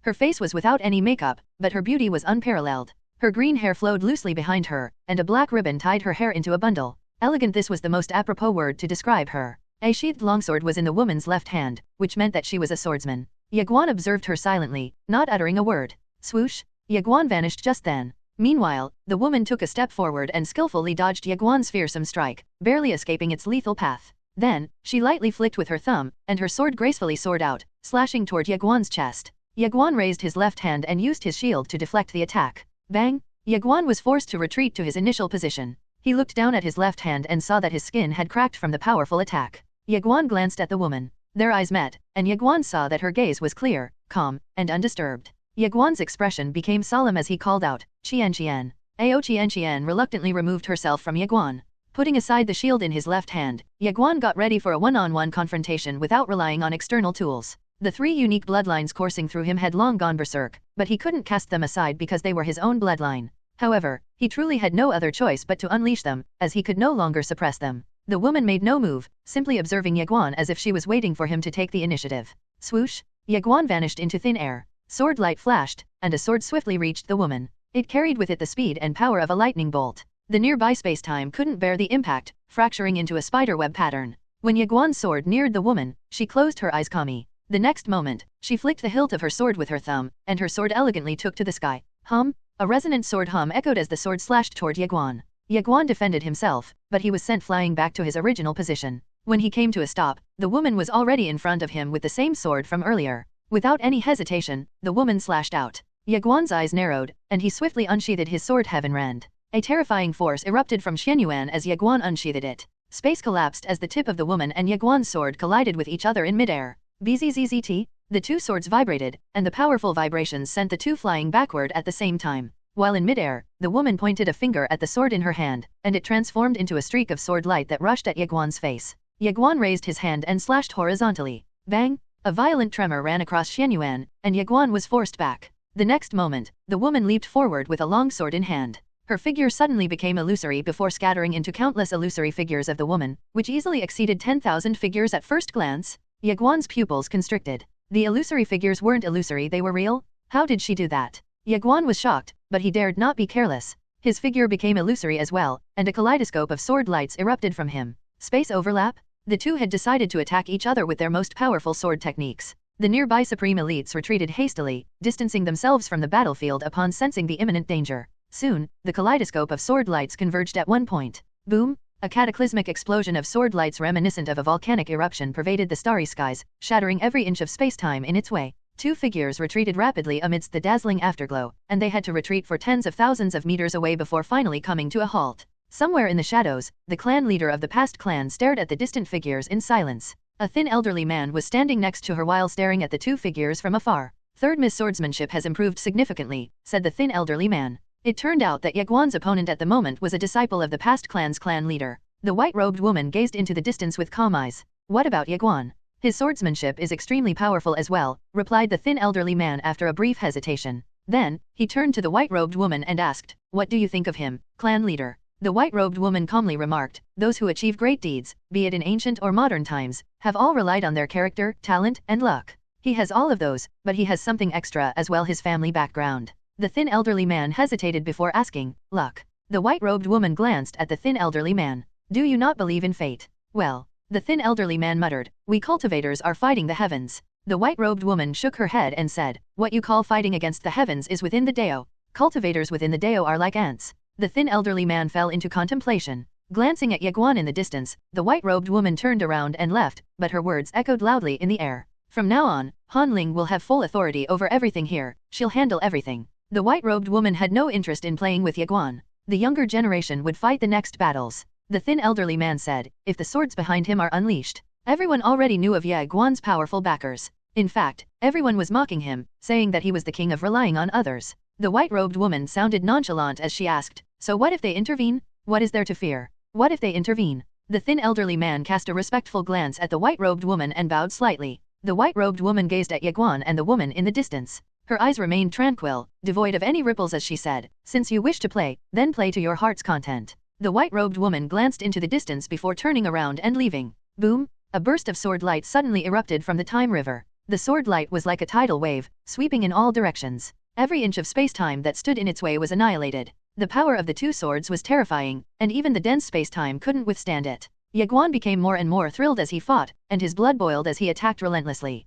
His mortal bloodline was a slow starter like his mad demon bloodline, so he became stronger the longer he fought. As a result, Ye Guan was starting to obtain the upper hand against the woman in the tight-fitting skirt. Boom! Ye Guan pushed the woman with a single strike. Then, he rushed toward the distant Lingxiu world instead of attacking. Seeing this, the surrounding strong cultivators were about to stop him, but then they seemed to receive some kind of order and stopped in their tracks, allowing Ye Guan to rush toward the Lingxiu world without any obstacles. Even the woman in the tight-fitting skirt stopped and sheathed her sword. Ye Guan soon entered the Lingxiu world. Once inside, he scanned his surroundings with his divine sense, casting it out like a net. Soon, he turned his head, and his figure trembled as he transformed into a streak of sword light that disappeared into the distant horizon. A woman was sitting cross-legged on a mountain peak. A sword was floating in front of her. She was wearing a white dress, and her long hair cascaded down her shoulders. Her face was cold, and her demeanor was even colder. She was also emanating a powerful sword intent. She was none other than Jing. Saijing looked up just then, seemingly sensing something. The next moment, a column of sword light fell before her. When the dazzling sword light vanished, a young man's figure was revealed. A hint of astonishment flashed in Saijing's beautiful eyes. The young man was Ye Guan? Ye Guan immediately breathed a sigh of relief upon seeing that Saijing was unscathed. He walked up to her and embraced her, saying, "Little Jing." Saijing trembled slightly at Ye Guan's touch. Swoosh! Saru appeared next to them just then. Saijing's cold face blushed slightly, and she pushed Ye Guan away, glaring at him. Ye Guan smiled faintly, holding her hand without saying a word. Saijing wanted to break free from his grasp, but she seemed utterly exhausted. Still, she decided to pretend like she was struggling to free herself before eventually stopping, allowing Ye Guan to hold her hand. Saru swept her gaze across the two and said, "Now is not the time for romance." Saijing's expression turned cold. "What romance? You?" Saru interrupted by waving her hand dismissively. "You've slept with him as well, so you don't have to be so shy anymore." Saijing was furious, and she glared at Saru before roaring, "Wanna die?" Ye Guan was confused. "Saijing and I have slept together?" Saru didn't seem to be joking, and Saijing looked too embarrassed and angry for it to be a mere joke. Ye Guan became suspicious and even more puzzled. "Did it happen while we were in the Eternal Secret Realm?" Saijing noticed Ye Guan's expression and became even angrier. She glared fiercely at him and asked, "What's up with that look?" Ye Guan was dumbfounded. Saru stared alternatingly between the two before choosing to remain silent. She knew that Ye Guan had no idea what had happened in the secret realm, so she deliberately decided to make a move for Saijing and Ye Guan's sake. Ye Guan was silent. It seemed that something really did happen between them during their time in the secret realm. "No wonder my legs felt so weak when I woke up back then." Sigh. Ye Guan couldn't help but sigh in regret. He was asleep, so he didn't get to experience anything. The strange glint in Ye Guan's eyes told Saijing that he had come to a conclusion, and she couldn't help but feel embarrassed. Saijing turned around to leave, but Ye Guan stopped her. Saru knew that Saijing was easily embarrassed, so she changed the subject, saying, "They didn't hurt little Jing, they simply trapped her here. I guess their true goal is to lure you here." Hearing Saru's words, Saijing's heart tightened. She turned to Ye Guan and asked, "You know they wanted to lure you here, so why did you come here?" Ye Guan smiled. "I had no choice because you're here." A complex light flashed in Saijing's eyes, and her cold face softened unknowingly. Ye Guan looked up and said, "It's probably too late for us to escape at this point." Saru looked at Ye Guan and asked, "What's your plan?" Ye Guan looked at the two women. Saru frowned immediately as if she could read Ye Guan's mind. However, Ye Guan smiled and said, "We'll face it together." Saru was slightly surprised. At first, she thought that Ye Guan was going to tell the two of them to enter the world inside the tiny pagoda. Ye Guan said, "Little White." Little White flew out of the tiny pagoda. Ye Guan sounded serious as he asked, "Can you give them some equipment?" Little White blinked but remained silent. Ye Guan added, "They're all my wives." Little White was quiet. Saijing glared at Ye Guan and was about to retort when Ye Guan grabbed her hand proactively and smiled. "Big sister has already agreed to us being together." Saijing coldly retorted, "I didn't agree." Ye Guan merely smiled while holding her hand. Saijing felt a bit embarrassed and irritated. "What's up with that smile?" Ye Guan dared not to provoke her any further, knowing that she was easily embarrassed and sensitive about certain matters. Ye Guan grabbed Saru's hand with his other hand. Saru glanced at him, but she didn't attempt to retract her hand. Ye Guan looked at Little White. He had to get some life-saving equipment for Saijing and Saru. Little White swept her gaze across the three of them and waved her tiny paws. Ye Guan had no idea what to say. He couldn't understand Little White's gestures, after all. Little Pagoda suddenly said, "Little White asks, are you lying to me?" Ye Guan hurriedly shook his head. No, they really are my wives." Little White pointed at the two women with her tiny paws and puckered her lips. Little Pagoda said, "She wants you to prove to her that they really are your wives. Do you want me to explain your relationship with these girls to her?" "No need for you to meddle, I'll prove it myself," Ye Guan transmitted. With that, he turned around and hugged Saijing before giving her a gentle kiss on the lips. Little Pagoda was speechless. Saijing's eyes widened in surprise, feeling a bit bewildered. Ye Guan hurriedly stepped backward. Knowing Saijing's personality, he couldn't let her become too embarrassed, as things could easily go wrong if that was to happen. After kissing Saijing, Ye Guan looked at Saru. Saru merely stared at him, and her gaze made Ye Guan feel a bit hesitant. However, Little White was staring at Ye Guan. In the end, Ye Guan's eyes flashed in the light of determination as he grabbed Saru and kissed her slowly. He thought Saru would resist, but she didn't resist him at all. She simply looked at him calmly, with nary shyness or anger, just serenity. The gazes of the two seemed calm, but Ye Guan was far from calm deep inside. It was impossible to deduce Saijing's thoughts from her calm expression as the two kissed right in front of her. Ye Guan noticed Saru's lack of resistance and instinctively tried to go further by attempting to pry open her mouth with his tongue. As soon as he did that, however, Saru bit down on his tongue. Ye Guan quickly withdrew, looking at Saru. Saru cast an indifferent gaze at him without saying anything. Ye Guan smiled faintly and remained silent as well. He held the hands of the two women and turned to look at Little White. Little White blinked her big eyes as she stared at the three of them. Ye Guan earnestly said, "They really are both my wives." Little White remained silent for a long time before turning around and rummaging through something. Ye Guan was thrilled, and he became giddy with anticipation. Anything from Little White was guaranteed to be good stuff. After a while, Little White turned around. She spread out her tiny paws, revealing a bronze clock. Ye Guan was curious. What is that? Little White waved her tiny paws frantically. Ye Guan asked, Master Pagoda. Master Pagoda blandly replied, I'm just a pagoda. What do I know? Ye Guan sighed. Eventually, Little Pagoda told Ye Guan that the bronze clock was called the Creation Iron Wall Clock, a divine artifact at the Creation Realm level. Ye Guan examined the Creation Iron Wall Clock and felt an extremely ancient aura emanating from it. Ye Guan was astonished. The aura was making him feel nervous. Ye Guan examined the Creation Iron Wall Clock for a long while before handing it to Saru. Saru didn't refuse Ye Guan's offer and accepted it promptly. Ye Guan stared at Little White once again. The latter then flipped one of her tiny paws, revealing a square purple seal. What is that? Little White waved her tiny paws. Little Pagoda explained, it's called the Divine Blessing Seal, and it's also a divine artifact at the Creation Realm level. The Divine Blessing Seal? That sounds formidable. Ye Guan nodded. Nice. Ye Guan handed the Divine Blessing Seal to Saijing next to him, who accepted it promptly. Ye Guan turned back to Little White. Little White shook her head to indicate that she had nothing else to give. Ye Guan chuckled.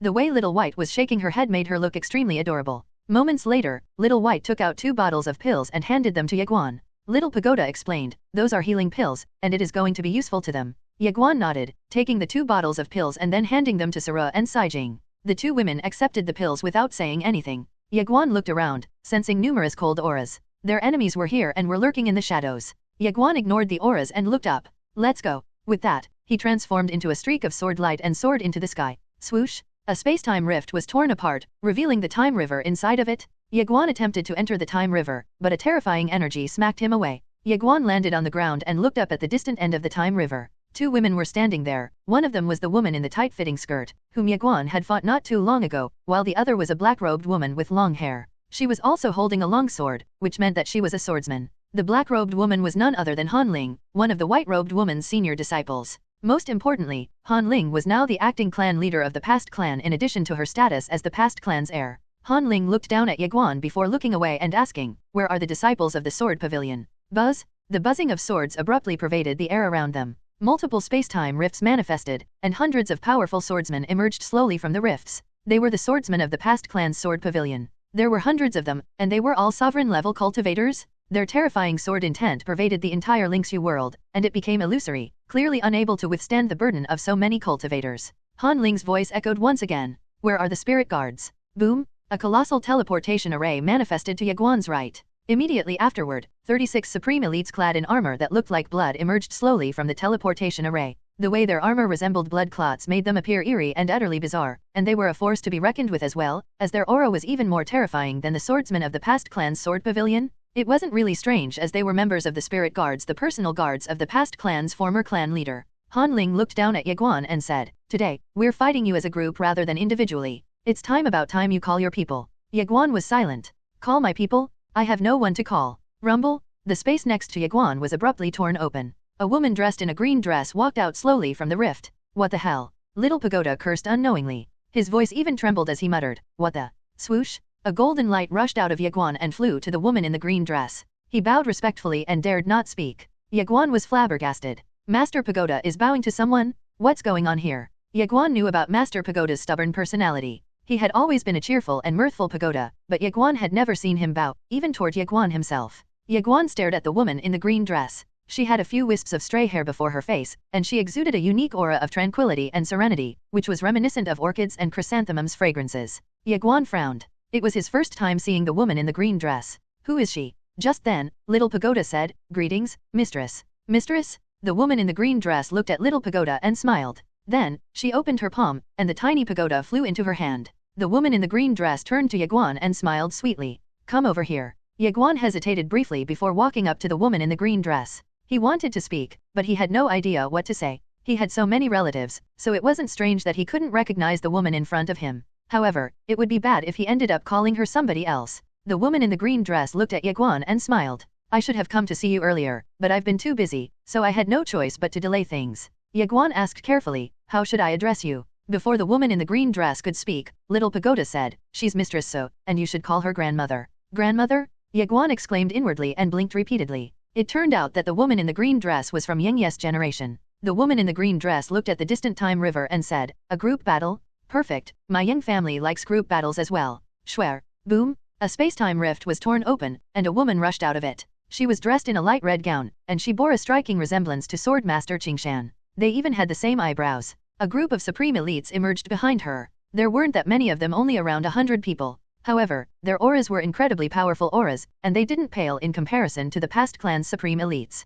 Ye Guan was stunned. Where did they come from? Seeing Ye Guan's confusion, the woman in the green dress smiled and said, "They're the cultivators that our Yang family has raised." The cultivators of the Yang family? Ye Guan was baffled at first, but it eventually made sense to him. After all, the Yang family's patriarch was Sword Master Qingshan, and the Time River was extremely vast as well, containing a myriad of universes from various timelines. Sword Master Qingshan just had to show a bit of kindness, and he could make many supreme elites owe him favors. Of course, Ye Guan believed that Sword Master Qingshan didn't have such thoughts at first. After all, he was already invincible, and recruiting people was meaningless for him. However, the people around him clearly thought otherwise, and one of them was Mistress So. The hardships that Mistress So had experienced during Sword Master Qingshan's rise to prominence had to have led to her decision to develop the Yang family's power. Sword Master Qingshan's women weren't just ornaments, and each of them had their own plans. Of course, their motive was simple, to help the Sword Master establish order. Unfortunately, the relationship between the Plainskirt Lady and the Sword Master meant that the Yang family had no business interfering, nor was it necessary for them to intervene.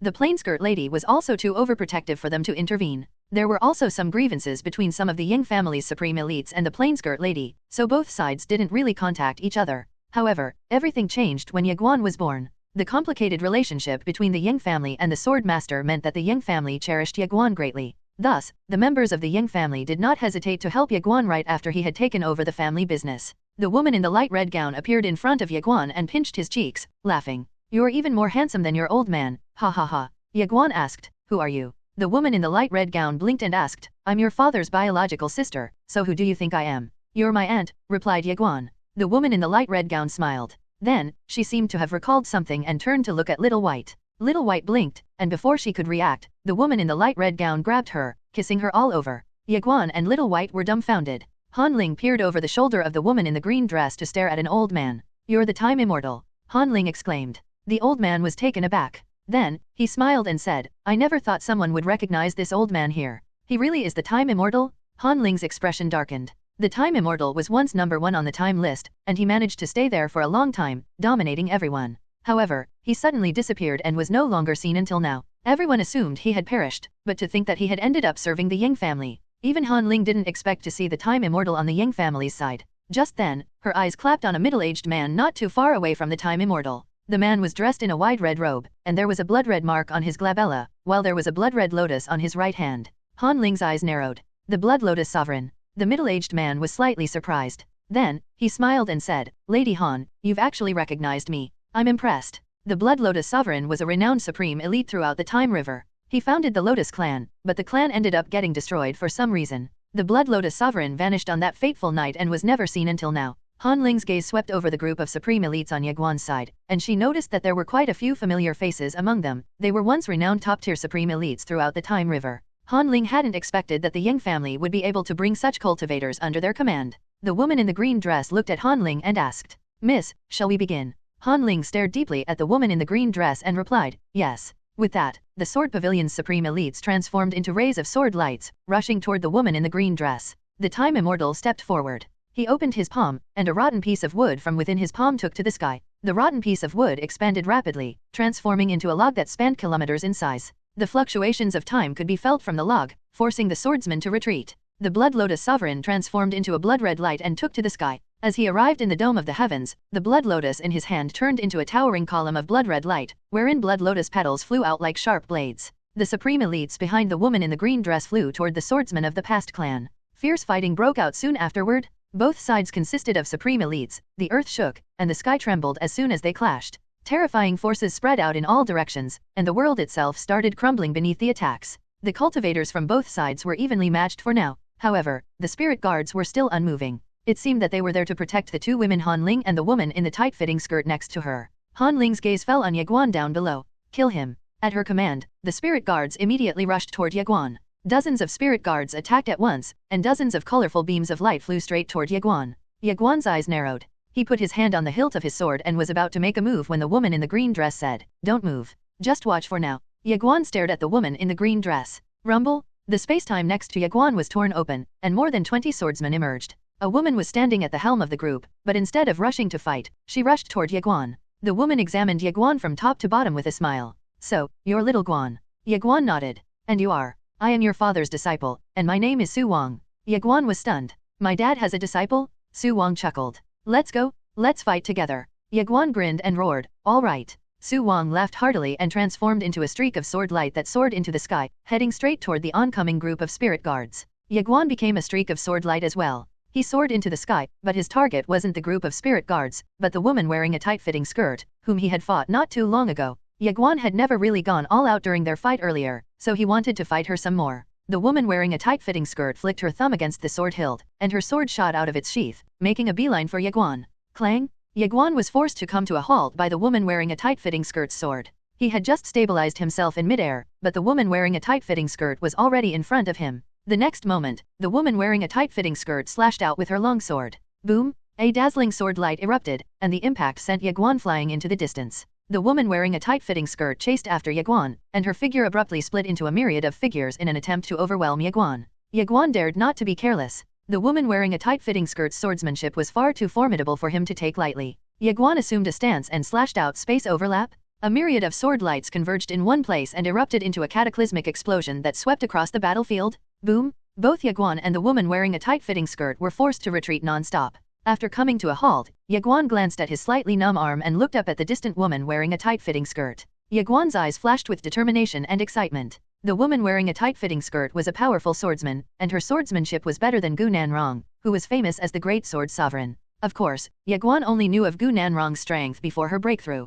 The woman wearing a tight-fitting skirt was staring at Ye Guan, and her gaze remained steadfast with not even a ripple of emotion in her eyes. Ye Guan couldn't help but feel curious. Was she truly serene like still water? The two locked eyes without exchanging words. Then, they disappeared, transforming into blurry figures that charged toward each other. Meanwhile, Han Ling's gaze shifted toward the woman in the green dress. Moments later, she snapped her fingers. Snap! Terrifying auras emerged from behind Han Ling, sweeping across the battlefield like a tidal wave. Han Ling stared at the woman in the green dress and challenged, "Call more people." As soon as Han Ling's words fell, the space-time behind her split open, revealing a group of dragon riders slowly appeared. There weren't that many, only about 300. However, the dragon riders all had large frames, several times larger than normal human beings. They were wearing dull gold armor, and there was a silver spear in their hands. They were wearing golden feathered helmets, and every single one of them emitted the brutal aura of destruction. The ancient dragon riders were on horseback but not on ordinary horses. They were ancient dragon horses from the dragon clan. They were a branch of the dragon race, with bodies resembling dragons, possessing 6 pairs of wings, eyes like lightning, and hooves like fire.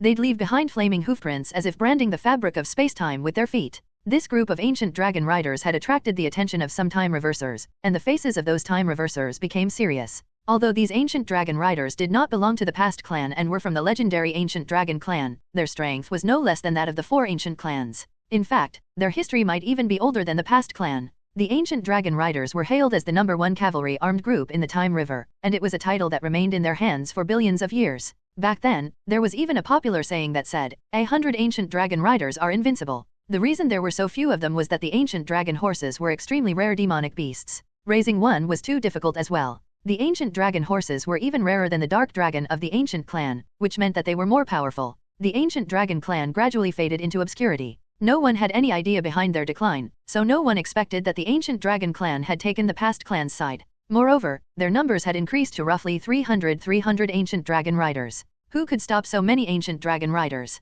Han Ling cast a challenging gaze at the woman in the green dress. The past clan had never lost when it came to its armed forces. In the face of Han Ling's gaze, the woman in the green dress chuckled and said, "White." Little White flew out of Ye Guan and landed in front of the woman in the green dress. The woman in the green dress whispered a few words to Little White. Little White blinked and nodded. Then, she turned to look at Han Ling's distant figure. Little White waved her paw and then opened her mouth, emitting a mysterious sound wave that spread rapidly in all directions like ripples in water. Han Ling furrowed her brows. What was this little creature up to? However, her pupils constricted upon sensing something. Boom! Terrifying ancient auras surged from all directions, sweeping across heaven and earth like a tidal wave. Han Ling stared fixedly at Little White in the distance. The Heavenly Deos. Little White had summoned the Heavenly Deos of the Time River. The vast Time River houses countless eras, each with its own exceptionally powerful geniuses. Similarly, each era had its own Heavenly Deo. The Heavenly Deos originally belonged to the Great Deo, but the Great Deo had split into 2 factions. The Heavenly Deos chose to become a neutral party and had no interest in any disputes.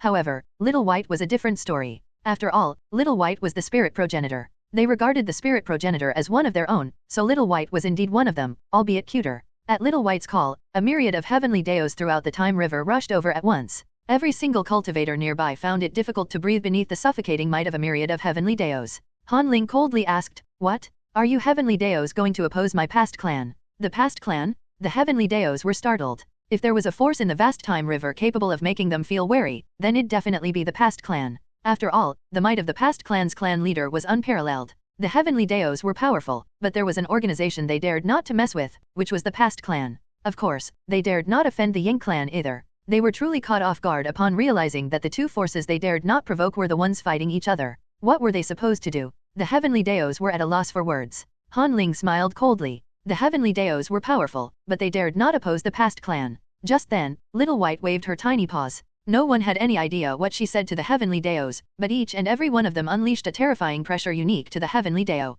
The ancient dragon riders were instantly immobilized. Han Ling's eyes narrowed at the sight. "You dare? Are you not afraid of annihilation?" Han Ling roared. However, the heavenly deos paid her no heed, unleashing the terrifying heavenly deo pressure on the ancient dragon riders. The heavenly deo's attack converged at one point and bore down on the ancient dragon riders. The expressions of the ancient dragon riders became solemn at the overwhelming pressure. The pressure was a bit too much for them to bear. The leader of the ancient dragon riders roared, "Charge!" They had no choice but to face the heavenly deos head-on. Upon receiving the command, the 300 ancient dragon riders in the field charged forward. Their speed was so fast that they appeared as 300 streaks of fiery lights. A terrifying pressure formed, and it confronted the might of the heavenly deos. Boom! When the two pressures collided, a cataclysmic explosion went off. Countless stars crumbled and fell off the starry sky. The various powerful beings engaged in battle around the area were also affected, and they retreated hastily to defend against it. Even Ye Guan, who was in the middle of fighting the woman in a tight-fitting skirt, was forced to retreat. He even had to unleash his own sword intent to withstand the two terrifying pressures. When he finally stopped, he cast a solemn gaze at the ancient dragon riders in the distance. The ancient dragon riders possessed terrifying strength. Ye Guan recalled something just then and asked, "Qian, those horses are exuding the aura of dragons. Can you suppress them?" Ao Qian exclaimed, "I'll try." Boom! Ao Qian transformed into a golden light that burst out of Ye Guan. She reverted to her true form and let out a roar toward the ancient dragon riders. Roar! A terrifying dragon might swept toward the ancient dragon riders, the dragon might of the ancestral dragon. However, the ancient dragon riders showed no fear, ignoring the dragon might. Ye Guan's face darkened at the sight. Ao Qian returned to Ye Guan's body and said, "It's not working at all." Ye Guan looked at the ancient dragon riders in the distance, and his face was as somber as dark clouds. "Attack!" roared the leader of the ancient dragon riders. At the command, the roughly 300 ancient dragon riders suddenly charged forward, unleashing roughly 300 waves of pressure that actually forced the heavenly deos into a retreat. Ye Guan's face darkened even more. The ancient dragon riders were actually strong enough to suppress the heavenly deos from all over the Time River? "Charge!" the leader of the ancient dragon riders yelled, and the roughly 300 ancient dragon riders roared at the same time, unleashing the full power of their cultivation base. The heavenly deo's aura dissipated in the face of their momentum. Little White seemed unconvinced. She soared into the air and waved her tiny claws frantically. Countless strands of a mysterious energy surged out of her claws and rushed toward the heavenly deos up above. The spirit progenitor's enhancements. The heavenly deo's power surged upon receiving Little White's enhancements, and they instantly turned the tables around. Han Ling's face immediately became ugly. She opened her palm, and an altar flew out of her hand. The altar took to the sky and expanded into tens of thousands of meters both in width and height. Ancient chanting reverberated from the altar, and the sound waves from the chanting surged toward the ancient dragon riders. Boom! The ancient dragon riders erupted with towering flames, overwhelming the pressure from the heavenly deos. The situation was reversed once more. Ye Guan's face darkened once again. They actually have such an overpowered divine artifact? The altar's enhancements bestowed a massive boost to the ancient dragon riders, allowing them to suppress the heavenly deos' pressure. However, Little White flipped open her tiny claws, and a colossal drum manifested in midair. The drum expanded to tens of thousands of meters in the blink of an eye, and a kilometer-long illusory figure emerged from it. The illusory figure was holding two giant drumsticks, and under everyone's gaze, it smacked the drum. Boom, boom, boom. Everyone's heart was gripped by shock upon hearing the drum beats. For some reason, the drum beats were stirring something from deep within their souls. What is going on? Ye Guan was astonished. The heavenly deos erupted with terrifying and immense power upon hearing the drum beats. However, Little White wasn't done just yet. She waved her tiny claws once again, and a golden light flew out of her claws. A golden halo appeared beneath everyone on Ye Guan's side, including the heavenly deos up above. The halo erupted with a golden light, and a mysterious force melted inside everyone on Ye Guan's side. Boom! Their auras surged crazily. It was yet again another enhancement. And Little White didn't stop there. She waved her tiny claws frantically, and unknown divine artifacts flew out non-stop, providing a variety of enhancements for Ye Guan and his group, including the heavenly Deos. Han Ling's face became incredibly ugly as if she had just eaten a fly. The aura of Ye Guan and his group surged crazily under Little White's enhancements. The heavenly Deos up above even became several times stronger than when they first appeared. The terrifying heavenly Deos sent out waves of pressure that pushed back the ancient dragon riders. Han Ling's gaze fell on Little White, and she silently commanded, "Kill that thing." Dozens of cold lights suddenly emerged near Little White, and they headed straight for her. The assassins of the past clan had made a move. Ye Guan's face changed drastically at the sight. He was about to take action when Little White waved her tiny claws, producing an ancient scroll. The scroll swelled in midair, transforming into a suit of armor that enveloped her. The cold lights finally reached Little White, but they couldn't leave even a trace on the armor. Ye Guan breathed a sigh of relief, and his eyes flickered in a mysterious light as he glanced at the ancient scroll armor around Little White. Meanwhile, Han Ling's face became unsightly. The ancient dragon riders had already been pushed into a corner by the heavenly Deos, placing them at a disadvantage. A woman next to Han Ling glared at Little White in the distance and said, "We need to deal with her." The spirit progenitor was the biggest variable in this battle. Han Ling looked at Little White again and said, "Elder." Swoosh! A cold light shot out toward Little White. However, the cold light was markedly different from any other cold light so far. It exuded an aura 10 times stronger than the other cold lights. Ye Guan was shocked, and he promptly rushed toward Little White. Swoosh! A dozen cold lights abruptly appeared in front of him. Ye Guan's eyes flashed with extreme killing intent, and he swung his sword fiercely. Boom! The assassins were sent flying, but the powerful cold light had already reached Little White. Crack! A grotesque noise echoed as the ancient scroll armor protecting Little White cracked open. Ye Guan was stupefied. Little White was surprised as well. Clearly, she didn't expect that someone could break her divine artifact. However, she wasted no time and decisively whipped out a round shield. The powerful cold light attacked once more, but the round shield managed to stop it in its tracks. Ye Guan finally arrived next to Little White, and he dragged her behind him. Then, he looked around carefully but found no traces of anyone around them. The mysterious assassin seemed to have disappeared without a trace. Ye Guan said, "Little White, use that mirror." Little White quickly took out a mirror. The mirror hovered above them and emitted a radiant light, enveloping everything nearby. However, the mysterious assassin's whereabouts remained unknown. Ye Guan seemed to have sensed something and turned to look at the woman in the green dress. Rumble! A space-time rift manifested next to the woman in the green dress, and a cold light shot out of it. Ye Guan's expression changed drastically, but he was too far away to help the woman in the green dress. On the other hand, the woman in the green dress remained calm. Just as the cold light was about a meter away from her, a figure dashed out and struck it. Boom! The cold light was forced to retreat. A young woman wearing a crimson skirt appeared next to the woman in the green dress. Ye Guan was stunned upon seeing the young woman wearing a crimson skirt. He was familiar with her, as she was none other than his sister Yen. Ye Guan had heard about how Yen had decided to seek refuge with their relatives. Ye Guan had no idea which side she decided to seek refuge with, but the answer was finally clear. Yen had decided to seek refuge on his grandfather's side. Unbeknownst to Ye Guan, the woman in the green dress was the one who had taken the initiative to find her. After all, the relationship between Yen and Sword Master Qingshan was strained due to some unfortunate incidents in the past. Therefore, the woman in the green dress had decided to send someone to pick up Yen. Under the support of the Yang family, Yen received access to abundant resources, and she became extremely formidable. Yen repelled the mysterious assassin and turned to look at Ye Guan. "Big sister," Ye Guan exclaimed, waving his hand at Yen. He had a good impression of his big sister, and it was all because of the life and death battles they had experienced together in the past. Yen cast an indifferent gaze at Ye Guan before looking away. Ye Guan was speechless. My big sister's temperament really is eccentric. Ye Guan didn't mind it and turned to look at Little White. "Little White, let's take down those dragon riders first." Little White nodded eagerly in response to Ye Guan's words. She waved her tiny paws, and the heavenly Deos up above launched a second wave of attacks. The heavenly Deos had become exceedingly stronger under Little White's enhancements, and terrifying waves of pressure struck the ancient dragon riders non-stop, forcing them into a corner. The leader of the ancient dragon riders raised his spear and roared, "Attack!" At the comment, the ancient dragon riders charged forward at the heavenly Deos. A great battle began soon afterward. Meanwhile, Ye Guan turned to look at Han Ling and the young woman wearing a tight-fitting skirt. "Big sister." Ye Guan shouted at Yen before transforming into a ray of sword light that rushed toward Han Ling. Yen took to the sky almost at the same time as Ye Guan and headed straight for the young woman wearing a tight-fitting skirt. The two siblings were fighting side by side once again. Ye Guan was extremely fast, and he reached Han Ling in the blink of an eye. As Ye Guan's sword approached, Han Ling remained calm.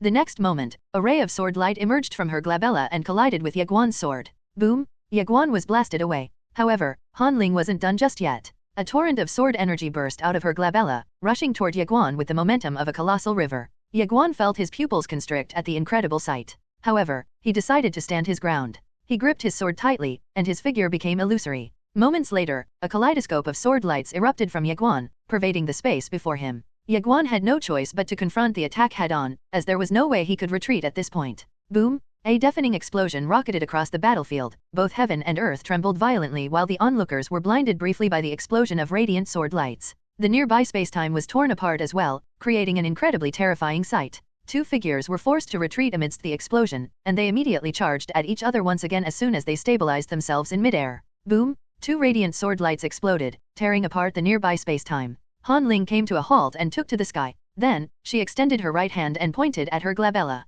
Her glabella split open, and a transparent sword flew out of it. Han Ling gripped the sword tightly and swung it downward. Rumble! Rumbling noises echoed as a colossal sword tens of thousands of meters long descended toward Ye Guan. Shockingly, the colossal sword contained enough power to split the Lingxu world in half. Ye Guan dared not to be careless. He stepped forward and drew his sword, slashing out with a sword move that contained the might of 5 heaven rens with 2,000 stacks each. Boom! A cataclysmic explosion tore apart everything nearby, and Ye Guan flew away like a kite that had lost its strings. However, Ye Guan twisted in midair, stabilizing himself forcefully before charging at Han Ling and slashing out. Boom! Han Ling was blasted away. Ye Guan then turned to look at Yen and the young woman in the tight-fitting dress. The two were engaged in a fierce battle, and neither had been able to gain the upper hand over the other. Ye Guan shifted his gaze to the ancient dragon riders. They had been suppressed by the heavenly Daos. The sight made Ye Guan realize one thing: they had the advantage in this fight. Ye Guan withdrew his gaze and looked up at Han Ling in the distance. Ye Guan found that Han Ling was staring at him as well with a surging sword intent between her brows. Han Ling looked around, but her expression remained calm despite the undeniable fact that they were at a disadvantage. Ye Guan frowned at the sight. Han Ling definitely had a few more tricks up her sleeves. Ye Guan transmitted a message to the woman in the green dress. The woman in the green dress glanced at Han Ling and smiled without saying anything. Swoosh! Han Ling vanished, disappearing into a radiant sword light that appeared in front of Ye Guan in the proverbial blink of an eye. The radiant sword light carried with it the momentum and power of a lightning bolt. Han Ling's gaze was filled with killing intent as well. Clearly, Han Ling wanted to kill him. Ye Guan dared not hesitate as he drew his sword once more. However, he remained on guard deep inside, knowing that Han Ling still had some cards up her sleeves. If that weren't the case, it would be impossible for her to remain so calm and composed. There was definitely something strange here. Their swords clashed once again, and countless sword lights shattered, transforming into waves of sword energy that spread in all directions. The sword energy from the two swordsmen was extremely terrifying, and it effortlessly tore through space-time. The sight filled the nearby supreme elites with fear, making them retreat. The immediate vicinity of both Han Ling and Ye Guan seemed to have become a forbidden zone that none dared to trespass.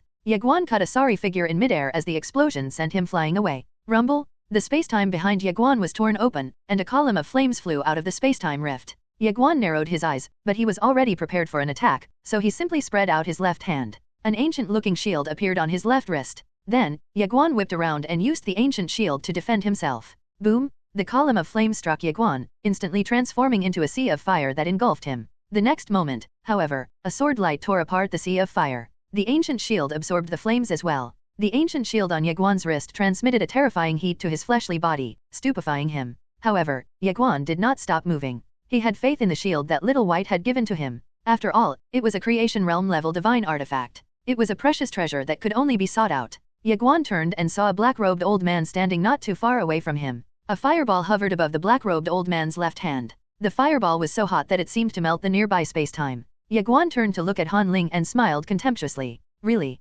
Han Ling stared at Ye Guan and mocked. Did I say I wanted a one-on-one? Ye Guan frowned slightly. So you've chosen to become shameless. Han Ling taunted. So what? Ye Guan nodded slightly. Since you've chosen to be shameless, then don't mind if I do so as well. Ye Guan thrust his right hand into the air and roared, Father, lend me your sword. There was no response. Ye Guan's expression froze. Little White heard Ye Guan's declaration and blinked her large eyes in response. The next moment, she waved her tiny claw, and a sword appeared. The sword landed in her claw, and then she flew toward Ye Guan with the sword in hand. The sword was none other than the Qingxian sword, and Little White handed it over casually to Ye Guan. Ye Guan had no idea what to say. Ye Guan looked at the Qingxian sword in his hand in silence. He felt heartbroken. He couldn't borrow even a sword from his father? Little White looked at Ye Guan and grinned. Then, she pointed at Han Ling with her tiny paw. Ye Guan shook his head with a smile and stared at Han Ling. Come here. Ye Guan disappeared into thin air with the Qingxian sword in hand. Rip! The fabric of space-time was torn apart as Ye Guan charged at Han Ling. A hint of ruthlessness flashed in Han Ling's eyes. She charged forward, and thousands of sword lights erupted from her glabella. A terrifying sword intent manifested as well and engulfed Ye Guan in an instant. Ye Guan swung his sword, and the terrifying sword intent was torn apart along with the sword lights. Han Ling was forced to retreat tens of thousands of meters away. Your sword. Han Ling muttered in disbelief. Ye Guan stared indifferently at Han Ling. Then, he transformed into a streak of sword light, charging at her once again without saying anything. Since you've decided to become shameless, then don't mind if I do so as well? Ye Guan believed that he was a winner when it came to being shameless. Han Ling's expression turned fierce. She held her sword vertically between her glabella, and a powerful sword intent rushed out of her, enveloping her sword. Ye Guan had just reached 10 meters away from Han Ling when the latter opened her eyes and stepped forward. A mysterious power instantly enveloped the entire battlefield. A sword domain? Han Ling pointed her sword at Ye Guan and roared, "Die!" A terrifying sword aura burst out of her, and her sword domain erupted into an array of sword lights that made a beeline for Ye Guan. Han Ling's sword domain had amplified the power of her attacks. Earlier, Ye Guan would find it difficult to defend against such an attack.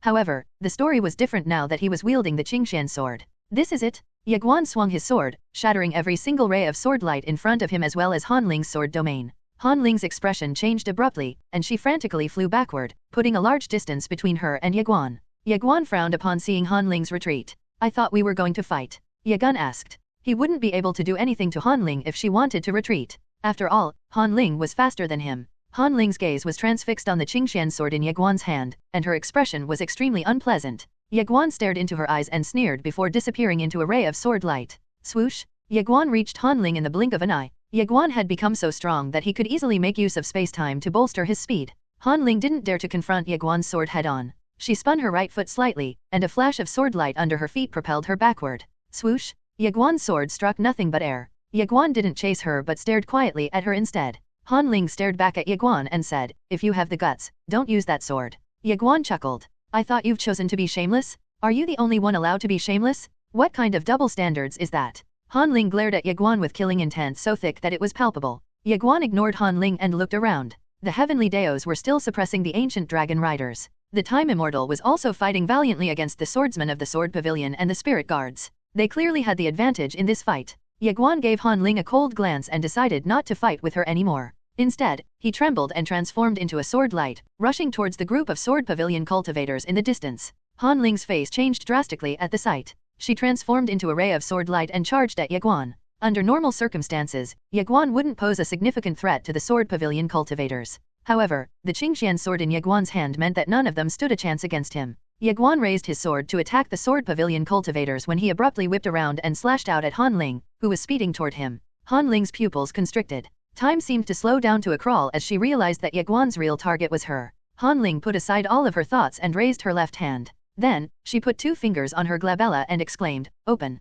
Buzz! A sword hum echoed from within her, and sword lights shot out of her to face Ye Guan's sword. Her plan was to face Ye Guan's attack head-on. Boom! The sword lights shattered upon making contact with the Qingxian sword, and Han Ling was sent flying away. Ye Guan's figure became blurry, and he reappeared just above Han Ling. Han Ling's pupils shrank into needlepoints. Ye Guan was clearly planning on killing her. Unfortunately, Han Ling was too weak to block the Qingxian sword. Something strange happened just then. Ye Guan's hair stood on end, and an aged voice echoed in Ye Guan's ears. "Heretic Ye Guan, please die." Ye Guan did not have any time to react as the spacetime around him became illusory. Boom! A spacetime rift manifested, engulfing Ye Guan. The Temple of the Gods. The woman in the green dress muttered with a frown. Then, she turned to look in a certain direction and said, "I'll have to trouble you, miss." A woman in a white dress nodded and vanished. Meanwhile, Ye Guan found himself in an unknown starfield. There were 4 towering giants around him, and each of them was hundreds of meters high. They all had solemn and majestic expressions. They were emitting a mysterious aura as well. Their gazes were fixed on Ye Guan, and Ye Guan felt extremely uncomfortable beneath their gazes.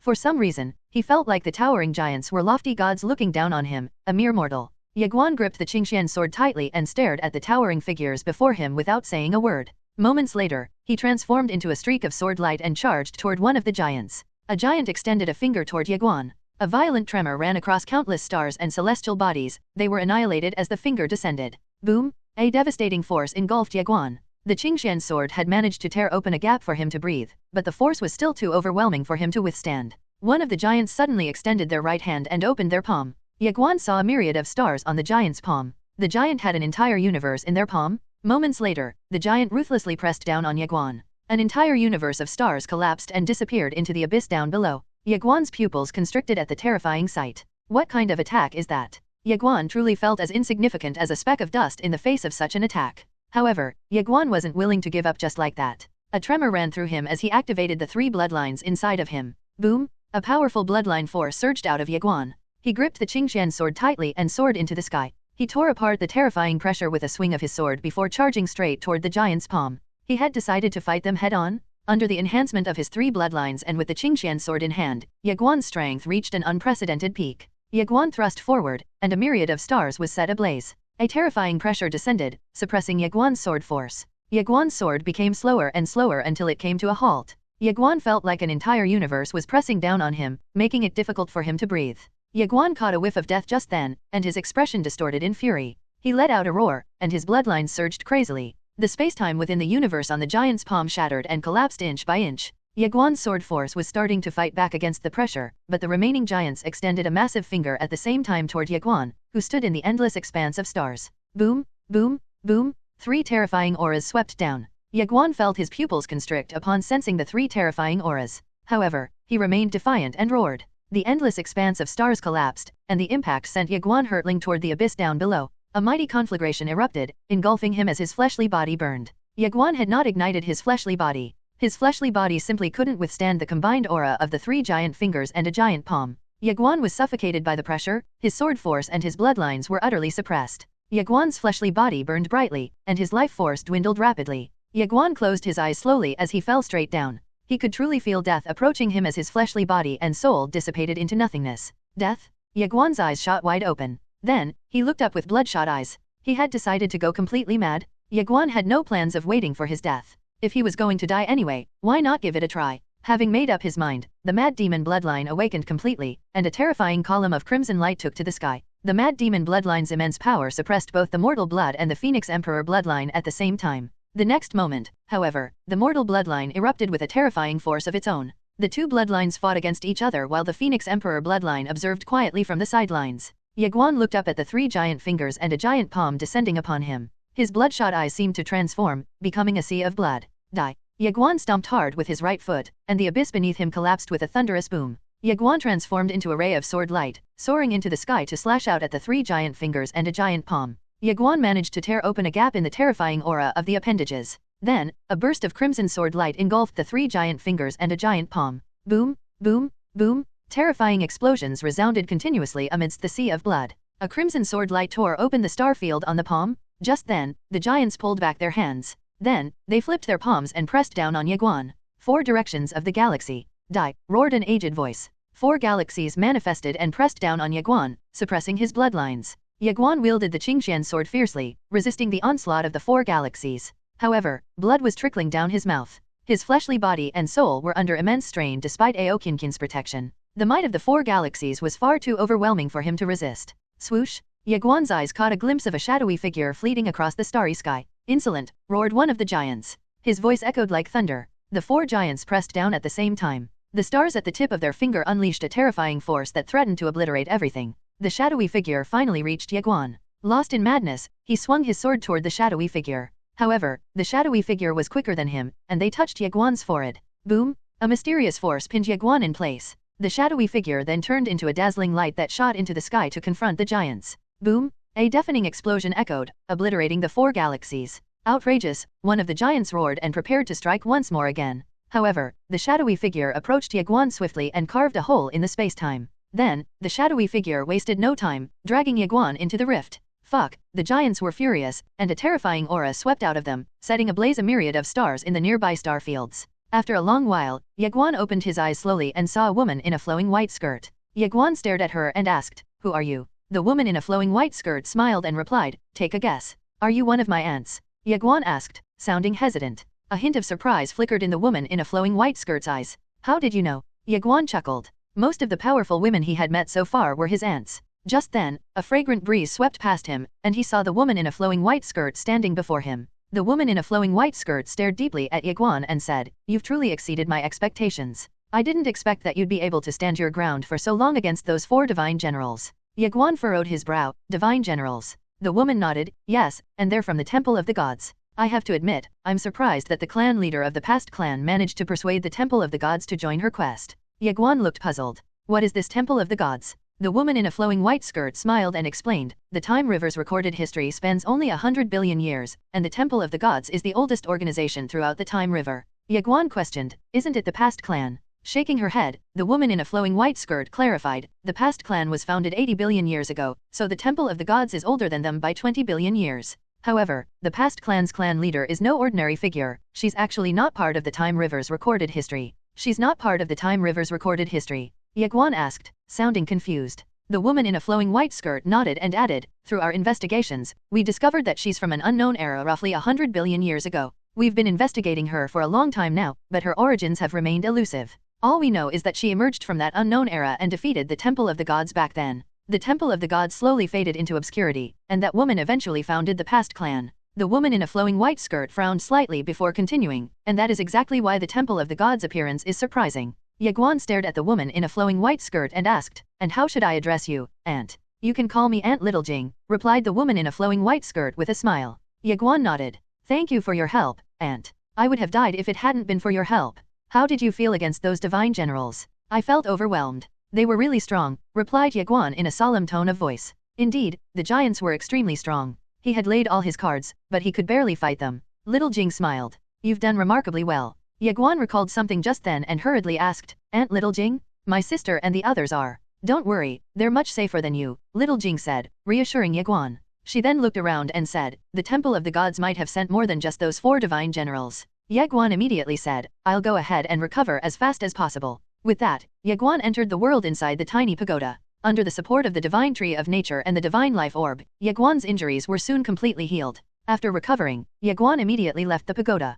Little Jing turned to look at Ye Guan and smiled, asking, up for a challenge? Ye Guan was curious. What challenge? Little Jing winked and said, a visit to the past clan. Ye Guan's expression stiffened. Little Jing smirked and teased, scared. Ye Guan sounded serious as he said, with Aunt Little Jing around, what do I have to fear? Let's do it. Let's go, exclaimed Little Jing. Then, she turned around and waved her sleeve. Rumble. The space-time in front of her was carved open. Little Jing then grabbed Ye Guan and entered the Time River. The two soon found themselves flying against the flow of the Time River. The experience was so effortless that Ye Guan couldn't help but cast an amazed gaze at Little Jing. Little Jing was extremely powerful to be able to provide him with such a smooth flying experience under the tyrannical flow of the Time River. Obviously, this little aunt of his was no ordinary person? Ye Guan asked just then, Aunt Little Jing, is it going to be just the two of us? Yup. Little Jing nodded in confirmation. Ye Guan hesitated but didn't say anything. Little Jing looked at him and asked, afraid? Nope. Ye Guan exclaimed, shaking his head. He had to face the upcoming battle bravely, and he had to do it through gritted teeth.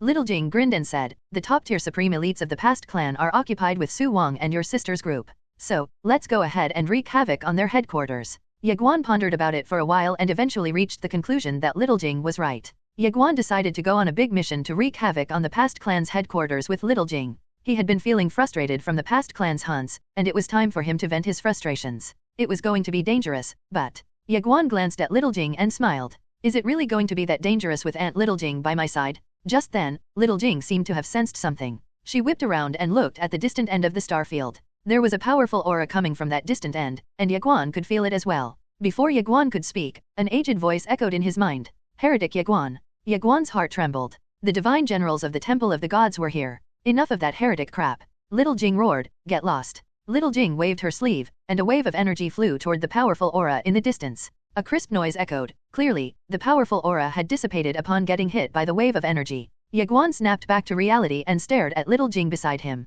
Little Jing blinked and said, I usually don't use foul language. Ye Guan laughed. I think you're just straightforward and bold, Aunt. And there is nothing bad with that. Little Jing chuckled. Then, she waved her sleeve and the two vanished into thin air. After a while, Ye Guan noticed that the 4 ancient auras were still chasing after them. He turned to Little Jing and asked, Aunt, how about we take care of those 4 divine generals first? Take care of them first. Yes, and then we'll go to the past clan afterward. Sure, I'll take on 3, and you take on 1. How about that? Ye Guan immediately agreed. Sounds good. Little Jing immediately came to a halt and turned to look at the distant end of the Time River. The 4 ancient auras grew stronger and closer. Soon, the time around Ye Guan and Little Jing became illusory, and they suddenly found themselves in a vast starry sky. 4 giants had surrounded them somehow. Little Jing looked at Ye Guan and said, pick one. Ye Guan nodded and stared at the giant in front of him. Without any words, he turned into a ray of sword light and soared into the sky with the Qingxian sword in hand. Little Jing smiled and transformed into a multicolored beam of light, charging at the 3 remaining giants.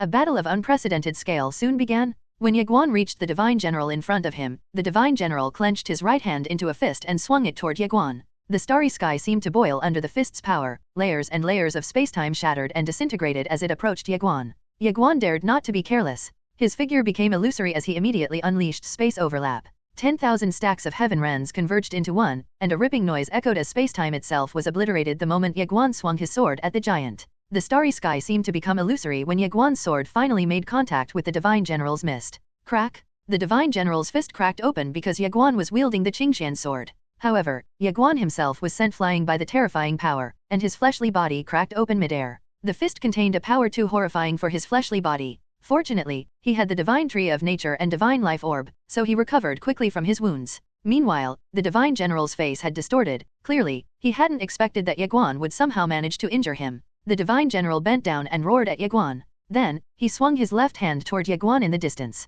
The starry sky blurred, and a myriad of stars were annihilated at a rate visible to the naked eye speed. Ye Guan's eyes narrowed into slits at the oncoming punch. However, he didn't retreat. He transformed into a ray of sword light and headed straight for the Divine General's fist. Boom! A terrifying sword light erupted, and the Divine General's left hand shattered. Ye Guan didn't give the Divine General any chance to recover as he turned into a ray of sword light and thrust the Qingxian sword into the Divine General's forehead. Boom! The Divine General was immobilized. Just as the Qingxian sword was about to annihilate the Divine General's soul, Ye Guan sensed something, and his expression changed drastically. How is this possible? Ye Guan muttered with eyes full of disbelief. Ye Guan's sword had pierced the Divine General, but he was horrified to discover that the Divine General in front of him wasn't the Divine General's true body. A middle-aged man clad in divine armor stood thousands of meters away from him. The middle-aged man's eyes sparkled, and he exuded a majestic and powerful presence. The Divine General Ye Guan had just killed was nothing more than a puppet. Ye Guan shattered the puppet with a swing of his sword, and then he looked at the middle-aged man. The middle-aged man was staring at Ye Guan as well.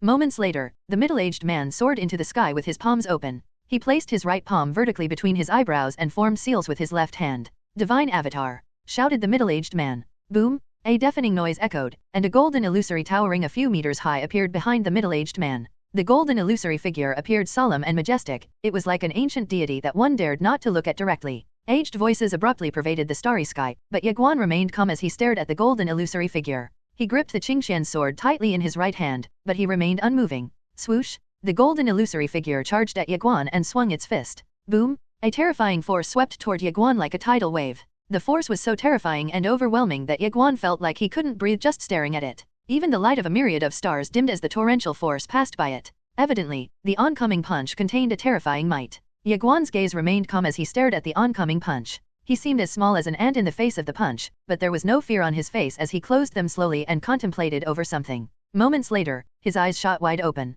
Swoosh! Ye Guan vanished into thin air and slashed out with a sword move containing a total of 2,000 heaven rends divided into 5 space overlaps, which were then further compressed into one sword move. Buzz! A resonant sword hum echoed, and a radiant sword light came to life. The explosive power of Ye Guan's attack exploded the moment it made contact with the oncoming fist. Boom! The sword strike shattered the fist. When the fist shattered, Ye Guan's sword arrived in front of the middle-aged man. The middle-aged man reached forward with his right hand, and countless golden lights surged out of his fist, engulfing Ye Guan. Swoosh! However, the radiant sword light did not even dim as it tore apart the golden lights. The middle-aged man felt his pupils constrict at the sight, and a glimmer of disbelief flashed in his eyes. He dared not confront Ye Guan head-on and decided to retreat. However, Ye Guan chased him and slashed out. Ye Guan was too weak to defeat 4 divine generals at once, but he was not afraid of just one. A sinister gleam flashed in the middle-aged man's eyes upon realizing that Ye Guan truly wanted to end his life right there and then. The middle-aged man stopped and opened his palm. He put his palms together and chanted an ancient, inscrutable incantation.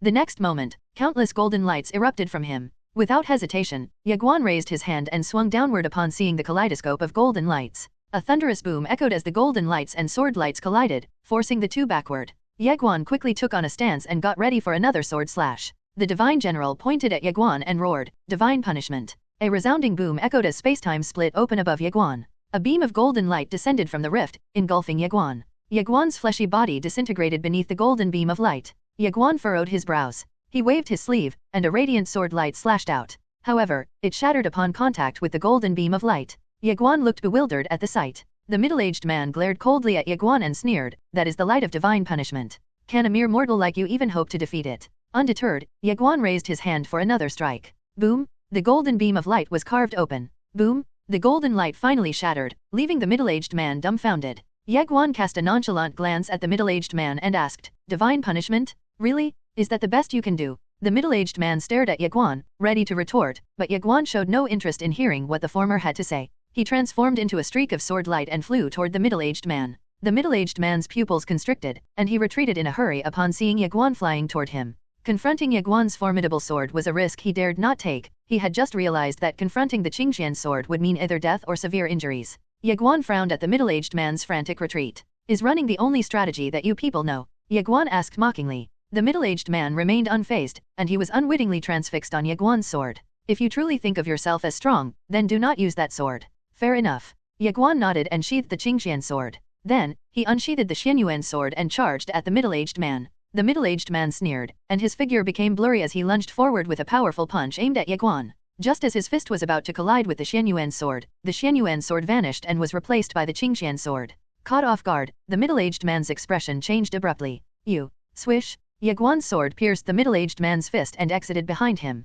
Boom! The middle-aged man found himself impaled and immobilized by Ye Guan's swift and precise strike. Locking eyes with Ye Guan, he roared, "You dare deceive the gods." Ye Guan calmly replied, "Gods? My plain-skirt aunt once said that those who call themselves gods are just powerful beings who are often ignorant of their own insignificance." Nonsense, the middle-aged man roared in anger. Your so-called aunt is nothing more than an ant, yet she actually dares to spout nonsense about us, gods. A sword descended and pierced the middle-aged man's head, cutting him off mid-sentence. Boom! The middle-aged man was obliterated both body and soul. Meanwhile, Ye Guan's heart skipped a beat upon seeing the sword. It was none other than the path sword. What the heck? Isn't plain-skirt aunt supposed to be away, enjoying her new life upon reincarnating? How did she pull off this ultra-long-range instant kill move? The path sword hovered gracefully in midair. Ye Guan hurriedly exclaimed, "Little path." The path sword trembled slightly and floated over to Ye Guan. Having followed Ye Guan for quite some time, it wasn't strange that the path sword recognized him. Ye Guan couldn't help but feel relieved upon seeing that the path sword still recognized him.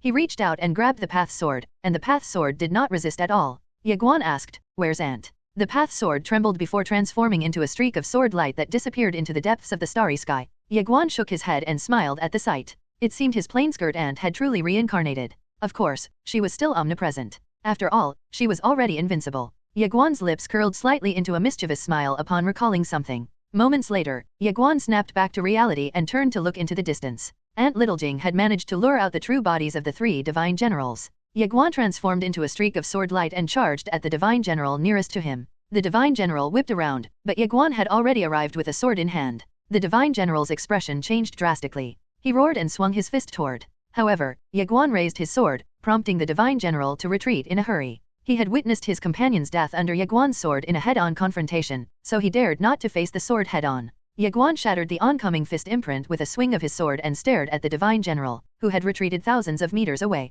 Once the divine general came to a stop, he immediately declared, "Retreat." The remaining two divine generals transformed into beams of light, disappearing into the depths of the starry sky. The divine generals had retreated, so the illusory starry sky soon recovered. Ye Guan ran up to Littleging with an ugly look. "What a shame! We would have killed those so-called divine generals if they hadn't retreated." Littleging looked at Ye Guan and asked, "Was that the path sword?" "Yes." "The path sword?" Littleging nodded slightly and went silent. Ye Guan said, "Aunt Littleging, let's go to the past clan." "Sure." They set off once again, heading toward the past clan. On the way, Ye Guan asked, "Aunt Littleging, how much do you know about the Temple of the Gods and the past clan?" Littleging shook her head and replied, "The Temple of the Gods and the past clan are both extremely mysterious organizations. We only know that they're strong, but I don't think what we've learned is their full strength." However, Littleging trailed off. She glanced at Ye Guan and smiled. "We have nothing to fear. The most formidable organization in this vast expanse is your Ying family." "The Ying family?" Ye Guan shook his head with a smile, finally convinced that he was the weakest link in his family.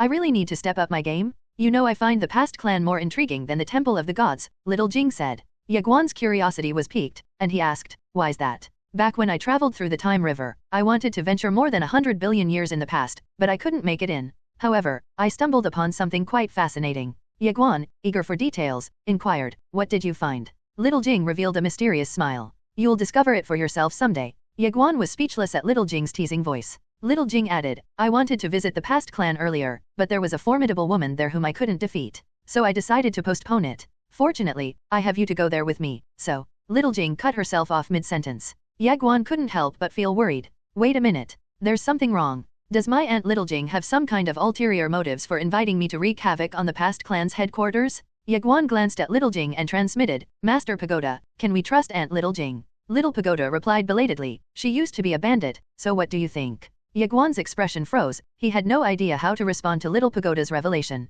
In Hangke bandit? Ye Guan's expression hardened. This is bad. Aunt Little Jing isn't bringing me along to sacrifice me, right? He glanced at Little Jing, who was beside him. She had a faint smile on her face, which he found somewhat abnormal. Master Pagoda, how about we slip away? Ye Guan thought. He now felt as though he was giving his life away by going to the past clan. Don't you think it's too late? Little Pagoda asked. Little Jing suddenly turned her head to Ye Guan. What's on your mind? Ye Guan thought for a moment. Aunt Little Jing, shouldn't we call for some more people? Little Jing waved her hand. No need. Together, we are invincible. Ye Guan fell silent. He wanted to tell her to stop involving him, but after some thought, he decided against it. Although Aunt Little Jing seemed amiable, his intuition told him that she had a temper. Soon, the two disappeared into the Time River. On the other side, Yan and the others were still locked in fierce combat with Han Ling and her group. Summoned by Little White, more and more heavenly Dao joined the battle and suppressed the ancient dragon riders on Han Ling's side. The ancient dragon riders were eventually forced to retreat, but the heavenly Dao still found it hard to kill them because of their top-grade divine armor. With Time Immortal and the Sword Pavilion elites evenly matched, the battle entered a temporary deadlock. Su Wang retreated to the side of the woman in a green dress. With a solemn expression, she looked up at the sky. Are those people from the Temple of the Gods? The woman in the green dress nodded. Su Wang frowned. Will he? The woman faintly smiled. Don't worry. Little Jing has gone to support him. Seemingly remembering something, she suddenly looked puzzled. Logically, they should have come back by now, but they... Su Wang's expression slightly changed. Little Jing? That woman is a lunatic? When they were at the Guanxian universe, she often came up with absurd ideas like seizing power and creating a rebellion. This is getting ridiculous. Fortunately, the chief of the benevolence department was an honest person. Otherwise, in the absence of the Sword Master and King Kaio, she could have succeeded. Since the Guanxian committee couldn't control her, Ye Xian suggested she explore the Time River. However, once there, she caused quite a stir. Bandit Sovereign? Little Jing was given that title for a reason. She engaged in daily robbery and unconventional actions within the Time River. Left puzzled, many powerful factions, including prominent ancient clans, avoided any confrontation with her. Now, Ye Guan was tagging along with that woman. Su Wang felt uneasy, and the woman in a green dress shared the sentiment. They had heard rumors about Little Jing's exploits, but they believed she wouldn't go too far. A black-clad figure soon appeared before the two women. Along with a respectful bow, they reported, Madam, Little Jing is taking young Master Ye to the past clan. The two women were momentarily stunned. The woman in a green dress turned to the person in black. To the past clan. The black-clad figure nodded. Yes. The woman in a green dress fell silent. Su Wang's expression filled with skepticism. What on earth is that woman up to? Inform Lady Qingqing, Lady Nian Nian, Lady Slaughter, Lady Whiteskirt Destiny and Arya. Have them head to the past clan immediately. The black-clad person immediately left. What is she planning? Su Wang questioned. After a moment of silence, the woman in a green dress suddenly asked,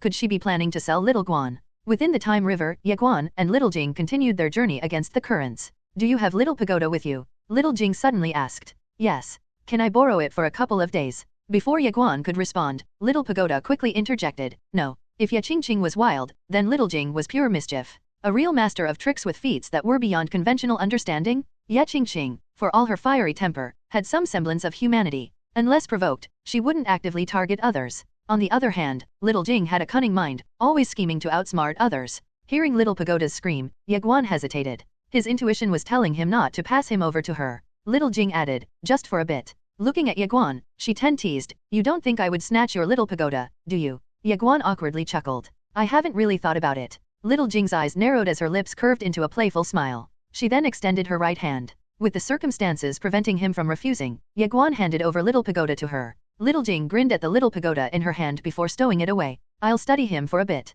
I'll give him back to you after. And, I've always relied on Little Pagoda. Ye Guan hesitantly commented. What he really wanted to say was, return him to me now. He was not exaggerating. Master Pagoda played a significant role in his swift recovery every time he got injured, allowing him to make it this far. Little Jing smiled. I know you've been through a lot, don't worry, I got your back. Just relax. Ye Guan stared at her in silence, finding her a bit unconventional. At that moment, Little Jing looked into the distance. We're almost there. Have you been to the past clan before, Aunt? Little Jing shook her head. No. She then turned her head to Ye Guan. That woman is tough. I can't beat her. What are the chances we'll make it past the past clan this time? 100%. Surprised, Ye Guan asked, what makes you so confident? Little Jing smiled. Don't worry. For as long you follow me, I won't let you down. Ye Guan remained silent. Is she trying to deceive me? No, that can't be. She's my aunt? My aunt? Aunt held great significance in his heart. After all the aunts he had encountered were not only powerful but also dependable. Maybe I'm just overthinking things?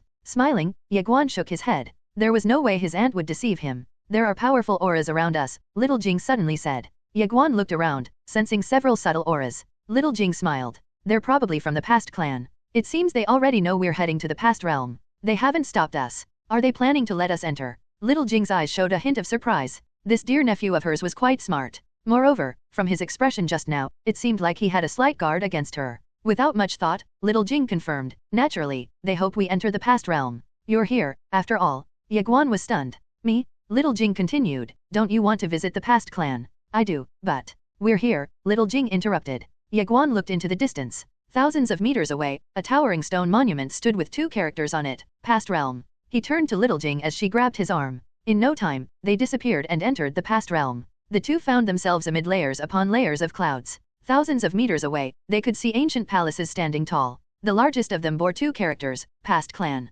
Ye Guan glanced around, sensing an unusual calmness in the surroundings. Surprisingly, no elites were making a move against them. After a moment of contemplation, he decided to shift closer to Little Jing. Right now, his only option was to trust her. Little Jing had fixed her gaze on the distant past clan, her eyes reflecting a mysterious train of thought. Soon, along with a thunderous echo, an elderly figure appeared before them. Numerous elusive auras also materialized around them. Ye Guan's brows furrowed as he took a more cautious stance. He could sense the auras, but the individuals emitting them remained hidden. The elderly man focused on Little Jing. Bandit Sovereign. Ranked first on the time list. Ye Guan gave Little Jing a surprised look. This time at the past clan, I'm looking to borrow something from your esteemed clan, Little Jing said with a smile. Are you planning to rob the past clan? The elderly man questioned. Rob? Why use such harsh words? I'm here to borrow. Borrow. Spare us your theatrics, Bandit Sovereign. This is the past clan, not a place for you to wreak havoc. You. Little Jing abruptly raised and waved her hand. Boom! A powerful force sent the elderly man flying. Casting a cold look at him, Little Jing declared, I've come to be a bit unruly today. Impudent, the elderly man erupted in anger. As he charged forward, he turned into a 1,000-meter black light. Little Jing's eyes flashed with disdain. She raised her right hand and slammed it down. Boom! The 1,000-meter black light instantly shattered. The elderly man was blasted away once more. Show yourselves. Little Jing commanded. Haha. Laughter resonated from all sides. Soon after, the fabric of spacetime tore open, and hundreds of top-tier elites emerged. Ye Guan's expression slightly shifted, ready to intervene. However, he quickly realized that these individuals weren't from the past clan, they were Little Jing's people. One of them laughed heartily. If we can successfully pillage the past clan, our bandit corps will be in for a big win. Ha ha ha. Little Jing excitedly waved her hand. Go, leave not even a hair for them. Ye Guan was rendered speechless. Attack. Little Jing commanded. The bandit corps burst into laughter. They transformed into streaks of light as they charged toward the past clan. At the same time, powerful energies surged into the sky. Although Han Ling had dispatched most of the past clan's elites to hunt down Ye Guan, the Yang clan's forces were ready to hold them back.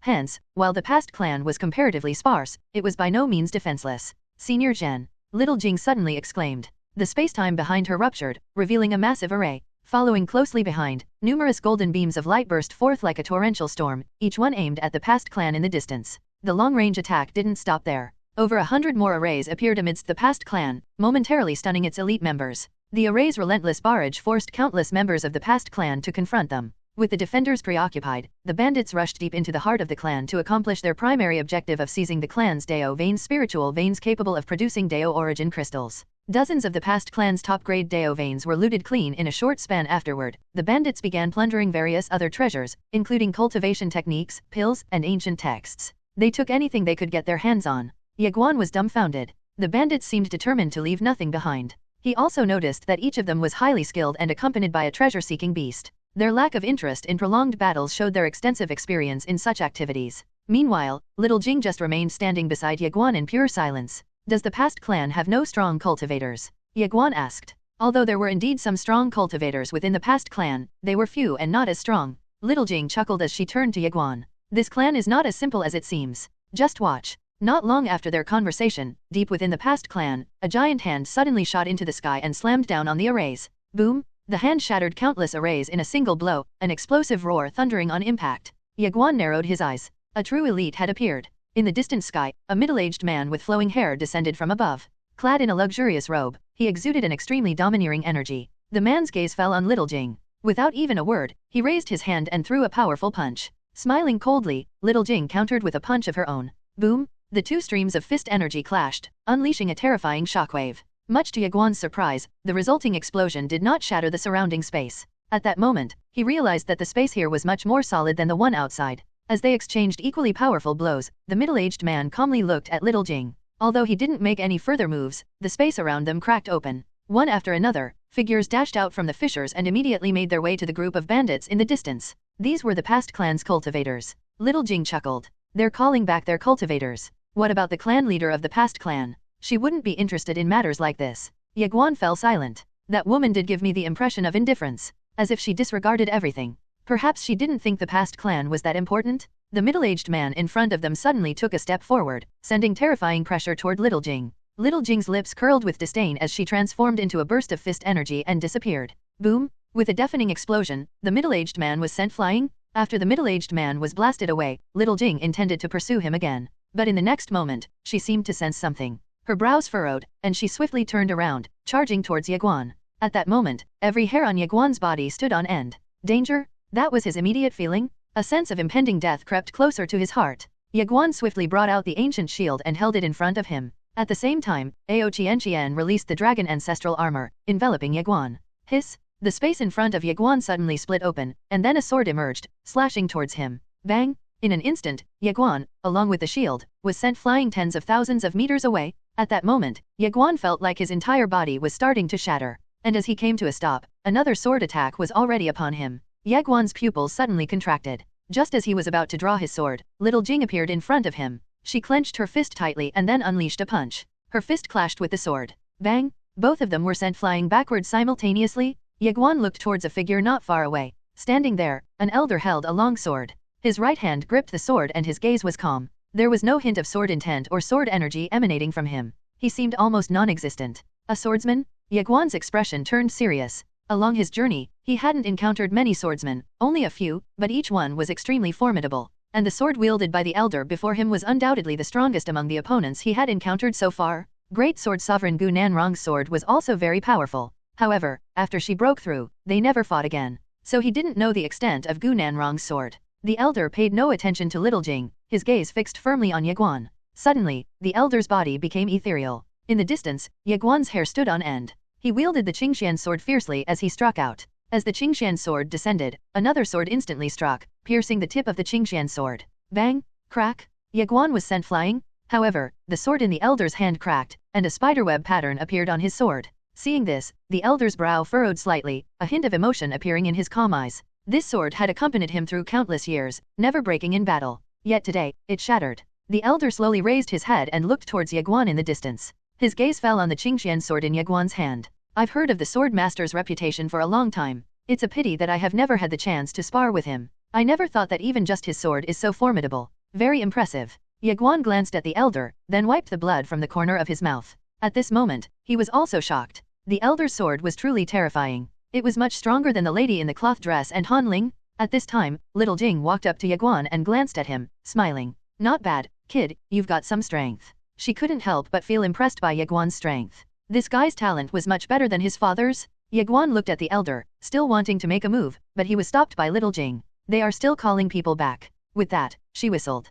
In the distance, the group of bandits from the past clan no longer lingered as they started to retreat. Little Jing smiled. Let's go. With that, she turned around and took Ye Guan away. The elder frowned slightly, his figure trembling. In an instant, a sword energy broke through the air, aiming straight for Ye Guan and Little Jing. Sensing the sword energy behind them, Little Jing turned around and unleashed a punch. An immense fist energy directly collided with the sword energy. Boom! The fist energy and sword energy exploded simultaneously. Little Jing didn't linger to fight. She disappeared into the end of the sky with Ye Guan and the group of bandits. This time, the elder didn't pursue them because he knew that even if he did, it would be useless. With his personal strength, he couldn't do anything to the bandit sovereign. At this moment, some of the elites from the past clan came to stand behind the elder, their faces extremely grim. The past clan had been looted. If this news got out, one of the middle-aged men looked at the elder. Master Yu, this matter. Master? The elder, a swordsman, was Master Yu, a high-ranking figure in the sword pavilion. Master Yu looked towards the sky with calm eyes. Inform the Saint Master Gu.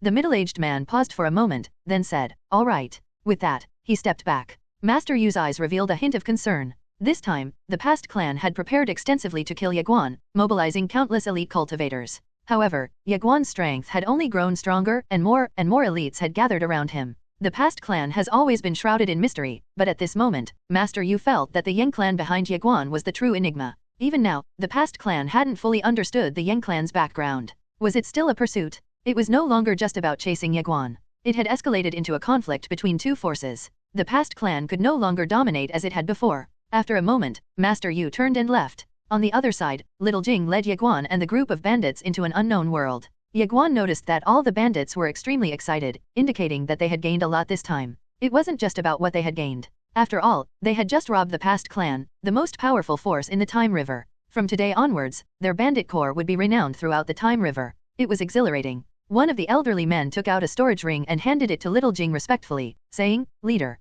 Little Jing accepted the storage ring, glanced at it, and then handed it directly to Ye Guan, saying, "This is for you." Ye Guan was stunned. Little Jing chuckled, "What are you waiting for? Take it." Ye Guan hesitated for a moment and then said, "But, why?" Little Jing replied, "We obtained a total of 120 Dao veins this time. I'm giving you 30. In addition to that, you can have all the ancient books and techniques from the past clan, and there are over 3 billion Dao origin crystals, of which I'm giving you 1 billion. Ye Guan looked at Little Jing, puzzled, "But why?" Little Jing smiled, "The reason we were able to infiltrate the past clan and rob them is because the cultivators from the Yang clan held back their elites. Otherwise, with our numbers, we wouldn't stand a chance against them. Furthermore, having you with us acted as a protective talisman. Without you, the clan leader of the past clan could have easily killed us with a single strike. But with you there, she had to abide by the rules and couldn't harm us. So, this time, you deserve the most credit." With that, she returned the Little Pagoda to Ye Guan. "Here, this is yours too." Ye Guan glanced at Little Jing but remained silent. "You've been quite wary of me all along.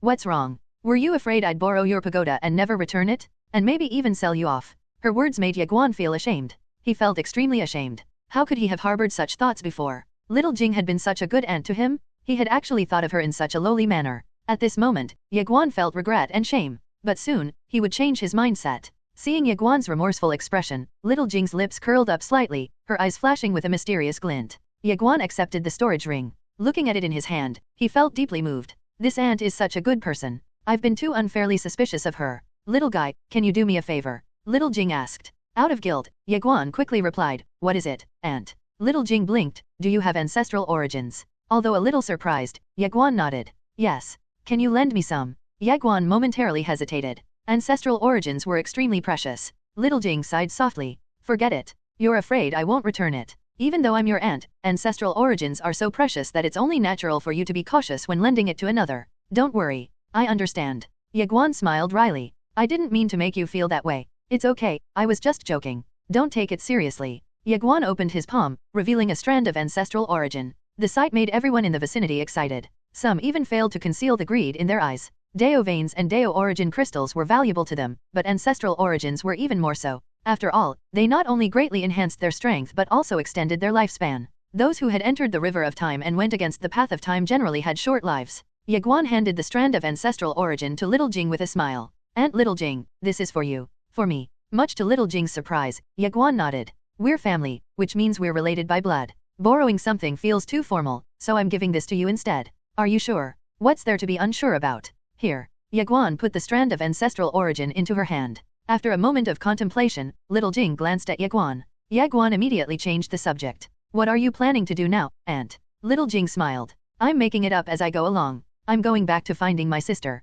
What about you?" "We have some things to take care of." "Well then, Aunt Little Jing, until we meet again." He turned and flew away on his sword. Little Jing quietly watched Ye Guan disappear toward the end of the Time River. She then faintly smiled at the ancestral origin in her hand. As Ye Guan hurried back, Little Pagoda said, "She's playing you." "I know." Little Pagoda was incredulous. "Yet you still gave her the ancestral origin." "Why wouldn't I?" "What? Master Pagoda, do we stand a chance against her?" "We don't." "Then why shouldn't I just give it to her?" "You knew she wouldn't return it, so you chose to give it to her instead." Ye Guan chuckled. "It's fine actually. After all, she's my aunt. We didn't lose anything by giving her a strand of ancestral origin. Since she's one of us, why bother worrying so much?" Little Pagoda quieted down. This little guy's pretty good to his own people. He doesn't play tricks or deceive them. Picking up the pace, Ye Guan transformed into a streak of sword light and disappeared into the distant end of the Time River. However, his brow soon furrowed. Mysterious auras were appearing around him. "They're here." Gripping the Qingxian sword tightly, Ye Guan coldly and warily surveyed his surroundings.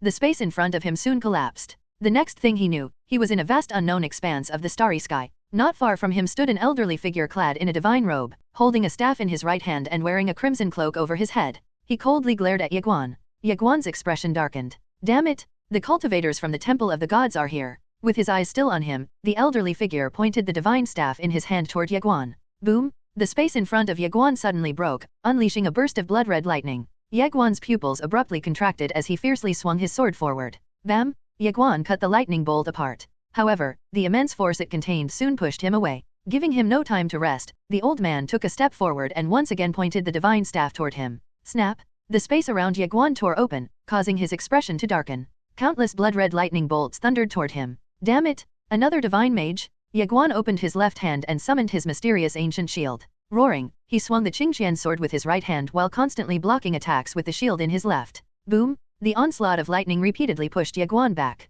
The old man in the divine robe gradually closed his eyes and rose into the air while muttering an ancient incantation. A hexagonal blood-red array gradually formed in the starry sky. The sight shocked Ye Guan. The old man seemed to be unleashing his ultimate move. Just as he was about to disrupt the spell, the old man suddenly pointed his divine staff toward him. Divine punishment. Boom! A towering blood-colored lightning suddenly struck down on Ye Guan. Ye Guan's expression drastically darkened. Instead of confronting the attack head-on, he raised the mysterious ancient shield above his head. Boom! The moment the lightning hit his shield, Ye Guan was thrown back and sent falling from the starry sky. The robed old man waved his staff. Imprison. Ye Guan frowned as mysterious blood-colored lightning appeared around him. As if forming a prison, it tightly coiled around his vicinity. In response, he raised his hand and swung down. Swoosh! The sword strike tore apart the lightning, creating an opening. Frowning, the old man stepped forward and pointed his staff at Ye Guan again, sending him yet another lightning from the sky. Boom! Looking up, Ye Guan became ethereal. Thousands of sword lights shot out from him and converged into a single sword. Bang! As the sword shattered the pillar of lightning, Ye Guan shook and turned into a streak of sword light. He rushed toward his enemy. Narrowing his eyes, the old man responded by creating a blood-colored lightning shield in front of him. Bang! The shield exploded as Ye Guan's sword pierced it, sending countless fragments flying in every direction. However, the collision had given the old man enough time to retreat thousands of meters away. Examining the sword in Ye Guan's hand, he frowned slightly. He couldn't help but feel a little surprised that it could cut through his divine punishment. Glancing at his opponent, Ye Guan turned into a streak of sword light and disappeared once more. The old man held his staff forward. Boom! A wave of lightning surged out from his divine staff. Boom! Although the Qingqian sword quickly shattered it, before Ye Guan could feel relieved, a lightning flame suddenly swept over him. He quickly raised his shield to defend himself. Bang! Ye Guan roared as he was blasted tens of thousands of meters away. When he finally came to a stop, the same attack rushed toward him again. A hint of ferocity flashed in his eyes as he sheathed the Qingqian sword and drew it out in one continuous motion. Heaven-rend quick draw, buzz! The sword's cry echoed out as it unleashed overlapping sword lights. Boom! The lightning flame soon shattered into countless energy fragments, throwing the entire galaxy universe into chaos. The old man's expression darkened upon witnessing the scene. He fixed his gaze on the Qingqian sword, his shock swiftly turning into amazement. Not even my lightning flame, a creation realm divine object, can withstand the power of his sword? Is it a divine object beyond the creation realm? The old man's brow deeply furrowed. Ye Guan, who had been pushed back, glared at his opponent. Although he had the Qingqian sword, the old man in front of him was terrifyingly powerful. Moreover, since the old man never engaged him in close-quarters combat, it would be difficult for him to kill his opponent with his melee weapon. I can't waste any more time here. Looking around him, Ye Guan decided to retreat for now. He had to prioritize finding his older sister and the others. However, before he could leave, 3 extremely terrifying powerful auras appeared in his surroundings. Towering divine generals soon manifested around him. Ye Guan's expression turned grim. Damn it! Here they come again. There's no escaping from this. Ye Guan coldly stared at the 3 divine generals. Just as he was about to take action, the space behind him cracked open. Immediately after, 3 women slowly walked onto the battlefield. Finally identifying them, he couldn't help but be stunned. His aunts Ye Qingqing, Slaughter, and White Skirt Destiny. 3 of the 4 swords had arrived. 3 of the 4 swords had joined hands? Ye Guan was momentarily stunned. All my 3 aunts are here? On the opposite side, the robed old man's brows furrowed as his gaze fell on Ye Qingqing and the other 2. A hint of solemnity could be seen in his eyes. He was about to speak when Ye Qingqing suddenly disappeared and the hum of a sword suddenly echoed in the arena. Following closely behind, Slaughter and White Skirt Destiny also vanished. The 3 attacked at the same time. Roaring in anger, the 3 divine generals in the distance simultaneously slammed their palms down. 3 fierce galaxies came crashing down on Ye Qingqing and the others. Aunt Qingqing! Ye Guan worriedly shouted. Use this. Ye Qingqing turned to Ye Guan, finding him with his palm open. He had thrown the Qingqian sword toward her hand. With her eyes still on him, she caught the Qingqian sword. She then transformed into a sword light and charged toward one of the divine generals. Whoosh! Using decay and collapse, Ye Qingqing instantly shattered the galaxy coming toward her and cut apart the divine general who had unleashed it. Ye Guan couldn't help but sigh in relief. With Ye Qingqing wielding the Qingxian sword, she seemed nigh invincible. His aunts made quick work of the 3 divine generals. Realizing that things were not going in his favor, the old man in the divine robe escaped. They had been completely suppressed. Ye Qingqing turned around and slowly made her way to Ye Guan. She then handed the Qingxian sword back to him. Just as Ye Guan was about to catch the sword, it transformed into a sword light and soared into the sky until it disappeared from view. Ye Guan froze. What just happened? Ye Qingqing watched the speechless Ye Guan with amusement. Noticing the situation, White Skirt Destiny offered him some comfort. Your father is likely afraid that you will rely too much on external objects. Don't overthink it. You are definitely his biological son. Ye Guan was dumbfounded. He hadn't thought about it that way. White Skirt Destiny's reminder made him feel that something was wrong. That aside, the 3 of us have come up with an idea. Would you like to hear it? I don't need to hear it, Ye Guan immediately answered. The 3 women's eyebrows furrowed. Much to their surprise, however, Ye Guan quickly added, I'll just do whatever you say. White Skirt Destiny smiled. You little rascal. Slaughter shook her head and smiled as well. This kid certainly inherited some traits from his old man. He can be a bit mischievous at times. We've decided to take you on an adventure. Will you come with us? Ye Qingqing asked. Ye Guan was somewhat surprised. With you 3. She glared at him as she rested her left thumb on the hilt of her sword. You wish? You can only choose one. Now, decide. Ye Guan's expression hardened. What the hell are they trying to say? All 3 women were expectantly staring at Ye Guan. Ye Qingqing's expression was as cold as a block of ice, while White Skirt Destiny's gentle smile seemed like a warm summer breeze. Slaughter was also smiling, but hers had a hint of playfulness in it. Ye Guan was in a dilemma. Whom should I choose? No matter who he chose, it would definitely offend the other 2. Ye Guan looked at Ye Qingqing. She has to be doing this on purpose. This is hard. Don't think too much. Hurry up and choose, Ye Qingqing demanded. After thinking about it for a moment, Ye Guan began, I want to learn from you all, but if I can only choose one. He looked at the 3. Can I ask a question before I answer? No, you have to answer now, Ye Qingqing replied. Ye Guan's expression darkened. Smiling, White Skirt Destiny countered, go ahead. If my father could only pick one out of you 3 to be his sister, whom would he choose? The smiles on his aunts' faces disappeared. I'll choose whomever he would pick. I see nothing wrong with this method. Little Pagoda couldn't help but admire Ye Guan. The bastard was really unbeatable at shifting the blame. Rather than the king of relying on others, he should be called the blame-shifting king instead. Ye Qingqing coldly sneered at Ye Guan, who, in turn, pretended not to notice. White Skirt Destiny smiled. You just passed the problem to your father, you sneaky kid. Ye Guan smiled awkwardly. He definitely couldn't answer Ye Qingqing's question. Although his aunts were understanding, they would still be offended no matter his answer. He didn't want to offend anyone. I'll let my father handle this. What else is he good for if not to bear the blame? At this moment, Slaughter said, go with Qingqing. Ye Qingqing snorted, forget it. Little 7, you should take him. He likes gentle people. Ye Guan did not dare to speak. If he said anything at this moment, it would just be asking to die. White Skirt Destiny laughed. He's a bit cunning. It would be best for you to take care of him, Qingqing. If you put him under my care, I'd likely end up spoiling him. Ye Guan turned to White Skirt Destiny. Among all his aunts that he had interacted with, she was undoubtedly the gentlest. Aunt Qingqiao was gentle too, but he hadn't spent that much time with her. Noticing Ye Guan's gaze, Ye Qingqing said, he likes your gentle demeanor, Little 7. Bring him with you. White Skirt Destiny exchanged glances with Slaughter. Smiling, she shook her head. Why were they behaving so awkwardly? Why not take care of me in turns? I want to learn from you all anyway. I like that proposal, White Skirt Destiny said. Slaughter nodded. I see no problems with it. Ye Qingqing simply glanced at Ye Guan. Ye Guan couldn't help but smile. He was looking forward to learning swordsmanship from them. Although he had grown a lot stronger, his enemies had also been becoming increasingly powerful. Moreover, he still had a lot to learn about the Sword Dao realm and other realms. He had relied solely on fighting to improve himself all this time, but it was no longer enough. Little 7, you go with him first. Slaughter and I will distract the past clan, Ye Qingqing suggested. White Skirt Destiny nodded. All right. Curious, Ye Guan asked, distract the opponents from the past clan. Ye Qingqing glanced at him. Next time we meet, I want to spar with you. Prepare yourself. Ye Guan's face darkened. Just say you want to beat me up. No need to mask it as sparring. Slaughter and Ye Qingqing soon turned and left, leaving behind Ye Guan and White Skirt Destiny. White Skirt Destiny smiled. Would you like to see your partners first? Will our journey take long? Ye Guan asked. White Skirt Destiny shook her head. I don't know, but you don't have much time either way since the past clan definitely won't be letting you roam free forever. I'm not sure how long Qingqing and the Ying clan can hold them off either. I'll go see them, then. All right. She opened her palm. I'll take you there. Ye Guan momentarily hesitated. Instead of holding her hand, he grabbed her sleeve. White Skirt Destiny shook her head with a smile. You're quite thoughtful. She grabbed Ye Guan's arm with her other hand. Trembling, she turned into a streak of sword light and disappeared. Dark Emperor World. The war in the Dark Emperor World was still underway. With Ye Guan personally guarding the place, breaking through it proved difficult. The Gui clan, the invaders, had already suffered heavy losses, yet they still hadn't mobilized their entire clan.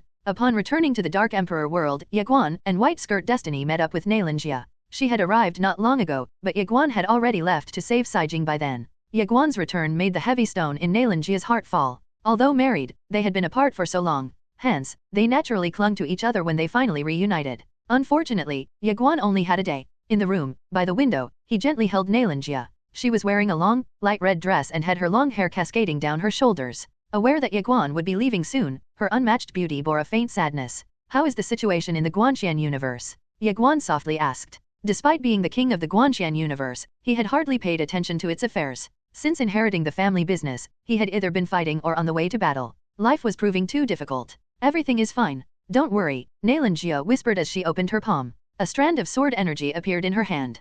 Plain Skirt Destiny had left it to her. Unlike others, this strand of sword energy didn't disappear after use. Considering it only appeared whenever Nailanjia was in mortal danger, it could be considered the strongest protective talisman. Nailanjia handed it to Ye Guan. Keep it. However, Ye Guan shook his head. Before Nailanjia could say anything, Ye Guan said, Aunt gave that to you. Keep it. Nailanjia looked straight into his eyes. You're in more danger out there. Ye Guan smiled. Danger can make me grow. If I have this strand of sword energy on me, I really will have nothing to fear. The only exception to that would be the lady in white. I want a child, Nailanjia suddenly whispered. Ye Guan was stunned. A child? Nailanjia looked at Ye Guan. Is it okay? Ye Guan nodded. He then threw Little Pagoda out of the room. Little Pagoda was speechless. Outside the window, a pillar-like thunderbolt pierced through the deep, dark sky. Soon, raindrops began to fall. It started small, gentle, and slow. The thunder was no different, rolling in softly. However, as time passed, the thunder grew louder and louder, and the rain became increasingly heavier. Eventually, the downpour became more like silver threads fiercely piercing through the flowers and grass. The thunder, the rain, and the splashes on the ground echoed across the area. After who knew how long, a loud thunderclap echoed. The rain suddenly surged, like a dam bursting and allowing water to pour down for miles. The rain lasted a few hours. Perhaps that was why Ye Guan and Nailanjia were exhausted. They lay embracing each other, their expressions showing signs of fatigue. The next day, heavy rain fell again, causing flowers and grass to burst forth from the earth and plead for mercy. Nailanjia slowly opened her eyes, finding Ye Guan already gone. Staring at the empty space beside her, she felt a sense of loss. However, she soon turned red due to the mess on the bed. Maybe it was because the rain was so heavy, but the bed was soaked through. Ye Guan and White Skirt Destiny had left the Dark Emperor world. This time, he only brought Little Pagoda with him. Little White and Arya stayed in the Dark Emperor world to help. The Ying clan cultivators were also rushing back to the Dark Emperor world. The Dark Emperor world was an important place for them now. In the Time River, Ye Guan turned to White Skirt Destiny, who was beside him. Where are we going? We're following in the footsteps of your grandfather and the unfettered swordsman, White Skirt Destiny replied with a smile. Grandfather and the unfettered swordsman? Ye Guan couldn't help but be curious. Where are they now? I don't know. Hesitantly, Ye Guan asked, are they just wandering around because they're bored? White Skirt Destiny chuckled. They're not bored. They're waiting. Waiting? For what? You don't know. No. Confused White Skirt Destiny blinked at him. Are you hiding something from me? Ye Guan questioned. His aunt subconsciously nodded but quickly shook her head, which surprised him. What is wrong with you? It's just some trivial matter, unrelated to anything important, she answered. Can you tell me about it? White Skirt Destiny hesitated. Can't you? He prodded. After some consideration, she answered, they concern you. I can tell you about one of them, but not the other. Why? It's for your own good. Ye Guan didn't know what to say. White Skirt Destiny smiled. Although I don't agree with the way they are doing things, I can't do anything about it. Can you really not tell me? For the time being, no. Then just tell me what you can, Ye Guan requested. They want to establish an order, White Skirt Destiny finally confessed. Ye Guan's brows furrowed. They. Plain Skirt Destiny, your father, your grandfather, and the unfettered swordsman. Oh, the Great Daoist Brushmaster, too. Wasn't the Great Daoist Brushmaster the only one who wanted that? Why would my father and the others? The Great Daoist Brushmaster was initially alone in it, but the others eventually felt that the world needed a certain order. They didn't want to do it themselves because it's too troublesome, though, so they let me do it. Ye Guan concluded. Yes. Why didn't my father establish it himself when he founded the Guanxian Academy? White Skirt Destiny shook her head. He couldn't. Puzzled, Ye Guan replied, why not? Because his humanity doesn't reside among all living things. Aunt Plain Skirt Destiny. White Skirt Destiny nodded. Aren't you jealous of her? Ye Guan wondered. Not really. Why not? Because if it weren't for her, your father wouldn't have come back. She never talks about it, but she has already accomplished so many things. Ye Guan fell silent. White Skirt Destiny smiled at him. As long as your father is fine. Ye Guan sighed. His father truly was living the good life. He was born with so many invincible sisters, and they all treated him so well without asking for anything in return. Unlike him, Ye Guan had nothing. No, that wasn't right. He had quite a lot. All his aunts treated him really well. White Skirt Destiny continued, to establish order, one must possess humanity that suppresses divinity. Otherwise, divinity would suppress humanity. In their world, sentient beings are like ants. Ordinary people cannot comprehend such a feeling. So if I want to establish order, I cannot rely on invincible divinity alone. That's right. But now, most of the invincible individuals are based on divinity. How can I achieve invincibility through humanity? White Skirt Destiny thought about it for a moment. I don't know the specifics, but I do know that they won't let you walk their path. Ye Guan fell silent. If he couldn't walk the path those before him had taken, then I have to forge my own path. Yes, White Skirt Destiny answered. Ye Guan smiled bitterly. They think too highly of me. White Skirt Destiny smiled gently. Don't underestimate yourself. When your father and grandfather were your age, they were far weaker than you are. Ye Guan shook his head. That's because I'm standing on their shoulders. I started from a higher point than they did. That's one reason, but you have many other strengths. You also have many shortcomings, but that's normal. After all, you're still young and need time to grow. We cannot demand perfection from you. Ye Guan smiled at White Skirt Destiny. I still can't help but feel a lot of pressure, though. I know, but you have to understand that you cannot go back now. I know. You're very talented. I believe you will succeed in the future. Why? There's no specific reason. I just feel that you will succeed. Ye Guan laughed. Only 2 people have ever believed in me like this. You're one of them, and who is the other? White Skirt Destiny asked. Sister Zhen. The true god. White Skirt Destiny briefly nodded.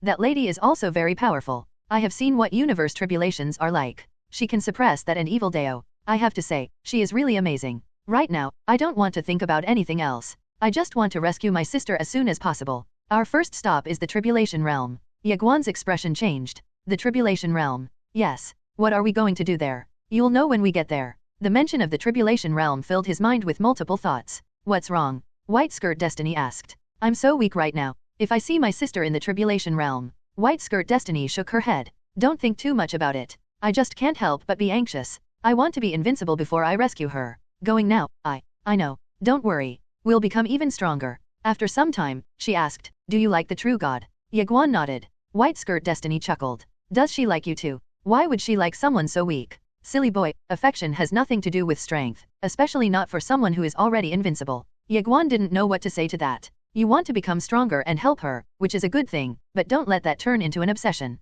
Most importantly, don't be too chauvinistic, okay? He nodded. Got it. Feelings should be pure, disallowing money, power, or any other factors to complicate it. Liking someone is just liking them, and not liking someone is just not liking them. White Skirt Destiny shook her head. People nowadays complicate relationships too much. Even in the Milky Way, when a man and a woman are together, the first thing they ask about is whether the man has a house, a car, savings, and so on. Ye Guan chuckled. Finances are important when 2 people are together. It is, but shouldn't the future of a family be something that both partners strive for together? Can't a couple work together without a car or a house? Ye Guan intently listened. Women should also strive for excellence like the true god. After all, only when you are sufficiently outstanding can you ignore material things and do what you truly want. That's why the true god likes you purely because you are you, not because of your invincible family background or how many connections you have. She doesn't think those things are important. Ye Guan faintly smiled. I see. White Skirt Destiny smiled back. And, have you ever liked someone? White Skirt Destiny chuckled. Romantically.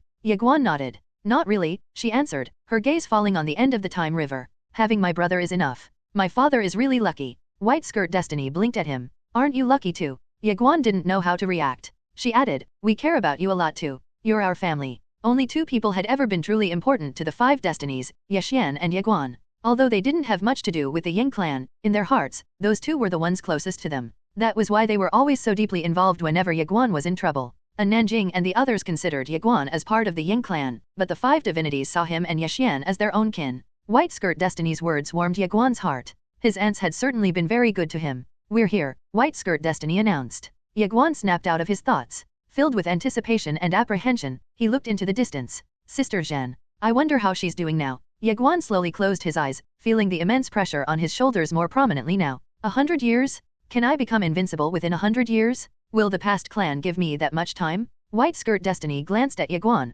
feeling a pang of sympathy. She knew that he was under tremendous pressure, especially since his elders had begun hiding things from him. Unfortunately, although she didn't agree with this approach, it seemed to be their best option for now. After all, everyone was running out of time. The highest realm I have ever come across is the Great Destiny Sovereign. What's beyond it? Imperial Sovereign. Imperial Sovereign. White Skirt Destiny nodded. Only the Time River has imperial sovereigns, since only time reversers who have gone against the passageway of time for the past 500 billion years can reach it. Considering how hard it is to reverse the flow of time by 500 billion years, imperial sovereigns can be considered genuinely powerful. Ye Guan briefly nodded. He had encountered many imperial sovereigns. Their strength was indeed terrifying. What about the realm above the imperial sovereign? That would be the heavenly sovereign. Those powerful, top-level beings can independently reverse the flow of 800 billion years in the river of time. Ye Guan fell silent. Great Sword Sovereign Gu Nanrong had likely become a heavenly sovereign after experiencing a breakthrough. When Ye Guan looked at her, White Skirt Destiny smiled. Beyond the heavenly sovereign is the ancient sovereign. What's that? Ancient sovereigns are powerful beings who can reverse 900 billion years, allowing them to traverse to the ends of the known ages in the Time River. They are extremely rare even within the Time River. Ye Guan nodded. The ancestral dragon had to be in the ancient sovereign realm. The leader of Gu clan, too. His brow soon furrowed as he came to a realization. Something doesn't seem right. What's wrong? Aunt Qingxing said that she has reached the grasping Dao realm. Isn't that realm above the ancient sovereign one? White Skirt Destiny nodded. Yes. Why did she seem to struggle against imperial sovereigns, then? Ye Guan asked, then suddenly quieted down. When Ye Qingxing had fought several imperial sovereign cultivators, she seemed somewhat overwhelmed. Logically speaking, she should have been able to easily defeat them since she was several realms higher than those imperial sovereigns. Moreover, she was a swordsman. The combat power of swordsmen far surpassed that of their peers at the same level. White Skirt Destiny blinked, noticing the situation was turning sour. The kid was getting carried away with his thoughts. Ye Guan stared at her, waiting for an answer. Faintly smiling, she explained, well, that's because the grasping Dao realm is very special. How so? The grasping Dao realm emphasizes one's state of mind. Your Aunt Qingxing has a hot temper and unstable emotions, which are causing some issues. Ye Guan remained silent, a hint of doubt in his eyes. In a more serious tone, she added, it's true. You have reached the grasping Dao realm as well, right, Aunt? Yes. Yet you've got an excellent temperament. White Skirt Destiny fell silent. Oh no, this kid isn't easy to deceive. After a brief hesitation, he prodded, you rarely trick people, don't you? Hardly ever. This is the first time, she answered, rendering him speechless. You're so straightforward that I don't know how to handle it. You should ask your Aunt Qingxing about this another day. She should answer you herself. Smiling, Ye Guan shook his head. Ask Aunt Qingxing? Forget trying to fool me. She would just outright whack me. He wanted to keep prying for answers, but before he could further interrogate her, she said, we're almost there. Noticing her attempt to change the subject, he decided to stop pushing. Aunt is gentle and has a good temper. I should cherish her? I'd be the one at a loss if I drove her away. Ye Guan stopped asking questions, much to White Skirt Destiny's relief. This kid is sharp-witted and hard to trick. Aunt, do you know my grandfather? Ye Guan asked. Yes. I met him when he was still weak. Her answer made his interest in the subject suddenly skyrocket. He used to be weak. White Skirt Destiny smiled. That's right. Your grandfather was quite weak back then, but it didn't take long for him to become powerful. You, Aunt Slaughter, and Aunt Qingxing are all extremely talented. Why did you? He trailed off. This question had puzzled him for so long now. His aunts were all terribly and terrifyingly talented, yet even after so many years, they still had not reached the state of invincibility. This, from his perspective, seemed somewhat abnormal. This world has a saying. Small wealth depends on hard work, while great wealth depends on fate. Do you agree with it? In a way, it does make sense. Throughout history, very few individuals have managed to truly surpass the Great Dao and carve out their own path. Is it because of obsession? A hint of surprise flashed in White Skirt Destiny's eyes. You. At that moment, she realized that she had been underestimating her nephew. Ye Guan couldn't help but sigh. Based on her reaction, he already knew that he was right. It really was because of obsession? For them, that obsession was his father. Although Aunt Plainskirt Destiny also had obsessions, not everyone could surpass the Great Dao with that alone. His intuition told him that she had far more strength than necessary to surpass the Great Dao. What a mysterious aunt. White Skirt Destiny's lips curled up. I don't have too much desire for invincibility. I only want sufficient strength. Anyway, my brother won't face any danger now. Ye Guan smiled. And, if my father were to have another chance at life, would you follow him? White Skirt Destiny shook her head. Not right now. Ye Guan was puzzled. Why not? White Skirt Destiny smiled. He exclusively belongs to your Aunt Plain Skirt Destiny right now. Would she get jealous? Not in this world. In that world, she definitely would. Ye Guan grew even more curious. What would happen if Aunt Plain Skirt Destiny got jealous? Would she end up destroying the world in a snap? Ye Guan couldn't help but shake his head. We're here, White Skirt Destiny announced, bringing Ye Guan out of his thoughts. She grabbed his arm, and they soon disappeared. After an unknown amount of time, Ye Guan and White Skirt Destiny reached a vast, starry sky. As they entered the starry expanse, Ye Guan's expression turned extremely solemn. The blood-red sky looked like a sea of blood. Just stepping into it made him feel an unprecedented sense of oppression. Universe tribulation? Ye Guan couldn't stop trembling. The extremely terrifying pressure had to be at least 100 times worse than the draconic pressure that he had encountered in the past. Like vines, fear crawled from the depths of his heart and enveloped him. White Skirt Destiny swiftly grabbed Ye Guan's arm and protected his front with a powerful sword aura, making him feel much better. Ye Guan looked up. In the depths of the sky, blood-colored lightning powerful enough to destroy the world continuously struck. White Skirt Destiny became quite solemn as well. That's where the evil Dao is. Didn't Sister Zhen suppress her with her true form? Why does the aura of the evil Dao? White Skirt Destiny shook her head. She can't hold her down. What do you mean? Ye Guan asked, his voice quivering. The true god has suppressed her for too long. The strength of the evil Dao greatly increases every time she's suppressed, which means this is the last time she'll be holding her down. Under normal circumstances, the true god's true form could certainly suppress her, but is this about the former clan leader of the past clan? White Skirt Destiny nodded. Yes. Ye Guan's expression darkened. She added, we might not even have 100 years. And, I want to see Sister Zhen. White Skirt Destiny didn't know what to say. Looking straight into her eyes, he pleaded, Aunt, please. Crossing the tribulation area in the distance wasn't that simple. The true god possesses 90% divinity right now, White Skirt Destiny reasoned. Ye Guan faintly smiled. To me, she is still Sister Zhen. After a moment of silence, White Skirt Destiny finally conceded. All right. I'll protect you. Thank you. White Skirt Destiny opened her palm, sending the sword in her hand flying out. Swish. This sword tore through the air, splitting open a path through the tribulation area. Quick. White Skirt Destiny urged. Ye Guan transformed into a streak of sword light and flew along the path. As he passed through the tribulation area, a blood-red lady appeared in front of him. She grabbed him by the throat faster than he could react. Evil Dao? The evil Dao stared at Ye Guan, her face twisted into a terrifying expression. At that moment, an emotionless voice came from behind the evil Dao. Hurt him if you dare. That voice is familiar. Ye Guan faintly trembled. Looking behind the evil Dao, he saw a woman wearing a long, light blue dress. Her hair was as white as snow, her gaze as cold as ice. Sijhen? Memories he had made with her flashed in his mind like sparks. The evil Dao abruptly released Ye Guan and turned to Sijhen, her expression filled with ferocity.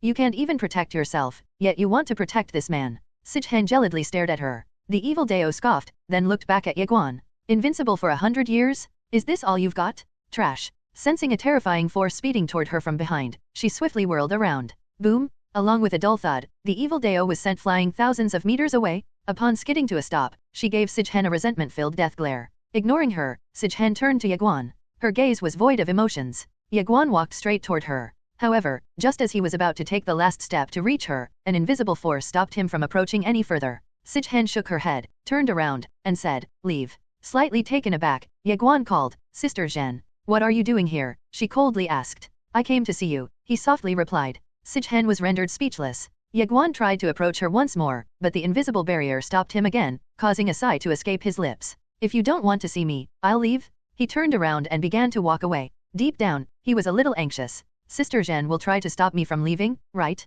After walking for a while, his face began to darken. Sijhen still hadn't called her back. Soon, however, he heard footsteps behind him. Quickly turning around, he found Sijhen standing right in front of him. Sister Zhen. Contradicting his excitement, Sijhen remained calm and collected. What is it? Ye Guan suddenly grabbed onto her hand, but she didn't resist. Intently staring into her eyes, he could feel that she was not truly indifferent to him despite her icy gaze. Wait for me, he whispered. He then turned and walked away again. Sijhen, watching him leave, was slightly taken aback. This time, he really was leaving. Ye Guan did not leave any sweet words or show any romantic gestures. What Sijhen really needed right now was assistance, not corny lines. The best thing that he could do for her was focus on becoming stronger. Watching him disappear into the distance, she found herself wanting to say something but didn't know how to say it. After a while, she let out a soft sigh and turned to leave. However, at that moment, the evil Dao suddenly appeared in front of Ye Guan. He frowned when he saw her. She stared at him and said, You're useless. Ye Guan looked at her blandly and said, Are you trying to start a verbal battle with me?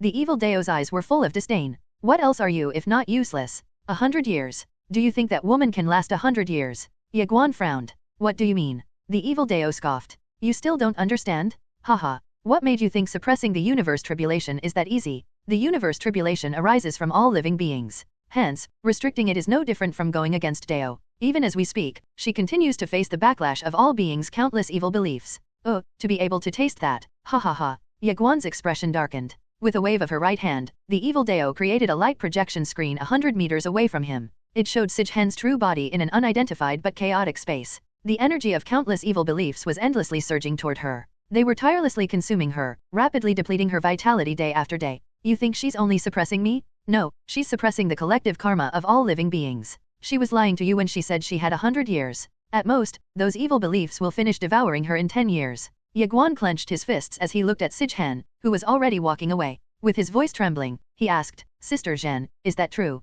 Sister Zhen lied to me? Will she really be consumed by the evil beliefs of all living beings in 10 years? She doesn't even have 100 years? Sijhan stopped in her tracks. After a few moments of silence, she finally replied, yes, I lied. Ye Guan roared, when are you going to stop lying to me? Sijhan didn't know what to say. You only have 10 years left. He trailed off, his eyes reddening. Sijhan replied softly, do you remember what I told you last time? He shook his head. I don't remember anything. You told me you had 100 years when you actually only have 10. Sister Zhen, why did you lie to me? Standing with her back facing him, she asked, don't you want to be invincible? You're far more important than invincibility. Sijhan faintly quivered. As Ye Guan slowly walked toward her, she suddenly said, even if I only have 10 years left, I believe you will still become invincible. You do? Yes. But you've decided to sacrifice yourself, haven't you? Sijhan did not reply. Sister Zhen, I don't want you to die. Before Sijhan could say anything, the evil Dao laughed out loud. You don't approve of her dying? Who do you think you are? Oh right, you are the king of relying on others.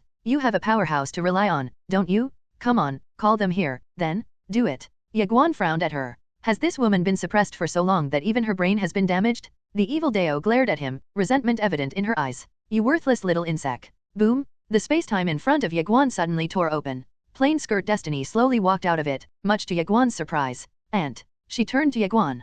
Close your eyes. What? Why? Gently ruffling his hair, she answered, just be good and listen to me. Ye Guan hesitated for a moment but still slowly closed his eyes. Still feeling somewhat uneasy, Plain Skirt Destiny waved her sleeve and sealed off the space that Ye Guan stood in, preventing him from seeing or feeling anything. It was as if he had been shut in a little black room. Afterward, she slowly approached the evil Dao, constantly calling others useless. What makes you think you're that strong? The evil Dao fiercely glared at Plain Skirt Destiny. I'm the great Dao, the essence of all beings. Before the evil Dao could finish her sentence, Plain Skirt Destiny suddenly reached out with her left hand and tightly gripped the evil Dao's throat. Great Dao? You're nothing but a weak dog. She then slapped the evil Dao across the face with her right hand. Pa! The crisp slap echoed throughout the area.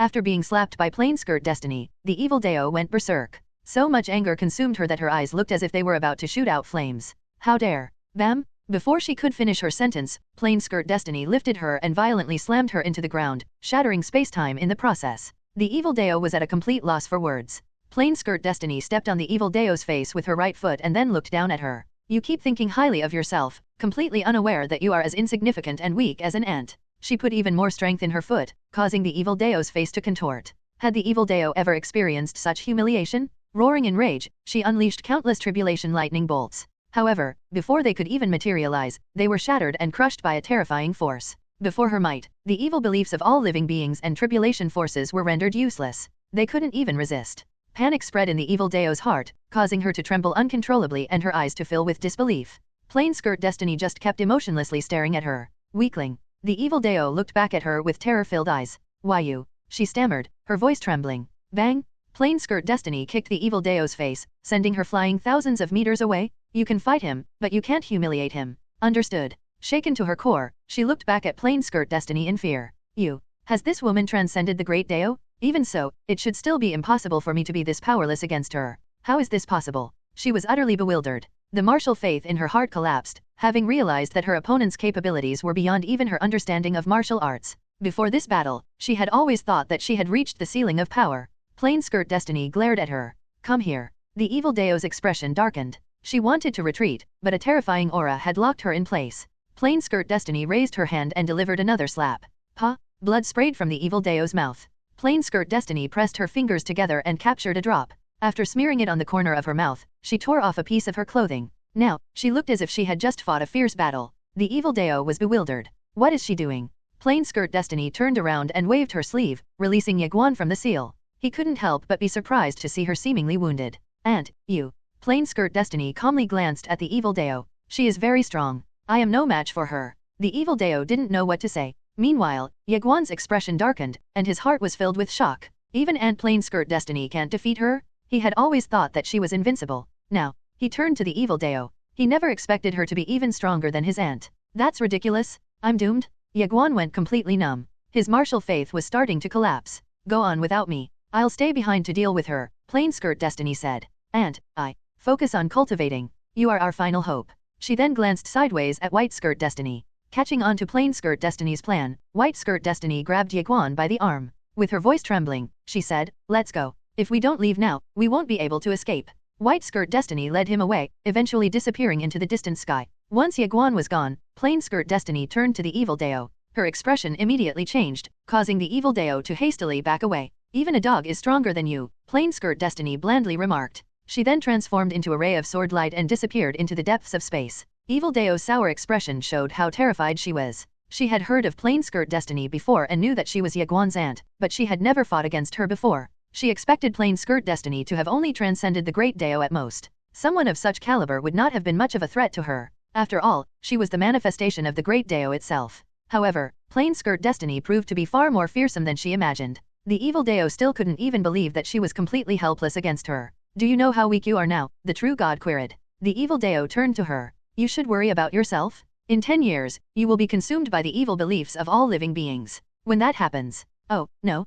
I'm scared. I'm so scared," Sijhen sarcastically replied. She sympathetically glanced at the evil Dao before turning to leave. The evil Dao couldn't help but feel displeased. What was that look in her eyes? Was that sympathy? What right does she have to pity me? How dare she? She could vaguely sense that she was missing something but could not quite put a finger on it. The evil Dao took a deep breath, choosing not to further dwell on it. In 10 years, Sijhen would die, and she would be able to break free. She would then suppress the virtuous Dao and merge with it to become a complete entity. That would make her power reach unprecedented heights. The evil Dao looked at the distant end of the starry sky with resentment. "I will pay you back for the humiliation I endured today." Her eyes filled with murderous intent. Tribulation lightning bolts emanated all around her. After being led away from the tribulation realm, Ye Guan entered the time river with White Skirt Destiny. He hadn't spoken a word since, and his expression remained grim. "And, will Aunt Plain Skirt Destiny be okay?" he asked, finally breaking the silence. White Skirt Destiny reassuringly smiled. "She'll be fine. Even if she can't defeat the evil Dao, she can at least protect herself." Ye Guan looked at the distant sky, a hint of confusion in his eyes.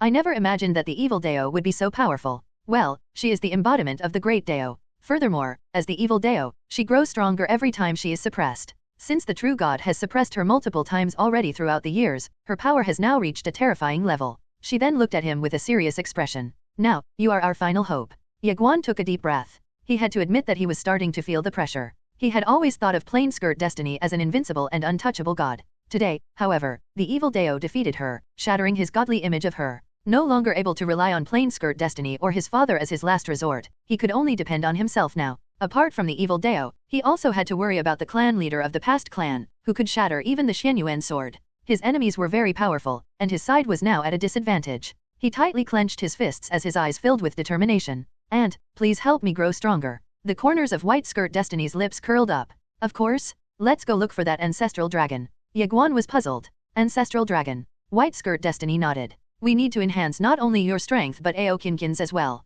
We also need the 4 great ancestral beasts to help you shape your mortal body." Ye Guan's expression became even heavier. He thought that constant battles would be enough to shape his mortal body, but to his surprise, he hadn't made any progress at all. "Let's go," his aunt urged. She took him deeper into the current of the time river. Along the way, his expression remained grim. He couldn't shake off the image of blood on the corner of Plain Skirt Destiny's lips. She must have been heavily injured. He worriedly looked behind him, making White Skirt Destiny feel a bit guilty. However, she knew that it would be better for Ye Guan to have no god in his heart. With a faint smile, she proceeded to reassure him. "Don't think too much about it. Your aunt is good at escaping." "Master Pagoda, do you feel like something is off?" Ye Guan asked in his mind. "What do you mean?" Little Pagoda replied. "I don't know. I feel like I'm missing something. Don't overthink it. You are our last hope now. Focus on becoming even more powerful. To that end, you have to prioritize shaping your mortal body. Do not dwell on anything else. You'd only waste your time if you overthink things." "Got it." Ye Guan briefly nodded. "Yes." Following Little Pagoda's advice, Ye Guan stopped dwelling on his thoughts.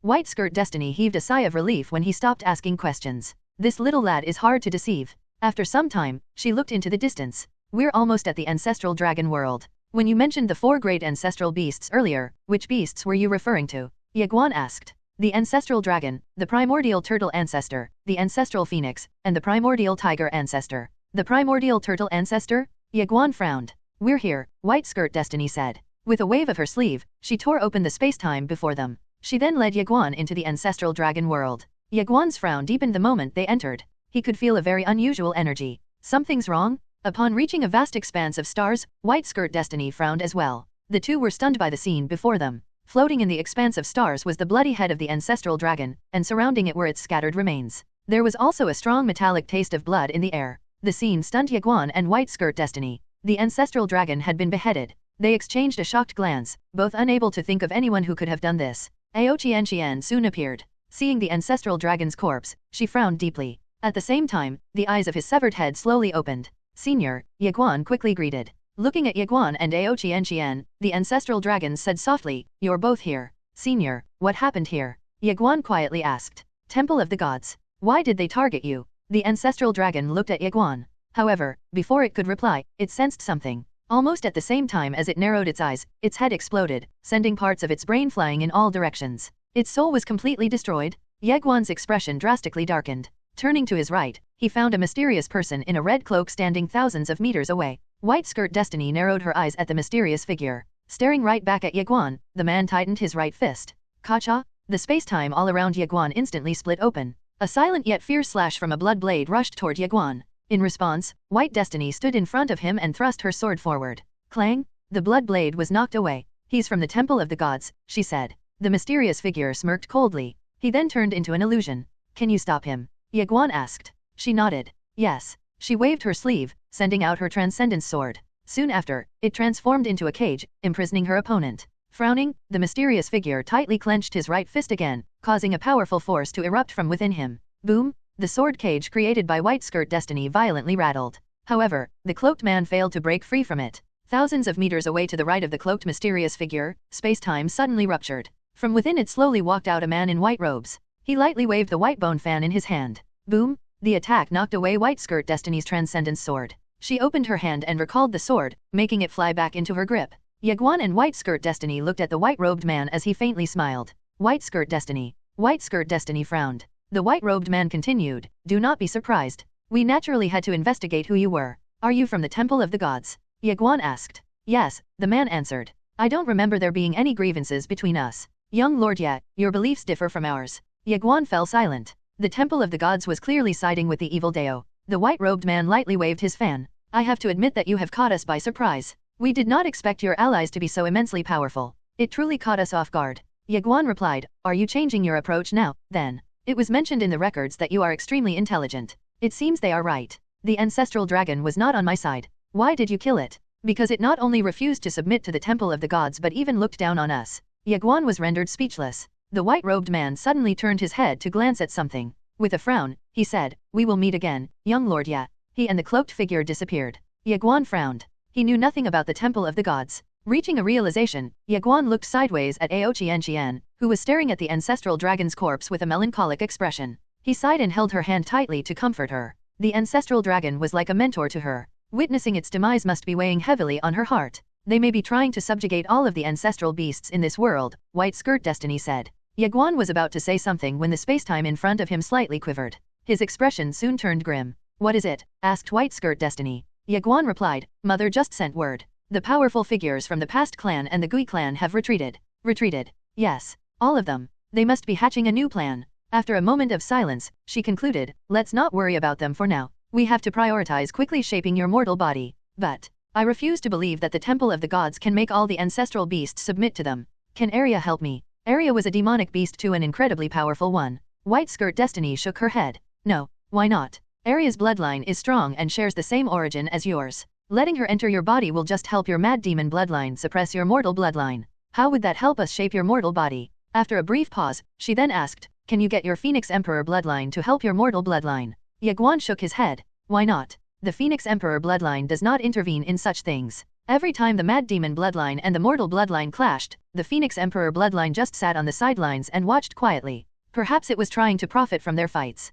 Eventually, he realized that the Phoenix Emperor bloodline had become much stronger, but he had no idea how it happened. "Let's go to the ancestral demon world and see if we can find some powerful beasts," White Skirt Destiny said. "We can borrow their bloodline power to shape your mortal body." Ye Guan nodded. Okay. Their priority was to shape his mortal body, which he eagerly anticipated as well. White Skirt Destiny brought him back into the Time River and led the way to the ancestral demon world. On the way there, Ye Guan asked, "Aunt, how do you think the Temple of the Gods will target me next?" White Skirt Destiny shook her head. "I don't know." Ye Guan quieted down. His intuition was telling him that the Temple of the Gods was up to something big. Realm of the Gods. The Realm of the Gods was located at the far end of the known Time River. Within this realm existed tens of thousands of worlds, both large and small. It was like an independent universe on its own. This place was quite special. Many years ago, the gods had forcibly separated it from the Time River. Hence, it could be said that it no longer belonged to the Time River. Hence, although no longer a part of the past, it was still a part of the present. The gods here were not mere idols or decorations.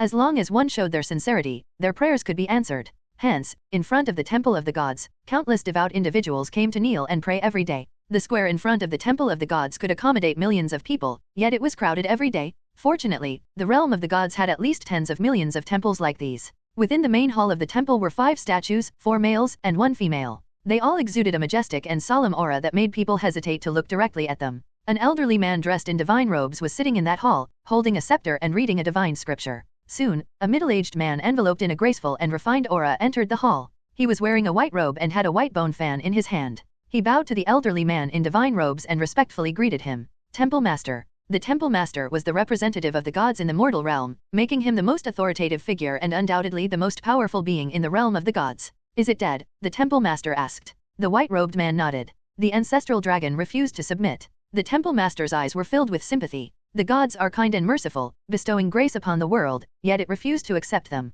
Ah, ignorance. Did you at least obtain its dragon pill? The middle-aged man nodded and opened his palm, revealing a fist-sized pill. It slowly floated before the Temple Master. Gazing at the pill, the Temple Master's eyes flashed with pity. Bishop Yuan, as you know, I wanted to let it come into the embrace of the gods. I never intended to kill it. I met Ye Guan. How was he? Even among the younger generations in the realm of the gods, he is unmatched. Such a talent should be brought into our temple, under the protection of the gods. Getting Ye Guan to join the temple of the gods? That might be difficult. Bishop Yuan replied. The Temple Master sighed. Such is the great ignorance of the people. We must work harder to educate them. That way, they'll join our temple and receive the protection of the gods much sooner. The reason the past clan repeatedly failed in the past was that they targeted the wrong individuals. We should not focus on Ye Guan. He is so fearless because of the powerful swordsmen supporting him. As long as they are alive, Ye Guan will never die. Hence, my suggestion is to target them first. He lightly waved his fan as he added, kill the king before killing the thieves. Let's launch a divine war against those swordsmen, eradicate them in one fell swoop, and solve the problem at its root. Launch a divine war? When the Temple Master heard what Bishop Yuan said, his expression turned serious. Throughout its history, the Temple of the Gods had only launched 2 divine wars, one was against heretics, and another against the leader of the past clan. Unfortunately, they lost both divine wars. Bishop Yuan continued, I've carefully investigated Ye Guan and the people supporting him. Whenever he encounters trouble, he always manages to turn the situation around, mainly because he has guardians like the Great Deist Brushmaster and even plain Skirt Destiny. Targeting Ye Guan directly would be meaningless. Even if he was killed, they would be able to cultivate another one just like him. Killing him would only be treating the symptoms and not targeting the root cause. Hence, we need to deal with the people behind him first. After they are dealt with, eradicating Ye Guan will be easy. The Temple Master intently listened. When Bishop Yuan briefly paused, he asked, what does the leader of the past clan have to say about this? She gave us full authority to over this, Bishop Yuan replied. Where is she now? I don't know. The Temple Master quieted down again. A divine war wasn't just some trivial matter. Temple Master, if we do not eliminate the people backing him up, he will continue becoming stronger.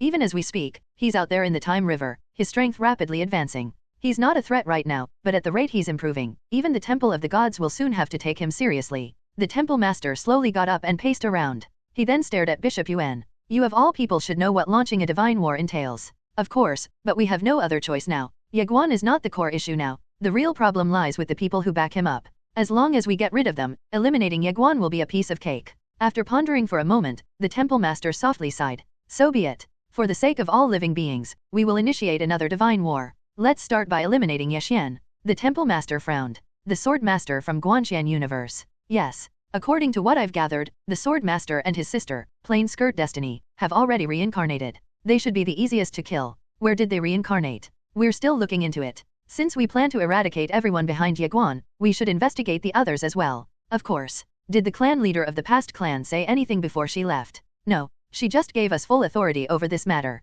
Full authority. The Temple Master frowned. Bishop Yuan continued, she had an agreement with the true god not to attack Ye Guan herself, so we can only handle this matter ourselves. Now, the elites from the past clan and the Gui clan will heed the commands of the Temple of the Gods. The Temple Master's eyes lit up. Is there a chance that we can persuade them to convert to our temple? There isn't. I highly advise against it too. Attempting to convert them will provoke opposition from the past clan. If we get on the bad side of their clan leader. He trailed off. The clan leader of the past clan was not someone to be trifled with. The Temple Master narrowed his eyes. After a few moments, he faintly smiled. I was simply joking. I was not planning to actually do it. Bishop Yuan heaved a sigh of relief. They could not afford to take this opportunity. They could not handle the clan leader of the past clan right now. The Second Divine War was triggered precisely because of matters of faith. Considering the situation, they absolutely must not cross that line again. So, how should we deal with Ye Guan? Do we just let him develop freely? The temple master asked. Bishop Yuan chuckled. What harm can his development bring? Do you really think he can become invincible in just a few decades? The temple master shook his head. We should still try to create some trouble for him to impede his progress. I'll make the arrangements, Bishop Yuan replied. Mobilize all of our forces. Find the swordsman behind him, the temple master ordered. After a slight pause, he continued, once you do, report back to me. Do not attack them yet. When we strike, we should deliver a fatal blow. Bishop Yuan nodded. Of course. He then turned around and left. Inside the hall, the temple master slowly closed his eyes, his expression showing his devotion. An elderly man soon entered the hall and bowed before him. Temple master, it's time to meet with the believers. The temple master nodded and slowly got up. When he stepped out of the hall, a vast sea of people greeted him. The believers immediately knelt in reverence. Many were so overwhelmed with emotion that they fainted. The temple master smiled. Radiating kindness, he began, May the gods have mercy on us all. He spoke softly, yet everyone in the crowd could hear him. In unison, they all echoed, May the gods have mercy on us all. Dark Emperor World. Instead of returning to Guanxian Universe, Nailan Jia stayed by Qin Guan's side. Every day, besides tending to political affairs, Qin Guan helped Nailan Jia familiarize herself with the various departments of the Time Pavilion. Today, they strolled through a garden. Qin Guan looked at her daughter-in-law. Little Jia, are you more familiar with the various departments of the Time Pavilion now? Nailan Jia nodded. Yes. Noticing the melancholy in her expression, Qin Guan softly asked, missing Little Guan. I am, she replied. Qin Guan smiled. Don't worry about him. He'll be alright. I don't want to take over the Time Pavilion anymore. I just want to focus on cultivating so that I can fight alongside him. I get what you mean, Little Jia, but we can only entrust the Guanxian Universe, the Immortal Treasures Pavilion, and the Time Pavilion to you or Little Guan. Why? Little Guan wants to establish a new order that can only be controlled by our own people. If others gain control of it, well, people are selfish, and so are we. If others try to use it to suppress the Yang family, do you think we would agree with them? Nailan Jia was rendered speechless. Qin Guan chuckled. You probably don't know about this yet, but the 3 swords know, the 5 swords don't really want an order. Nailan Jia was astonished. They have almost achieved full divinity. Hence, in their eyes, all living beings are. Qin Guan trailed off. She then shook her head. Order is like a shackle that binds all cultivators. They don't see it as necessary, but they also understand that the world is better off with it. After all, without it, the universe will not be able to exist for long since its resources are finite. Do they hope that Little Guan will be the one to bring about this order? Yes. Why must it be him? Because Little Guan is one of us. Moreover, he also has the support of the entire Yang family. Getting his grandfather's support means getting the unfettered swordsman's support. Since he is my and Yeshian's son, destiny will also stand behind him. Most importantly, he has also brought the great deist brush master and true god to his side. Those people's aid is indispensable. Establishing an order is about how many friends you have, not how many enemies. But he must already be so exhausted. Ever since he left the ancient desolate city, he has been burdened by many responsibilities and hasn't had a chance to breathe. Qin Guan nodded. I know. Still walking into the distance, she continued. At first, I hoped that he would just live happily, but I eventually realized that since he's a member of the Yang clan, he would neither be able to live an ordinary life nor be content with mediocrity. He'll keep going down this path until he has transcended the great Dao. Nailan Jia sighed. She was also well aware that Ye Guan would not be happy living an ordinary life. Even if he was not from the Yang clan, he would still choose to walk on this path of invincibility even though his progress would be much slower. After his current lifetime ends, the fate of the Yang family will end too, Qin Guan concluded. The fate of the Yang family. Qin Guan nodded. His grandfather suffered a lot, and his father had a tough time in his early years. As for Little Guan, she shook her head, then turned to Nailan Jia. You should have a child soon. Nailan Jia's face immediately reddened. She then recalled the last time they were intimate, causing her to blush even more. Qin Guan chuckled. I know you are trying to help him, but you won't be able to catch up to him in terms of cultivation. Help him in other ways instead, like establishing a powerful organization. He definitely would not have the time to manage the organizations under the Yang family, so it'll be up to you to take care of them. Be it the first or the second generation of the Yang family, it was always the women who managed their businesses. Nailan Jia nodded. I understand. Come. I'll take you to Aunt So and the others. They really want to meet you too. The two soon disappeared into the distance. Hello, everyone. As we wrap up this video, I want to share a quick note. I have a Patreon account. If you'd like to support me and enjoy on-demand audiobooks, you can become a Patreon member. Alternatively, you can check out my Google Drive link, which has 500+ novel audiobooks available through my Ko-fi or Patreon shop. I appreciate your support.